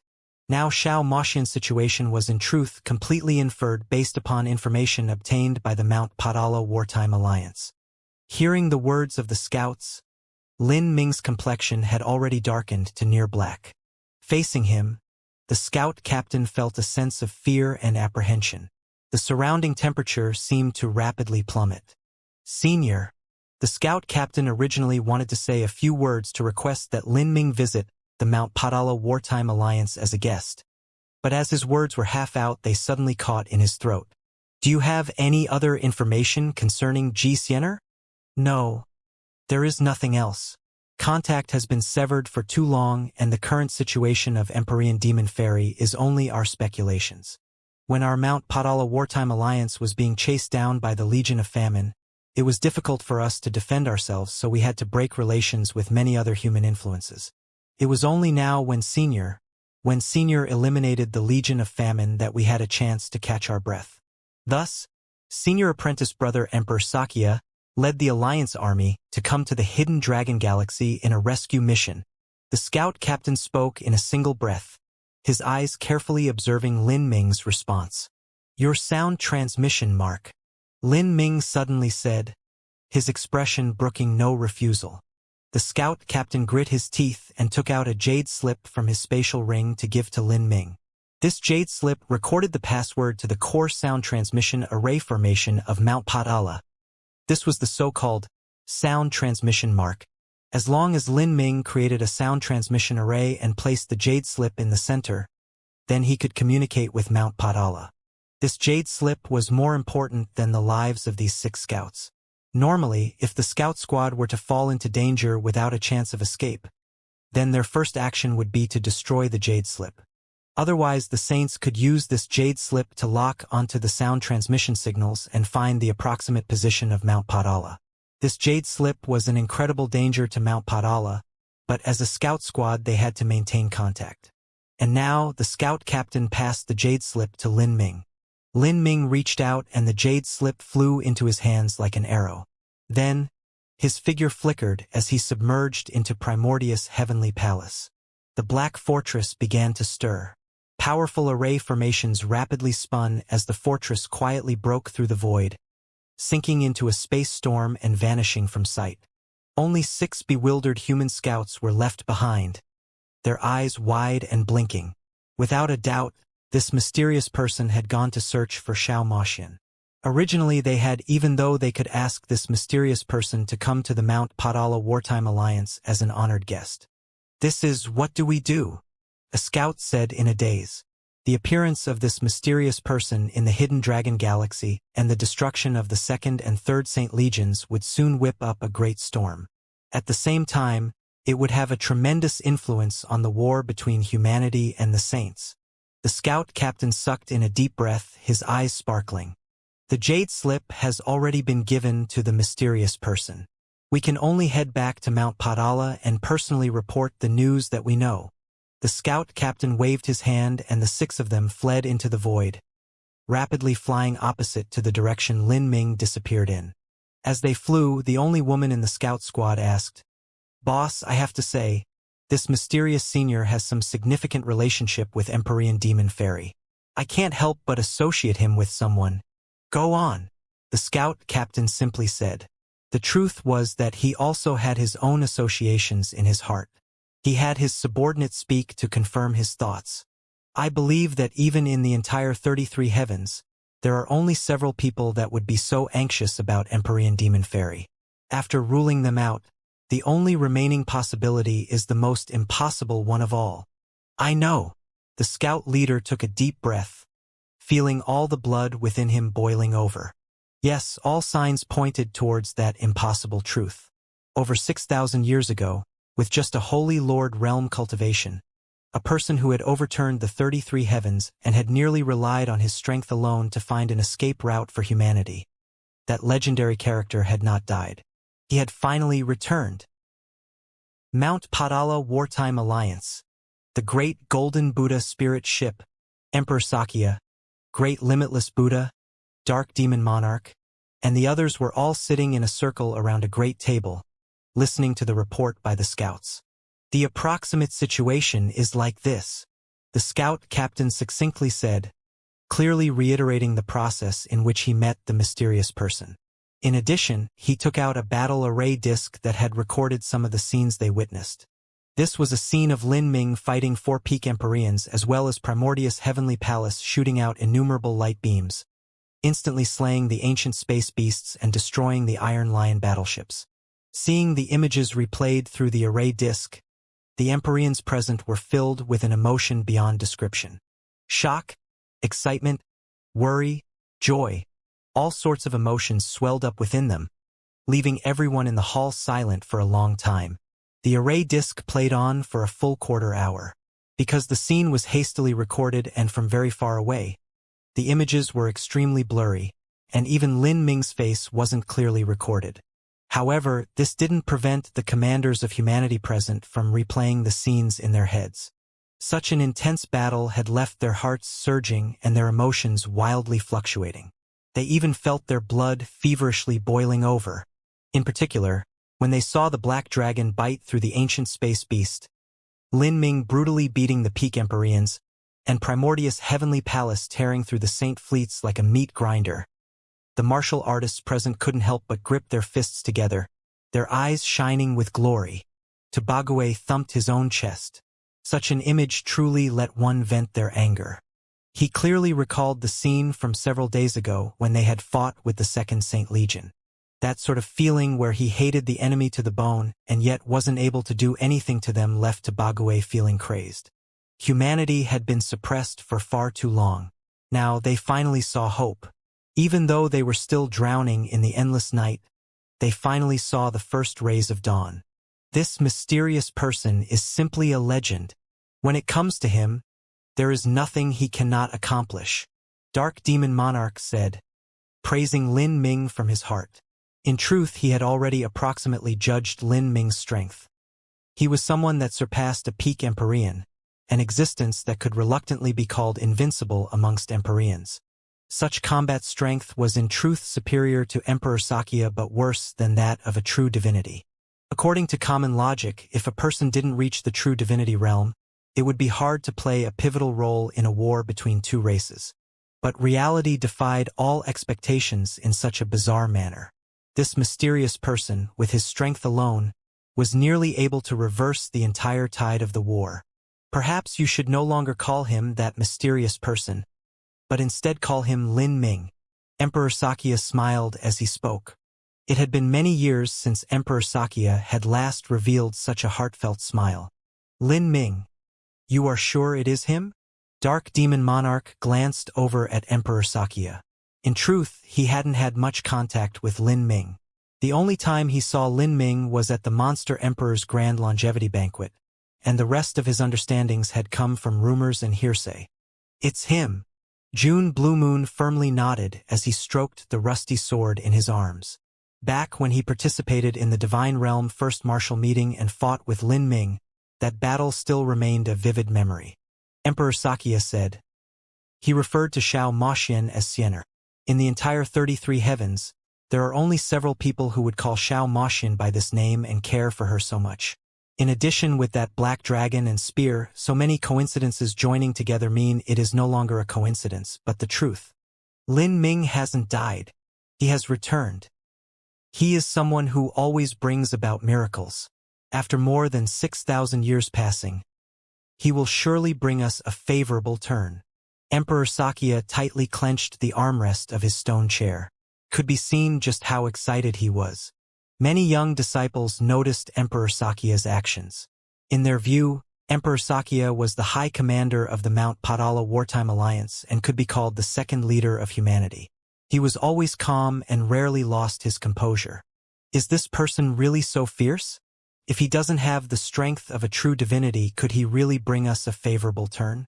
The good fortune Saint Sovereign is still a powerhouse even amongst true divinities. A disciple of the younger generation couldn't help but say. The young disciples that were able to stand in this meeting hall were all geniuses. Most of them were born in the wild universe, and by the time they were born, Lin Ming had already died. They had never seen Lin Ming and had only heard tales about him. They knew that he was the man who brought the Azura decree to humanity and who possessed talent far surpassing all others in the 33 heavens. In the history books of humanity, Lin Ming was described as invincible amongst the heavens and earth, unique and singular. As the stories of him were retold again and again, Lin Ming eventually became an omnipotent presence. Towards this, Some young geniuses were incredibly proud and worked hard with Lin Ming as their goal. But there were also some young geniuses who remained suspicious about these tales. They thought that humanity had propped up the Lin Ming of the past and had nearly deified him. They believed this was an attempt to give the younger generation a boost of confidence, and also so that the younger generation could feel comforted and infatuated with their own possibilities. After all, it was human nature to boast about the heroes of one's own race. Sable Ink was the second type of person. When she heard the fanatical Lin maniacs chatter away, she would often ask, "If he was so fierce, how come he's dead?" This single question often silenced the mouths of many people. However, upon receiving news that Lin Ming hadn't died, a strange color appeared in Sable Ink's eyes. She traced her scythe, a feeling that was hard to place filling her heart. "Everyone adjust yourselves. For hours from now, we will set out," Emperor Xianxia suddenly said. Lin Ming's appearance had lifted their morale, but now was not the time to celebrate any victories, because there was still an extremely important matter to resolve. That was Xiao Maxian's safety. Previously, because the 2nd and 3rd Saint Legions were stationed nearby, the Mount Padala Wartime Alliance was simply unable to enter. But now that the periphery was cleared out, Mount Padala would naturally take this chance to rush in. No matter how much help they could provide Lin Ming, they still had to try their best. The Hidden Dragon Galaxy was amazingly large, and there was no sound transmission mark that could be used to locate Xiao Maxian. Thus, finding her wouldn't be easy at all. Even the good fortune Saint's son had failed to do so for several years. Couldn't even be compared to looking for a needle in the sea. In terms of war strength, they weren't able to compete with Lin Ming. But in terms of looking for people, they possessed an advantage. In the end, it was always best to have more people. Mount Potala's great golden Buddha as well as many spirit ships slowly broke through the void, driving deep into the Hidden Dragon Galaxy. As Mount Padala embarked towards the depths of the Hidden Dragon Galaxy, the good fortune Saint's son had also obtained similar news.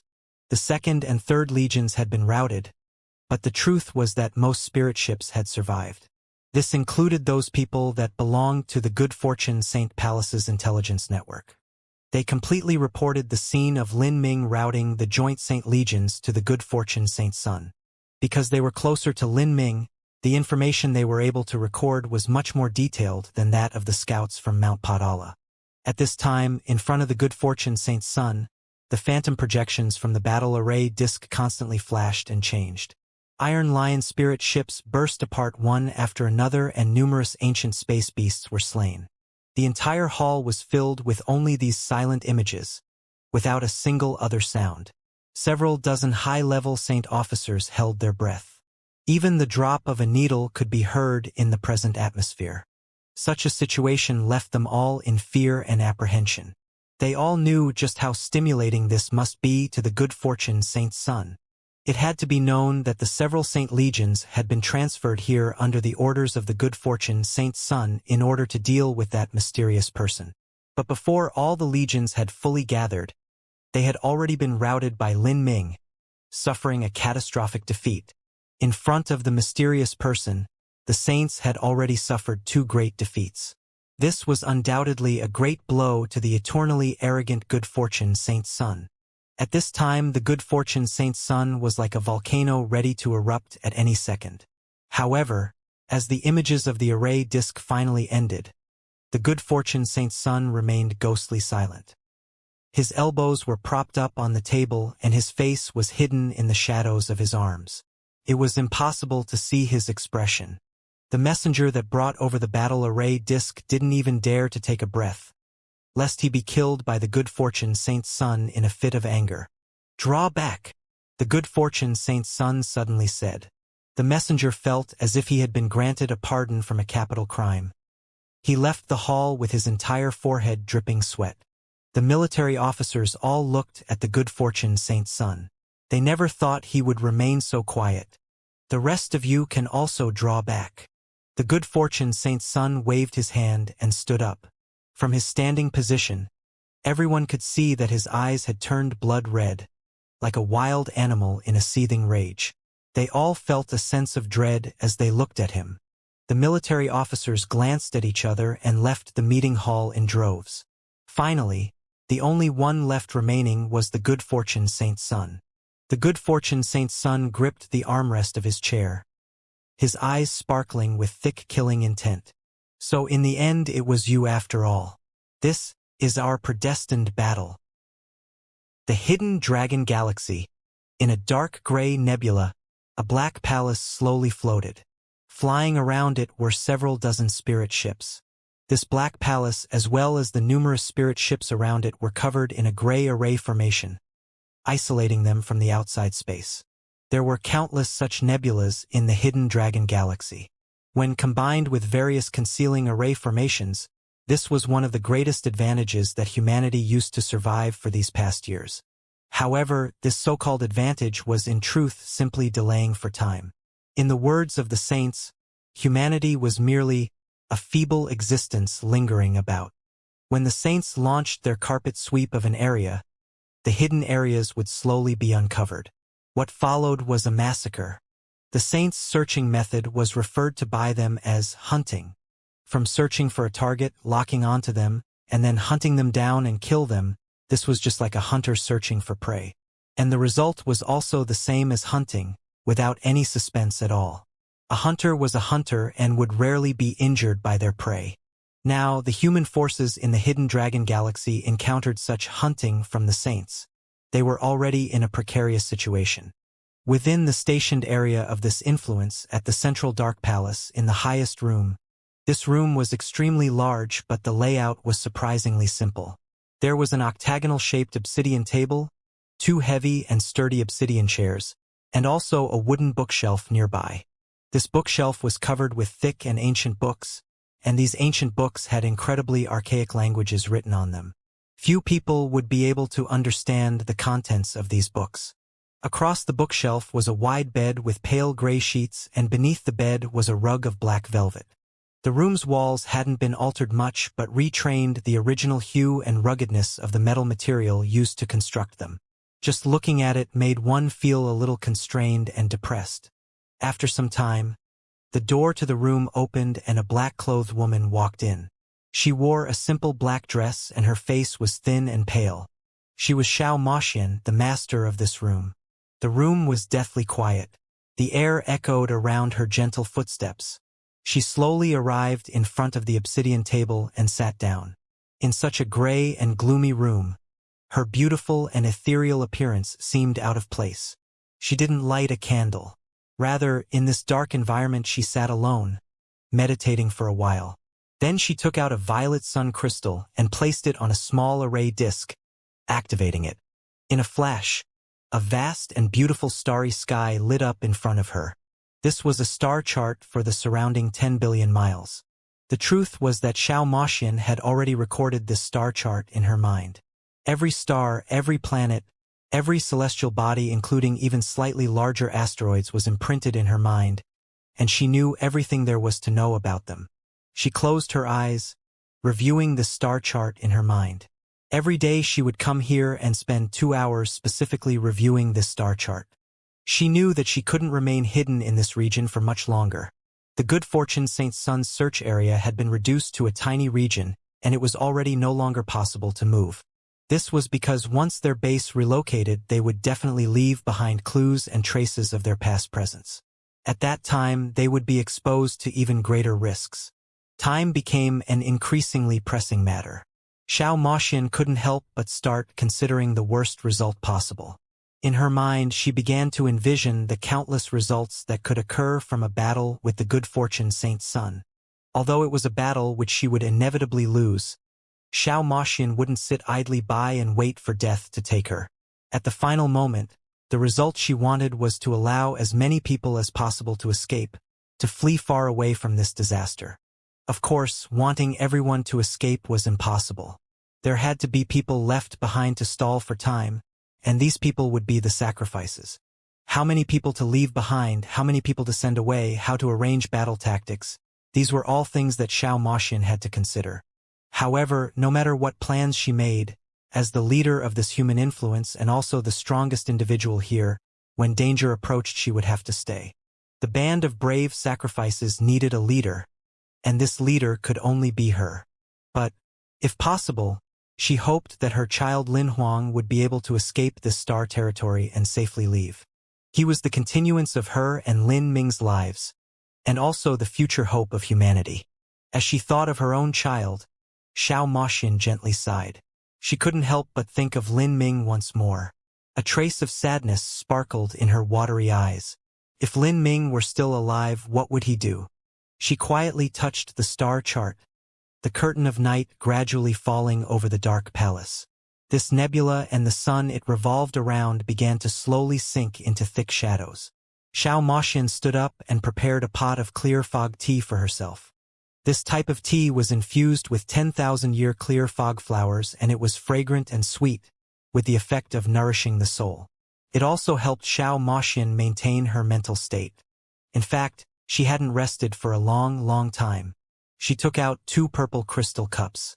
She poured 1 cup of clear fog tea for herself, and then pushed the other cup across from her. Next, Xiao Moxian began to deliberate once more. There were many matters that she had to consider. For instance, their violet sun crystal reserves were falling precipitously low. In order to maintain the concealing array formations that hid away their base, they needed to consume a tremendous number of violet sun crystals. As their sphere of action constantly shrank, it became increasingly hard to mine for these crystals. She needed to figure out a solution to resolve this predicament. Otherwise, the base's great array formation would last for less than a year. If they couldn't solve it, then they would easily be found by the good fortune Saint Sun. Every now and then, Xiao Moxian would bring up the cup of tea and take a sip. The clear fog tea was slowly finished by her. As for the cup across from her, it remained motionless, as if there were supposed to be someone sitting there. But that person had left, leaving behind only their seat and their cup of tea. This was one of Xiao Moxian's habits. For these years she had lived alone, but from an outsider's perspective it seemed as if 2 people were living here. Time slowly passed and the hot tea cooled down. Still, Xiao Moxian remained deep in thought. 2 hours later she turned off the star chart and shook her head. She temporarily laid aside the issue with the violet sun crystals and began to meditate. In such an environment, Xiao Moxian sat alone, quietly passing the quiet night before the storm. However, she was destined to not experience a night of peace. Deep in the night, as Xiao Moxian was in meditation, a gray sound transmission mark lit up. There was clearly news to be reported to her. As she looked at the sound transmission jade slip that constantly flashed in the dark of night, Xiao Moxian's eyebrows pressed together. To her, this sparkling jade slip was like the eye of a demon, haunting her constantly. Over these past years, whenever urgent news came, it was almost always bad. For instance, news that the good fortune Saint Sun was shrinking his encirclement once more, or news that there weren't any energy stones remaining. What was even worse was that once, a scout squad of Demon Fairy Palace had been captured by the good fortune Saint Sun. In order to preserve their secrets and knowing that there was no chance to escape, they decided to take the soul poison pills that they had prepared beforehand to commit suicide. This was an extremely tyrannical poison. Only a great World King alchemist was able to refine it, and it was limited to martial artists at the World King level and below. Once someone took a soul poison pill, the victim would die in a few breaths of time. Not just that, but the poison would destroy their spiritual sea, making it so that the enemy wouldn't be able to find anything of value from it. In other words, this type of poison was to have one's soul disintegrate to ash. This was a pitiful and miserable way to die. Still, Xiao Moxian had no choice but to prepare such a poison pill for every member of the scouting squads. When the alchemists of Demon Fairy Palace prepared a new batch of these soul poison pills and handed them to her, she felt as if they were as heavy as mountains and rivers in her hands. In particular, the confident and loyal expressions of the scouts when she handed the poison pills to them were like sabers that cut into her heart. However, she had nothing else she could do. Without sufficient strength, this was the only choice she could make. She shook her head and put these thoughts aside. She left the room and headed towards the great sound transmission array. Demon Fairy Palace's sound transmission array was situated close to Xiao Moxian's room. At this time, Several core figures of Demon Fairy Palace were already surrounding the edges of the sound transmission array. As Xiao Moxian arrived, a youth moved his lips as if he wanted to say something, but in the end he didn't. "What is the matter?" Xiao Moxian frowned upon seeing the youth's expression.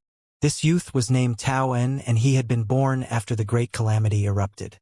He had been one of Xiao Moxian's faithful followers and was now part of the backbone of Demon Fairy Palace. From his expression that seemed as if he found it difficult to speak, Xiao Moxian realized that the news they just received was likely nothing good. "Speak, there is no need to hesitate.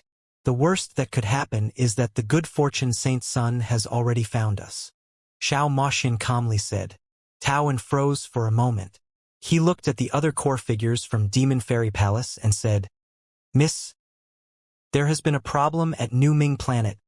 Tao En's few words caused Xiao Moxian's heart to nearly tear out from her chest. New Ming Planet was the only planet that Xiao Moxian had established in the Hidden Dragon Galaxy in the past. Tens of billions of people lived on New Ming Planet. These people had slowly migrated from other star territories in the last 200 to 300 years and were Xiao Moxian's loyal subjects. Xiao Moxian loved her people with all her heart. When the Saints invaded the Hidden Dragon Galaxy, Xiao Moxian pledged that she would protect the people of New Ming Planet so that they could live long and prosperous lives filled with children and hope.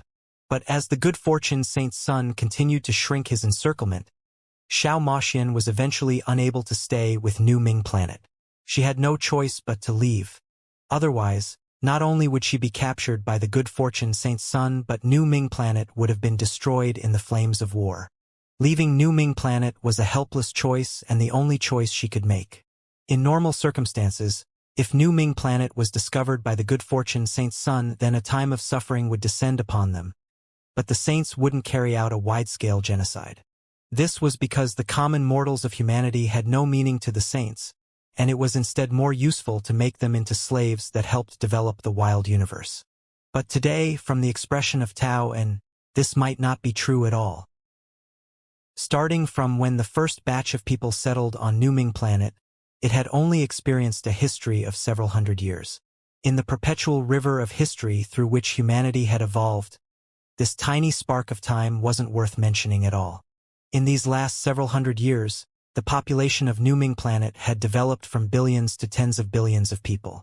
However, across the vast and broad New Ming Planet, there was an incalculable amount of wild land that had yet to be developed. Humanity had only been able to occupy the tiniest corner of this planet, and around 100,000 cities had been established, both large and small. The name of New Ming Planet had come from Xiao Moxian's longing towards Lin Ming. Everyone on New Ming Planet knew of Lin Ming and Xiao Moxian's charming and love-filled story.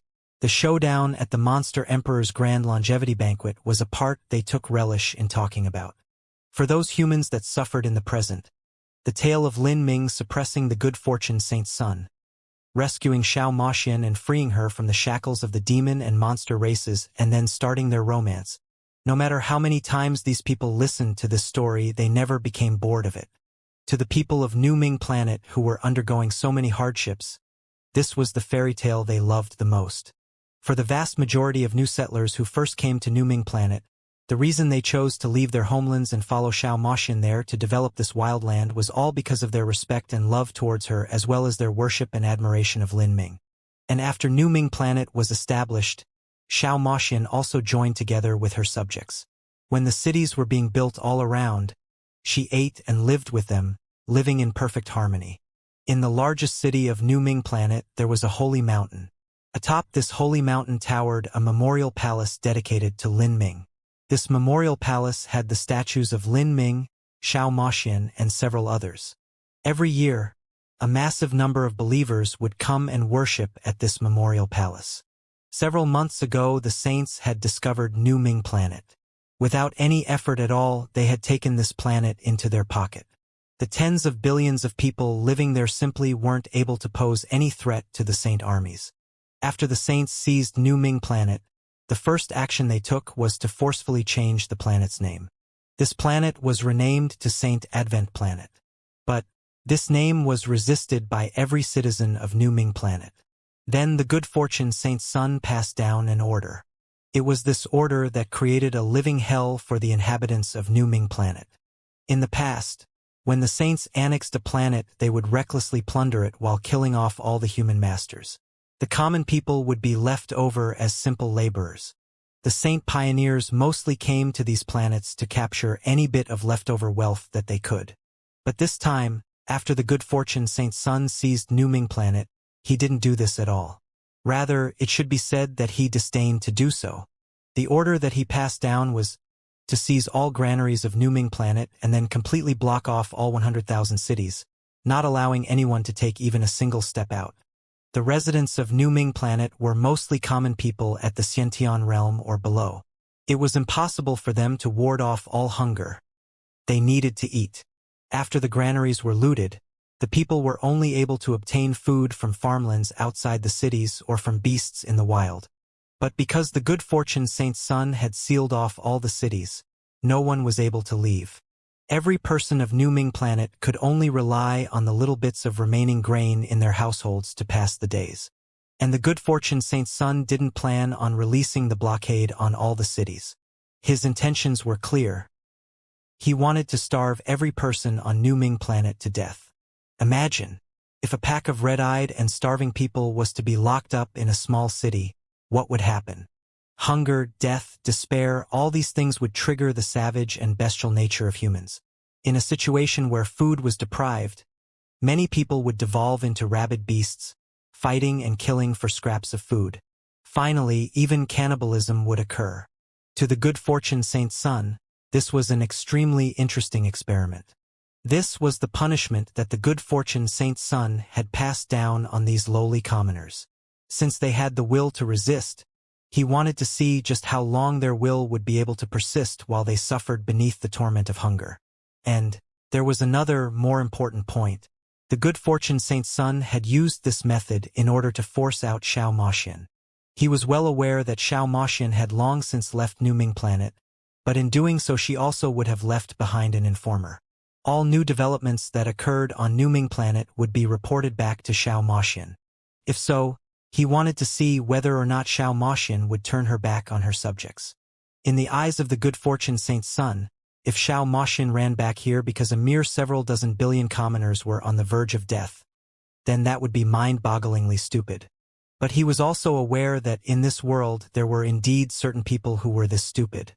Even if Xianxia was crueler than he expected, watching these commoners starve to death wasn't a big deal to him. To the good fortune Saint Sun this was no loss at all, no different from the death of several dozen billion ants. The good fortune Saint Sun had already reduced the encirclement to several large nebulas.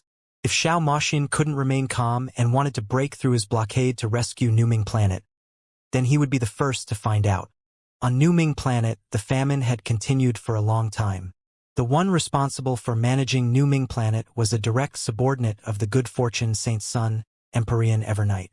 Evernight was renowned as a cruel and merciless individual who loved blood and slaughter. Torturing people like this was a job perfectly suited to him. And in fact, when he received these orders he was extremely excited to follow them.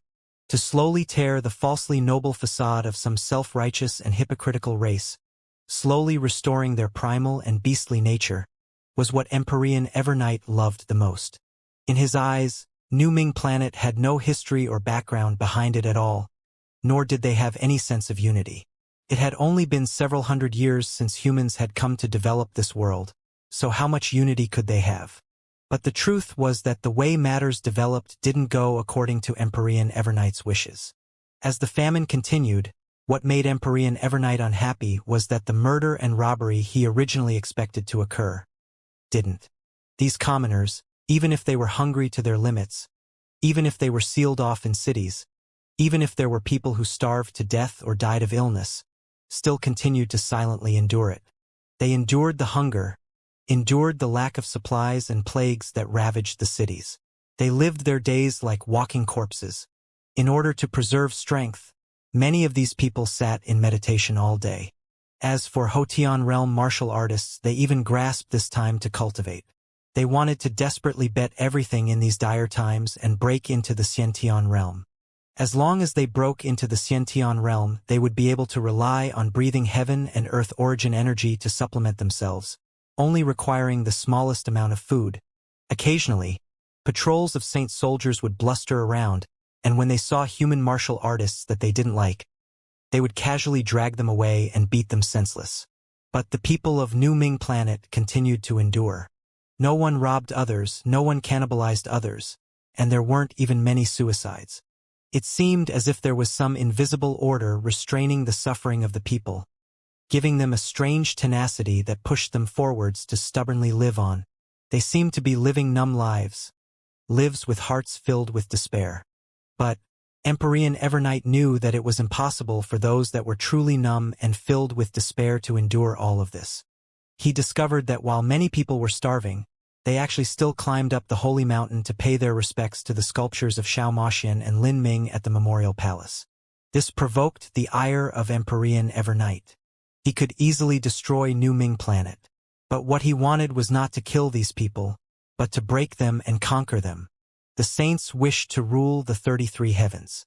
This wasn't completely exterminating all other races, but enslaving them and conquering them. Beams of light shot down. The Memorial Palace was destroyed. All that remained were the statues of Lin Ming and Xiao Maxian in front of the Memorial Palace. They stood there cold and alone. This was a deliberate action done by Empyrean Evernight. Empyrean Evernight issued a new command. He had the saints open their vast warehouses of food supplies above the holy mountain. Large chunks of meat were cooked and giant pots of rice were steamed. As long as these suffering humans were willing to walk to this ruined memorial palace and spit upon the statues of Lin Ming and Xiao Maxian, then they would receive a pot of cooked meat and 10 jeans of fragrant rice. Many people rushed to the square on top the holy mountain. The scent of rice and meat caused them to waver where they stood. This was a physiological desire, one that they couldn't resist. However, as they learned what they had to do in order to obtain this food, their hearts turned cold. Many children drooled but were pulled back by the adults. Even though these children were nothing but skin and bones, even though the adults were shaking with hunger, no one moved forwards. This square that could hold 100,000 people was utterly silent. No one walked in front of the statues and no one went to obtain the life-saving food. There were elders with faces engraved by winds and frost, women in tattered rags, emaciated children. With numb faces, they stood there like rock sculptures, forming an eternal picture. It was as if they would stand there forever, until the end of their lives came. If one could see through their eyes, they would find that even beneath the heavy suppression, even in this dark and gloomy world, there was always a faint ray of light that shined before them, illuminating the way forwards. They adamantly believed that their leader would return, that their troops would come back. These people came from New Ming Planet. They were the subjects of the most legendary hero in human history. They had their pride. They could be killed, crushed beneath the heel of others beneath the yoke of absolute strength. But they would not grovel. They would not be defeated. They would not be conquered. They would not eat this tainted food set before them. This was the final pride of a race on the verge of extinction. Empyrean Evernight was finally enraged. The orders he received were to torture these people so that Xiao Maxian would reveal her whereabouts in her panic. Now he has lost his patience. Since he couldn't conquer these people, he would simply erase them from existence. He issued a new order. Every day 10 million people would be slaughtered, continuing until every person on New Ming Planet had been killed. And after issuing this order, the response he saw was the same indifference and numbness. He didn't even see much fear in the eyes of these doomed commoners. You all really have such strength of will. Since you want to die, then I'll start with you. Is Xianxia's informant nearby? Take a good look at what is occurring. Empyrean Evernight waved his hand, ordering his subordinates to begin the slaughter. He disdained to kill these commoners himself. Just what sort of noble status did he have? Personally killing these people would have been a gift to them. However, the moment he waved his hand, he felt a strange aura arrive. An inexplicable feeling instantly covered his entire body. Without time to distinguish what this feeling was, he suddenly felt a chill on his back. Helplessly, he looked downwards to see a blood-stained spear protruding from his chest. The blood above it was so red it blinded the eyes. Empyrean Evernight turned his head with disbelief. He saw that behind him was a black-clothed man with an indifferent expression playing on his face. The eyes of this black-clothed man seemed to contain the blood ponds of hell. This man was Lin Ming. Lin Ming had already explored the Hidden Dragon Galaxy for a long time. If he wanted to, he could easily travel from one end of the Hidden Dragon Galaxy to the other in a single day. However, while traversing straight through the Hidden Dragon Galaxy was easy, wanting to find someone in it was far too hard. Whether it was looking for Xiao Moxian or the good fortune Saint Sun, it was no different from searching for a needle in a sea. Fortunately, Lin Ming possessed the magic cube. After he routed the second and third Saint Legions, Fairy Blue Lotus had purposely captured several martial artists so that Lin Ming could interrogate them. Lin Ming read through the memories of these people using the magic cube. Compared to using a soul-searching technique, this method was 100 times more detailed. Moreover, in most situations it was extremely difficult to use the soul-searching technique on an Empyrean, and there were many limits. Lin Ming followed the clues to find several other saint strongholds. He used 10 days to entirely destroy these strongholds. Afterwards, he captured new saints and obtained newer information from them using the magic cube. For every piece of valuable information, Lin Ming would chase it down to its source. Finally, in another saint stronghold, he found a sound transmission mark of good fortune Saint Palace. This sound transmission mark was concealed as an ordinary jade slip. But with the magic cube, Lin Ming managed to easily find it. According to the sound transmission mark, Lin Ming arranged a sound transmission array and was able to lock onto the origin. This was also New Ming Planet. The truth was that New Ming Planet's coordinates were no longer at its original location. Mount Padala had New Ming Planet's location listed in its records. But, because the saints wanted to hide it from humanity, and in particular prevent Lin Ming from easily finding it, the good fortune Saint Sun had used the great strength of Famine's avatar to push New Ming Planet to another location. This distance wasn't too far from the good fortune Saint Sun's encirclement ring. It was convenient to manage and also easy to conceal.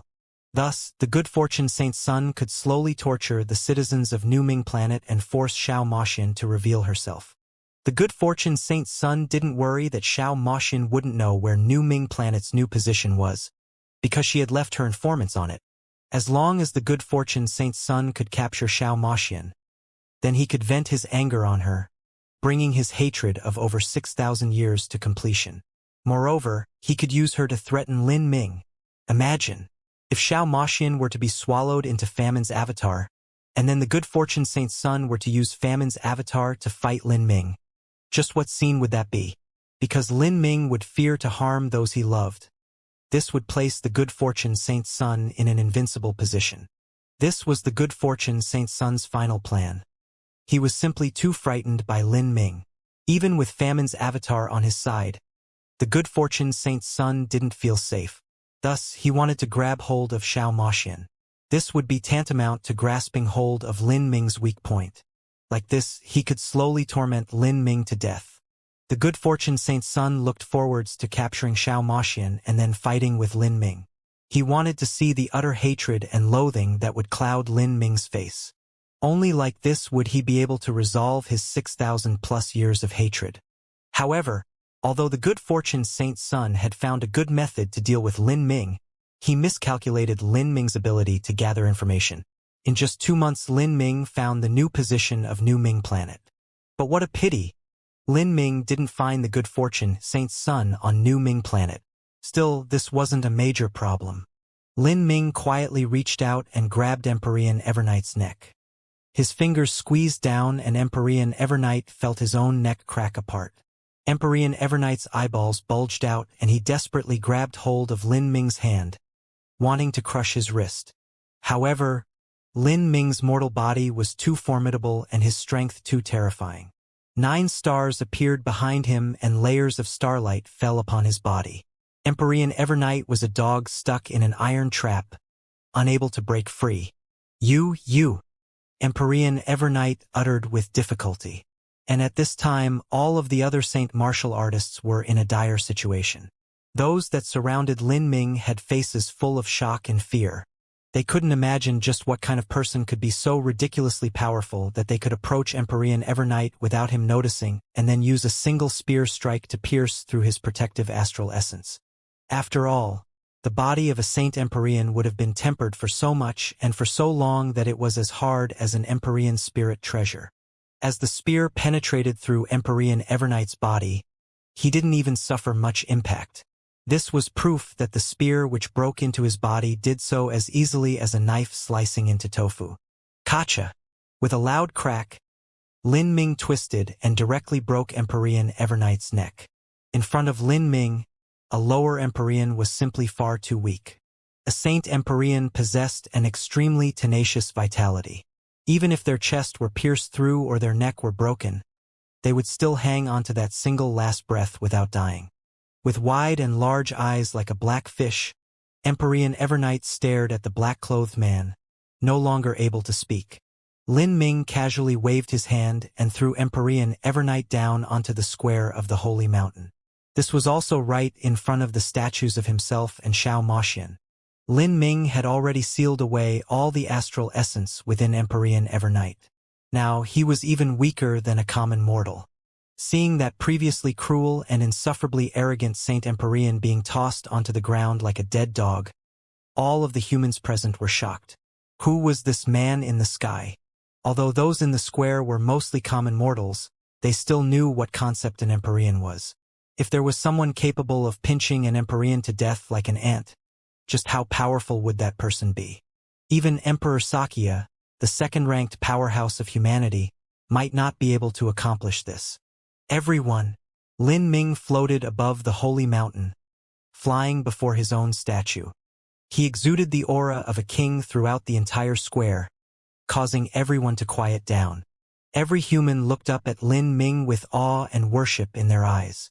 To them, Lin Ming was like a god sent down from the heavens. Lin Ming pointed towards this shivering Empyrean Evernight and said, "For anyone that comes up and spits on him, you will receive a pot of cooked meat and 10 jeans of rice." These words were calmly spoken, but as they fell onto the ears of the human commoners, it caused them to explode with fervor towards this Empyrean Evernight. These people wished that they could eat his raw flesh and drink deeply of his blood. Now that they could spit on him and also obtain such luxurious food, all of them were bubbling with excitement. There were immediately human commoners that pushed themselves forwards, wanting to spit on Empyrean Evernight. For a time, the square that could hold 100,000 people suddenly fell into chaos. "Do not crowd forwards." Lin Ming only spoke a single phrase, but his words contained a calming magic to them. Immediately, the square of 100,000 people suddenly fell quiet. Everyone shuffled towards Lin Ming's statue in an orderly manner. Then, they spat on Empyrean Evernight. Some people would be so angry that they would even stomp on him a few times to vent their hatred.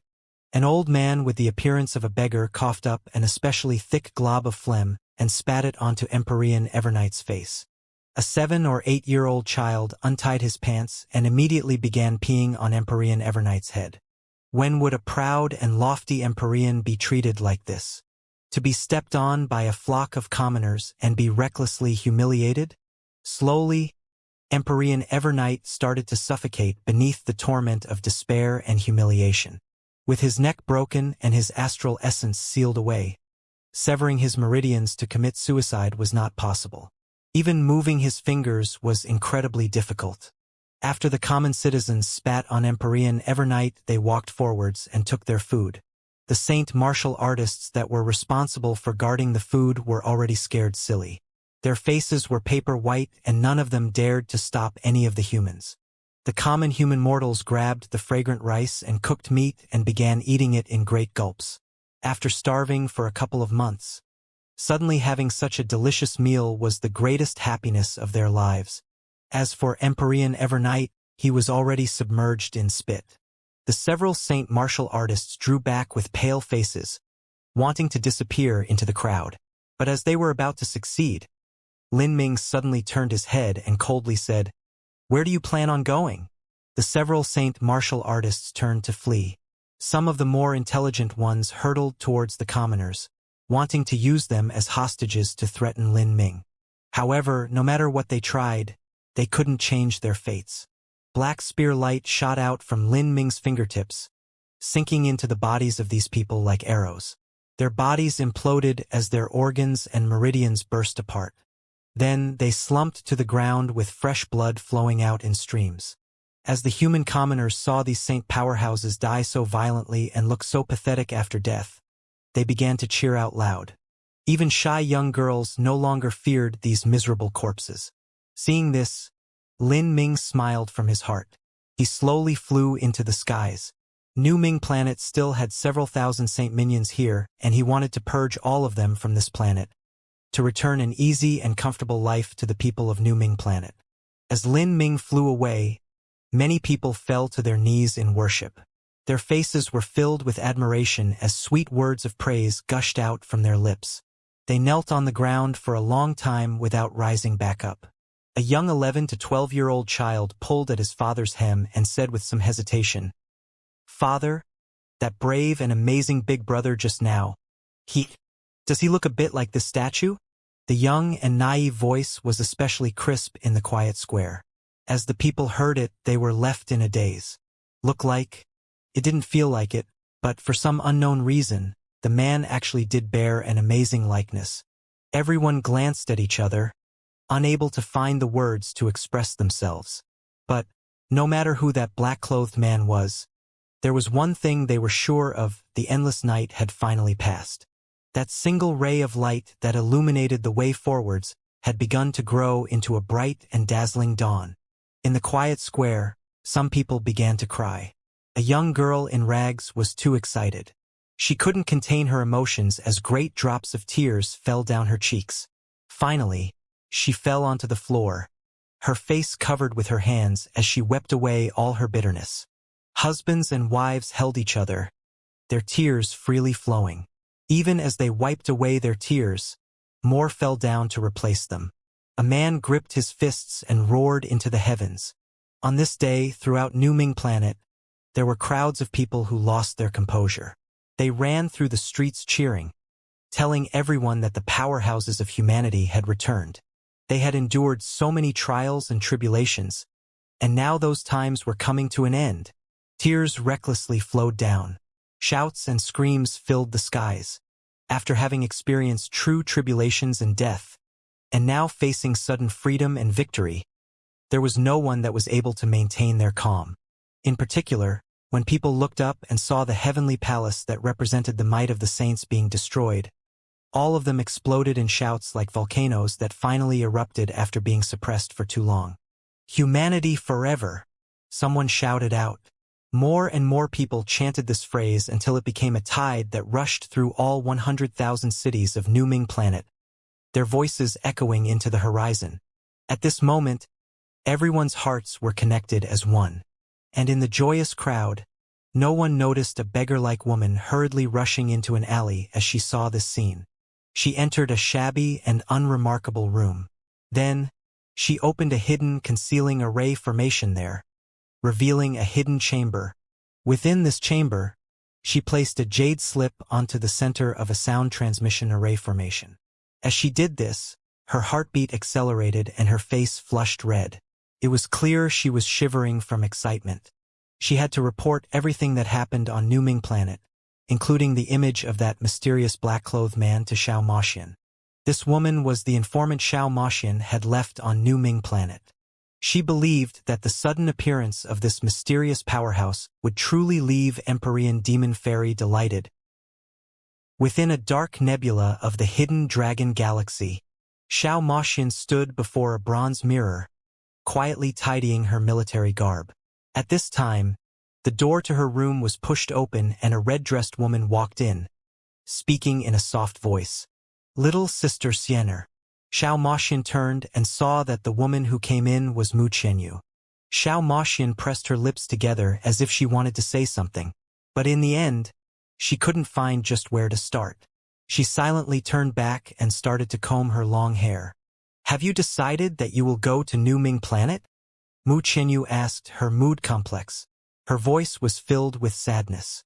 In these past years, it had always been Xiao Moxian taking the burden for those around her. Ever since the news of Lin Ming's death, she had carried far too many things on her shoulders. Xiao Moxian bitterly shook her head. Although it is said to be returning to New Ming Planet, the truth is that this will be a final showdown with the Good Fortune Saint Sun. When we go to New Ming Planet and cross the space blockade, the Good Fortune Saint Sun will sense it. He will surely be waiting nearby in ambush. With the avatar of famine on his side, he will be much faster than we are. It will inevitably devolve into a life or death slaughter. We will not be able to reach New Ming Planet. Xiao Moxian was well aware of what plot the Good Fortune Saint Sun was planning. In fact, this couldn't be called any plot at all, but a clumsy means to force her out of hiding. But this clumsy method was one that Xiao Moxian was unable to ignore. Even if she turned a blind eye to her own people, her battle with the Good Fortune Saint Sun was inevitable. Since that was the case, she might as well launch an attack on her own initiative.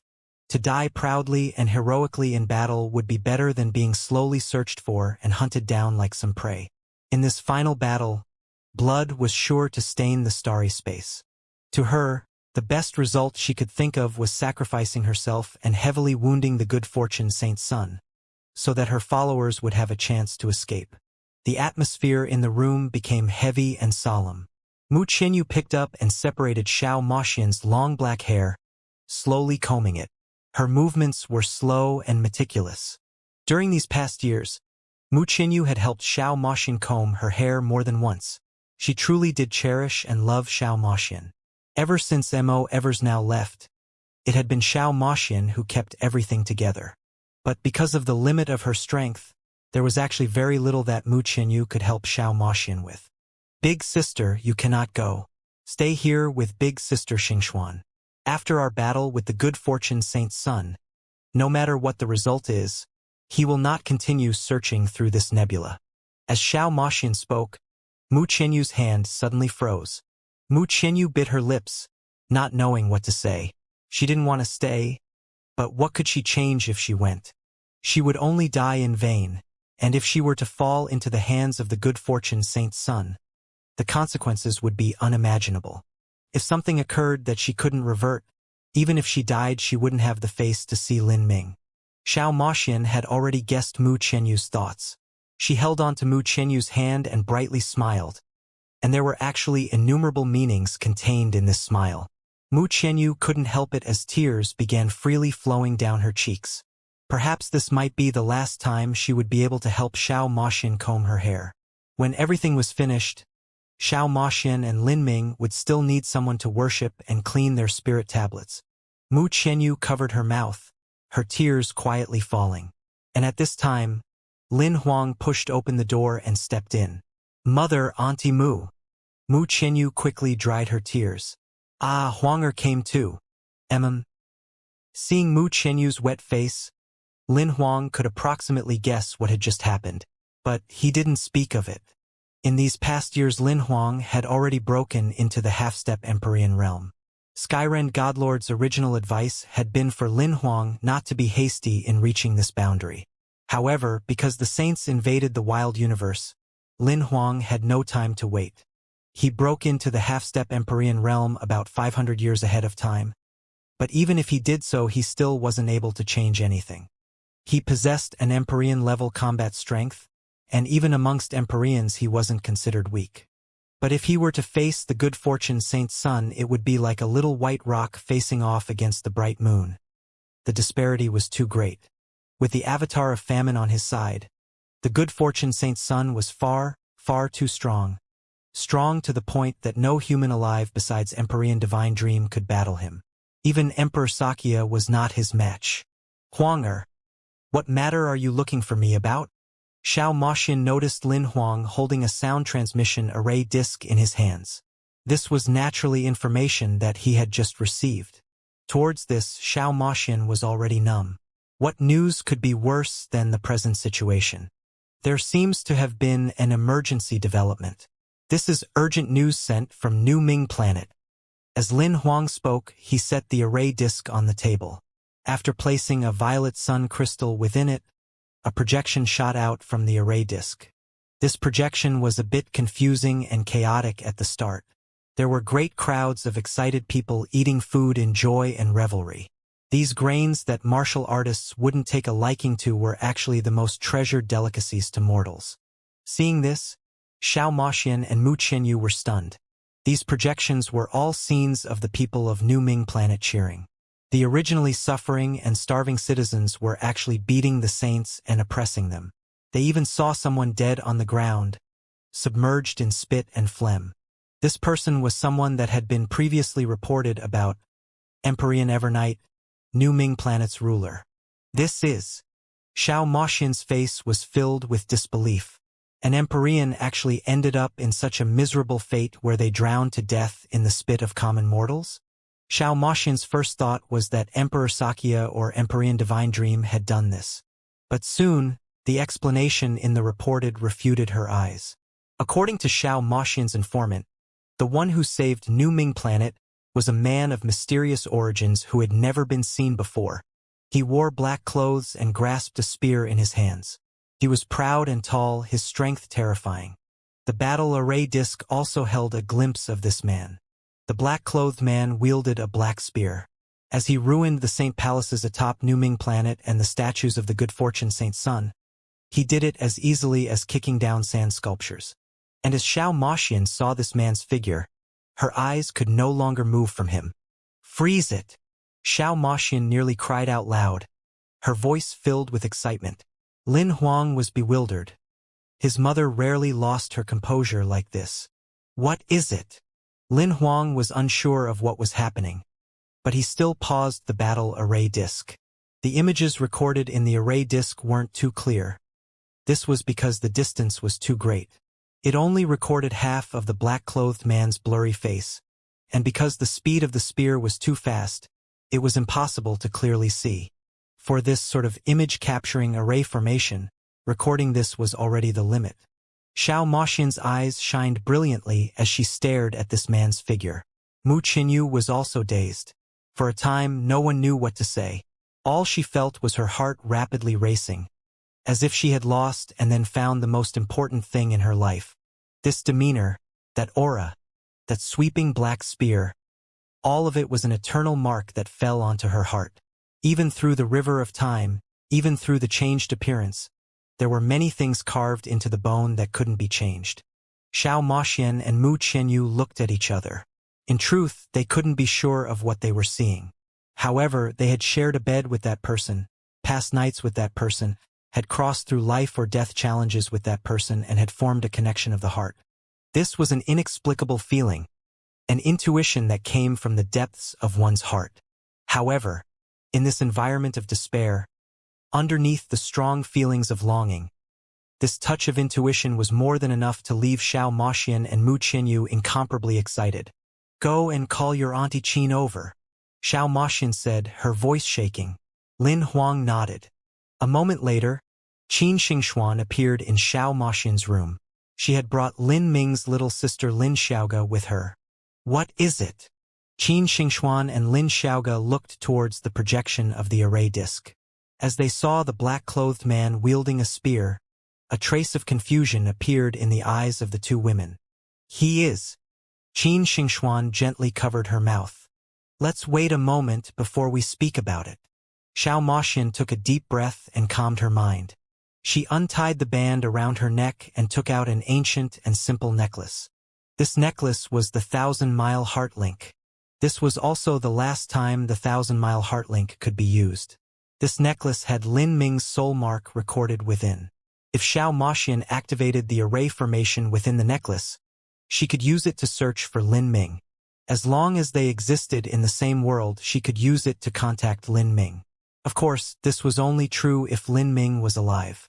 Seeing the 1,000-mile heart link, Mu Qianyu held her breath. She was afraid that everything occurring was an illusion. They only had a single chance. She didn't want her hopes to be dashed away. She would rather die. Seeing the 1,000-mile heart link, Lin Huang's dry lips twitched. He certainly knew what the function of the 1,000-mile heart link was. For all the years he knew her, his mother had taken this necklace as her life's most precious treasure. When he thought about the response that his mother and Auntie Mu had, could it possibly be? As Lin Huang realized this impossible possibility, his heart began to speed up. At the same time, similar reactions occurred with Qin Xingxuan and Lin Xiaoga. Xiao Maxian's shivering fingers laid the 1,000-mile heart link down on the obsidian tabletop. Her movements were slow, as if she were afraid that any sudden actions would wake her from this dream. Xiao Maxian carefully injected her energy into the 1,000-mile heart link. The candlelight in the room gently swayed, the light dim. In this environment, the 1,000-mile heart link flashed with a faint light. The 1,000-mile heart link recorded both Xiao Maxian and Lin Ming's spirit marks. Only Xiao Maxian could activate it. At this time, Xiao Maxian's heart was caught in her throat. She was afraid that this was all an illusion. She was afraid that the 1,000-mile heart link's array formation would suddenly break down. She was afraid of any possible accident. As everyone's hearts were gripped, approaching despair, that simple necklace began to gently and slowly, as if it was just now awakening from a dream that had lasted for almost 7,000 years, start to emit a vague and long-lost voice